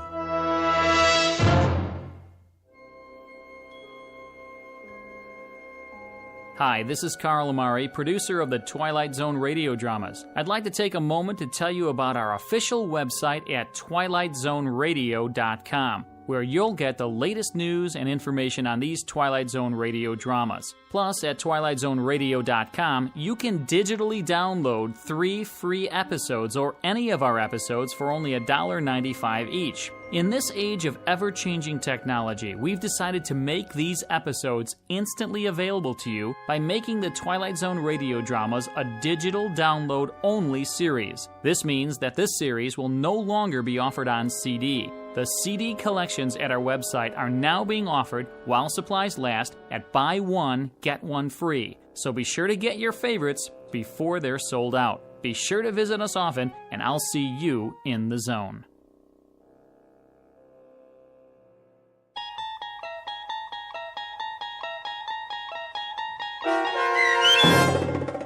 I Dream of Jeannie, starring Hal Sparks with Stacy Keach as your narrator, was adapted for radio by Dennis Etchison and written for The Twilight Zone by John Furia Jr. Heard in the cast were Christian Stolte, Lisa Joyce, Steve Key, Doug James, Richard Hensel, Derek Purcell, Brooke Reed, Linda Ryder, Charlie Kummerer, Bill Kummerer, Vince Amari, Roger Wolski, and Carl Amari. To learn more about the Twilight Zone radio dramas and to obtain audio cassettes and CDs of these programs, visit our website at twilightzoneradio.com.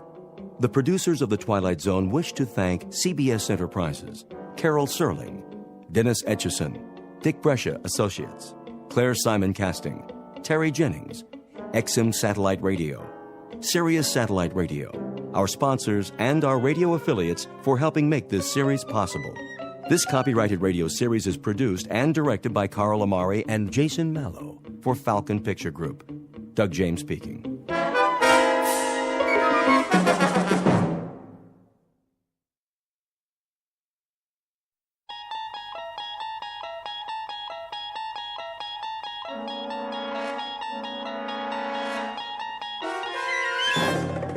You unlock this door with the key of imagination.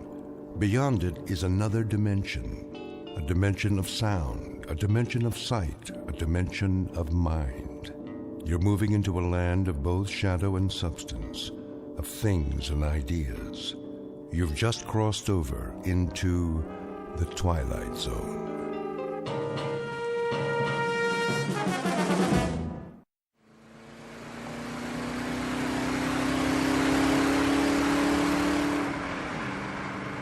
Don? How fast are we going? Oh, 60, 65. Steady as she goes. Are you sure the speedometer's working? I think so. Why? It's just that those hills over there, they haven't moved all morning. Hills don't move. You know that, honey. But we've been driving for hours. Shouldn't we be a little bit closer? This is the wide open spaces. Objects are not closer than they appear. You can say that again. What you have here, ma'am, is the great American Southwest. Desert to the right of us, desert to the left. Amber waves of cactus and all that. Where are we, anyway? Well, if it's Tuesday, this must be New Mexico. Where's the map? I got it. You're wrong. Me? I'm never wrong. First time for everything. Actually, it's Arizona. You're kidding. Nope. Nope? Yep. Could have fooled me. There should be a town pretty soon. I'll watch the signs. You need a rest stop? Oh, it might be nice to stretch our legs. Get some lunch, don't you think? I think that's a capital idea, Mrs. Carter. Say that again. What? Mrs. Carter. I like the way it sounds. So do I. How long has it been? Let me see. 238 hours and 17 minutes. Wow, you're good. You're right, I am. Don't forget it. Not much chance of that. You want a soda? There should be some in the back. All gone. I already checked. Then we better hope for a town. We could use some gas, too. Don, look out. What does he want? Gosh, I don't know. To go around us? Well, let him. Don't worry. I'm not gonna duel with him. Look at that. His license plate. 3 7s. Don, listen. What's wrong with the car? I don't know. We still got a quarter tank.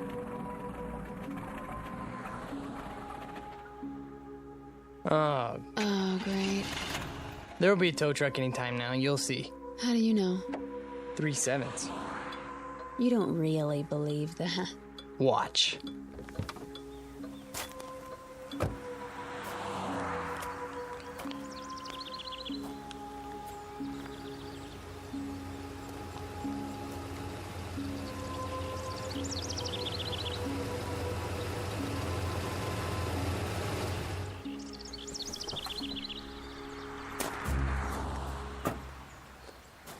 Hi there, folks. Need a tow? As a matter of fact, we do. Oh, come on then. Hop in the front seat. Gas station's about 20 miles. They got a mechanic? Oh, sure do. Fix it right up. What did I tell you? Huh? Let's go, honey. You are so lucky, Don. Luck had nothing to do with it. Don and Pat Carter, honeymooning couple on their way back to New York. They've had the time of their lives, and they'll be home in a few days. Or that was the plan. But their new life together is full of surprises. Very shortly, Mr. and Mrs. Carter will be subjected to a gift of sorts, one that most humans never receive in a lifetime. They will be given a glimpse into the future. The price of that glimpse? A mere penny, 1/100th of a dollar. The time is now. The place of their revelation is a little diner in Ridgeville, Arizona. But what our honeymooners don't realize yet is that this unassuming town just happens to lie on the outskirts of the Twilight Zone. And now, The Twilight Zone and our story, Nick of Time, starring Marshall Allman and Jamie Brown, with Stacy Keach as your narrator.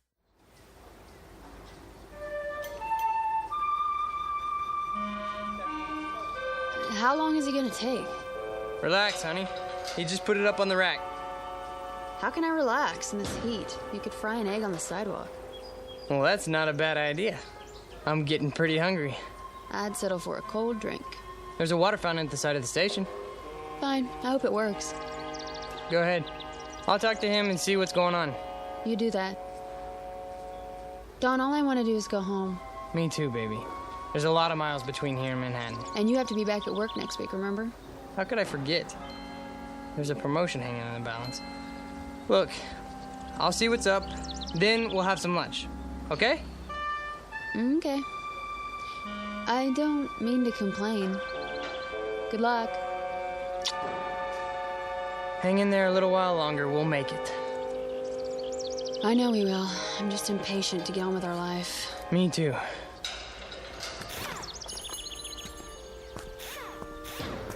Oh, hi, Mr. Carter. Hi there. How's it coming? Oh, she's coming. You got yourself a bad fuel pump is all. That right. Well, can you fix it? Sure. I can fix it. Be a while, though. Oh, why's that? Won't take but an hour to put it on.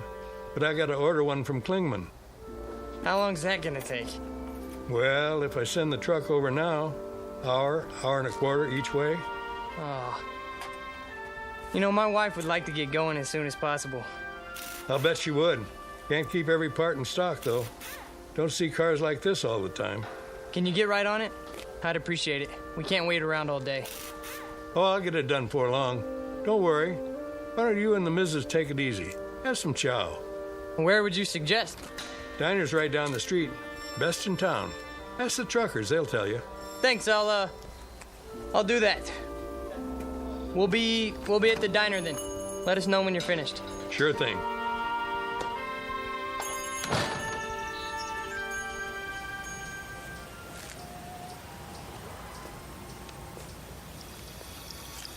There you are. How you holding up? The drinking water isn't cold. I'm sorry, baby. Well? Fuel pump's shot. But it's a new car. That's what he said. He'll get right on it. How long? Couple more hours. What? Maybe 3. That's crazy. 4 tops. Are you kidding? That's the max he promised. How come? What's the problem? He has to send the truck to the next town for a part? And where is that? I don't know. New Mexico? Colorado? Someplace like that. Oh boy, oh boy, oh boy. Let's take a walk. Ready for some lunch? Lunch? We might as well just move here, put down some roots. Sure. We'll rent a room at a motel. Get the weekly rate. Yeah, well, is it air conditioned? I was thinking an electric fan. Yeah, I'm gonna look for a job tomorrow. Where? I don't know, but I'm holding out for an executive position. Well, maybe there's an Indian reservation. We can move into a teepee. Quiet, you. Yes, sir. Where's Restaurant Row? Just ahead. You can see the diner from here.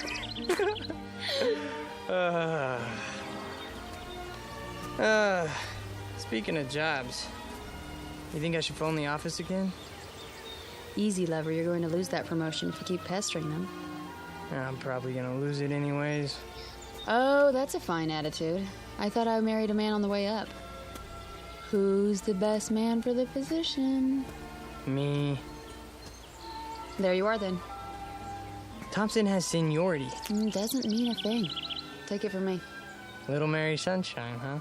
That's my name. Oops. What's wrong? Don't step on the cracks in the sidewalk. Why? Or I'll break my mother's back. I'm only trying to save her life. Thank you, dear. Here we are, the best coffee shop in town. The only coffee shop in town.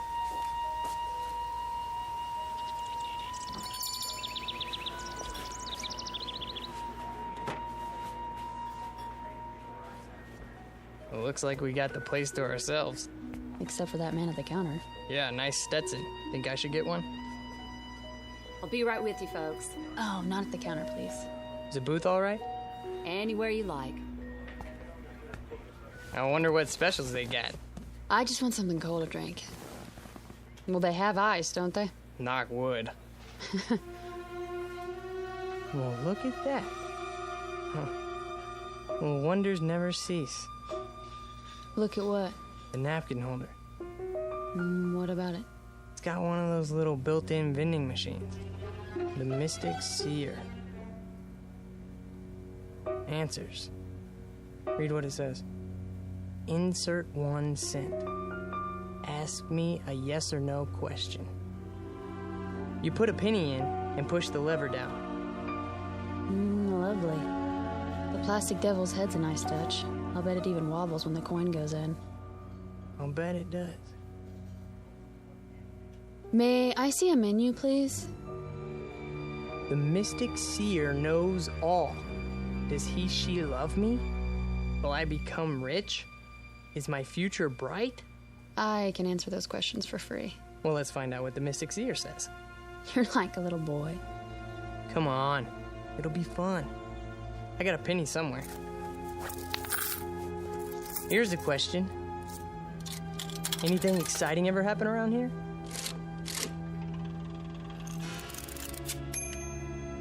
How exciting. Like those little pieces of paper you get in fortune cookies. Things are not as they seem. Now that's interesting. Is it? Menu, darling. Oh, right. Here you go. Oops. What's the matter? I knocked over the salt shaker. Well, I better throw some over my shoulder. Don, really? There, that's better. Just to be on the safe side. Soup of the day, fresh garden salad. I wonder how fresh. Honey. You think I should phone the office in New York? Do you? I guess not. Breaded chicken fried steak with country gravy. Doesn't that sound yummy? Very low-cal. Howdy. Howdy. Some water for you folks, or you made up your minds yet? I'll have a lettuce and tomato sandwich on whole wheat, iced tea with lots of ice. You, sir? I'll have the same. Coming right up. How's the water? Ugh, yuck. He must have siphoned it out of a mud hole. Not that good, huh? Hold on. What are you doing? Getting some more pennies. Look at you. A rabbit's foot, a plastic 4-leaf clover. You really are superstitious, aren't you? Isn't everybody? Well, to a degree. What are you going to ask now? What else? Am I going to be promoted for Pete's sake?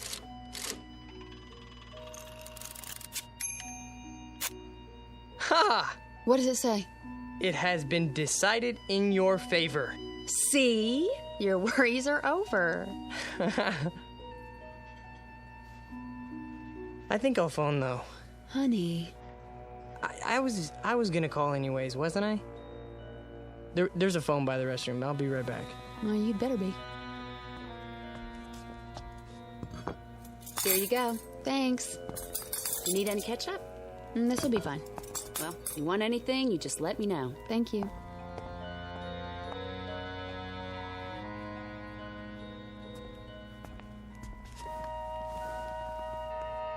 I started already. I hope you don't mind. Not in the least.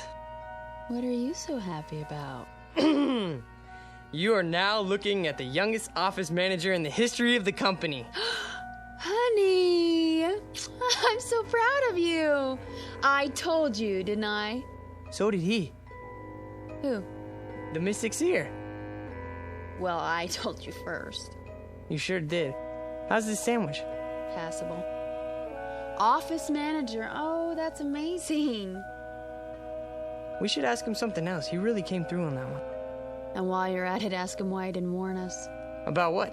That the whole wheat bread is stale. Let's see. Does he, she love me? Don't you know? Will I become rich? Wait, I know that too. I'm gonna be the first millionaire accountant in the company. Office manager, dear. All right, Mystic Seer. Is it really gonna be 4 hours before we get out of here? That's my question.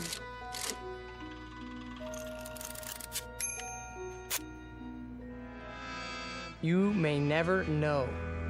What does that mean? Who knows? He does. Look at that winking eye. Devilish creature. I gotta know more. Well, it'll cost you another penny. So, I'm an office manager now.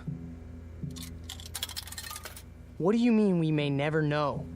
Wait. It's not a yes or no question. You mean something could keep us from knowing? Something could happen to us?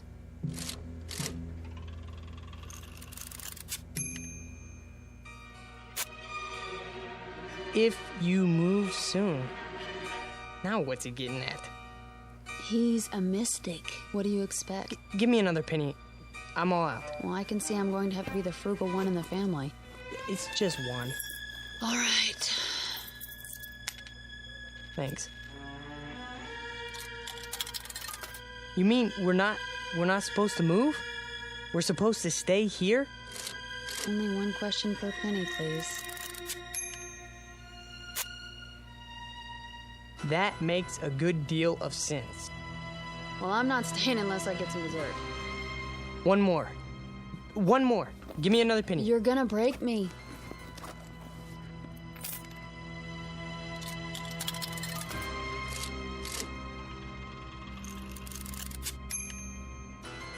Try again? Here. That's all I have. Okay, machine. Should we stay here till 3 o'clock then?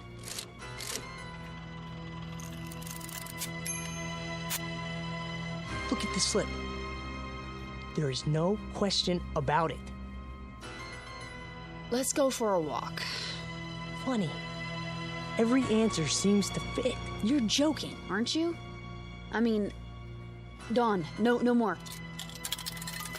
Okay, if we don't stay here until 3 o'clock, will something bad happen to us? Honey, for heaven's sake. Read it. All right, let me see that. Go ahead. This is silly. What does it say? Do you dare risk finding out?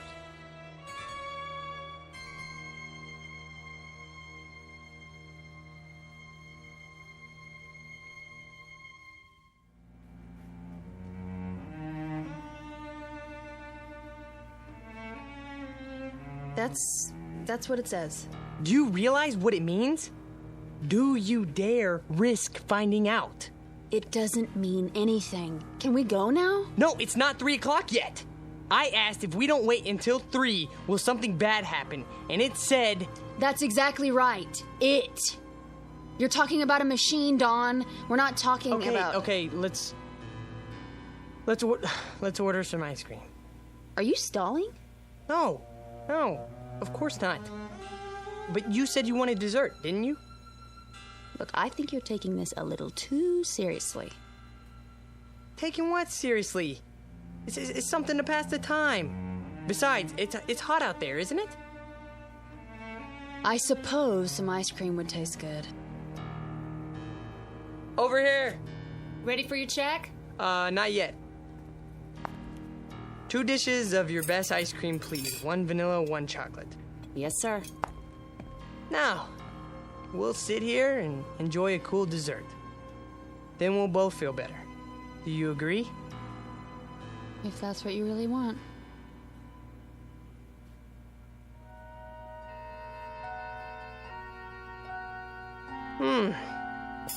That was good. Yeah, it was. Now can we go? Are you sure you don't want anything else? I'm sure. Some more iced tea? Dawn, please, let's go. Okay. Yes. I suppose we should. It's 2:45 already. Do you have enough cash? Of course. I'll go pay. Just leave it. If you don't mind, I'd like to get out of here. We've done enough sitting lately. No problem. Well, I guess that's it then. That's it.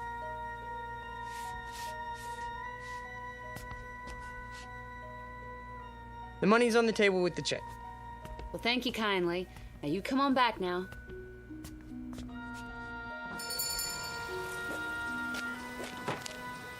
Whew, still hot. Yeah. Hotter than ever. Maybe it won't take them 4 hours to fix the car, you think? Maybe. Don. What? Tell me one thing. Yeah? You didn't really want to stay in there till 3 o'clock, did you? No. Honey? No. But what? Why was it so specific? Specific? You saw the answers. If you move soon, that makes a good deal of sense. Try again. You've memorized them? There's no question about it. You may never know. Do you dare risk? Dawn! What? It's a novelty machine, a napkin holder in a cafe in Ridgeville, Arizona. Not something... Don't you think I know that? Well, I'm glad you do, because for a while there you were freaking me out. What about my promotion then, huh? Didn't it tell me it has been decided in your favor? Dawn, listen to yourself. Oh, forget it. Don't say it. Superstitious. Well? It's like you married an alcoholic, isn't it? Only instead of bottles hidden around the house, it's rabbit feet and 4-leaf clovers in my pocket, in the car, all over the place. And you're all mine. I wouldn't have it any other way, honey. Truly? Have I ever lied to you? No. Let's walk over to that garage and see how the car's coming. Maybe he took some pity on us and got the fuel pump finished ahead of time. Wouldn't that be nice? You're always looking on the bright side of things, aren't you? That's me. What are you doing? I'm not doing anything. You keep looking around as if you're expecting something to happen. Do I? You are worried, aren't you? I wouldn't say that. Oh, honey. You make me wonder when you act like this. Like how? The little things I can take, you know, the Lucky Charms, not walking under ladders. There's a good reason for that one, okay? Something might drop on your head, a can of paint, or... But this, it's too much. I'm sorry. I'm sorry too, Dawn. We're having such a wonderful trip, so don't spoil it with said I was sorry, okay? I'm not trying to upset you. Well, I know you're not. Let's just forget it. Green light. What? Time to cross the street. We're almost there. Oh. I wonder what people do here. I don't see one movie theater, you know, maybe they go to the next town. What's it called? Williman or, Klingman or... Dawn? Are you listening to me? What? Yeah, I heard what you said. That doesn't change the facts, though. What facts? 6 straight answers telling us to not leave. Hey, don't. Please, let it go, okay? Will you stop treating me like a child? I didn't make those Dawn! answers. That car! Get out of the way! Dawn, look out! Oh my God, he didn't even pay any attention to the light. Just kept coming like we weren't even there. I don't even know. You're all right now. It's over. It's over. Oh, Dawn, hold me. What time is it? What? The time. Look at the time. It's exactly 3 o'clock. Really, Dawn, I'm all right. No, you're not. That was quite a moment. Amen. If you hadn't pulled me out of the way, you'd have one squashed honeymooner on your hands. You should sit down. Honestly, I'm fine. We both should. Where are we going? In here. The diner. Just for a moment. Dawn. Well, why not? Well, there must be someplace else to sit down. Well, I don't see one. Do you? I know what you're thinking. All right? I admit it was a strange coincidence, but... So? If it was a coincidence, then why are you worried about going back inside? I'm not. I just want to... You have to admit, it was a pretty far-fetched coincidence. Maybe. Then we'll sit for a minute. Have some more iced tea.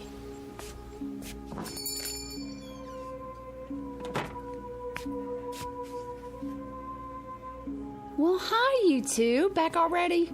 Yeah. It's pretty hot out there. Yeah, sure is. I'll be right with you. Thanks. Oh, no.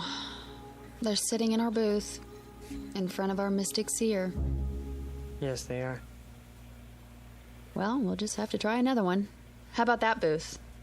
Or the next one. They have machines, too. I'm sure they, Honey.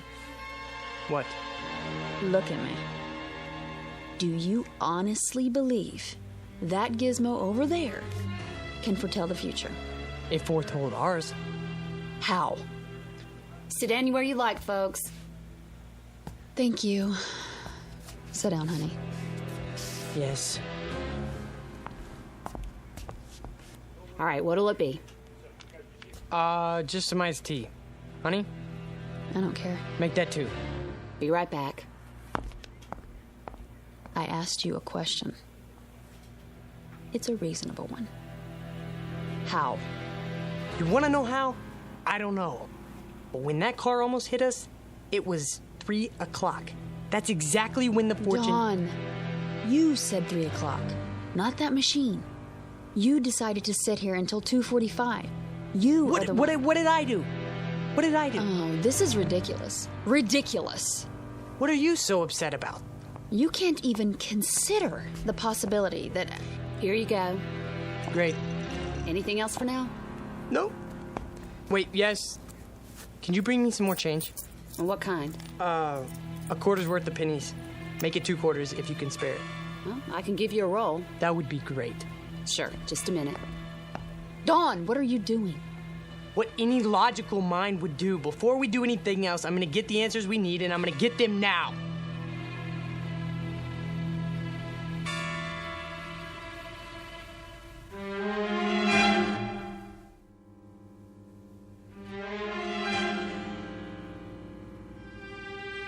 Logical. How can you call this logical? Could you keep your voice down? If you can't see, that you made up all the details yourself, and all that thing gave you back was generalities, then I don't know what to do. Honey, would you listen to me? Will you listen? Go ahead. I have nothing more to say. I'm not going to argue with you. Sure, I filled in the details. What does that prove? Could the machine make them up? All it has inside are answer slips that are already printed. Then we agree. What are you... Let me finish. You heard me talk 100 times about mathematical probability, right? It's my job. It's what I work with. I know that. There are probably thousands of these machines in diners all over the country. There are at least 10 of them in here alone. And every one of these thousands of machines are hundreds of little answer slips arranged in some kind of order. Probably a different order for every machine, right? So, it's mathematically possible that the way the slips are arranged in just that one machine at this particular time might apply to our future. How can you say that? Iced tea for 2. Right. And your pennies. You know, too bad that thing's not a slot machine. Isn't it, though? All right, you need anything else, just wave. I'm here all day. Got it. I'd appreciate it, honey, if you wouldn't act as if I were losing my mind. Well, aren't you? Is that what you think? Let me try to explain. You don't have to explain anything. But I do. Try to follow what I'm saying. There is a higher realm of mathematics that goes beyond probabilities. Some of it comes from quantum physics. Why are you telling me this? Hear me out, please. Jung, the psychologist, talked about synchronicity, meaningful coincidence. The point being that there are no pure coincidences. Everything is interconnected. If we can just spot the connections, it's what the Chinese I Ching is based on. The one where you throw 3 coins and look up your fortune in a book. Dawn, please. It's not fortune-telling. It only seems to be. The idea is there are 64 hexagrams. Each one represents a pattern that reflects our place in the world at a given moment. Find the right one, and all else follows. It couldn't happen any other way. But the coins could come up in any combination. No, that's just it. Given everything else, at a particular point in time, there is only one pattern that fits. The Qing is just a means of identifying that pattern. So, you do believe in fortune-telling? You're not listening. I said... How can you let yourself be controlled by such a thing? Can't you see what you're doing to yourself? What am I doing? What about the questions you asked? Were they mathematically determined too? I don't know. All I know is that the answers matched them. They would have matched any questions you asked. Does he love me? You may never know. Will I become rich? If you move soon. Is my future bright? There is no question about it. Ask anything, okay? It will always seem to fit. Honey, that's not the point. What is the point? We're about to find out. They're leaving. We can have our old booth back. Oh, Don. Bring your glass. Now we can test the hypothesis.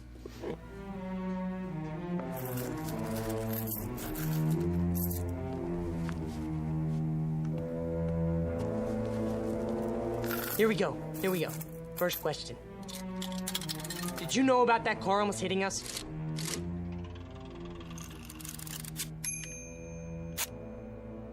What do you think? Oh, that's conclusive. Will we reach New York City all right now?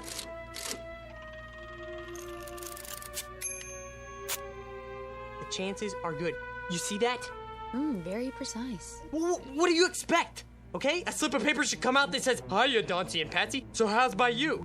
I never said these slips were made for us personally. I only said... I heard. Honey, don't you see that you could get the same kind of answers from any one of those machines in here? Try. You'll see. The same kind, maybe, but not the same answers. So you're not interested in being objective? I'm interested in what's gonna happen to us. Okay, machine. Is it still going to take 4 hours to fix the car?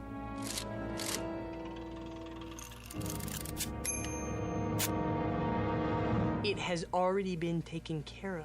Swell, that's it then, let's go. Wait! Maybe it doesn't mean... Mean what? Mr. Carter? Yes. Oh, hi. From the garage. I thought you'd like to know your car's ready. Is it? Had a lucky break. Found a fuel pump right here in town. Last one they had, too. That's good news. We'll be right over. Okie dokie. Shall we? You think that was a coincidence? Yes. Why don't you ask it some questions then? Or are you afraid to? All right, if that's what it takes. Okay, go ahead. Here's a penny. Will we reach El Paso by tomorrow? We're not going through. Quiet. You're trying to trick it. If that's what you really want. See? It can't be tricked. Will I ever get married? Read it. The answer to that is obvious. Mystic Seer. It isn't possible to foresee the future, is it? What does it say? That's up to you to find out. You're a stupid piece of junk, aren't you? It all depends on your point of view. I don't want to stay here. Even if it's true? Sit down. Especially if it's true. What are you talking about? I've had enough. We're not finished with the test. Maybe you're not, but I am. I think you are afraid of it. Not of it, Dawn. Of what then? Don't you know? Can't you see it on my face? Fine, then I'll finish it for you. Okay, machine. Are we always going to live in New York?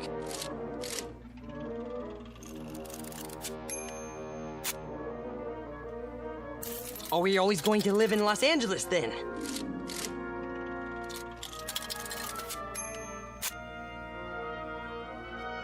Well, then are we going to live in the Midwest? Then are we going to live in this country? Dawn. Dawn! No more. What? Let's go. No! Put those down. Are we just going to stay here? I don't know! Sweetheart, listen, please. If you love me, listen to me. No, you listen to me! I believe that this machine can tell what's going to happen to us. I believe it, Pat, based on empirical evidence. Do you think I'm just gonna leave it behind? We can't afford to do that. There's too much at stake, but you won't even admit it's possible. All right, it's possible. Is that what you want to hear? I'm not talking about that anymore. I'm talking about you. Us, Pat, us. I know, but are you just gonna sit here and let this machine run your life? Run my life? Well, isn't that what you're letting it do? Dawn, it made you phone the office before. It made you stay here instead of leave. It made you afraid to walk down the street. Now it's telling you where you're going to live. That's not true. Honey! It's as if every superstitious feeling that you've ever had is all wrapped up in this one machine. It isn't just a matter of whether it can foretell the future. It's a matter of whether you believe more in these predictions than you do in yourself. Honey, you can decide your own life. You have a good mind, a fine mind. Don't waste it trying to justify a penny fortune machine to yourself, okay? We have such a wonderful life ahead of us, but only if we depend on ourselves to make it wonderful. Not if we, you know? Oh, Pat. Shh. Come on. I don't want to be told what's going to happen to us. I want us to make it happen. Together. All right, baby. Don't cry. Something wrong, folks? No. We're okay. It's all right, baby. We'll go now. We'll go. I'm a jerk. You're not. You're wonderful. Sure I am. Come on. I'm the world's biggest jerk. You want my handkerchief? Come on. We'll go get the car, all right? Don't do it just for me, Don. Honey, that's the best reason I have right now. Just give me time, huh? I'll shape up. I love you so much. I love you too.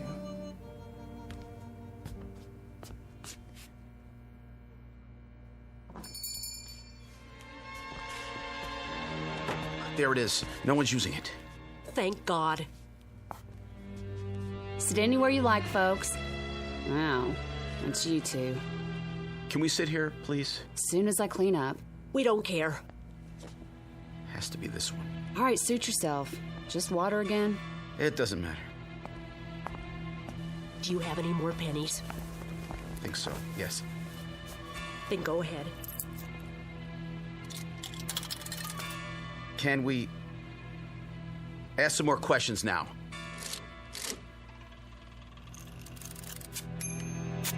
What does it say? Choice is yours. Do you think we might leave Ridgeville today?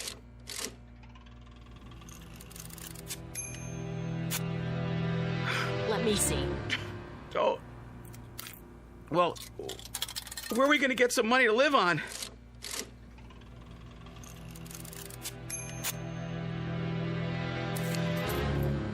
Should I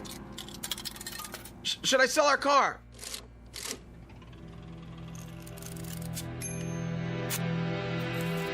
What? Then?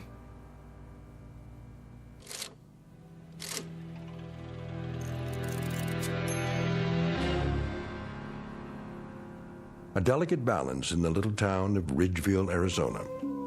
Two people who have escaped from the tyranny of fear and superstition. Two others permanently enslaved by it. One couple able to face the future with confidence. Another couple facing it with hopeless dread. Victims of life imprisonment in the darker regions of the Twilight Zone.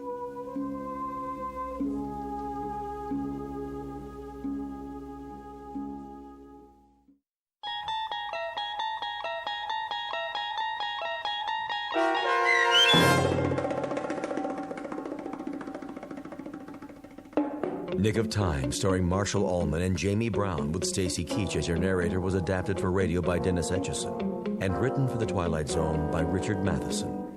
Heard in the cast were Paul Cook, Craig Brawley, Amber Lake, Jeff Lupetin, Kate Johnson, Doug James, and Elizabeth Lido. To learn more about the Twilight Zone radio dramas and to obtain audio cassettes and CDs of these programs, visit our website at twilightzoneradio.com. The producers of The Twilight Zone wish to thank CBS Enterprises, Carol Serling, Dennis Etchison, Dick Brescia Associates, Claire Simon Casting, Terry Jennings, XM Satellite Radio, Sirius Satellite Radio, our sponsors, and our radio affiliates for helping make this series possible. This copyrighted radio series is produced and directed by Carl Amari for Falcon Picture Group.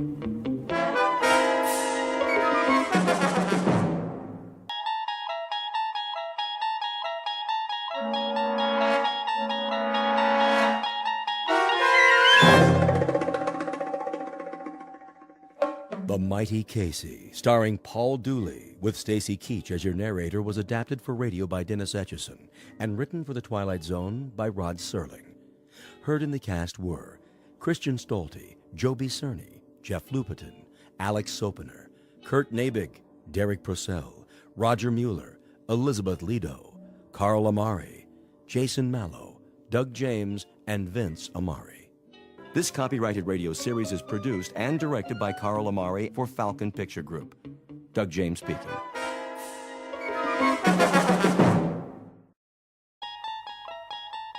There is a fifth dimension beyond that which is known to man. It is a dimension as vast as space and as timeless as infinity. It is the middle ground between light and shadow, and it lies between the pit of man's fears and the summit of his knowledge. This is the dimension of imagination. It is an area which we call the Twilight Zone.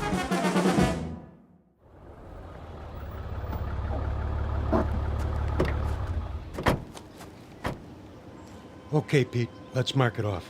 Starting where? The dugout. Run a chalk line in front of the fence all the way to the gate so they can bulldoze it flat. Wait, what's the dugout? Where the team would wait. They'd sit on the bench, shoot the bull. Sometimes McGarry'd chew 'em out but good. Oh, I know what a dugout is. But why'd you call it that? I don't see any bench. Not now, you don't. Used to be right over there, under the bleachers, near home plate. Okay, I get it. This place used to be a ballpark. Of course, that was before my time. Yeah, I'll bet it was. I always thought this was a track for motocross and monster trucks. My old man used to take me before it was a swap meet, I mean. That right. There was this one truck, the Grave Digger. Oh, man, you should have seen it. Big old tires, roll right over anything. How old are you, kid? Me, 22. 22? I was out of high school before you were born. You know what? You really missed a lot. Yeah, Pops, back in the day. Hey, you ever see the monster trucks? Afraid I missed that. Ever see the Zephyrs? The what? Only the greatest ball club there ever was. Sure. That's why I never heard of them. Yeah, World Series champs, huh? They could have been. Let me tell you. And they almost did. 1 year in particular. We better get back to work, Corrigan. Wait a while, kid. I want to tell you a story. You bring your lunch? Sure, I brought it in the truck. Then let's take a load off. Good time for a break. It's okay by me.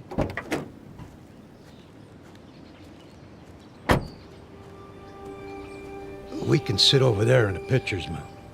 Of course, you can't see it anymore, but it was there. Fletch was the regular pitcher.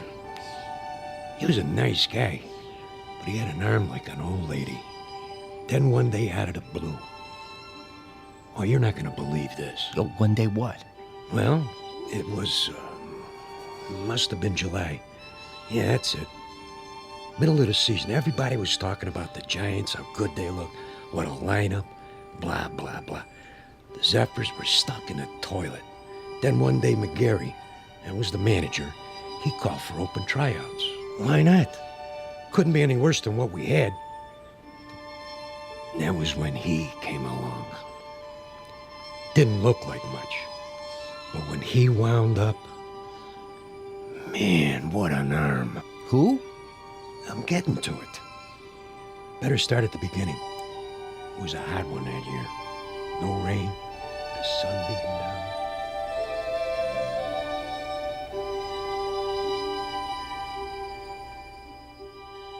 You're standing in the middle of what used to be a baseball stadium. Now the grandstand is falling apart, the field is covered with weeds, and the men who played here are nothing but ghosts. But believe it or not, this was once home to a major league team known as the Hoboken Zephyrs. Never heard of them? That's not surprising, unless you're one of the old-timers. Today it holds only memories and no sound except the wind that stirs in the high grass of the outfield.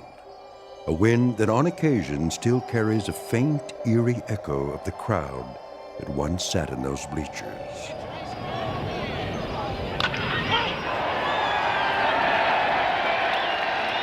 We're about to travel back in time to a day when the Hoboken Zephyrs were still a part of the National League, and this mausoleum of memories was an honest-to-Pete attraction.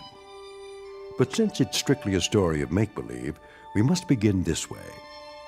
Once upon a time, in New Jersey, a most unusual event happened on the way to the ballpark. In a moment, you'll meet the cause of that event, a left-hander named Casey. Not the most original of monikers, but that's what he was called. So sit back, grab a hot dog and a bag of peanuts, and get ready for the playoffs. Because this particular broadcast is brought to you live from the Twilight Zone.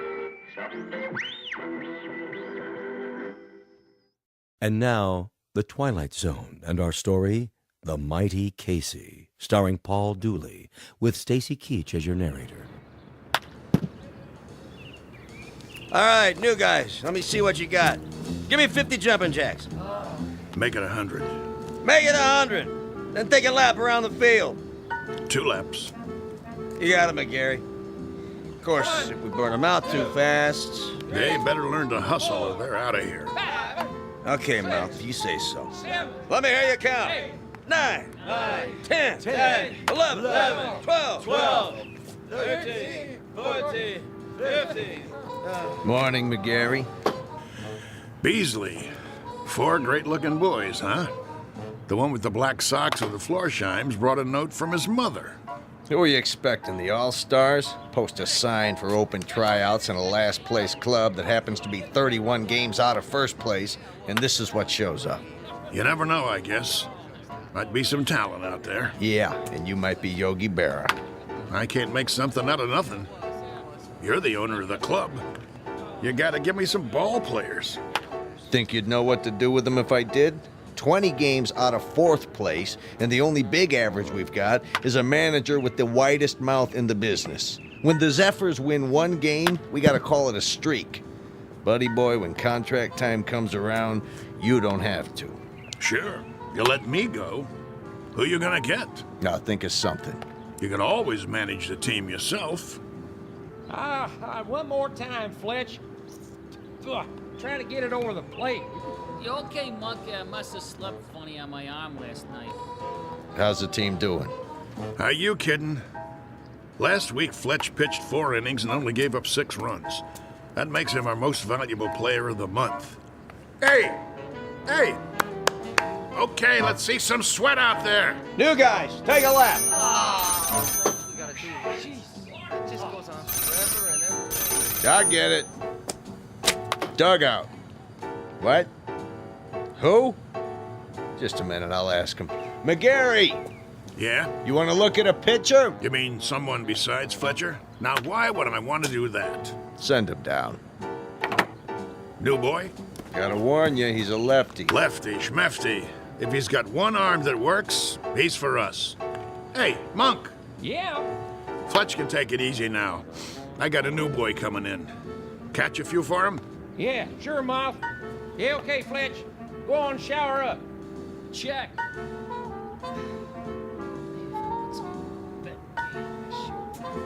One more lap, let's go.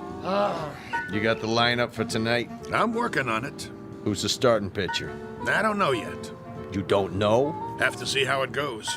Whoever's hot gets a shot. Make that lukewarm. Oh, my. Chavez, that's enough with the laps. They look like they're gonna pass out. Check. Take 5, boys. All right. All right, McGarry, I've seen enough. Yeah, you and me both. What's that? I said I'll see you on the sports page. I'll stop by later. You do that. Mr. McGarry? Over there. Hey, Mouth! Your new man's here. You gotta be kidding. Mr. McGarry, is it? Okay. What's the gag? I don't know what you... Come clean, Gramps. Did old man Beasley put you up to it? I'm afraid Well, tell him I don't need a water boy. Thanks for coming by. Leave your name at the office. There must be some misunderstanding. I'm here about the pitching position. Right. Hardy har har. Oh, I'm not a pitcher, though I've thrown a few baseballs in my time. Of course, that was before the war. Yeah? Which one? The Civil War? You don't look old enough for Valley Forge, but come to think of it, was the winter really as cold as they say? I represent Casey. Oh, Casey. Straight from Mudville, I bet. Even got himself an agent. How much do you get? 10% of nothing? Here he is now. Him? What is he? 115 pounds soaking wet? Listen, no offense, but if a wind comes up, those ears will start flapping and he'll take off like Dumbo. Say hello, Casey. Nice one, Miller. Oh, pleased to meet... Hey, watch out. I said watch out, the ball's coming down. Step aside, Casey. Now, boy. I said... Ooh. Ow! Right on the old beam. That must have hurt. You okay, fella? Oh, Casey's fine. Just fine. How come he's still standing? Must be out on his feet. I'll call an ambulance. Don't go suing us now. I wouldn't think of it. Casey, as I was saying, this is Mr. McGarry. He's the manager. Hello. Pleased to meet you. Do you want to lie down? Come on in the dugout. Shake hands, Casey. That's all right. You remember how to shake hands, don't you? Yes, sir. Right hand, Casey. Your right hand. Put her there, pal. Oh, ow! You can let go, Casey. That's right. Release now. Wow! My hand. What a grip. Sorry. Casey doesn't know his own strength sometimes. Some arm. Never would have guessed it. Well, let's see what he can do. Mind if I try him out? That's what we're here for. Right, Casey? Correct. Okay. See that guy over there with the great big mitt? Yes, we see him. He's what's known as a catcher. His name is Monk. Ah. Go out there and throw him a few. Thank you, Mr. McCary. This I gotta see. Quite. You his father? Casey? Oh, no, he has no father. An orphan, huh? Not exactly. I guess you'd call me his creator. That a fact. It is, actually. Come from around here, does he? You might say so. Uh-huh. How old is he? Well, that's a little difficult to say. What's difficult about it? It's hard to discuss Casey's age in chronological terms. He's only been in existence for a brief time. What I mean is, he has the mind and physique of roughly a 22-year-old, but in terms of how long he's been here, the answer would be 3 weeks. Huh? Approximately. Would you mind going over that again? You see, I'm an inventor. I made Casey. You made? In my workshop. Well, that's swell, pal. There ain't too many homemade left-handers in the league. You don't understand. I'm serious. Sure you are. Anytime you're ready. Yes, sir.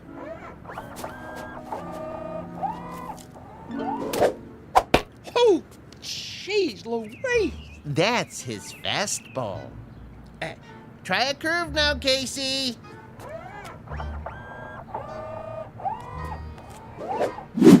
His curveball. Hey, do that again. If you like.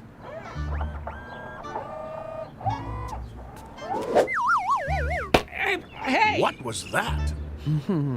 We don't have a name for it yet. Go ahead now, Casey. Don't hold back.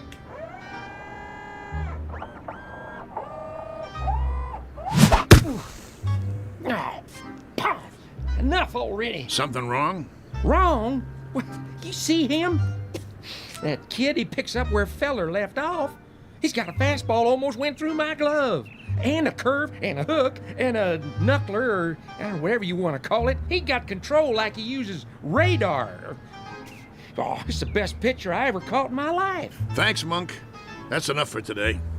I swear, I never seen anything like it. He don't even pitch like a human being. Precisely. Well, he's still rough, Gramps. He's plenty rough, but I might give him a try.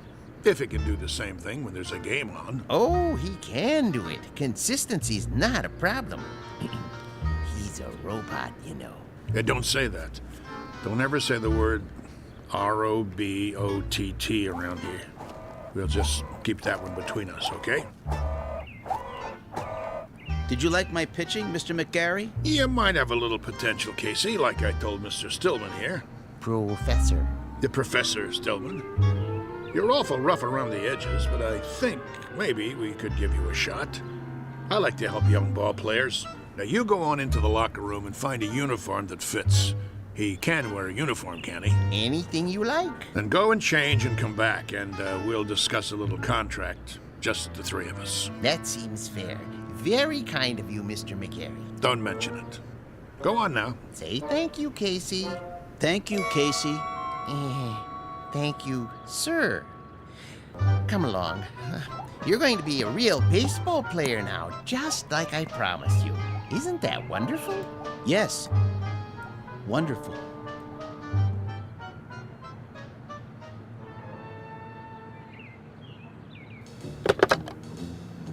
General Manager's office? This is McGarry. Now listen. Draw up a contract. New pitcher, name of Casey. No, I don't know his last name. Leave that part blank. Just do it. The only thing that's between us and a pennant now is if this guy's battery goes dead or he rusts in the rain. Never mind what I mean. Draw up the contract before he gets away.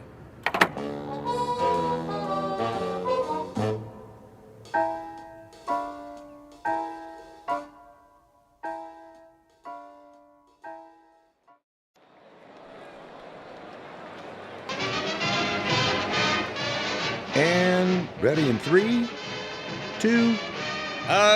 Good afternoon, sports fans. We're coming to you live for the last in a series of home games for the Hoboken Zephyrs.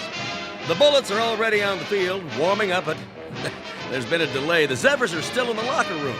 Now, we understand they're getting a last-minute pep talk from their manager, the colorful Mouth McGarry, and knowing him, it's an earful. Peanuts, Red Hots. Well, the Zephyrs are at the bottom of the league this season, which means this is a make-or-break situation. Now, rumor has it there's a new pitcher on the team, but that's unconfirmed. Ah, yes, a beautiful sunny day. Local fans all here, ready to root for the home team. Still, no sign of the boys from Hoboken. Well, this might be a good time for a break before the action starts. But we'll try to get word from the locker room. But till then, let's go to a commercial.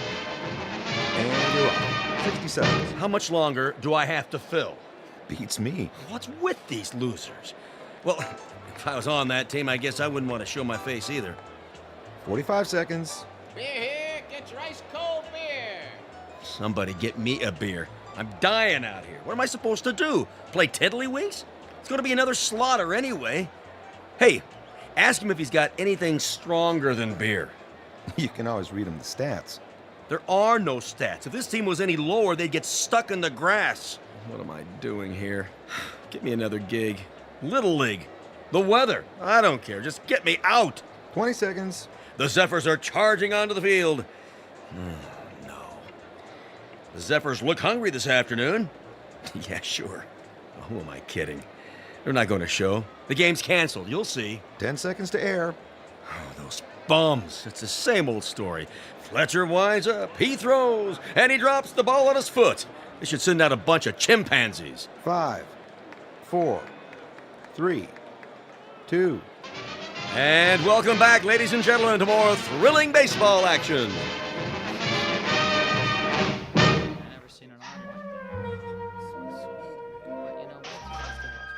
All right, you got the signals down now, kid? Okay, when you're ready to throw, you watch my fingers. See, I'll give you the hand signals, just like we practice. Remember the one for the fastball? This one. Yes. And a curve? Show him the one for a curveball. Yeah, it's right here. Well, what are we waiting for, Mouth? This ain't a training session. This is for real. You're telling me? All right, kid. You got the signals down. Look, the main thing is walk out there like you own the place. But be cool. Nice and steady. Cool? He means don't be nervous. Nervous. Yeah, that's right. Whatever you're feeling, don't let it show. Pull your cap down over your eyes like this. You got nerves of steel. You know what I mean? Not steel, exactly. You know what nerves are, Casey. Oh, yes. Neurons, axons, and dendrites. This case, nerves means ill at ease. As if one of your electrodes were corroded and, Nervous, Casey. Like as if it's 2 out in the 9th and you're 1 up and you're pitching against Joe DiMaggio. He comes up to the plate, looking intent, eyes straight ahead. That wouldn't make me nervous. No? Why not? I don't know anyone named DiMaggio. What? He never heard of... I know what he said. He's a great kidder, ain't he? I love this guy. All right, fellas, this is it. Let's get going. It's time, Casey.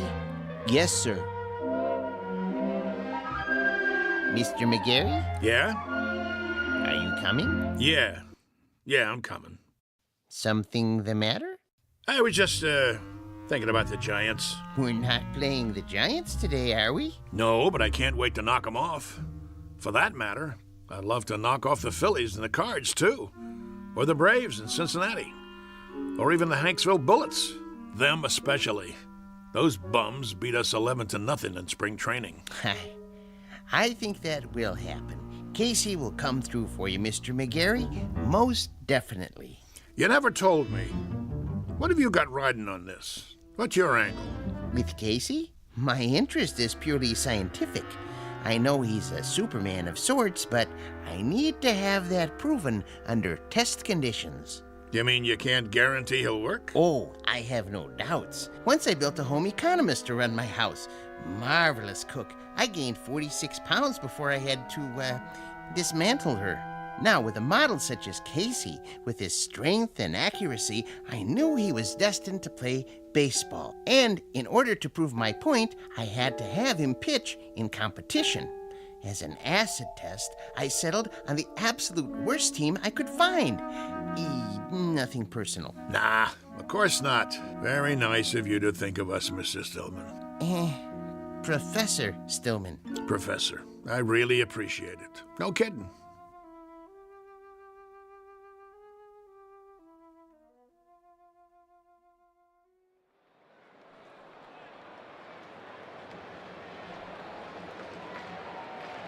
You can feel excitement in the air as the Zephyrs take to the field. Hey, you bums, do something. The pressure's on the home team, tensions are high, and there's a groundswell of support as this new pitcher approaches the mound. Well, it's do or die today. Fletcher's on the bench, and the new man, the only name I have is Casey, and frankly, he doesn't look like much. But his metal's about to be tested, to coin a phrase. Go home, kid, your mother's calling you. The umpire signals for the start of the game. Play ball.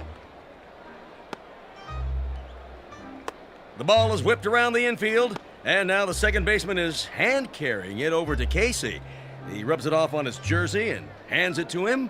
The pitcher is, yes, he finally takes it. He turns to face the batter, waiting for a signal. Here's the windup. He throws. The batter swings. Strike one. I must have missed that one, folks. It looks like the batter missed it, too. He went over the plate so fast, he swung a full 360. Good gravy, was that a fastball? Lucky pitch. Let me see you do that again. Take your best shot. Second pitch. Here's the windup. Whoa, Nelly! Halloran tries to take a bite out of it and misses. He's off his feet. Looks like he threw his back out, twisted around like a pretzel. Good golly, Miss Molly, we got ourselves a pitching machine.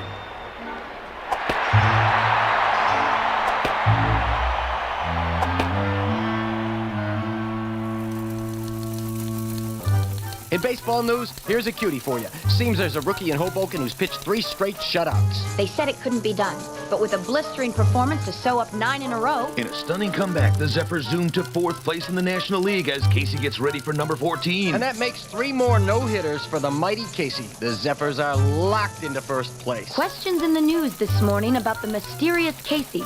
Where does he get his superhuman ability? Playoffs temporarily suspended as the Baseball Commission orders an investigation. Today's headline, the mighty Casey. Is he on steroids? Good day.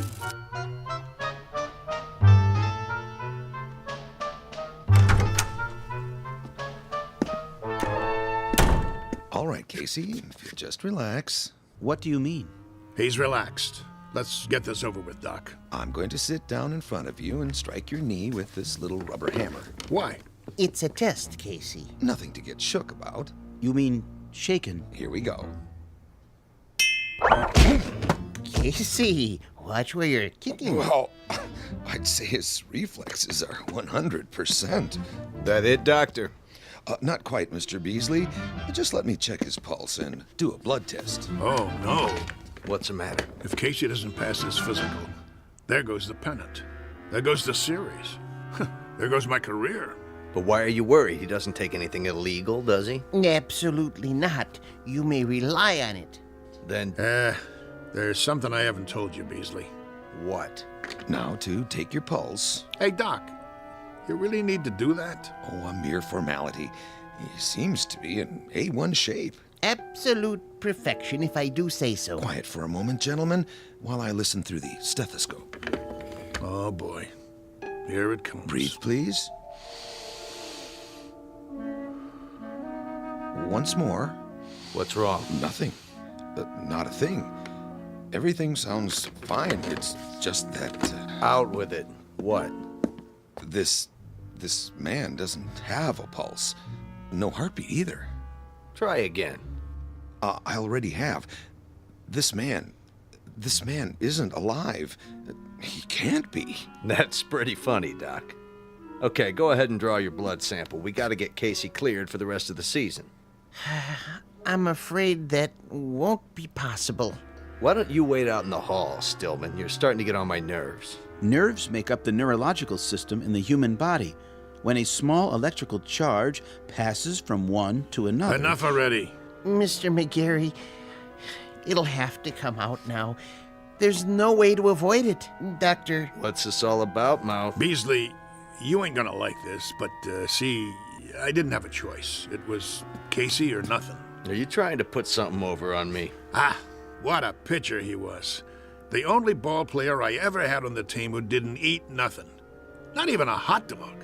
Doctor. Is there a problem? I think you should know something before you go any further. Go ahead. Give it to him. Casey doesn't have any pulse or heartbeat because he doesn't have any heart. How's that? He's a robot.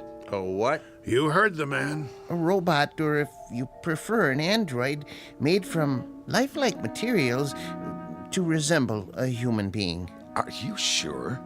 Oh, I should be. I built him. And he's been pitching for the Hoboken Zephyrs? Doctor, this is the first I've heard of it. Well, under the circumstances, I have no choice but to notify the baseball commissioner. Move over, Casey.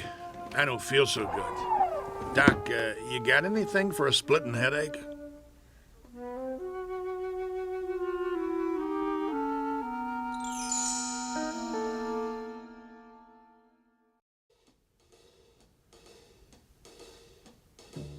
McGarry, you gave me your word. Yeah, that the team would win.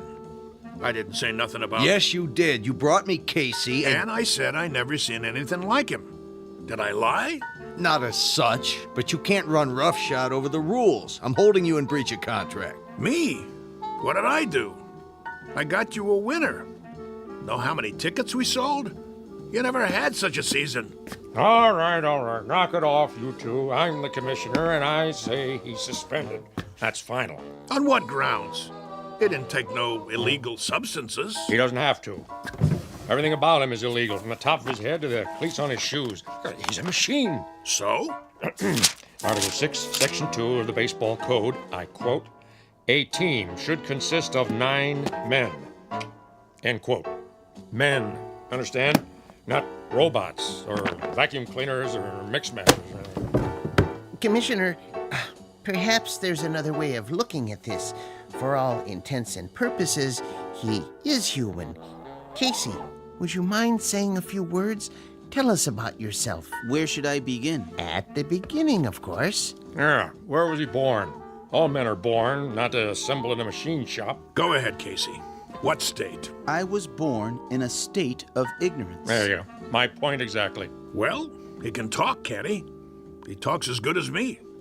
That means he's got to be alive. I wouldn't count on it. But he is not human. Easy for you to say. How human do you want him? He's got arms, legs, a face. And ears. But no heart.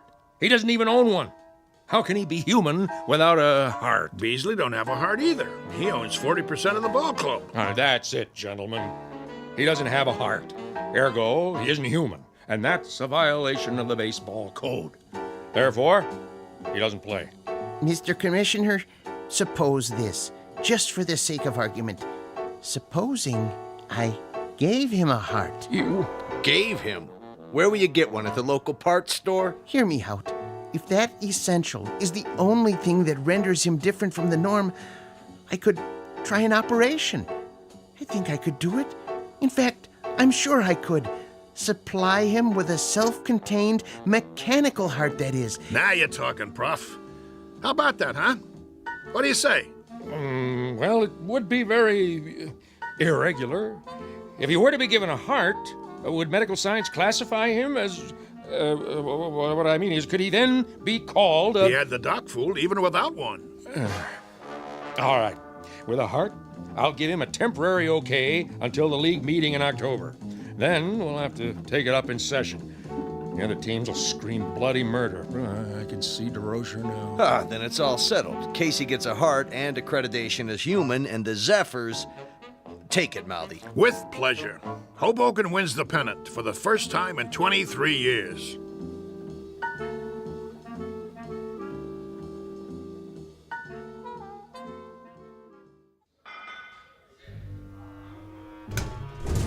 So, where's Casey? Search me. He's supposed to be here. Yeah, well, thank you very much, operator. Well, how's Casey? Is he coming? I don't know. What do you mean you don't know? The operator can't get an answer at Stillman's house. Well, maybe he's in the middle of the operation. So he's in the middle of the operation. What's the matter? He can't use one hand to pick up the phone? We can't wait no longer. I gotta turn in the starting lineup. Corrigan? Yeah, Mouth. You'll pitch tonight. All the rest of you, same as before. Now listen, you guys. That's the enemy out there. That's the New York Giants. And while we're out there playing, a fella named Casey is lying on a table struggling to make it. And I know that the last words out of his mouth before the knife went into his chest were, "Go on out there and win something else, fellas. From now on, there's gonna be a ghost in that dugout. Every time you pick up a bat, look over to where Casey used to sit, because he'll be there in spirit, rooting for us, cheering for us, yelling, 'Go, Zephyrs, go!'" Hello. Oh, hi there, Professor. And I'm gonna tell you something else about him. He has heart. Not a real heart, maybe, but that guy who's lying there with a great big hole in his chest, he... Hello, Mr. McGarry. Hello. Now, as I was saying... Casey? Hey, how you doing? Hey, welcome back. All right. Knock it off. Quiet in here. Sorry we're late. Well, you got something to tell me? Go ahead, Casey. Listen, Mr. McGarry. I'm listening. He means his chest. Put your ear against it. Go ahead. Okay. Hear it, sir? I hear it. Casey, you got heart. And look at that smile on his face. That's the one thing I could never get him to do. Smile. How do you feel, boy? I feel... Well, frankly, I feel wonderful. Just wonderful. I feel togetherness with everybody. Then, let's go team! Yeah. Casey starts tonight. The new Casey. Now let's get out there and show him what we're made of.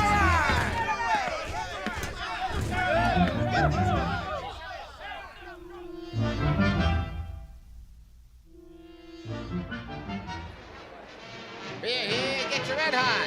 Ladies and gentlemen, boys and girls, this is what we've all been waiting for, the big one.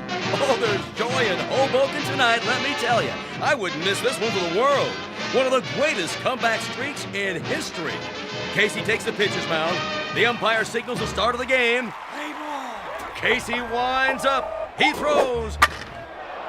And it's a high fly over the wall and out of the park. That's a home run for the Giants. What a way to start the game. Well, that'll be a big one on the scoreboard. What's he doing? Cool it, guys. Casey's just playing with him, making it more exciting. Know what I mean? If you say so, Mouth. Another run for the Giants. Now it's 3-0. What's wrong with the mighty Casey? That's what fans want to know.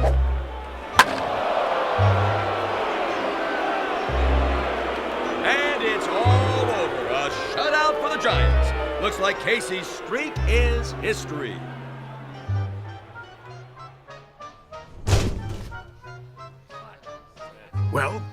Well, 1 minute he's 3 Bob Fellers rolled into one, and the next minute he's a tanker with nothing. You want to tell me what's going on? It's rather complicated. Then you tell me, Casey. Start by explaining how one pitcher can throw 9 balls and give up 4 singles, 2 doubles, a triple, and 2 home runs. I don't know what to say, Mr. McGarry. Shall I tell him? Tell me what? It's because Casey has a heart now. So? He has heart. Big deal. The thing is, Mr. McGarry, I just couldn't strike out those poor fellows. I didn't have it in me to do that, to hurt their feelings. I felt... He felt compassion. What? That's what he's got now. Compassion. See that smile on his face? Give an individual a heart, Mr. McGarry. Particularly someone like Casey, who hasn't been around long enough to understand things like competitiveness or drive or ego. And it's bound to happen. Oh, my aching back. I'm sorry, Mr. McGarry. I just couldn't hurt their careers. Professor Stillman thinks I should go into social work. I'd like to help people. That's what happens to you. Should I tell you what happens to me? I get shipped off to a baseball farm system that consists of one silo and a McCormick Reaper. The only thing we get come spring is a wheat crop. Right now, I'm gonna go have me a drink. Oh, Mr. McGarry. What do you want? I was wondering if I might come with you. What for? Do you mind, Casey? Oh, don't worry about me, sir. You go ahead. Good. Now, Mr. McGarry, I've been doing some thinking. About what? The characteristics necessary to make a great baseball player. I figured out the mechanism for hooks and curves and sliders, and I think Casey is the perfect height. But when it comes to temperament, motivation, attitude, that sort of thing, there may be a better way. Such as? I might be persuaded to build another model, new and improved, who would work out even better.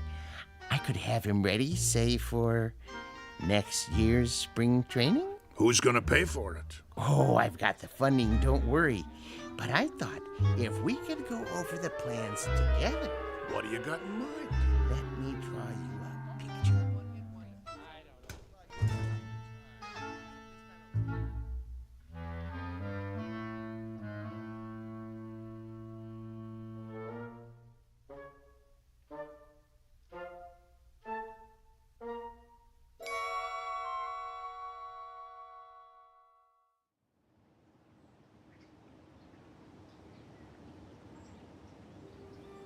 Geez, that's a heck of a story. Yep. Of course, it didn't work out. The professor didn't have the money, and he wanted certain, well, perks that old man Beasley wouldn't agree to. So it fell apart after that. But for a few weeks there, a bright, shining time it was. We didn't just have heart, we had hope. How do you know so much, Mr. Corrigan? Because I used to play with him when there still was a team called the Zephyrs. No kidding. Come on, we better get back to work. You finish your lunch? Yeah. Then let's go. They're gonna flatten this place to the ground tomorrow. We gotta get it marked off. I guess so.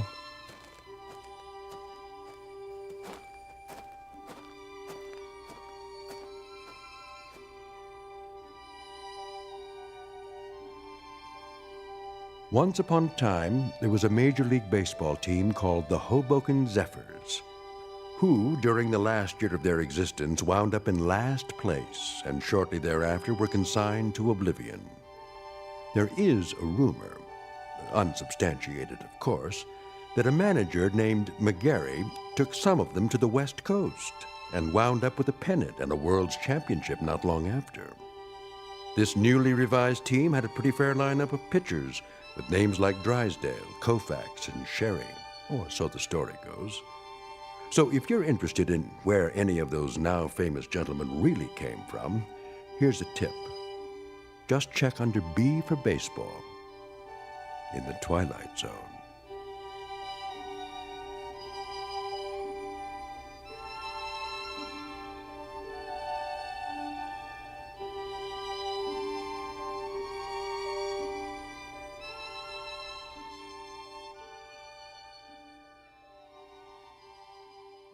We'll return to the Twilight Zone in just a moment. You are about to enter another dimension, a dimension not only of sight and sound, but of mind. a journey into a wondrous land of imagination. Next stop, the Twilight Zone. Hi, this is Stacy Keach. I'd like to take a moment to tell you about our Twilight Zone website at twilightzoneradio.com. At twilightzoneradio.com, you'll find the latest information on these Twilight Zone radio dramas, including behind-the-scenes photographs, plus the newest product releases, trivia contests, ways to contact us, other Twilight Zone-related info and merchandise, plus links to other fascinating websites. So make your next stop twilightzoneradio.com. Visit twilightzoneradio.com to purchase these Twilight Zone radio dramas on cassette and CD, or call toll-free 1-866-989-ZONE. That's 1-866-989-9663.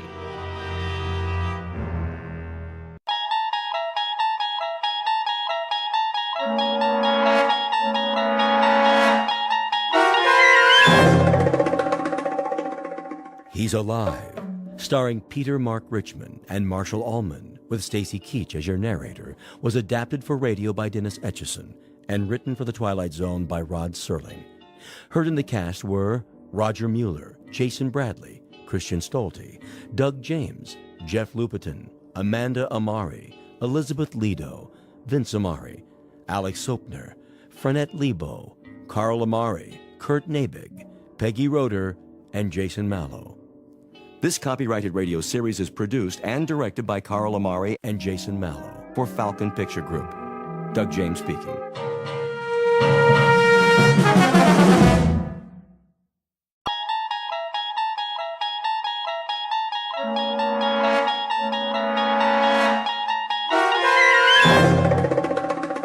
You unlock this door with the key of imagination.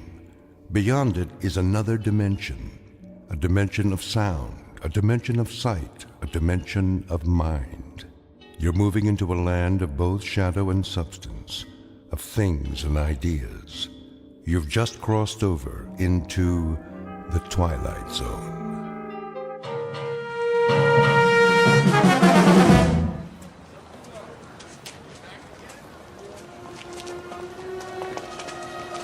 That looks like a good spot. Where? Up ahead on the corner. Yeah, we'll set up some boxes. I don't know. It's perfect, I tell you. All these people taking a walk after dinner, they'll listen. Oh, they'll listen, all right. Just hand out the pamphlets for now. I have to work on my speech. What speech? You don't need one. Just say it the way you say it to us. These people, they don't know what we stand for. So tell them, Pete. We'll make sure they listen. Put the flag up against the building. Which one? Both of them. Ours and Old Glory. The big two. There's some boxes. You can stand on them. I'll go set them up. Man, oh man, this is gonna be the night, huh, Pete? Well, I guess it's now or never. Got that right. How's my uniform look? Here, straighten your tie. The cap, the boots, perfect. You look like a leader. Big time. Go, Pete. Give him a dose of the truth. Hey, mister. Excuse me, little girl. Are you in the army? No army you ever heard of, sweetheart, but you will. My daddy's a lieutenant. Are you a lieutenant? Better than that, kid. A lot better. Now stand back. You're in the way.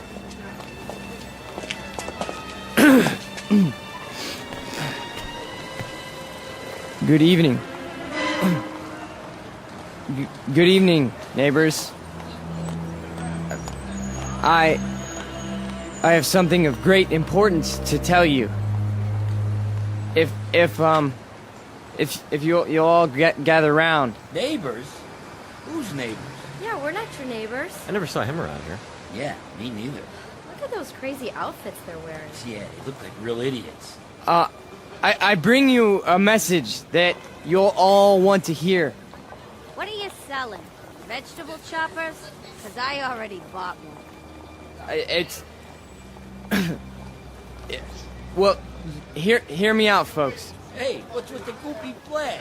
Yeah, it's got lightning bolts on it. Well, maybe they're looking for a few good men for Halloween. I want to talk to you about international communism and the secret masters of the World Bank. I'm not joking, neighbors. Do you know who's really behind it? Look at our economy. It's falling apart. It's because of the bankers. That's right. The economics of the world, now, then, and forever, have always been the breeding ground for a certain type. An insidious type. The worshippers of the golden calf, whose religion is gold, whose loyalty, first and foremost, is to money, and only money. And we know who loves money more than anyone else, don't we? We know what tribe. He's just getting warmed up. Yep, in a minute he'll have him in the palm of his hand. The tribe of traitors. And they're here, in our homeland. They're in Washington.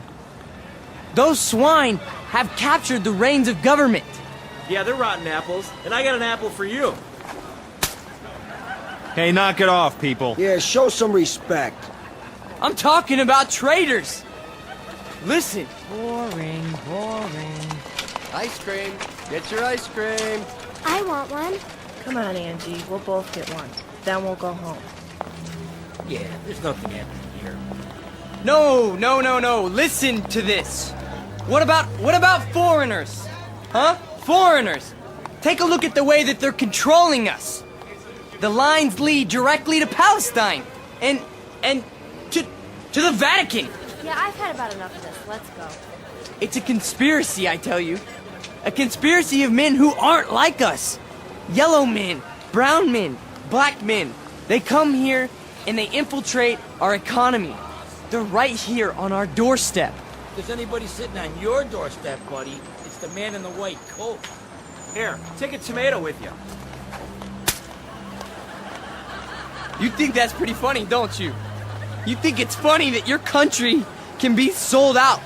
That they can sell out your flag and your birthright? You think that's funny, huh? Well, the day will come. Oh, shut up. Let him talk. What's the matter? No more big talk? He's just a scrawny kid with a big mouth. Real big. As long as you got a couple of punks to protect you. We gotta do something. Where's Nick? Go on, get out of here. Back off. This here's a real American. Yeah, a real jerk. Why, you? Get off! Cut it off! Right now! Portrait of a Bush League Führer named Peter Vollmer, a young man who feeds off his self-delusions and is left perpetually hungry. Like his goose-stepping predecessors, he searches for something to explain this hunger, to rationalize why the world passes him by without saluting. In his own twisted and distorted lexicon, he calls it faith, strength, truth.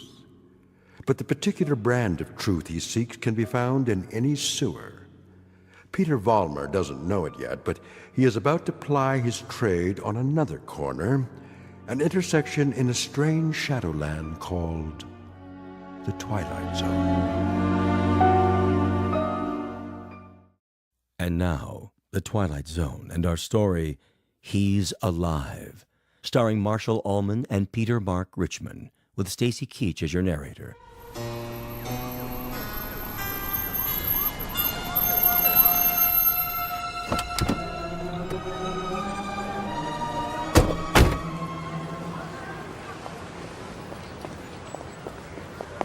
All right, folks, break it up. Party's over. Yeah, what's happening here? Looks like the boys in the brown shirts took a licking. No, we got him. We got him good. Said, what are you lying on the ground for? Problem, fellas? It was the communists. The communists did this. What? Which ones are those, Jack? All of them. They ran away like cowards. We want to press charges. What about names? We need names if we're going to charge anybody. Look, forget about it. We can take care of ourselves. Sure you can. You need some medical attention? No, we don't need your help. Come on, Peter, I'll help you out.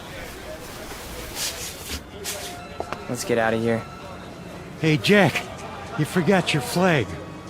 Yeah, your mama made it for you. Give it to me. Sure. There'll come a day when guys like you will crawl on your belly to salute this. There'll come a day. Yeah, well, let me know the date, Jack, so I can stay home sick.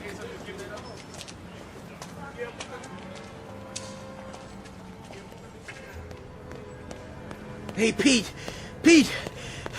Are you okay? Yeah, we're fine. What are you doing in the alley? It cornered me. Must have been 10 guys on top of me. It was all I could do to get away. You sure that's what happened? Sure, I'm sure. Oh, mean crowd, Pete. You get a hot night, and you always get a mean crowd. Remember when I was telling you that? Remember when I was telling you that every time you get a hot night... All right. Okay, Pete. Okay. Why? I tried. I tried hard out there tonight, but I couldn't get through. I couldn't get them to listen. Words never come out right. You did good. Real good.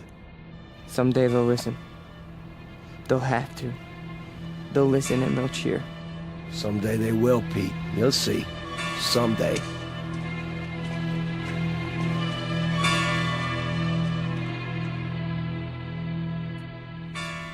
Now, hold still.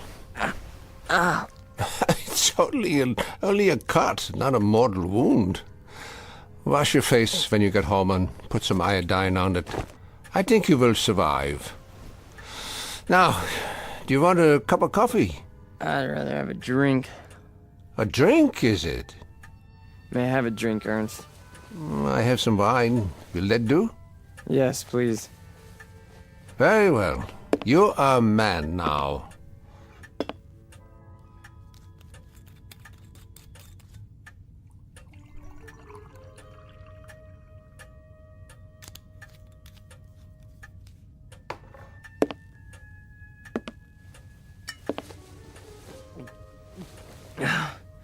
Thank you. Peter, one sips wine. That's not beer from a beer garden. Sorry. I'll remember that next time. The next time. Just how many next times do you suppose a human being has in the scheme of things? Oh, come on, don't lecture me, Ernst. I'm sick, I'm tired, and I took a beating out there. Did you? Yeah, can I stay the night? Yeah, the couch remains in the corner, as usual. You're a good friend, Ernst. You understand. Sad to say, I do. A man does what he believes in. A man usually does. I believe in certain things. Is that right? You know I do. I mean, we're friends. You've known me since I was a kid. When you were a little kid, Peter, and I used to find you crying at my door late at night, I could pity you then. And now? What do you think? Now you peddle hate on street corners as if it were popcorn. It's not hate. It's a point of view. A philosophy. Oh, I know the philosophy. I know it quite well. 9 years in a place called Dachau. And you know who put me there? Peter Vollmer. What? A lot of Peter Vollmers. Frustrated men, sick men, hungry men. But the result, the effect, never mind the cause, was 12 million bodies in shallow graves. And it all started with young men in uniform street corners. Hey, you let me come here. You never sent me away. No, I never did. I never do. That's the weakness that you scream about on your street corner. The sentimentality, the softness, the weakness that makes a man his brother's keeper. So I must be one of the worst of your criminals, Peter. Sentimental, soft, and very preoccupied with my brothers. I should close the door on you, but perhaps this is my sickness. I only see the boy, not the man. Go ahead. Sleep on my couch. Look, why don't you understand? You're the only person in the world I ever had. What else have I had? What? A drunk father who used to throw me against the wall? An old lady who drank till she had no marbles in her head? She didn't even recognize me half the time. That's why I used to come over here to your apartment, because, I mean, you were gentle with me, you know? You'd talk to me. You'd feed me. You'd take care of me. Ernst, you're You're my real father. Ah, this is the boy speaking again. The little boy with so much fear in him. Yeah, you rest now, Peter. You rest well.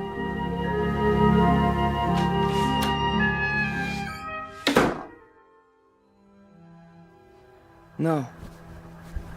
No. No. No. No. No. Wait. I'm dreaming.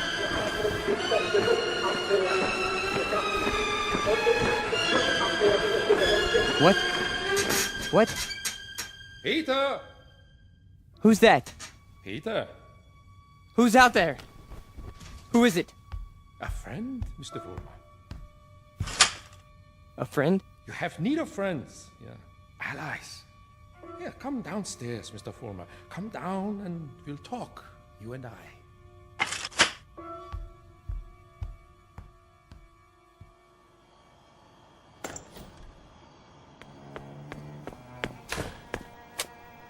Hello, Mr. Vollmer. I heard people out here. Oh, did you?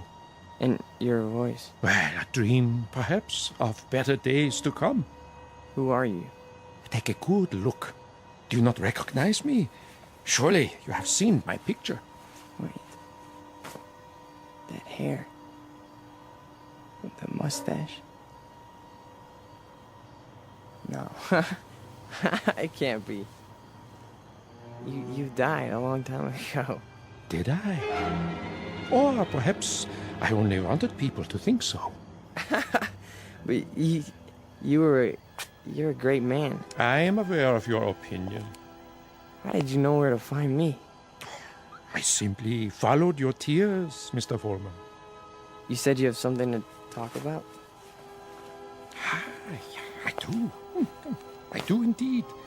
I have you to talk about, and the things you believe in, which are the things I believe in as well. See, your success, Mr. Vollmer, will be my success. Are you interested? I am. I am. Please go on. Good. Then let us start by discussing a most important point. What are the dynamics of a crowd? How do you move them, Mr. Vollmer? How do you excite them? How do you make them feel as one with you? I don't know. I don't know, sir. How? Join them first, Mr. Vollmer. Yeah? When you address them, speak as if you were a part of the mob. Speak to them in their language, on their level. Make them hate the things you hate. How do I do that? If they are poor, talk to them about poverty. If they are afraid, talk to them about their fears. And if they're angry, Mr. Vollmer, if they're angry, give them objects for their anger. But most of all, what is most of the essence is that you make the mob an extension of yourself. Say to them things like, things like this. They call us hate mongers. They say we're prejudiced. They say we're biased. They say we hate the minorities. The minorities. Understand the term, neighbors. Minorities. Shall I tell you who the minorities are? Shall I? We are. We are the minorities. That way, Mr. Vollmer.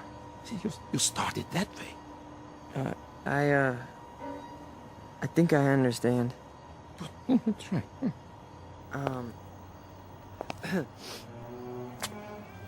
Neighbors. Neighbors. They call us hate mongers. That's it. More. They say we're prejudiced. They say we're biased. Yeah. Now you have got it. Go on. The minorities? Understand the term, neighbors. The minorities. Shall I tell you who the minorities are? We are the minorities. Because patriotism is the minority. Because love of country is the minority. Because to live in a free white America seems to be a minority opinion. Let me tell you something, neighbors. I want you to dwell on this. Just dwell on it. Once we had an atom bomb, and suddenly the Russians had it. We wanted to send men into space, but it was the Russians who got there first. We had a hydrogen bomb. It was the Russians who exploded theirs. Who gave them the bombs? Who sold us out? Who stabbed us in the back?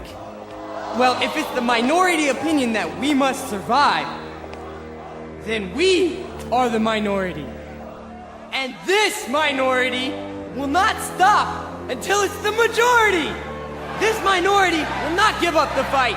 No, this is the promise, and this is the legacy.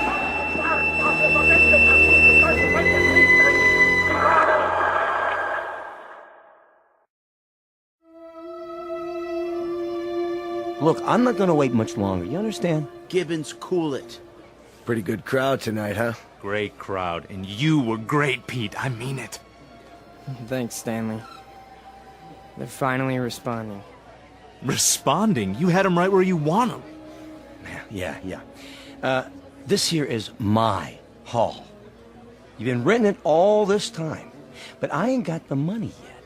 Hey, can't you see we're busy? Okay, boys. I'll put it to you this way. If I don't get paid right now, you don't have the hall tomorrow night. You got that? I'll go count the donations. What's the problem? Oh, this is a hungry man here, Pete. He's got to have his shekels. You know the type. I told you guys you're 3 weeks behind on the rent. You said you'd give it to me a week ago, and all I got was a cigarette butts on the floor. After tonight, that's it.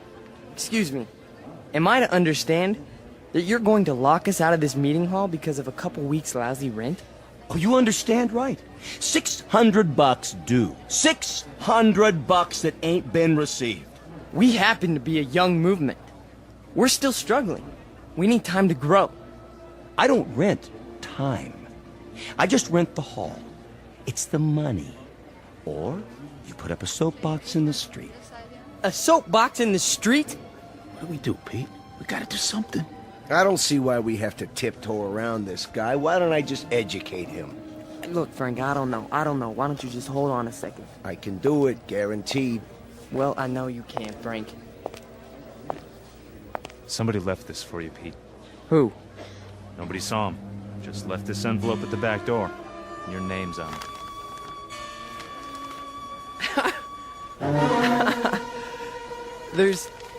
There's money inside. 6 C-notes. Hey, how about that? We need $600, and here it is. Oh, man, how about that?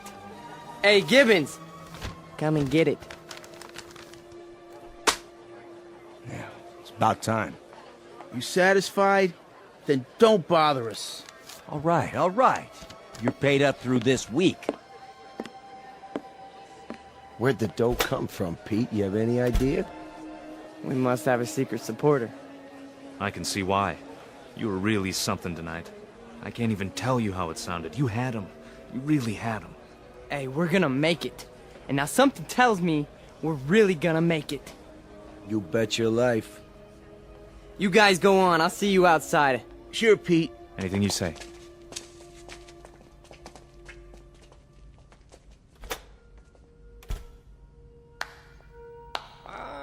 Excellent performance, Mr. Vollmer. Yes, very effective. Very effective. You learn quickly. Well, thank you. I didn't know you were here. I am always here. Pleased to be of help. You learned the style very well. You delivered it precisely as I told you. I'm very obliged. And the money? Oh, it was the least I could do. We couldn't have you thrown out into the streets, yeah? I happen to feel that your work is very important. You're with us? With you? Oh, Mr. Vollmer, you might say I am you. Now, I have some suggestions. I'll continue to give you speeches, but there's a matter of importance that must be taken care of. What is it? An expedient, Mr. Vollmer. Oh, you might call it a cause célèbre. Something to cement the organization together. I don't understand. The organization needs a martyr. A martyr? How do we find a martyr? You don't find one, Mr. Vollmer.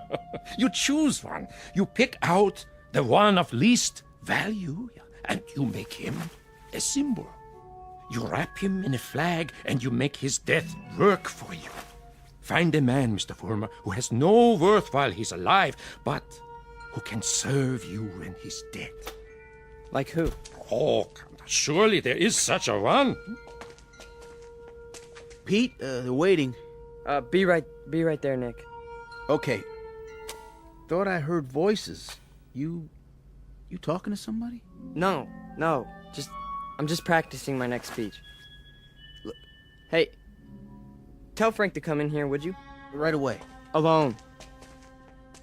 Sure thing, Pete.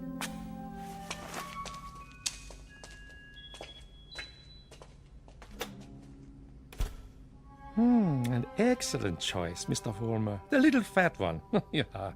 Now, all you have to do is arrange it. The only thing is, I've known Nick for a long time. Isn't there some other way? Other way? There is no other way, Mr. Vollmer. And if you weaken now, there's no point in going on. When Frank comes back, tell him you've discovered an informer. Tell him the informer has done you irreparable damage. The informer must be put out of the way, but cleverly, subtly, so that there is some question as to who is responsible. But Nick's been with us from the beginning. The beginning? Oh, no, Mr. Vollmer. None of you were at the beginning. None of you. Nick's my friend. And this is an act of friendship. We are allowing him to serve the cause. How glorious for him. Nick says you wanted to see me. We got a stoolie in the group, Frank. A stoolie? Yeah. Nick's been talking. And I think he's working for the police. No. I know it to be a fact. Everything we've done, everything we've said, Nick snitched on us. Are you sure? Beyond a shadow of a doubt. Well, what do you want to do, Pete? Get rid of him. Get rid of him so that it looks like somebody else did it. Make it look like someone who hates us. I understand. I understand, Pete. You call it, you got it.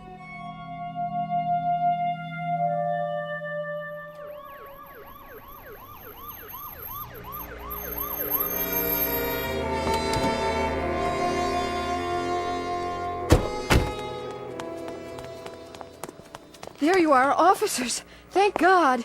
Stay calm, ma'am. Now just tell us, where's this body? Over here, in the alley. Shine your flashlight on it. Look at all that blood. Somebody did quite a number on him, huh? I've seen him before. It's one of those young hooligans. You can tell by the uniform.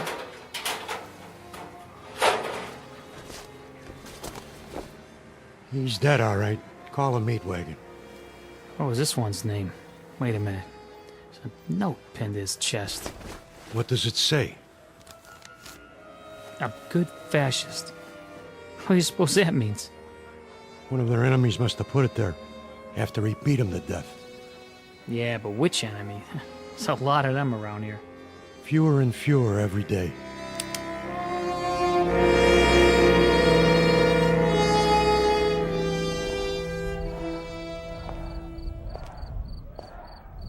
Hurry up, Frank. We've been waiting for you. Is it done? Cross off the little creep. Anything else? Then, we finally have our martyr. Pete, you better go on. They're going nuts in there. It's a good crowd tonight? Right to the ceiling. What's the matter, Stanley? Oh, nothing. Then why the look? It's just that Nick was a nice guy, Pete. I miss him. Stan, you listen to me. You forget about Nick right now. He was a fat pig with no guts. He was a greasy big mouth who copped out every time he took a breath. A nickel and dime Judas who got exactly what he deserved. So don't mourn for Nick. He doesn't rate mourning. Not that pig. You got that, Stanley? Look at me, Stanley. You got that? Yeah. You have his poster ready? Blown up bigger in life. Just like you said. Good. When I give the signal, unveil it behind the podium.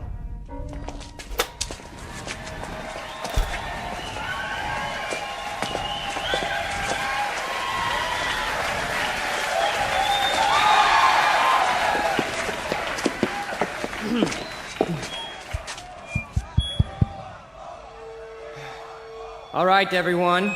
I have something very important to say. A man of honor has died tonight. A decent, courageous fighter for the cause of freedom. He gave his life. He gave his life for us. Some skulking assassin murdered him. But friends and neighbors and co-fighters, Nick Bloss did not die in vain.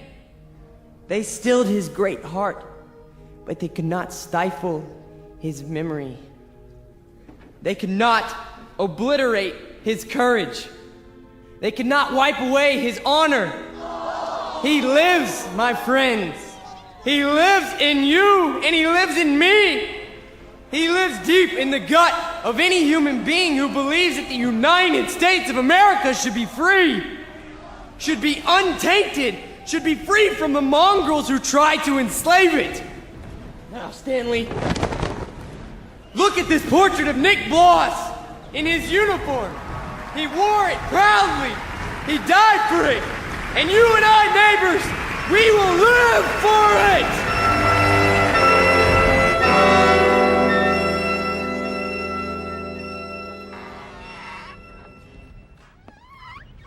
Oh, hiya, Mr. Gans. How do you do? How are you tonight? Oh, I'm very sober, unfortunately. Beer? Yeah, if you please. Boy, listen to him across the street. Guy's got a voice on him. And I knew it when it was only a whimper. That's a wild kid, that one. Used to be people would laugh at him, but lately he gets the crowd. Not many people laugh now. Say, you know him, don't you? Yeah, since he was a child. A silent little boy with very little to say. But now, I've been here before. Oh yes, I've seen and heard it all before. That was another time, Mr. Gans. Another place. Another kind of people. That stuff doesn't go here. That's what we said, too. They were brown shirt scum. Temporary insanity. Part of the passing scene. Too monstrous to be real. So we ignored them. Or laughed at them. Because we couldn't believe that there were enough insane people to march for their cause. And then, one morning, the country woke up from an uneasy sleep, and there was no more laughter. The Peter Volmers had taken over. The wild animals had changed places with the zookeepers. Another one, Mr. Gans? No, thank you. I have had my fill. You take it easy now. You're not going to do anything foolish, are you? Me? Not this time. It mustn't happen again. We can't let it. We simply can't let it happen again. All the anguish, all the horror, all the nightmare. No. Not this time. Mr. Gans? Mr. Gans!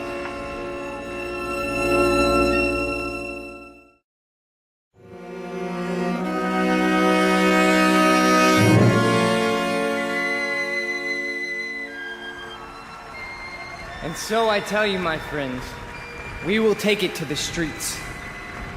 There's going to be a big meeting tomorrow night with searchlights and banners and drums and armed bands. for every one of you who wants to join us. We have armbands, and soon, very soon, we will have uniforms for all of you. When we march! Who's that? Search me. Go on, Mr. Vollmer. You were saying? Ernst, what are you doing here? I can tell them what you were saying. I have heard it all before. I have heard it 1,000 times before. In Munich, in Berlin, on 100 different street corners. It was drivel then, and it is drivel now. Ernst, you've got to stop. And what is this one here? The latest model? A new Führer right off the assembly line? Well, this one isn't so new. He is just a cheap copy. Oh, let me tell you about this one. About the breed, the species. They are all alike. Problem children with delusions. Sick, sad neurotics who need applause like a needle. That's enough, Ernst. Please. Please. Listen to me, Peter, and let them listen, or I will tell them about a quaking, whimpering boy who cried on my couch, who still cries on my couch. Ernst, don't! They need parades and torchlights and slogans like therapy. They need uniforms and armbands, because without them they are naked and pitiful. This one grew too old to bite his nails, so he made believe he could lead others. Pete, don't let him have the mic. Put him down, or I'll put him down. Yeah, put me down, Peter. Shut me up. Stifle me, huh? Why don't you? Why can't you? Because this is your courage right here. The symbol on your sleeve. A torch on a lightning bolt. A crude drawing for children. I'm warning you, Ernst. This patch is your strength. This and the crowds and the sick aisles. And if I tell you to your face, Peter, that your courage is made out of cloth, that your ideas are filthy garbage, and that you are something less than a man, what do you say to that? How do you answer me? Like this! Oh, the rebuttal. The only answer your kind knows how to give. Is that the best you can do? A bloody nose? This is your Führer? He is yours. I give him to you. A gift from the sewers. You see, folks, the way it is. Hey, Pete, don't worry about it. He's just an old man. One crummy old man. The way it is, I knew him. I knew the old man once. Is that a fact, Mr. Vollmer? Yes, that is a fact. I used to know him. And... Who's he talking to? Mr. Vollmer, I have no interest in who he is. My concern is in what he is. He cheapened you in front of these people. You barely had the strength to strike him a slap, like a woman. Your voice is like a lion, but your instincts are rabbits. And you? Instincts like a rabbit. Slap like a woman.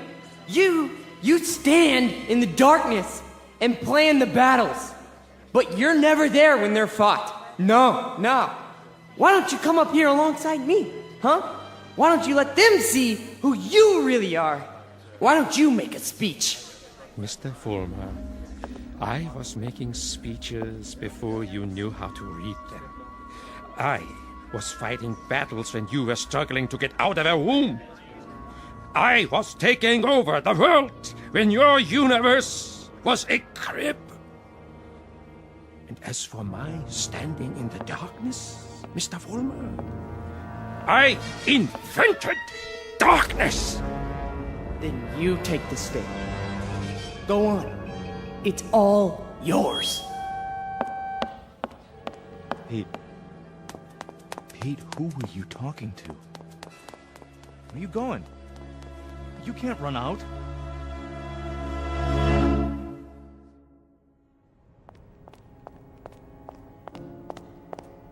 Ernst! Ernst!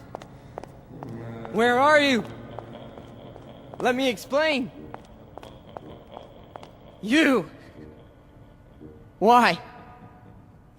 Why did you pick me? I didn't pick you, Mr. Former. You picked me. You chose my ideas. You invoked my name. So now, you must take whatever comes with it. What? In the past, I've given you suggestions. Now, I give orders. Orders? What do you want me to do? From now on, you must be built of steel. No soft gaps of sentiment. Steel, Mr. Vollmer. The way we handled Nick, and the mobs, and the speeches. And gradually, bit by bit, we shall forge something strong, something powerful. Just as I did before, with my own hands. With my own hands! The old man, the Jew, he'll be back again tomorrow night, the next night. I know him. I know the type. We sent them into the ovens. But always, always, there was a handful left to point a finger. His kind, Mr. Vollmer, his kind are dangerous. See, they talk, they think, they plant seeds, they hold us back. Here, take this. What is it? What do you think? A Luger 9mm pistol. My personal sidearm. Kill him. Kill the old man. Kill Ernst? Tonight, he will be in his room. If you are man enough. If you are steel. All right. I'll do it. I'll do it now. Then, Mr. Vollmer, when you come back, there's much we have to talk about. Plans, yeah, campaigns, ideas, the next steps. This is only the beginning, the dawn. It will be a long, long day.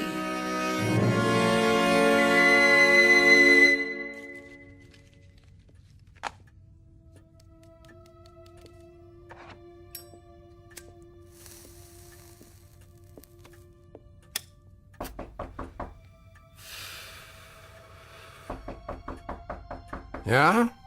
Come in. Ah, I thought it was you. You wouldn't listen to me, Ernst. On the contrary, I listened to all that I was able to stand. You should pay attention now. I can't even begin to tell you what's happened. It's too incredible. It's too unbelievable. I can tell you this much. We're on the march. From now on, we only go forward. There's no stopping us. No stopping you, Peter? An old man stopped you tonight with a few words. He stopped you with the truth. You're wrong, Ernst. It's not just me anymore. There's someone else. Someone behind us. Someone even you tremble at. He'd have to be a very imposing figure, Peter. Much more imposing than you. Oh, he is. He gave me this. See? More imposing even than a gun. That's only because you don't think I'll use it. Which only goes to show that you don't know me. I know you, Peter, I know you. From a ravaged little boy wanting love to a torn man looking for respect, identity. I don't fear you. So you may do what you have in mind at any time you wish. With this one last reminder. You can never kill an idea with a bullet. Never. No. I'm all steel now. Ernst, I'm made out of steel. No more sentiment. No more softness. Just purpose. just will. Then shoot. Kill. Destroy me, if you can. Am I close enough to you? You're frightened. Admit it. Not at all. Impatient and a little bored. With living?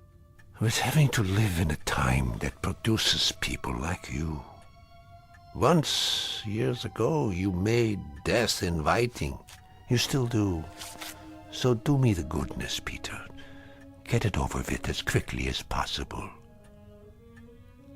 I'm waiting, Peter. Kill him, Vollmer. Kill the old man. Kill the Jew. Use strength. Use will. Be made of steel, Vollmer. Kill him! Kill him now! You see, Ernst? I told you! I told you! I'm made of steel. All steel. All strength. But at the expense of things that most other men have. Some fragments of decency that tell them right from wrong. That make them love. Yes, Peter, you have steel, but now you have no heart.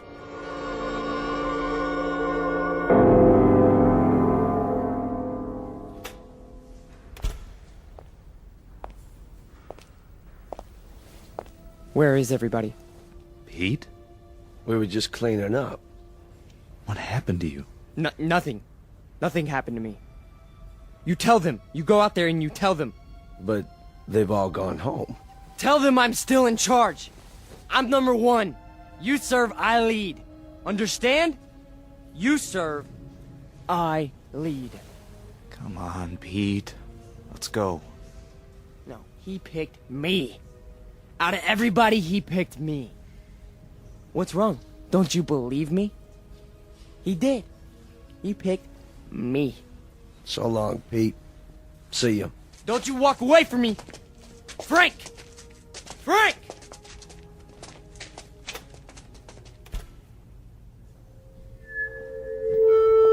Who's there? Who is that? Vollmer? You. I did what you said. Sentimentality, Mr. Vollmer? None! Steel? Steel. And no regrets? None! What did you destroy tonight? Only a disease. A growth on our flesh that had to be removed. Not a man, then? No. Hardly a man. How did it feel? It felt like I was immortal. Mr. Vollmer, we are immortal. Yes. Yes.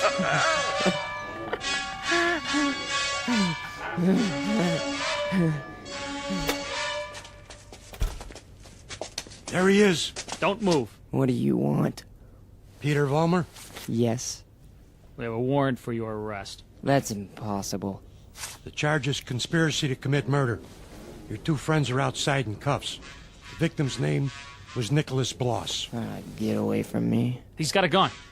Drop the gun! Now! Walk toward us with your hands up! Hey, look, he's going to the other door. Tell them to cover the alley. Halt! Halt, or I'll shoot!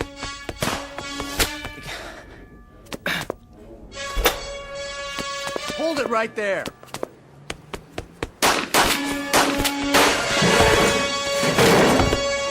We got him. He's hit.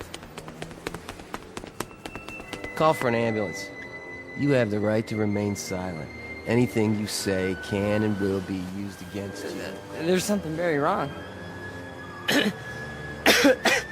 There's something very wrong. Easy, kid. Don't try to talk. But you made a terrible mistake. I'm made of steel. It's true. Don't you understand? I'm made of steel. I'm made of steel. I'm made of steel. I'm made of steel.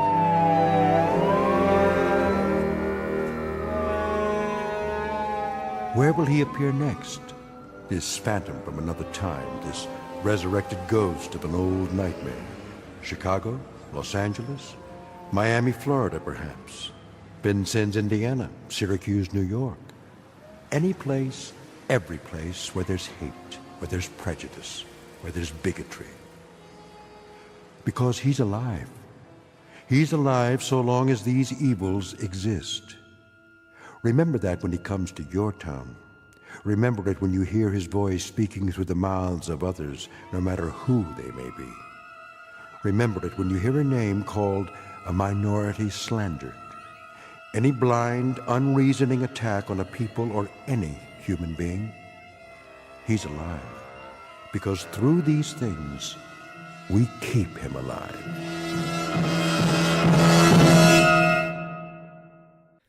The Twilight Zone continues in just a moment.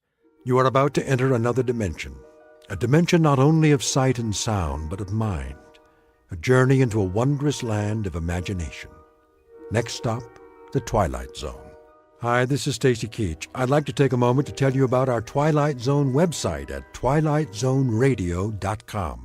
At twilightzoneradio.com, you'll find the latest information on these Twilight Zone radio dramas, including behind-the-scenes photographs, plus the newest product releases, trivia contests, ways to contact us, other Twilight Zone-related info and merchandise, plus links to other fascinating websites. So make your next stop twilightzoneradio.com.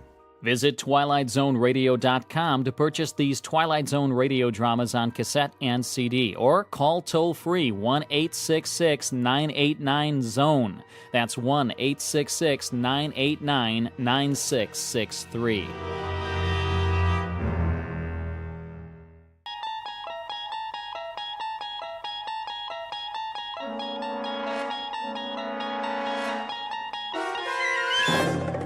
You unlock this door with the key of imagination. Beyond it is another dimension. A dimension of sound, a dimension of sight, a dimension of mind. You're moving into a land of both shadow and substance, of things and ideas. You've just crossed over into the Twilight Zone.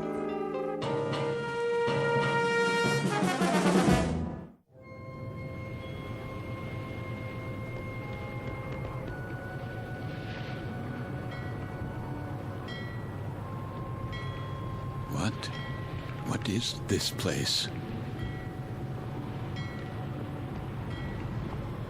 The time.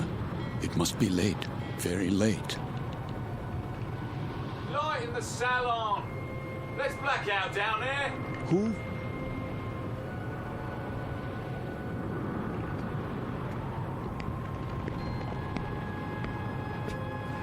Forgive me, sir. Yes? Are you addressing me? Begging your pardon, but they'll be finished serving dinner soon. They? The galley crew, sir. Why do you tell me this? Well, I only meant... What? What did you mean? Well, all I mean to say is, you'd best go in now, sir, if you want your evening meal. My meal? The salon will be closing in a few more minutes. Oh, yes, of course. In the salon. Is that what you call it? Yes, sir. It's very dark out here. Would you like to follow me? Follow? The lights, you see. From now on, I'll have to switch them off when we open the door to the deck, and then on again. You understand, sir? Because of the blackout. The blackout? Yes. This way, sir. Are you all right? Why wouldn't I be? Is something wrong with my appearance? Why, no, sir. It's only that... Is this your first time? My what? Your first passage. It can take a bit of getting used to, sea legs and all that. I'm quite used to being at sea. Thank you. I was just... Yes, sir? Listening. To the engines? Don't worry, sir. The diesels were checked thoroughly before we left port, and Captain Willoughby's top drawer. He'll get us there safe and sound, you can be sure of that. No, not the engines. What then? I was listening to to the water. The cold ocean water out there. And the night.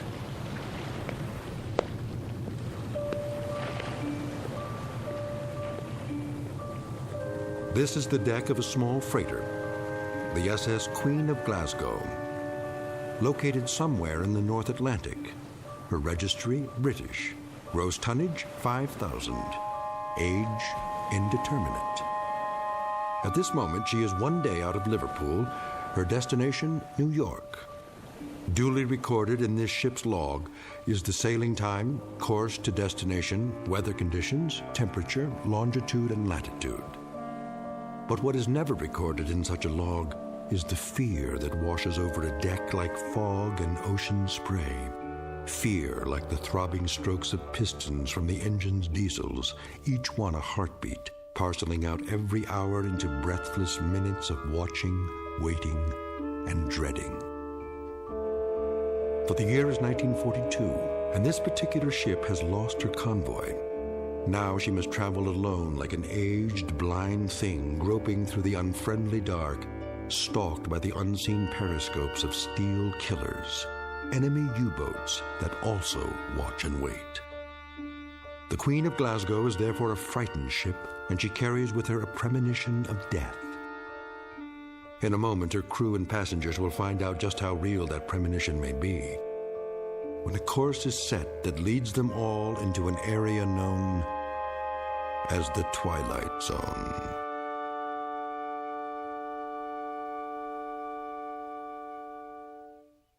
And now, The Twilight Zone and our story, Judgment Night, starring Chelsea Ross, with Stacy Keach as your narrator.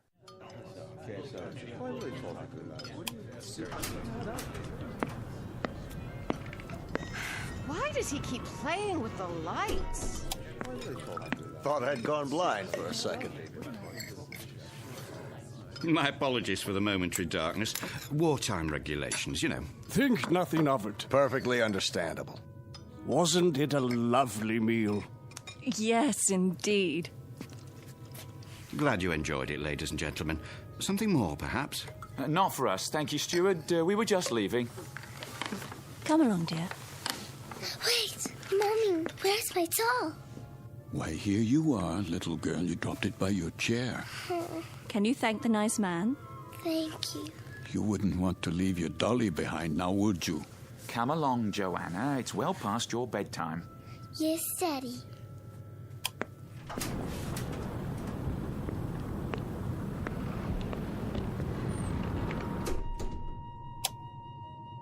Who's this? Mr. I'm afraid I didn't get the gentleman's name. You are... Forgive me, I'm... Lancer. What's that? Aren't you Lancer? Oh, yes. I'm Jerry Potter. We looked for you at dinner. I was detained. I saw your name on the purser's list. We were wondering where you were. You were. Will you join us? Oh, no, that's not necessary.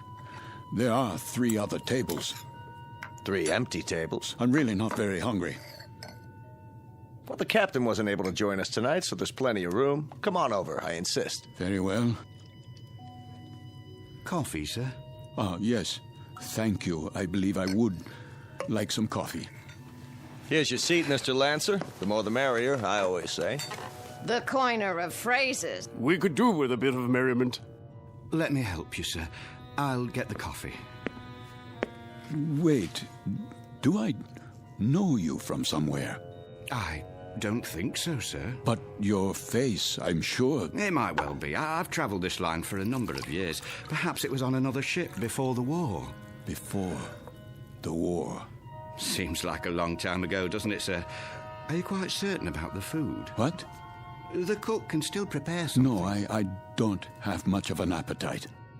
Not even with all this salt air? Makes me hungry enough to eat a horse. Jerry. Would that be a seahorse, Mr. Potter? How about it, Lancer? Have some chow. Not tonight. Something happened tonight? Nothing unpleasant, I trust? Why, I don't know. I honestly don't know. Mr. Lancer, are you ill? as a matter of fact. You do look pale. A bit of the old mal de mer, perhaps. You might do well to take the meal in your cabin. My cabin? Your quarters, Mr. Lancer. This is all rather disorienting, isn't it? But a good night's sleep can do wonders. I could prepare a tray, sir. No. I'd recommend a cup of hot broth at the very least. I'm fine, I tell you. It was just a temporary dizziness. You're all very kind. I shouldn't intrude. Nonsense. Then let me do the honors. This is my wife. Madame. Hello. And across the table are our dinner companions, Major Devereaux. How do you do? And his secretary, Miss Stanley. Are you going home, Mr. Lancer? Home? Or away from home? Why, I'm heading away from home. We are as well, I'm afraid. The Major is heading up a military mission in Washington. Now, Barbara, loose lips. Oh, sorry. I was just telling them that I took this trip once before, when my wife was alive. Spring of 38. How different it was. The Queen Mary, most elegant. Where do you suppose they dredged up this one? She looks to be 300 years old. The Queen of Glasgow. Long live the Queen. Oh, hear. What do you do, Lancer? Me? When I saw your name on the list, I tried to figure out what you'd look like. It's a game I play. Try to connect a face with a name. I thought you were probably an old language professor from Oxford or something. A regular barrel of laughs. Well, I'm... There goes the light again. Well, good evening, Captain Willoughby. No, please. Remain seated. I don't have much time. I thought I'd just stop for a cup of tea and say hello to those who are still here. Don't worry on our account. I'll get you tea, sir. Thank you, steward. We did miss you, though, Captain. I must apologize. We have a miserable fog out there. No kidding. And I thought I'd best take my meal on the bridge. And the rest of the convoy, Captain, are they in sight? They'd have to be 3 feet off the bow to be in sight, Major. That fog is quite thick. Oh, dear. However, we do hope to have some sort of contact by tomorrow. But I wouldn't worry. She's a good stout ship, and this isn't her maiden voyage. She's made this passage often. I suppose misery loves company, though, doesn't it? I'd feel a lot safer if we were in a convoy. I can almost see those wolf packs converging on us. There would be no wolf pack converging on a single ship, Major Devereaux. Sorry? The principle of the submarine pack is based on the convoy attack. The gentleman is quite correct. Our primary danger would lie in a single submarine. Well, that's reassuring. I guess we stand a better chance against one than against 20, don't we? Just ask Admiral Potter here. He fought with Dewey at Manila. He knows everything. Still, it only takes one torpedo. They can do such dreadful damage. And I must tell you, I've had a miserably uncomfortable feeling ever since we've left.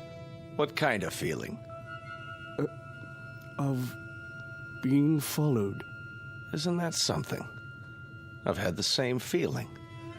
I'll tell you, I'd rather they go after us with a pocket battleship. That you can see, not a skulking, crummy tin fish a couple of miles underwater. If we're being followed, you will see the sub, Mr. Potter. It will surface. They won't waste all their torpedoes on us.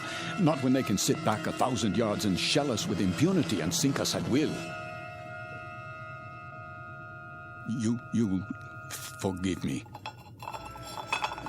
This is Mr. Lancer, Captain. Mr. Lancer? But you sound like a U-boat commander. My apologies. That was clumsy of me. Oh, please, sit down. Let me clean it up, sir. I hope I didn't spill any coffee on you, Miss Stanley. No, but you did quite a job on yourself. That's quite all right. I'll get you a towel. I said it was all right. Yes, of course. Sit down, Mr. Lancer, please. Another cup of coffee, sir? No. Thank you. That won't be necessary. I think we might start by getting better acquainted. First of all, I trust everyone's comfortable. Yes, quite. This ship, you know, wasn't designed to carry passengers. I hope you'll bear with some of the inconveniences. I suppose they're worth living with to get to the States, aren't they? You can say that again. Mr. Potter, I understand you're with the American government. War Production Board. And where is your home, Mrs. Potter? Good old Chicago. Windy City. Oh, how interesting. I do hope to travel farther west one day. I tell you, I'll be mighty glad to see it again, wind or no wind. And you, Mr. Lancer? Yes? Where's home for you? Home. I was born in Frankfurt. Frankfurt? Like in Germany? Yes, Germany. Well, how long had you been in England, Mr. Lancer? How long? Not very long, not long at all. Please accept my apologies. I think I'll go to my quarters now. Too bad. I was hoping we'd get a poker game going. Whoop-de-doo. Perhaps another time. Good night. Now, there goes an odd one, huh? I had him pegged as a German the minute he came in. And what do you suppose he's traveling on this ship for? You don't think he's a spy, do you? I rather doubt it, Mr. Potter. All the passengers are well screened. I am a bit concerned about him, however. He doesn't look at all well. Actually, I'm feeling a bit tired myself. I think I'll be off to bed. Good night, everyone. Sleep well. Watch your step, Barbara. I will. It's very dark out there. Would you like a torch? Oh, don't worry about me. I can have the steward escort you. I wouldn't think of it. See you all at breakfast. I'll get the light switch. Thank you, Captain. Good night.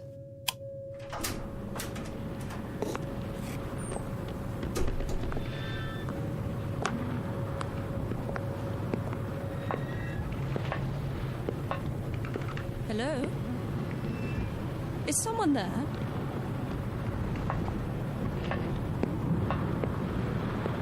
I say, is anyone...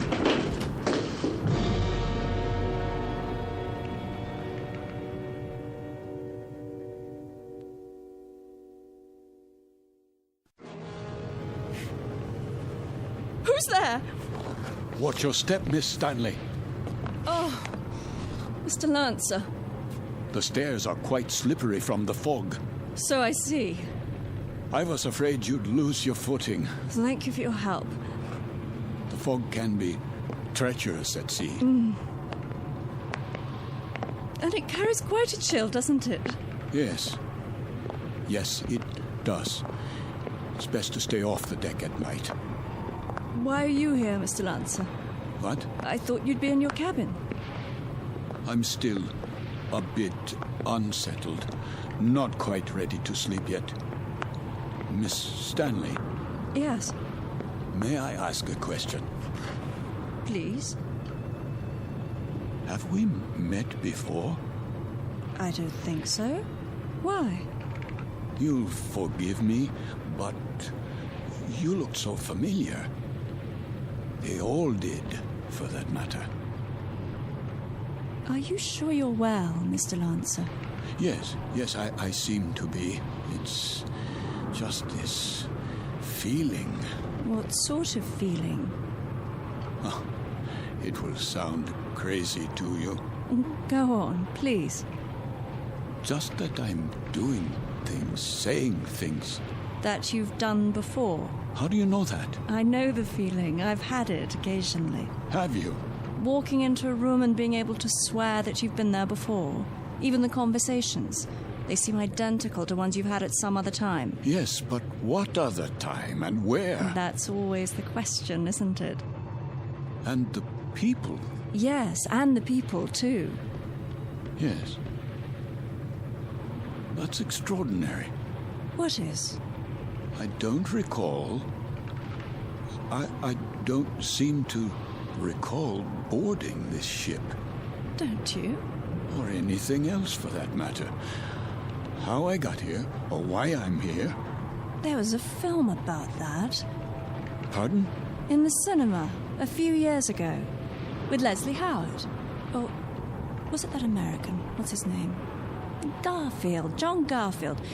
I believe the title was Outward Bound, something like that. I don't have time to see many films. I don't either. But in this one, the people all found themselves on an ocean liner. Of course, it was a cruise ship, not a freighter. But none of them could remember anything. There was a man and a woman, and they met and began talking, much as we are right now, I suppose. And it turned out they were... Go on. Well, they were all dead, you see, and on their way to the other side. Isn't that absolute rubbish? It is indeed. You don't suppose we're dead, do you? And about to cross the River Styx or some such? No, that's ridiculous. I, for one, remember everything. A cab to the docks, and carrying my bags, my passport, the security clearance. My passport? Of course. It must be in my cabin. If we were dead, I'm sure the meal would have been followed by a lovely dessert. Mr. Lancer, may I make a suggestion? Why don't you see the ship's doctor? I'm sure they must have one, even on a freighter. For what purpose? It has to be some form of temporary disorientation.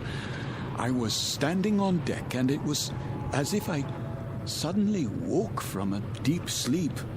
I heard your voices from the salon. Amnesia? Not really. I know who I am. I'm Karl Lancer.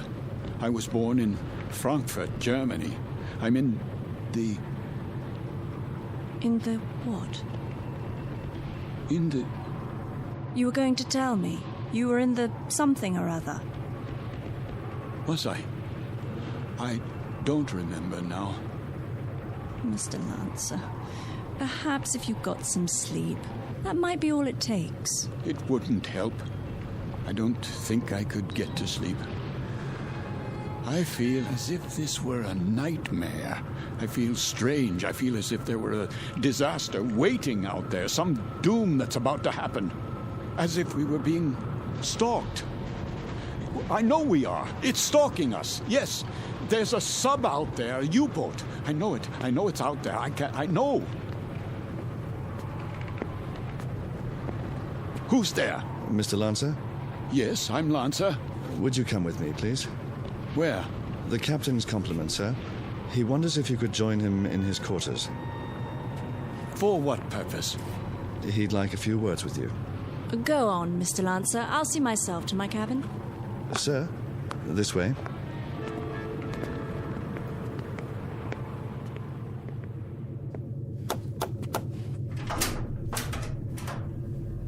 Mr. Lancer, sir. You wish to see me, Captain? Thank you for coming, Mr. Lancer. You've met my first officer, Mr. Danbury. Yes. What is this about? I wonder if you'd mind answering a few questions. No, not at all. First, would you mind showing us your passport? My passport? If you don't mind. Just routine, Mr. Lancer. On our passenger manifest, it seems that your passport number was somehow not included. Yes, of course. Oh, I'm afraid I don't have my wallet in my pocket. It must be down in my cabin. That's perfectly all right. Sometime during the next few days, if you think of it, say tomorrow, you can show it to me whenever it's convenient. Are you feeling better, Mr. Lancer? Yes, much better. Is there anything I can get you? No. Then, is there anything you'd care to talk about? How do you mean? Anything on your mind? Something you'd care to tell us, perhaps? There's very little I can tell you. And why is that? Because I don't remember very much. No? Actually, to tell the truth, I don't know how I got here. I don't recall anything about it. Is that right? I seem to remember only a few odd, disjointed things. I know, for example, that my name is Karl Lancer. I know I was born in Frankfurt. So you said. Please continue. Continue where? That's it. At this moment, that's all I know. Mr. Lancer. Yes? At the table, you exhibited a rather unusual working knowledge of German submarines. Could that, perhaps, stir your memory? I wish it could, but it doesn't. I see. In that case, why don't you go on to bed for now? Have a good night's rest. We'll talk tomorrow, you and I. Very well. That will be all for now, Mr. Lancer. Good night. Good night.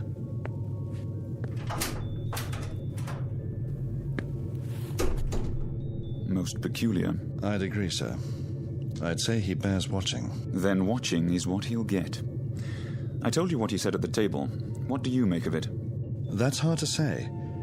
But as I was going to get him on deck, he was talking to one of the passengers, Miss Stanley. And? He was speaking quite excitedly, in a very loud voice. I couldn't help but overhear. He was saying something about how he knew there was a U-boat out there. It's stalking us. That's what he said. You heard him say that? Those were his exact words. Thank you, Danbury. I thought you'd want to know, sir. Danbury. Sir? Let's keep this between ourselves for the time being, shall we? Yes, sir. And see that a steward is sent down to his room. I want to have a look at that passport as soon as possible. Right away, sir.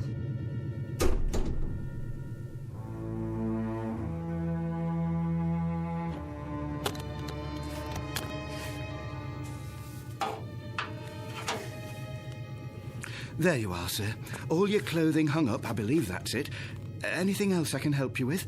No, that will be all. Ah, your shoes. I'll just put them in the closet. Hold on, what's this? Where? In your bag. Looks like an officer's cap, but not one of ours. War souvenir? What are you talking about? This, sir. I was wondering if it was a war souvenir. Let me see that. Yes, sir. It's a naval officer's cap. Foreign by the style of it. Don't touch things that don't concern you. I only thought I'd put it away for you. That won't be necessary. I'll put it away myself. Yes, sir. That will be all.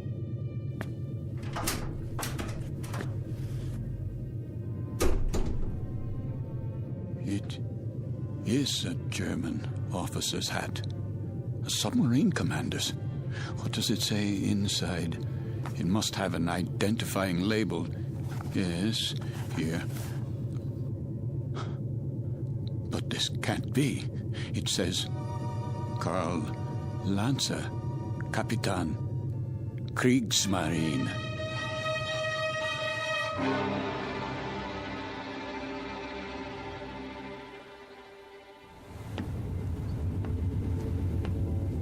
Mr. Danbury? Yes, sir?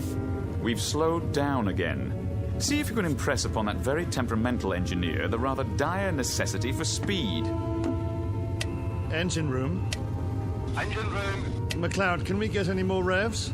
We're losing speed badly. Begging your pardon, sir, but I've got these blooming engines strained to the limit now. Kindly tell the captain that if I keep them going at this rate, they'll be a breakdown before morning. In that case, we'll be going a precious lot slower in a drift than under power. McLeod, we simply have no more revs. If you can give me maximum speed for another 12 hours... Captain! These engines needed to be overhauled a month ago, and instead of an overhaul, they're getting worked to death. Well, do what you can, man. Aye, aye, sir.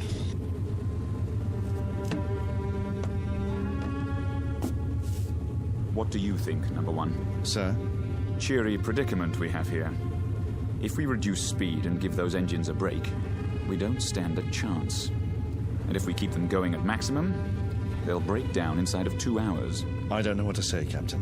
It's a dangerous call either way. If we could only see through this bloody fog. If they're out there, it won't make any difference. And they're out there, let me tell you. God knows they're out there, waiting like vultures.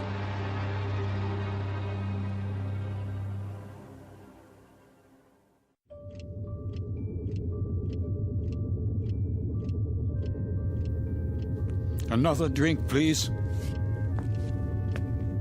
Begging your pardon, sir, but it's very late. Don't beg my pardon. Just put the bottle on the bar. Go to bed if you're tired, but leave the bottle.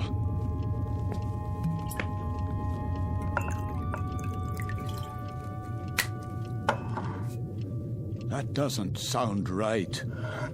Sir? The bearings. Bearings, sir? Yes, on the engines. They always sound like that, sir. You get used to it.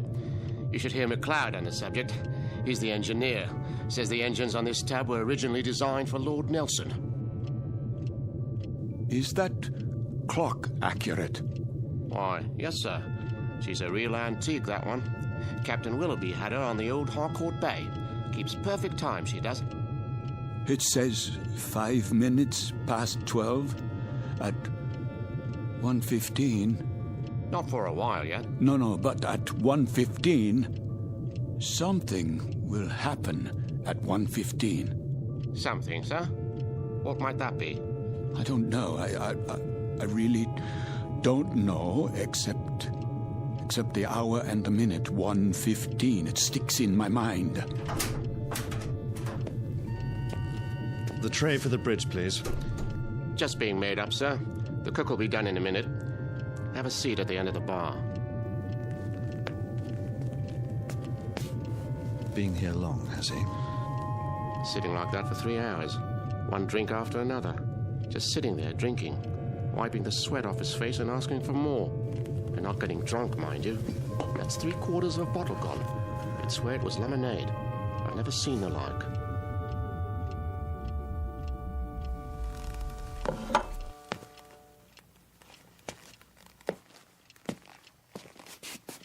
Why have the engines stopped?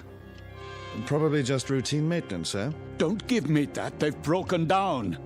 I don't think it's serious, sir. You don't think it's serious? Adrift in waters like these without any power, you don't think that's serious? We're defenseless here. Now we are absolutely defenseless. They'll be repaired, Mr. Lancer. We'll be underway again soon. No, we won't be underway soon. We'll drift until 1:15. That's what he's been saying all night long. You know, of course, how easy it would be for a submarine to... You're a nervous man, Mr. Lancer. I'd suggest you call it a night. Oh, I'm a nervous man. I can assure you that I am suffering from something a little more serious than nerves. I'm suffering from knowledge. I'm suffering from knowing what's going to happen. Really? Now? My affliction comes from waiting and knowing that inside of an hour, a U-boat will surface off our bow with searchlights and a deck gun. We'll be attacked and we won't be able to run away. Here, sir. Sit down, man. How does it feel to you people just standing still and waiting for a shell or a torpedo to smash into you, waiting for the ship to blow apart so that you can find yourself in the water, closing in on you, filling your lungs so you can't scream? I said sit down, man. Mr. Lancer, this kind of talk won't do you or anyone else any good. Here's the captain's tray, sir. Leave it. Is something wrong? The gentleman is ill. He doesn't know what he's talking about. Carry on. Yes, sir. Go on, cook. Back to the kitchen with you.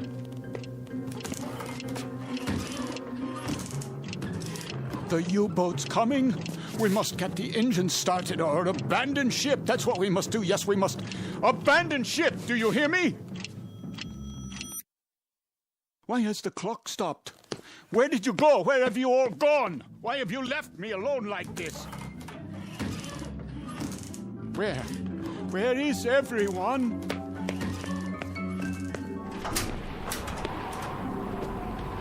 What is that? The searchlight. It's here. That's the U-boat. The U-boat is here.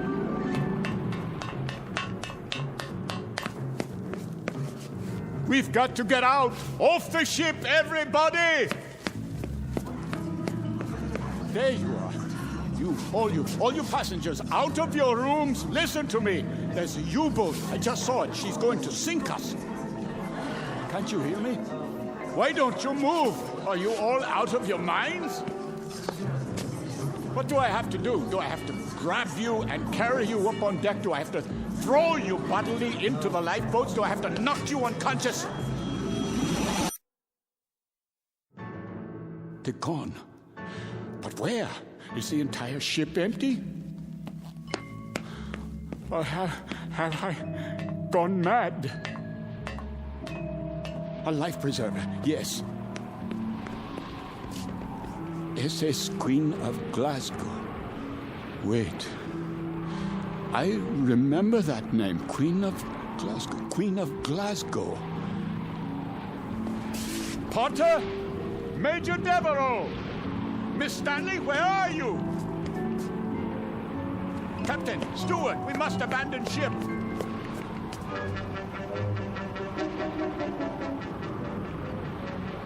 Feuer frei! Ja, Kapitän. Feuer!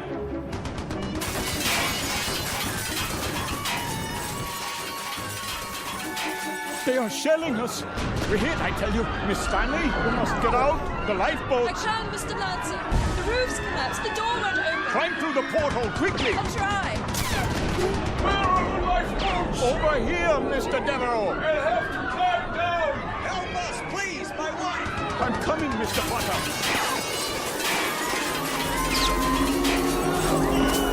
Watch out! The rail is collapsing!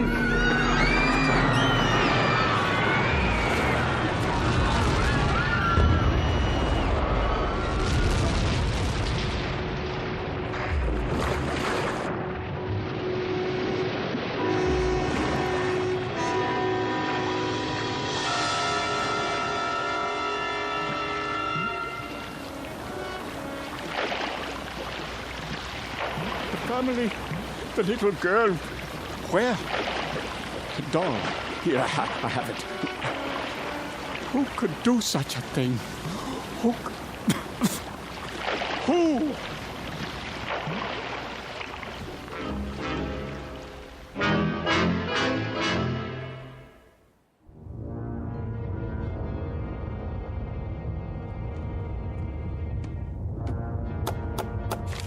Ja?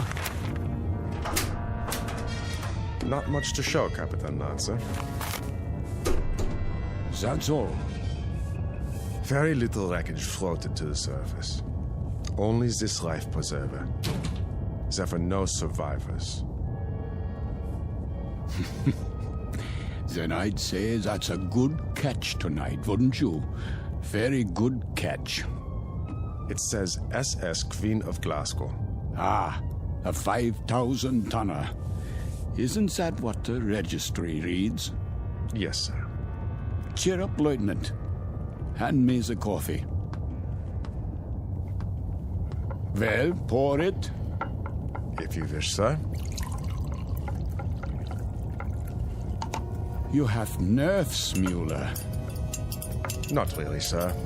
A little shaky, perhaps. Oh, why? Nothing, sir. I asked you a question. Why? There were women and children on that ship. So? We gave them no warning. You'd have us give them warning, eh? So their radio man can send out their position, which quite incidentally is our position. You have sentiment, but no brains. You're an old woman, Mueller. You know that? I just find it difficult. To do what? To reconcile killing those people. Without warning. It makes me wonder if we're not damned now. In the eyes of the British Admiralty, we most certainly are. I mean in the eyes of God. You're not just a fool, Lieutenant. You're also a religious fool. Perhaps a mystic, too.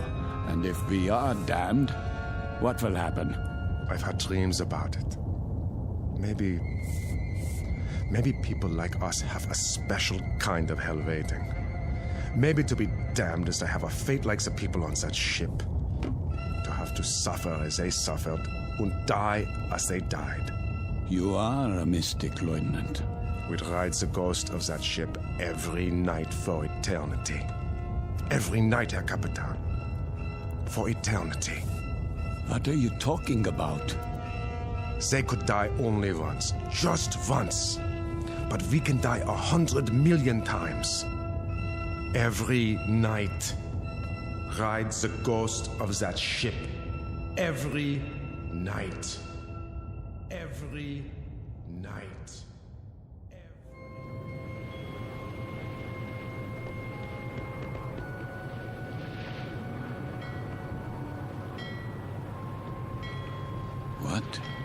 What is this place? The time. It must be late. Very late. Light in the salon. Let's black out down there. Who?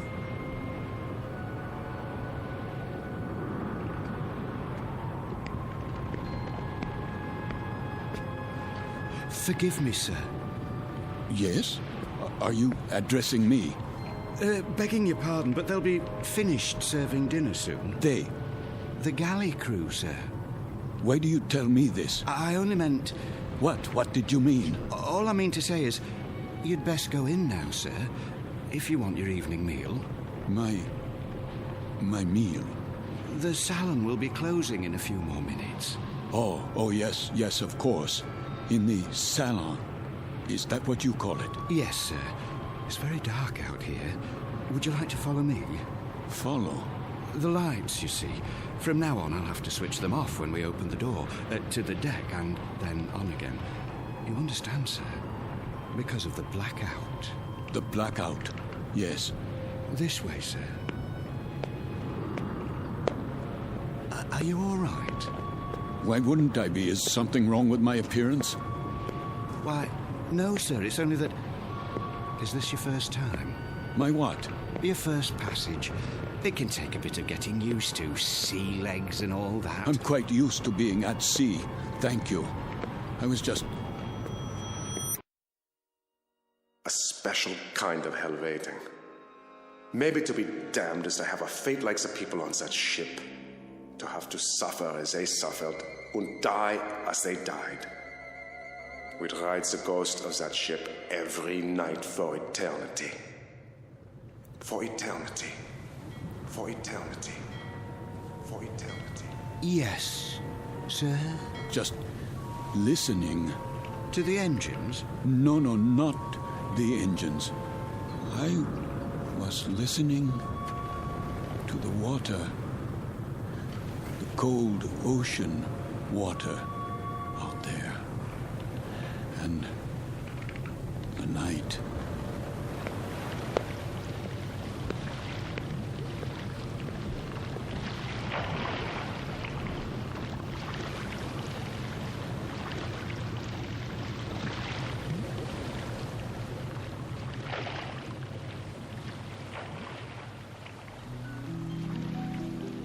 You've heard talk about paying the fiddler, the comeuppance awaiting every man when the ledger of his life is opened and examined.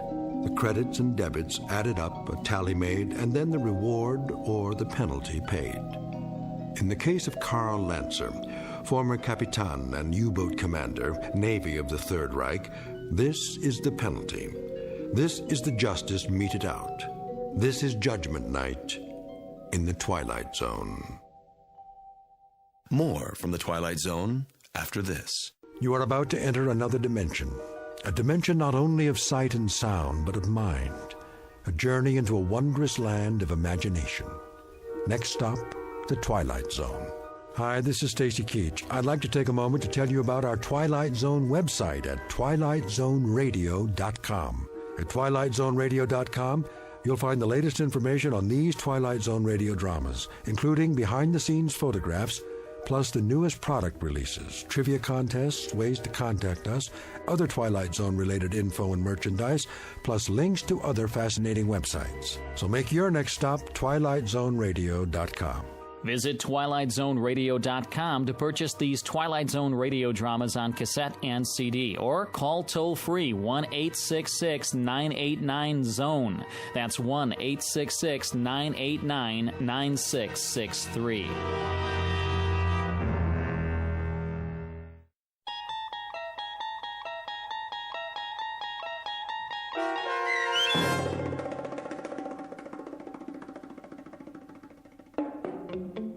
Judgment Night, starring Chelsea Ross with Stacy Keach as your narrator, was adapted for radio by Dennis Etchison and written for The Twilight Zone by Rod Serling.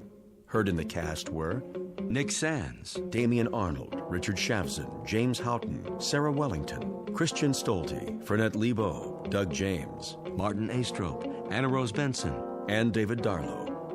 To learn more about the Twilight Zone radio dramas and to obtain audio cassettes and CDs of these programs, visit our website at twilightzoneradio.com. The producers of The Twilight Zone wish to thank CBS Enterprises, Carol Serling, Dennis Etchison, Dick Brescia Associates, Claire Simon Casting, Terry Jennings, XM Satellite Radio, Sirius Satellite Radio, our sponsors, and our radio affiliates for helping make this series possible. This copyrighted radio series is produced and directed by Carl Amari for Falcon Picture Group. Audio editing, sound design, Foley effects, and mix for the Twilight Zone radio dramas are by Cerny American creatives Craig Lee, Michael Slaybach, Bob Benson, and Jason Rizzo. To learn more about the Twilight Zone radio dramas and to contact us, visit our official website at twilightzoneradio.com. Doug James speaking.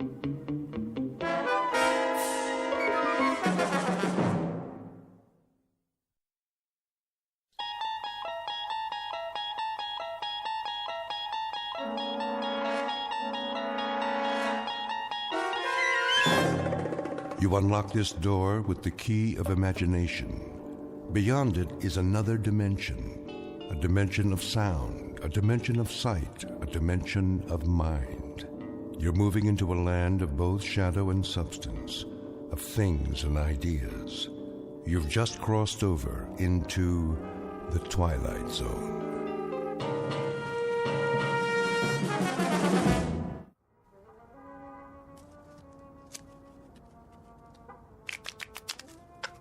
Time to feed the kitty.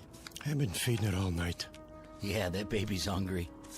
Let's go, boys. You heard the man. Put in 2 chips. 2 times how many hands? The auntie's eating me alive. You got some cards coming. I can feel it. Yeah? That a money-back guarantee? You pay your money, and you take your chances. Dealer antes.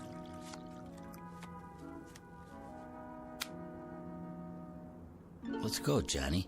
I gotta give it some thought. My stack's getting pretty low. Look at who's sitting this one out. That right, Johnny? I'm thinking.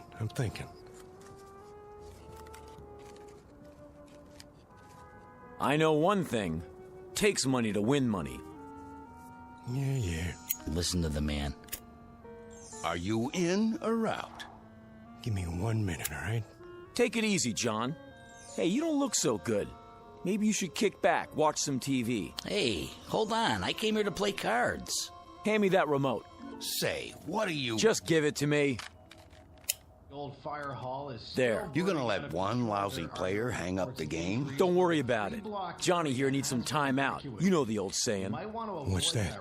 Money talks, and suckers walk. Scientists are baffled as all communications in and out of Peaksville remain blocked. For live coverage, our Eyeball News team takes you inside the city limits following this broadcast on the 11 o'clock report.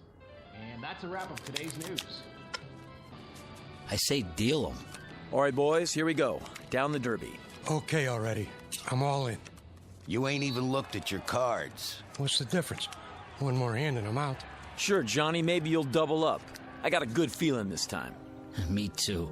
I'll see that and I'll raise you. Raise? Everything I got's in the pot. Separate side bet. I fold. Dealer raises again. Call. Cards, John? 3. Keeping a kicker, huh? All right, 4. Come on in! Who's that? A friend of mine. Said he'd stop by. Heck of a time for it. It's open! Jody Hallam? Who wants to know? Mr. Hallam, will you come with us? You got a warrant? No, sir, but... Then get out of my room. My associates and I are having a friendly game of cards. This is a federal matter. We have a car waiting downstairs. Oh, good for you. You see any money on this table? Because I sure don't. There's no time to lose, sir. If you'll just come with us. Hey, why the cuffs? Someone wants to see you in Washington. Be seeing you, Jody. I'll just hold on to my chips for now. Let me call my lawyer. No need for that. What's this all about? A matter of national security, sir. You might say a matter of life and death. Excuse me, gentlemen, if you don't mind. We'll just fast forward out of here. Hey, will somebody tell me what this is all about? Winning lottery numbers coming up, but first the news. In world news, the asteroid known as Wanderer continues on a path toward our solar system, but there's no cause for alarm. Scientists say it will miss Earth by several million miles. Repeat, despite rumors, there is no danger. Wanderer poses no threat to our world. And now, here's a handy household hint from our home economist. Portrait of a man who has just been granted a reprieve. Not from a card game, because it's a sure bet he would have won, given his considerable skill as a dealer. No, the two men in gray suits have saved him from almost certain deaths. His name? Jody Hallam, a gambler and con man who lives by his wits, and wants above all else to go on living. At the moment, the odds still look good for Mr. Hallam, but he is about to discover that the laws of chance don't always apply in the Twilight Zone. And now, The Twilight Zone and our story, Pattern for Doomsday, starring Henry Rollins, with Stacy Keach as your narrator. And I can tell you that its progress has been closely watched for the past month, as is the case with all unidentified objects sighted in space. May we have the slide, please? Excuse me, General? Yes? The eighth man, he's here. Showman? Yes, sir. Has he been briefed? Just the basics on the way over. I'll handle it from here. Mr. Hallam, have a seat at the end of the table. Well, aren't you going to introduce me to everybody? After the presentation, General Sinclair has the floor. Sit, please. Okay. Now then, slide, please. This is a routine photo from the 200-inch Hale telescope on Mount Palomar. Must be some camera. Shh. I don't see anything. Let me use the pointer. That short white line in the star field is the first picture we have of Wanderer. May I ask a question? Dr. Conrad, is it? Yes. When exactly was this taken? A little over a month ago. October 3rd, to be exact. I see. Next slide. This photograph, taken only 3 weeks ago, indicates that Wanderer is indeed headed for our solar system. Next slide. And this shot conclusively establishes what astronomers feared, that Wanderer is on a collision course with Earth. What?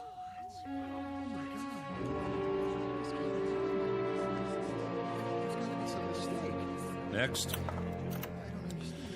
This picture from 2 days ago allows astronomers to accurately measure Wanderer. It is about 2,000 miles in diameter, a little less than our moon. May we have the lights, please? Hey, General, is this on the level? I wish I could report otherwise. The fact is, the time of collision is now 53 hours and 40 minutes.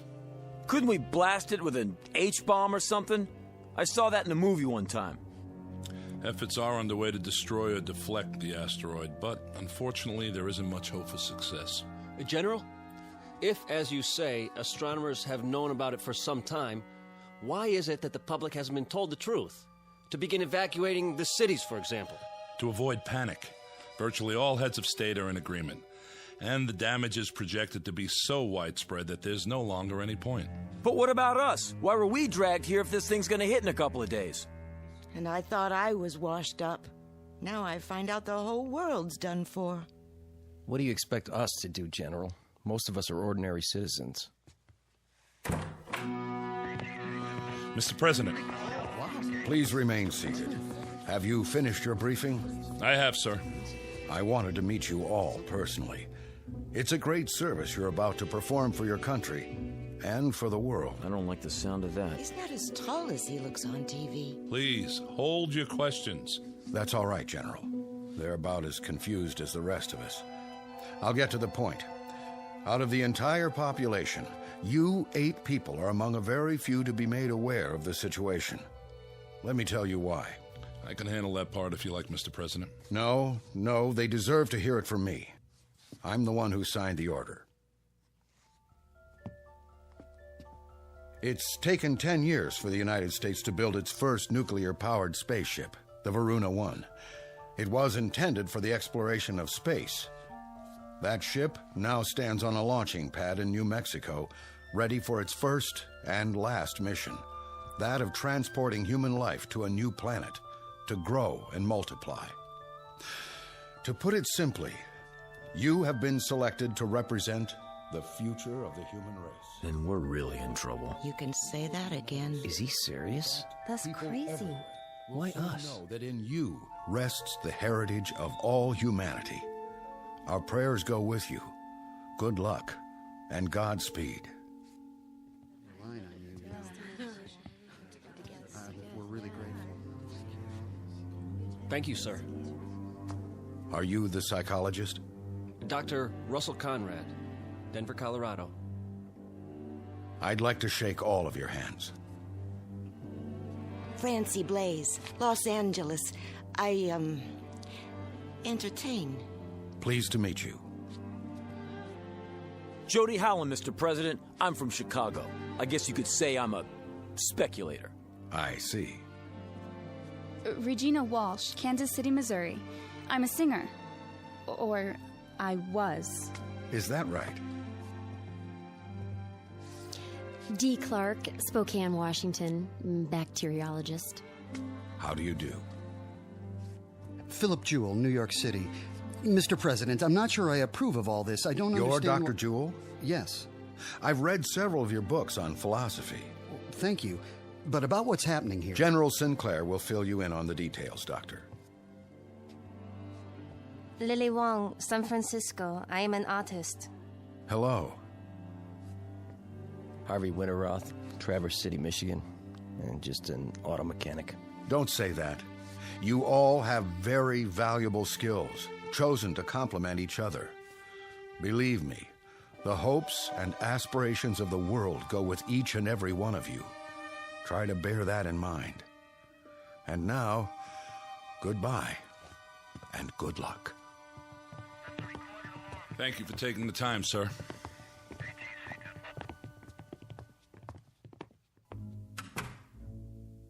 Never thought I'd get to meet the president, but there I was, shaking his hand and talking to him. General, I demand to know... Yes, Mr. Jewell? Just how did 8 people get picked to represent the human race? It was not at random, I assure you. It was a matter of careful selectivity. A computer was programmed with all relevant factors, physiological, psychological... Who did the programming? Panel of experts from several disciplines. Based on what criteria? General health, adaptability, fertility. That's why you all had examinations. Varied backgrounds, genetic history, immunity to disease, long-term stability on the cellular level. Out of what sampling? The entire population, Doctor. At least those we had preliminary data for. General, how come the president isn't going? He's a very important man. I would have thought... He's married, which was one of the disqualifying factors. For those of you who are interested, the criteria are listed in the background report. I have copies if you like. I'd like to see that report. On the table at the back of the room. There's a packet for each of you.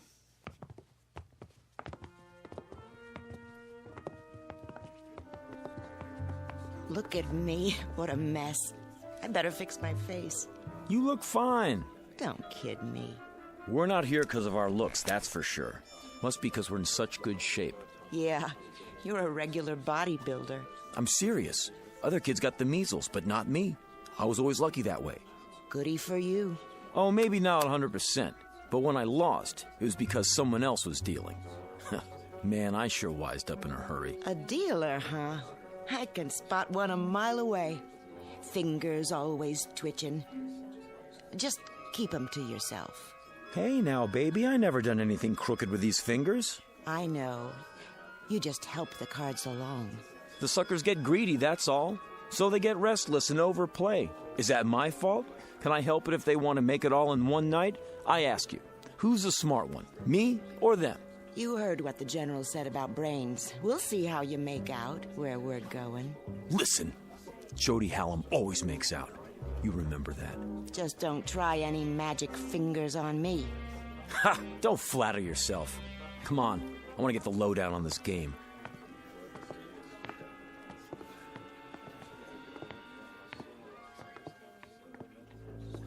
And after that, it was all entered into the memory banks. The results were collated and sorted until we had it down to this number. Ah, so we have a machine to blame for being here. Blame? You should be happy the machine picked you. Should I? Then why do I feel as if I'm deserting humanity in its hour of need? General, how soon will the Varuna leave Earth? In less than 24 hours, we will all be flown to the launch point. What about food on the ship? It will be stocked with bread, soup, meats, even ice cream, in a concentrated form. Enough for a lifetime if necessary. You won't be hungry. How can they get that much chow on one ship? It will be made from continuously harvested tanks of chlorella, a fast-growing, single-celled plant. A plant? That doesn't sound very palatable. Hey, General, where are we supposed to land? There's an area on Mars if we can confirm it's suitable for a small colony. How about if it's not? Ship's nuclear power pack can take you all the way to Alpha Centauri if necessary, using a new form of hyperdrive.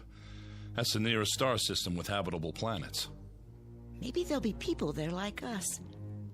I read a story about a princess on Mars. Then you can go into your dance and knock their eyes out, if they have eyes. Who's kidding who? I was never a very good dancer. I was never very good at anything. But I got along because people would pay for it. All that's over with now. You better believe it. I'll start over up there. Be me this time. I'll be what I want to be, not what they want me to be. Right. Keep that attitude. I have a question. Who's flying us to where we are going? We've assigned a crew of 2. That should be sufficient. Captain Gerald Vickers and Lieutenant Robert McKenna.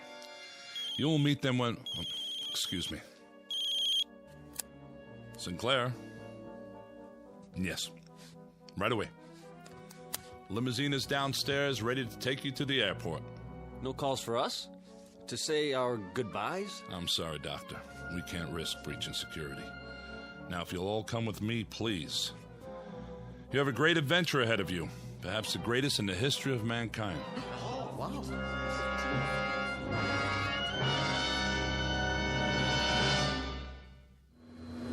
is air traffic control. You're cleared to take off. In position. Clear to start.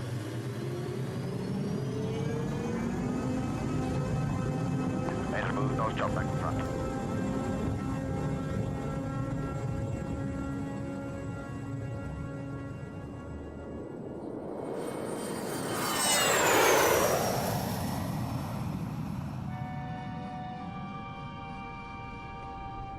Ladies and gentlemen, although the fasten seatbelt sign has been switched off at this time, I hate that. I really do.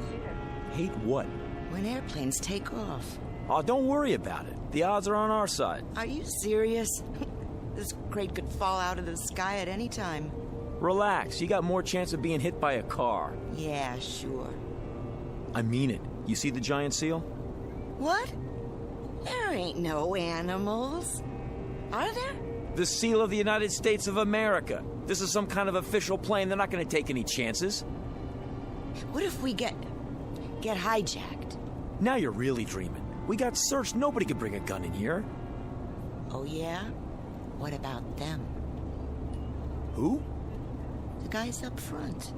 With Sinclair. Take a look. They both got pieces under their coats. How do you know? I know. You don't think I ever saw a shoulder holster before?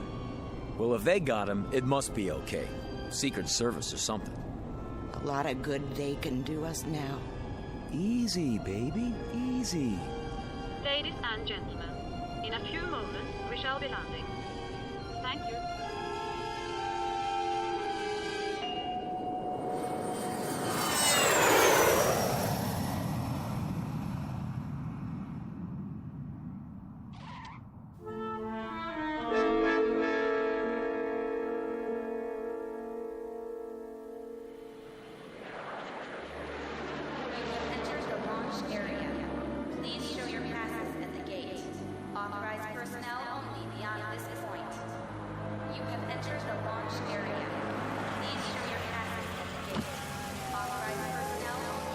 ID, please.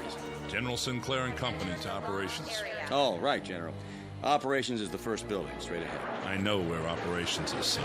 Yes, sir. Open the gate.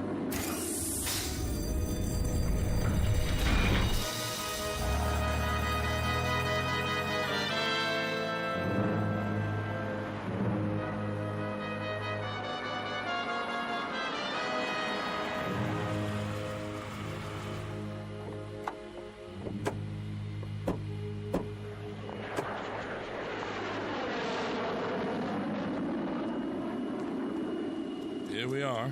If you'll just follow the walkway to the entrance. How do you do, sir? Good to see you, Captain. Lieutenant John McKenna, General. At ease. This is your pilot, Captain Gerald Vickers, and Lieutenant McKenna. Mr. Hallam, Miss Walsh.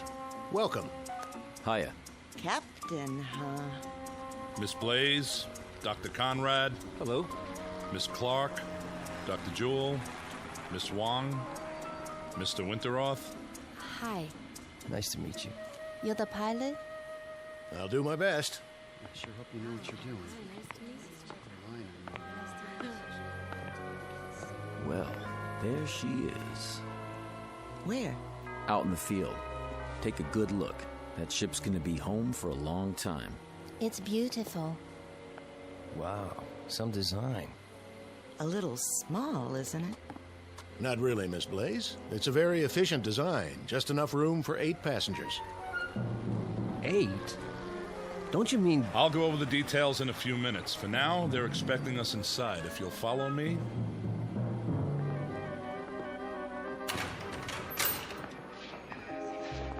General Sinclair? What is it? General, I have a communication from the Pentagon. Priority A. Very well. That will be all. Yes, sir.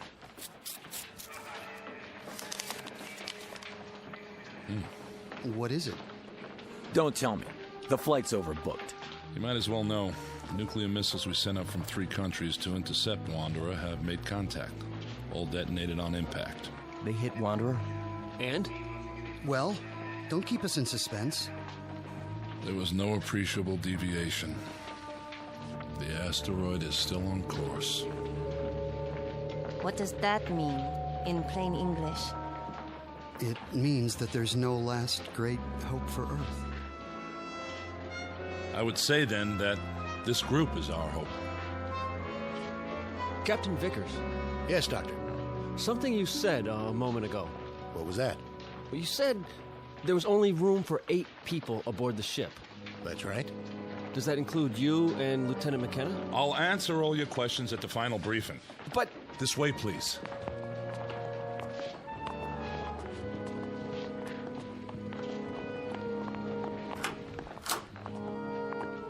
Sit down, if you will.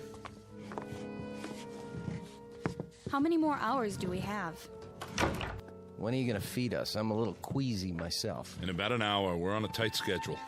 General, I asked a question outside. I think I deserve an answer.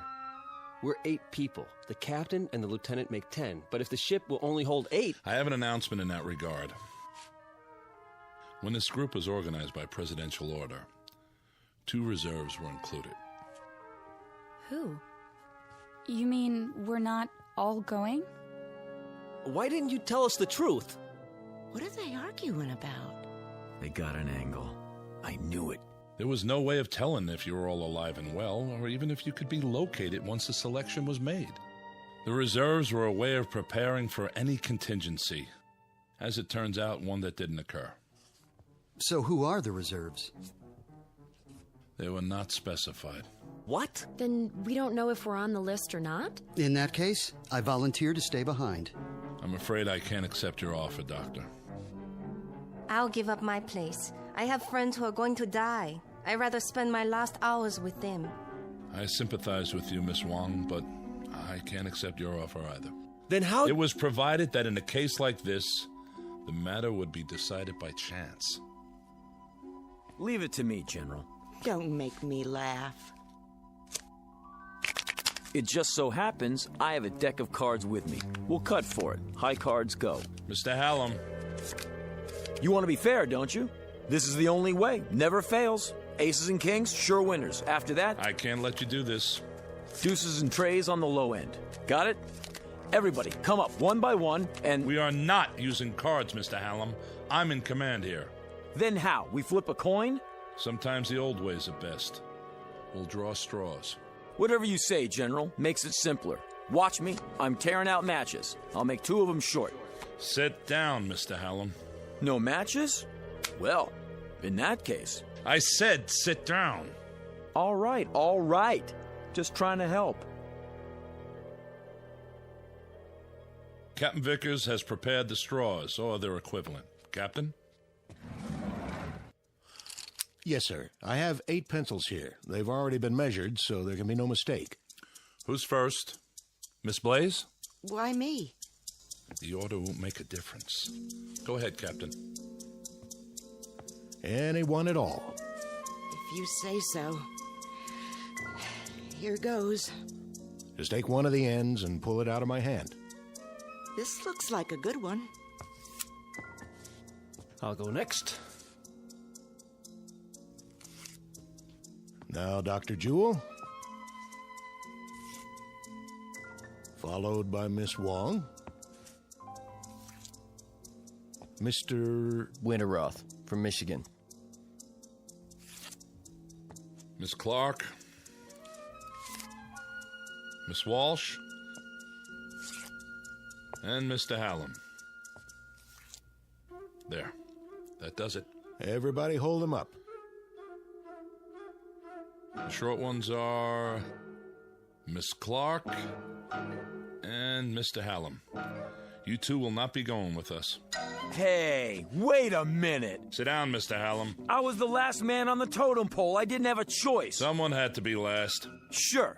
Give everybody a break, but me. Statistically, it doesn't matter. The result was random. All I'm asking for is a fair shake. Game over, Mr. Magic Fingers. But I'm telling you, it ain't fair. You should talk, honey. Sit down. Are we free to go? You are, Miss Clark, with my profound thanks. You may go to the bunker with the rest of the personnel to observe if you like, or I can have you transported any way you choose. I'll have to think about that. Of course. There's a rest area down the hall. Lieutenant McKenna will open the beverage machines for you. Thank you. And goodbye to you, Mr. Hallam. And thank you, Mr. Hallam. Yeah, thanks for nothing. Come on, let's get out of here.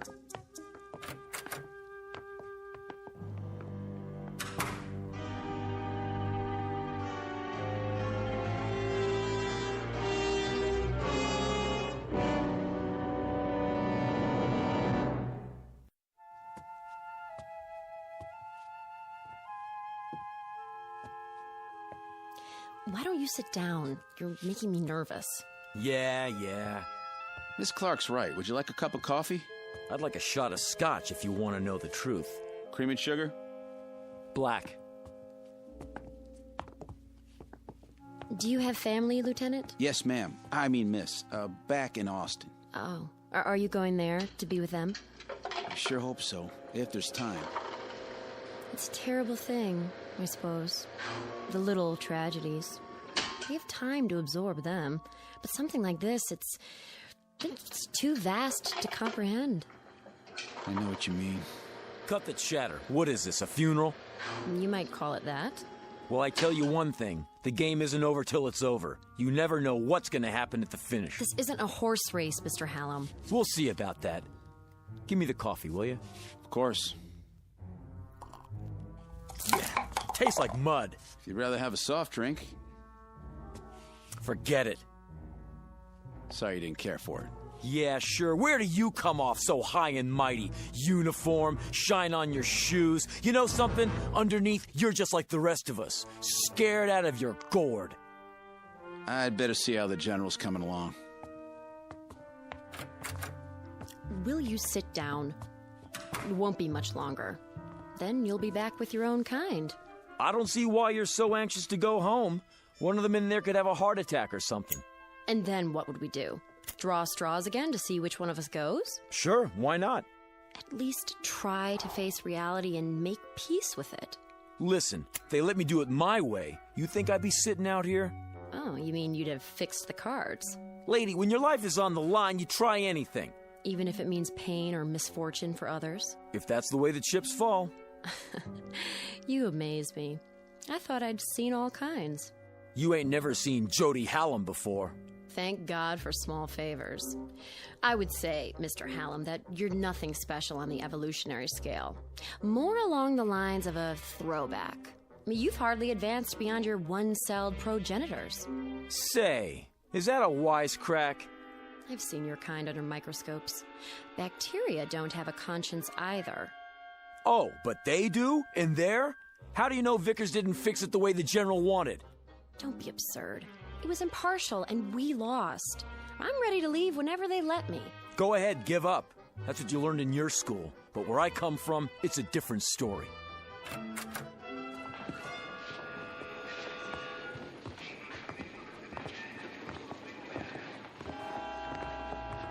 General? Yes? General, I'm sorry I blew my stack before, but, well, it's a hard thing to take. It really hit me, you know? Believe me, I understand.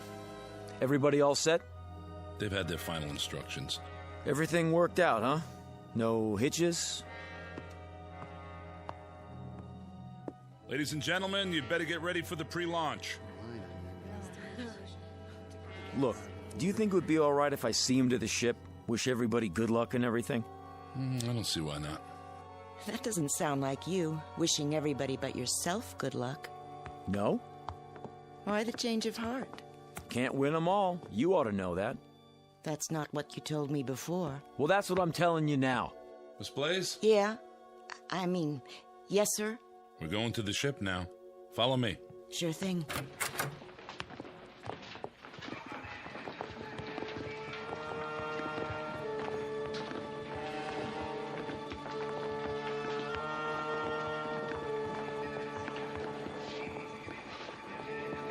Not you.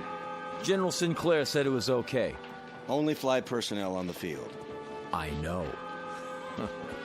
I'm going to say goodbye to him on the ship. General? It's all right, guards. Let him pass. Proceed. Sure, thanks a lot.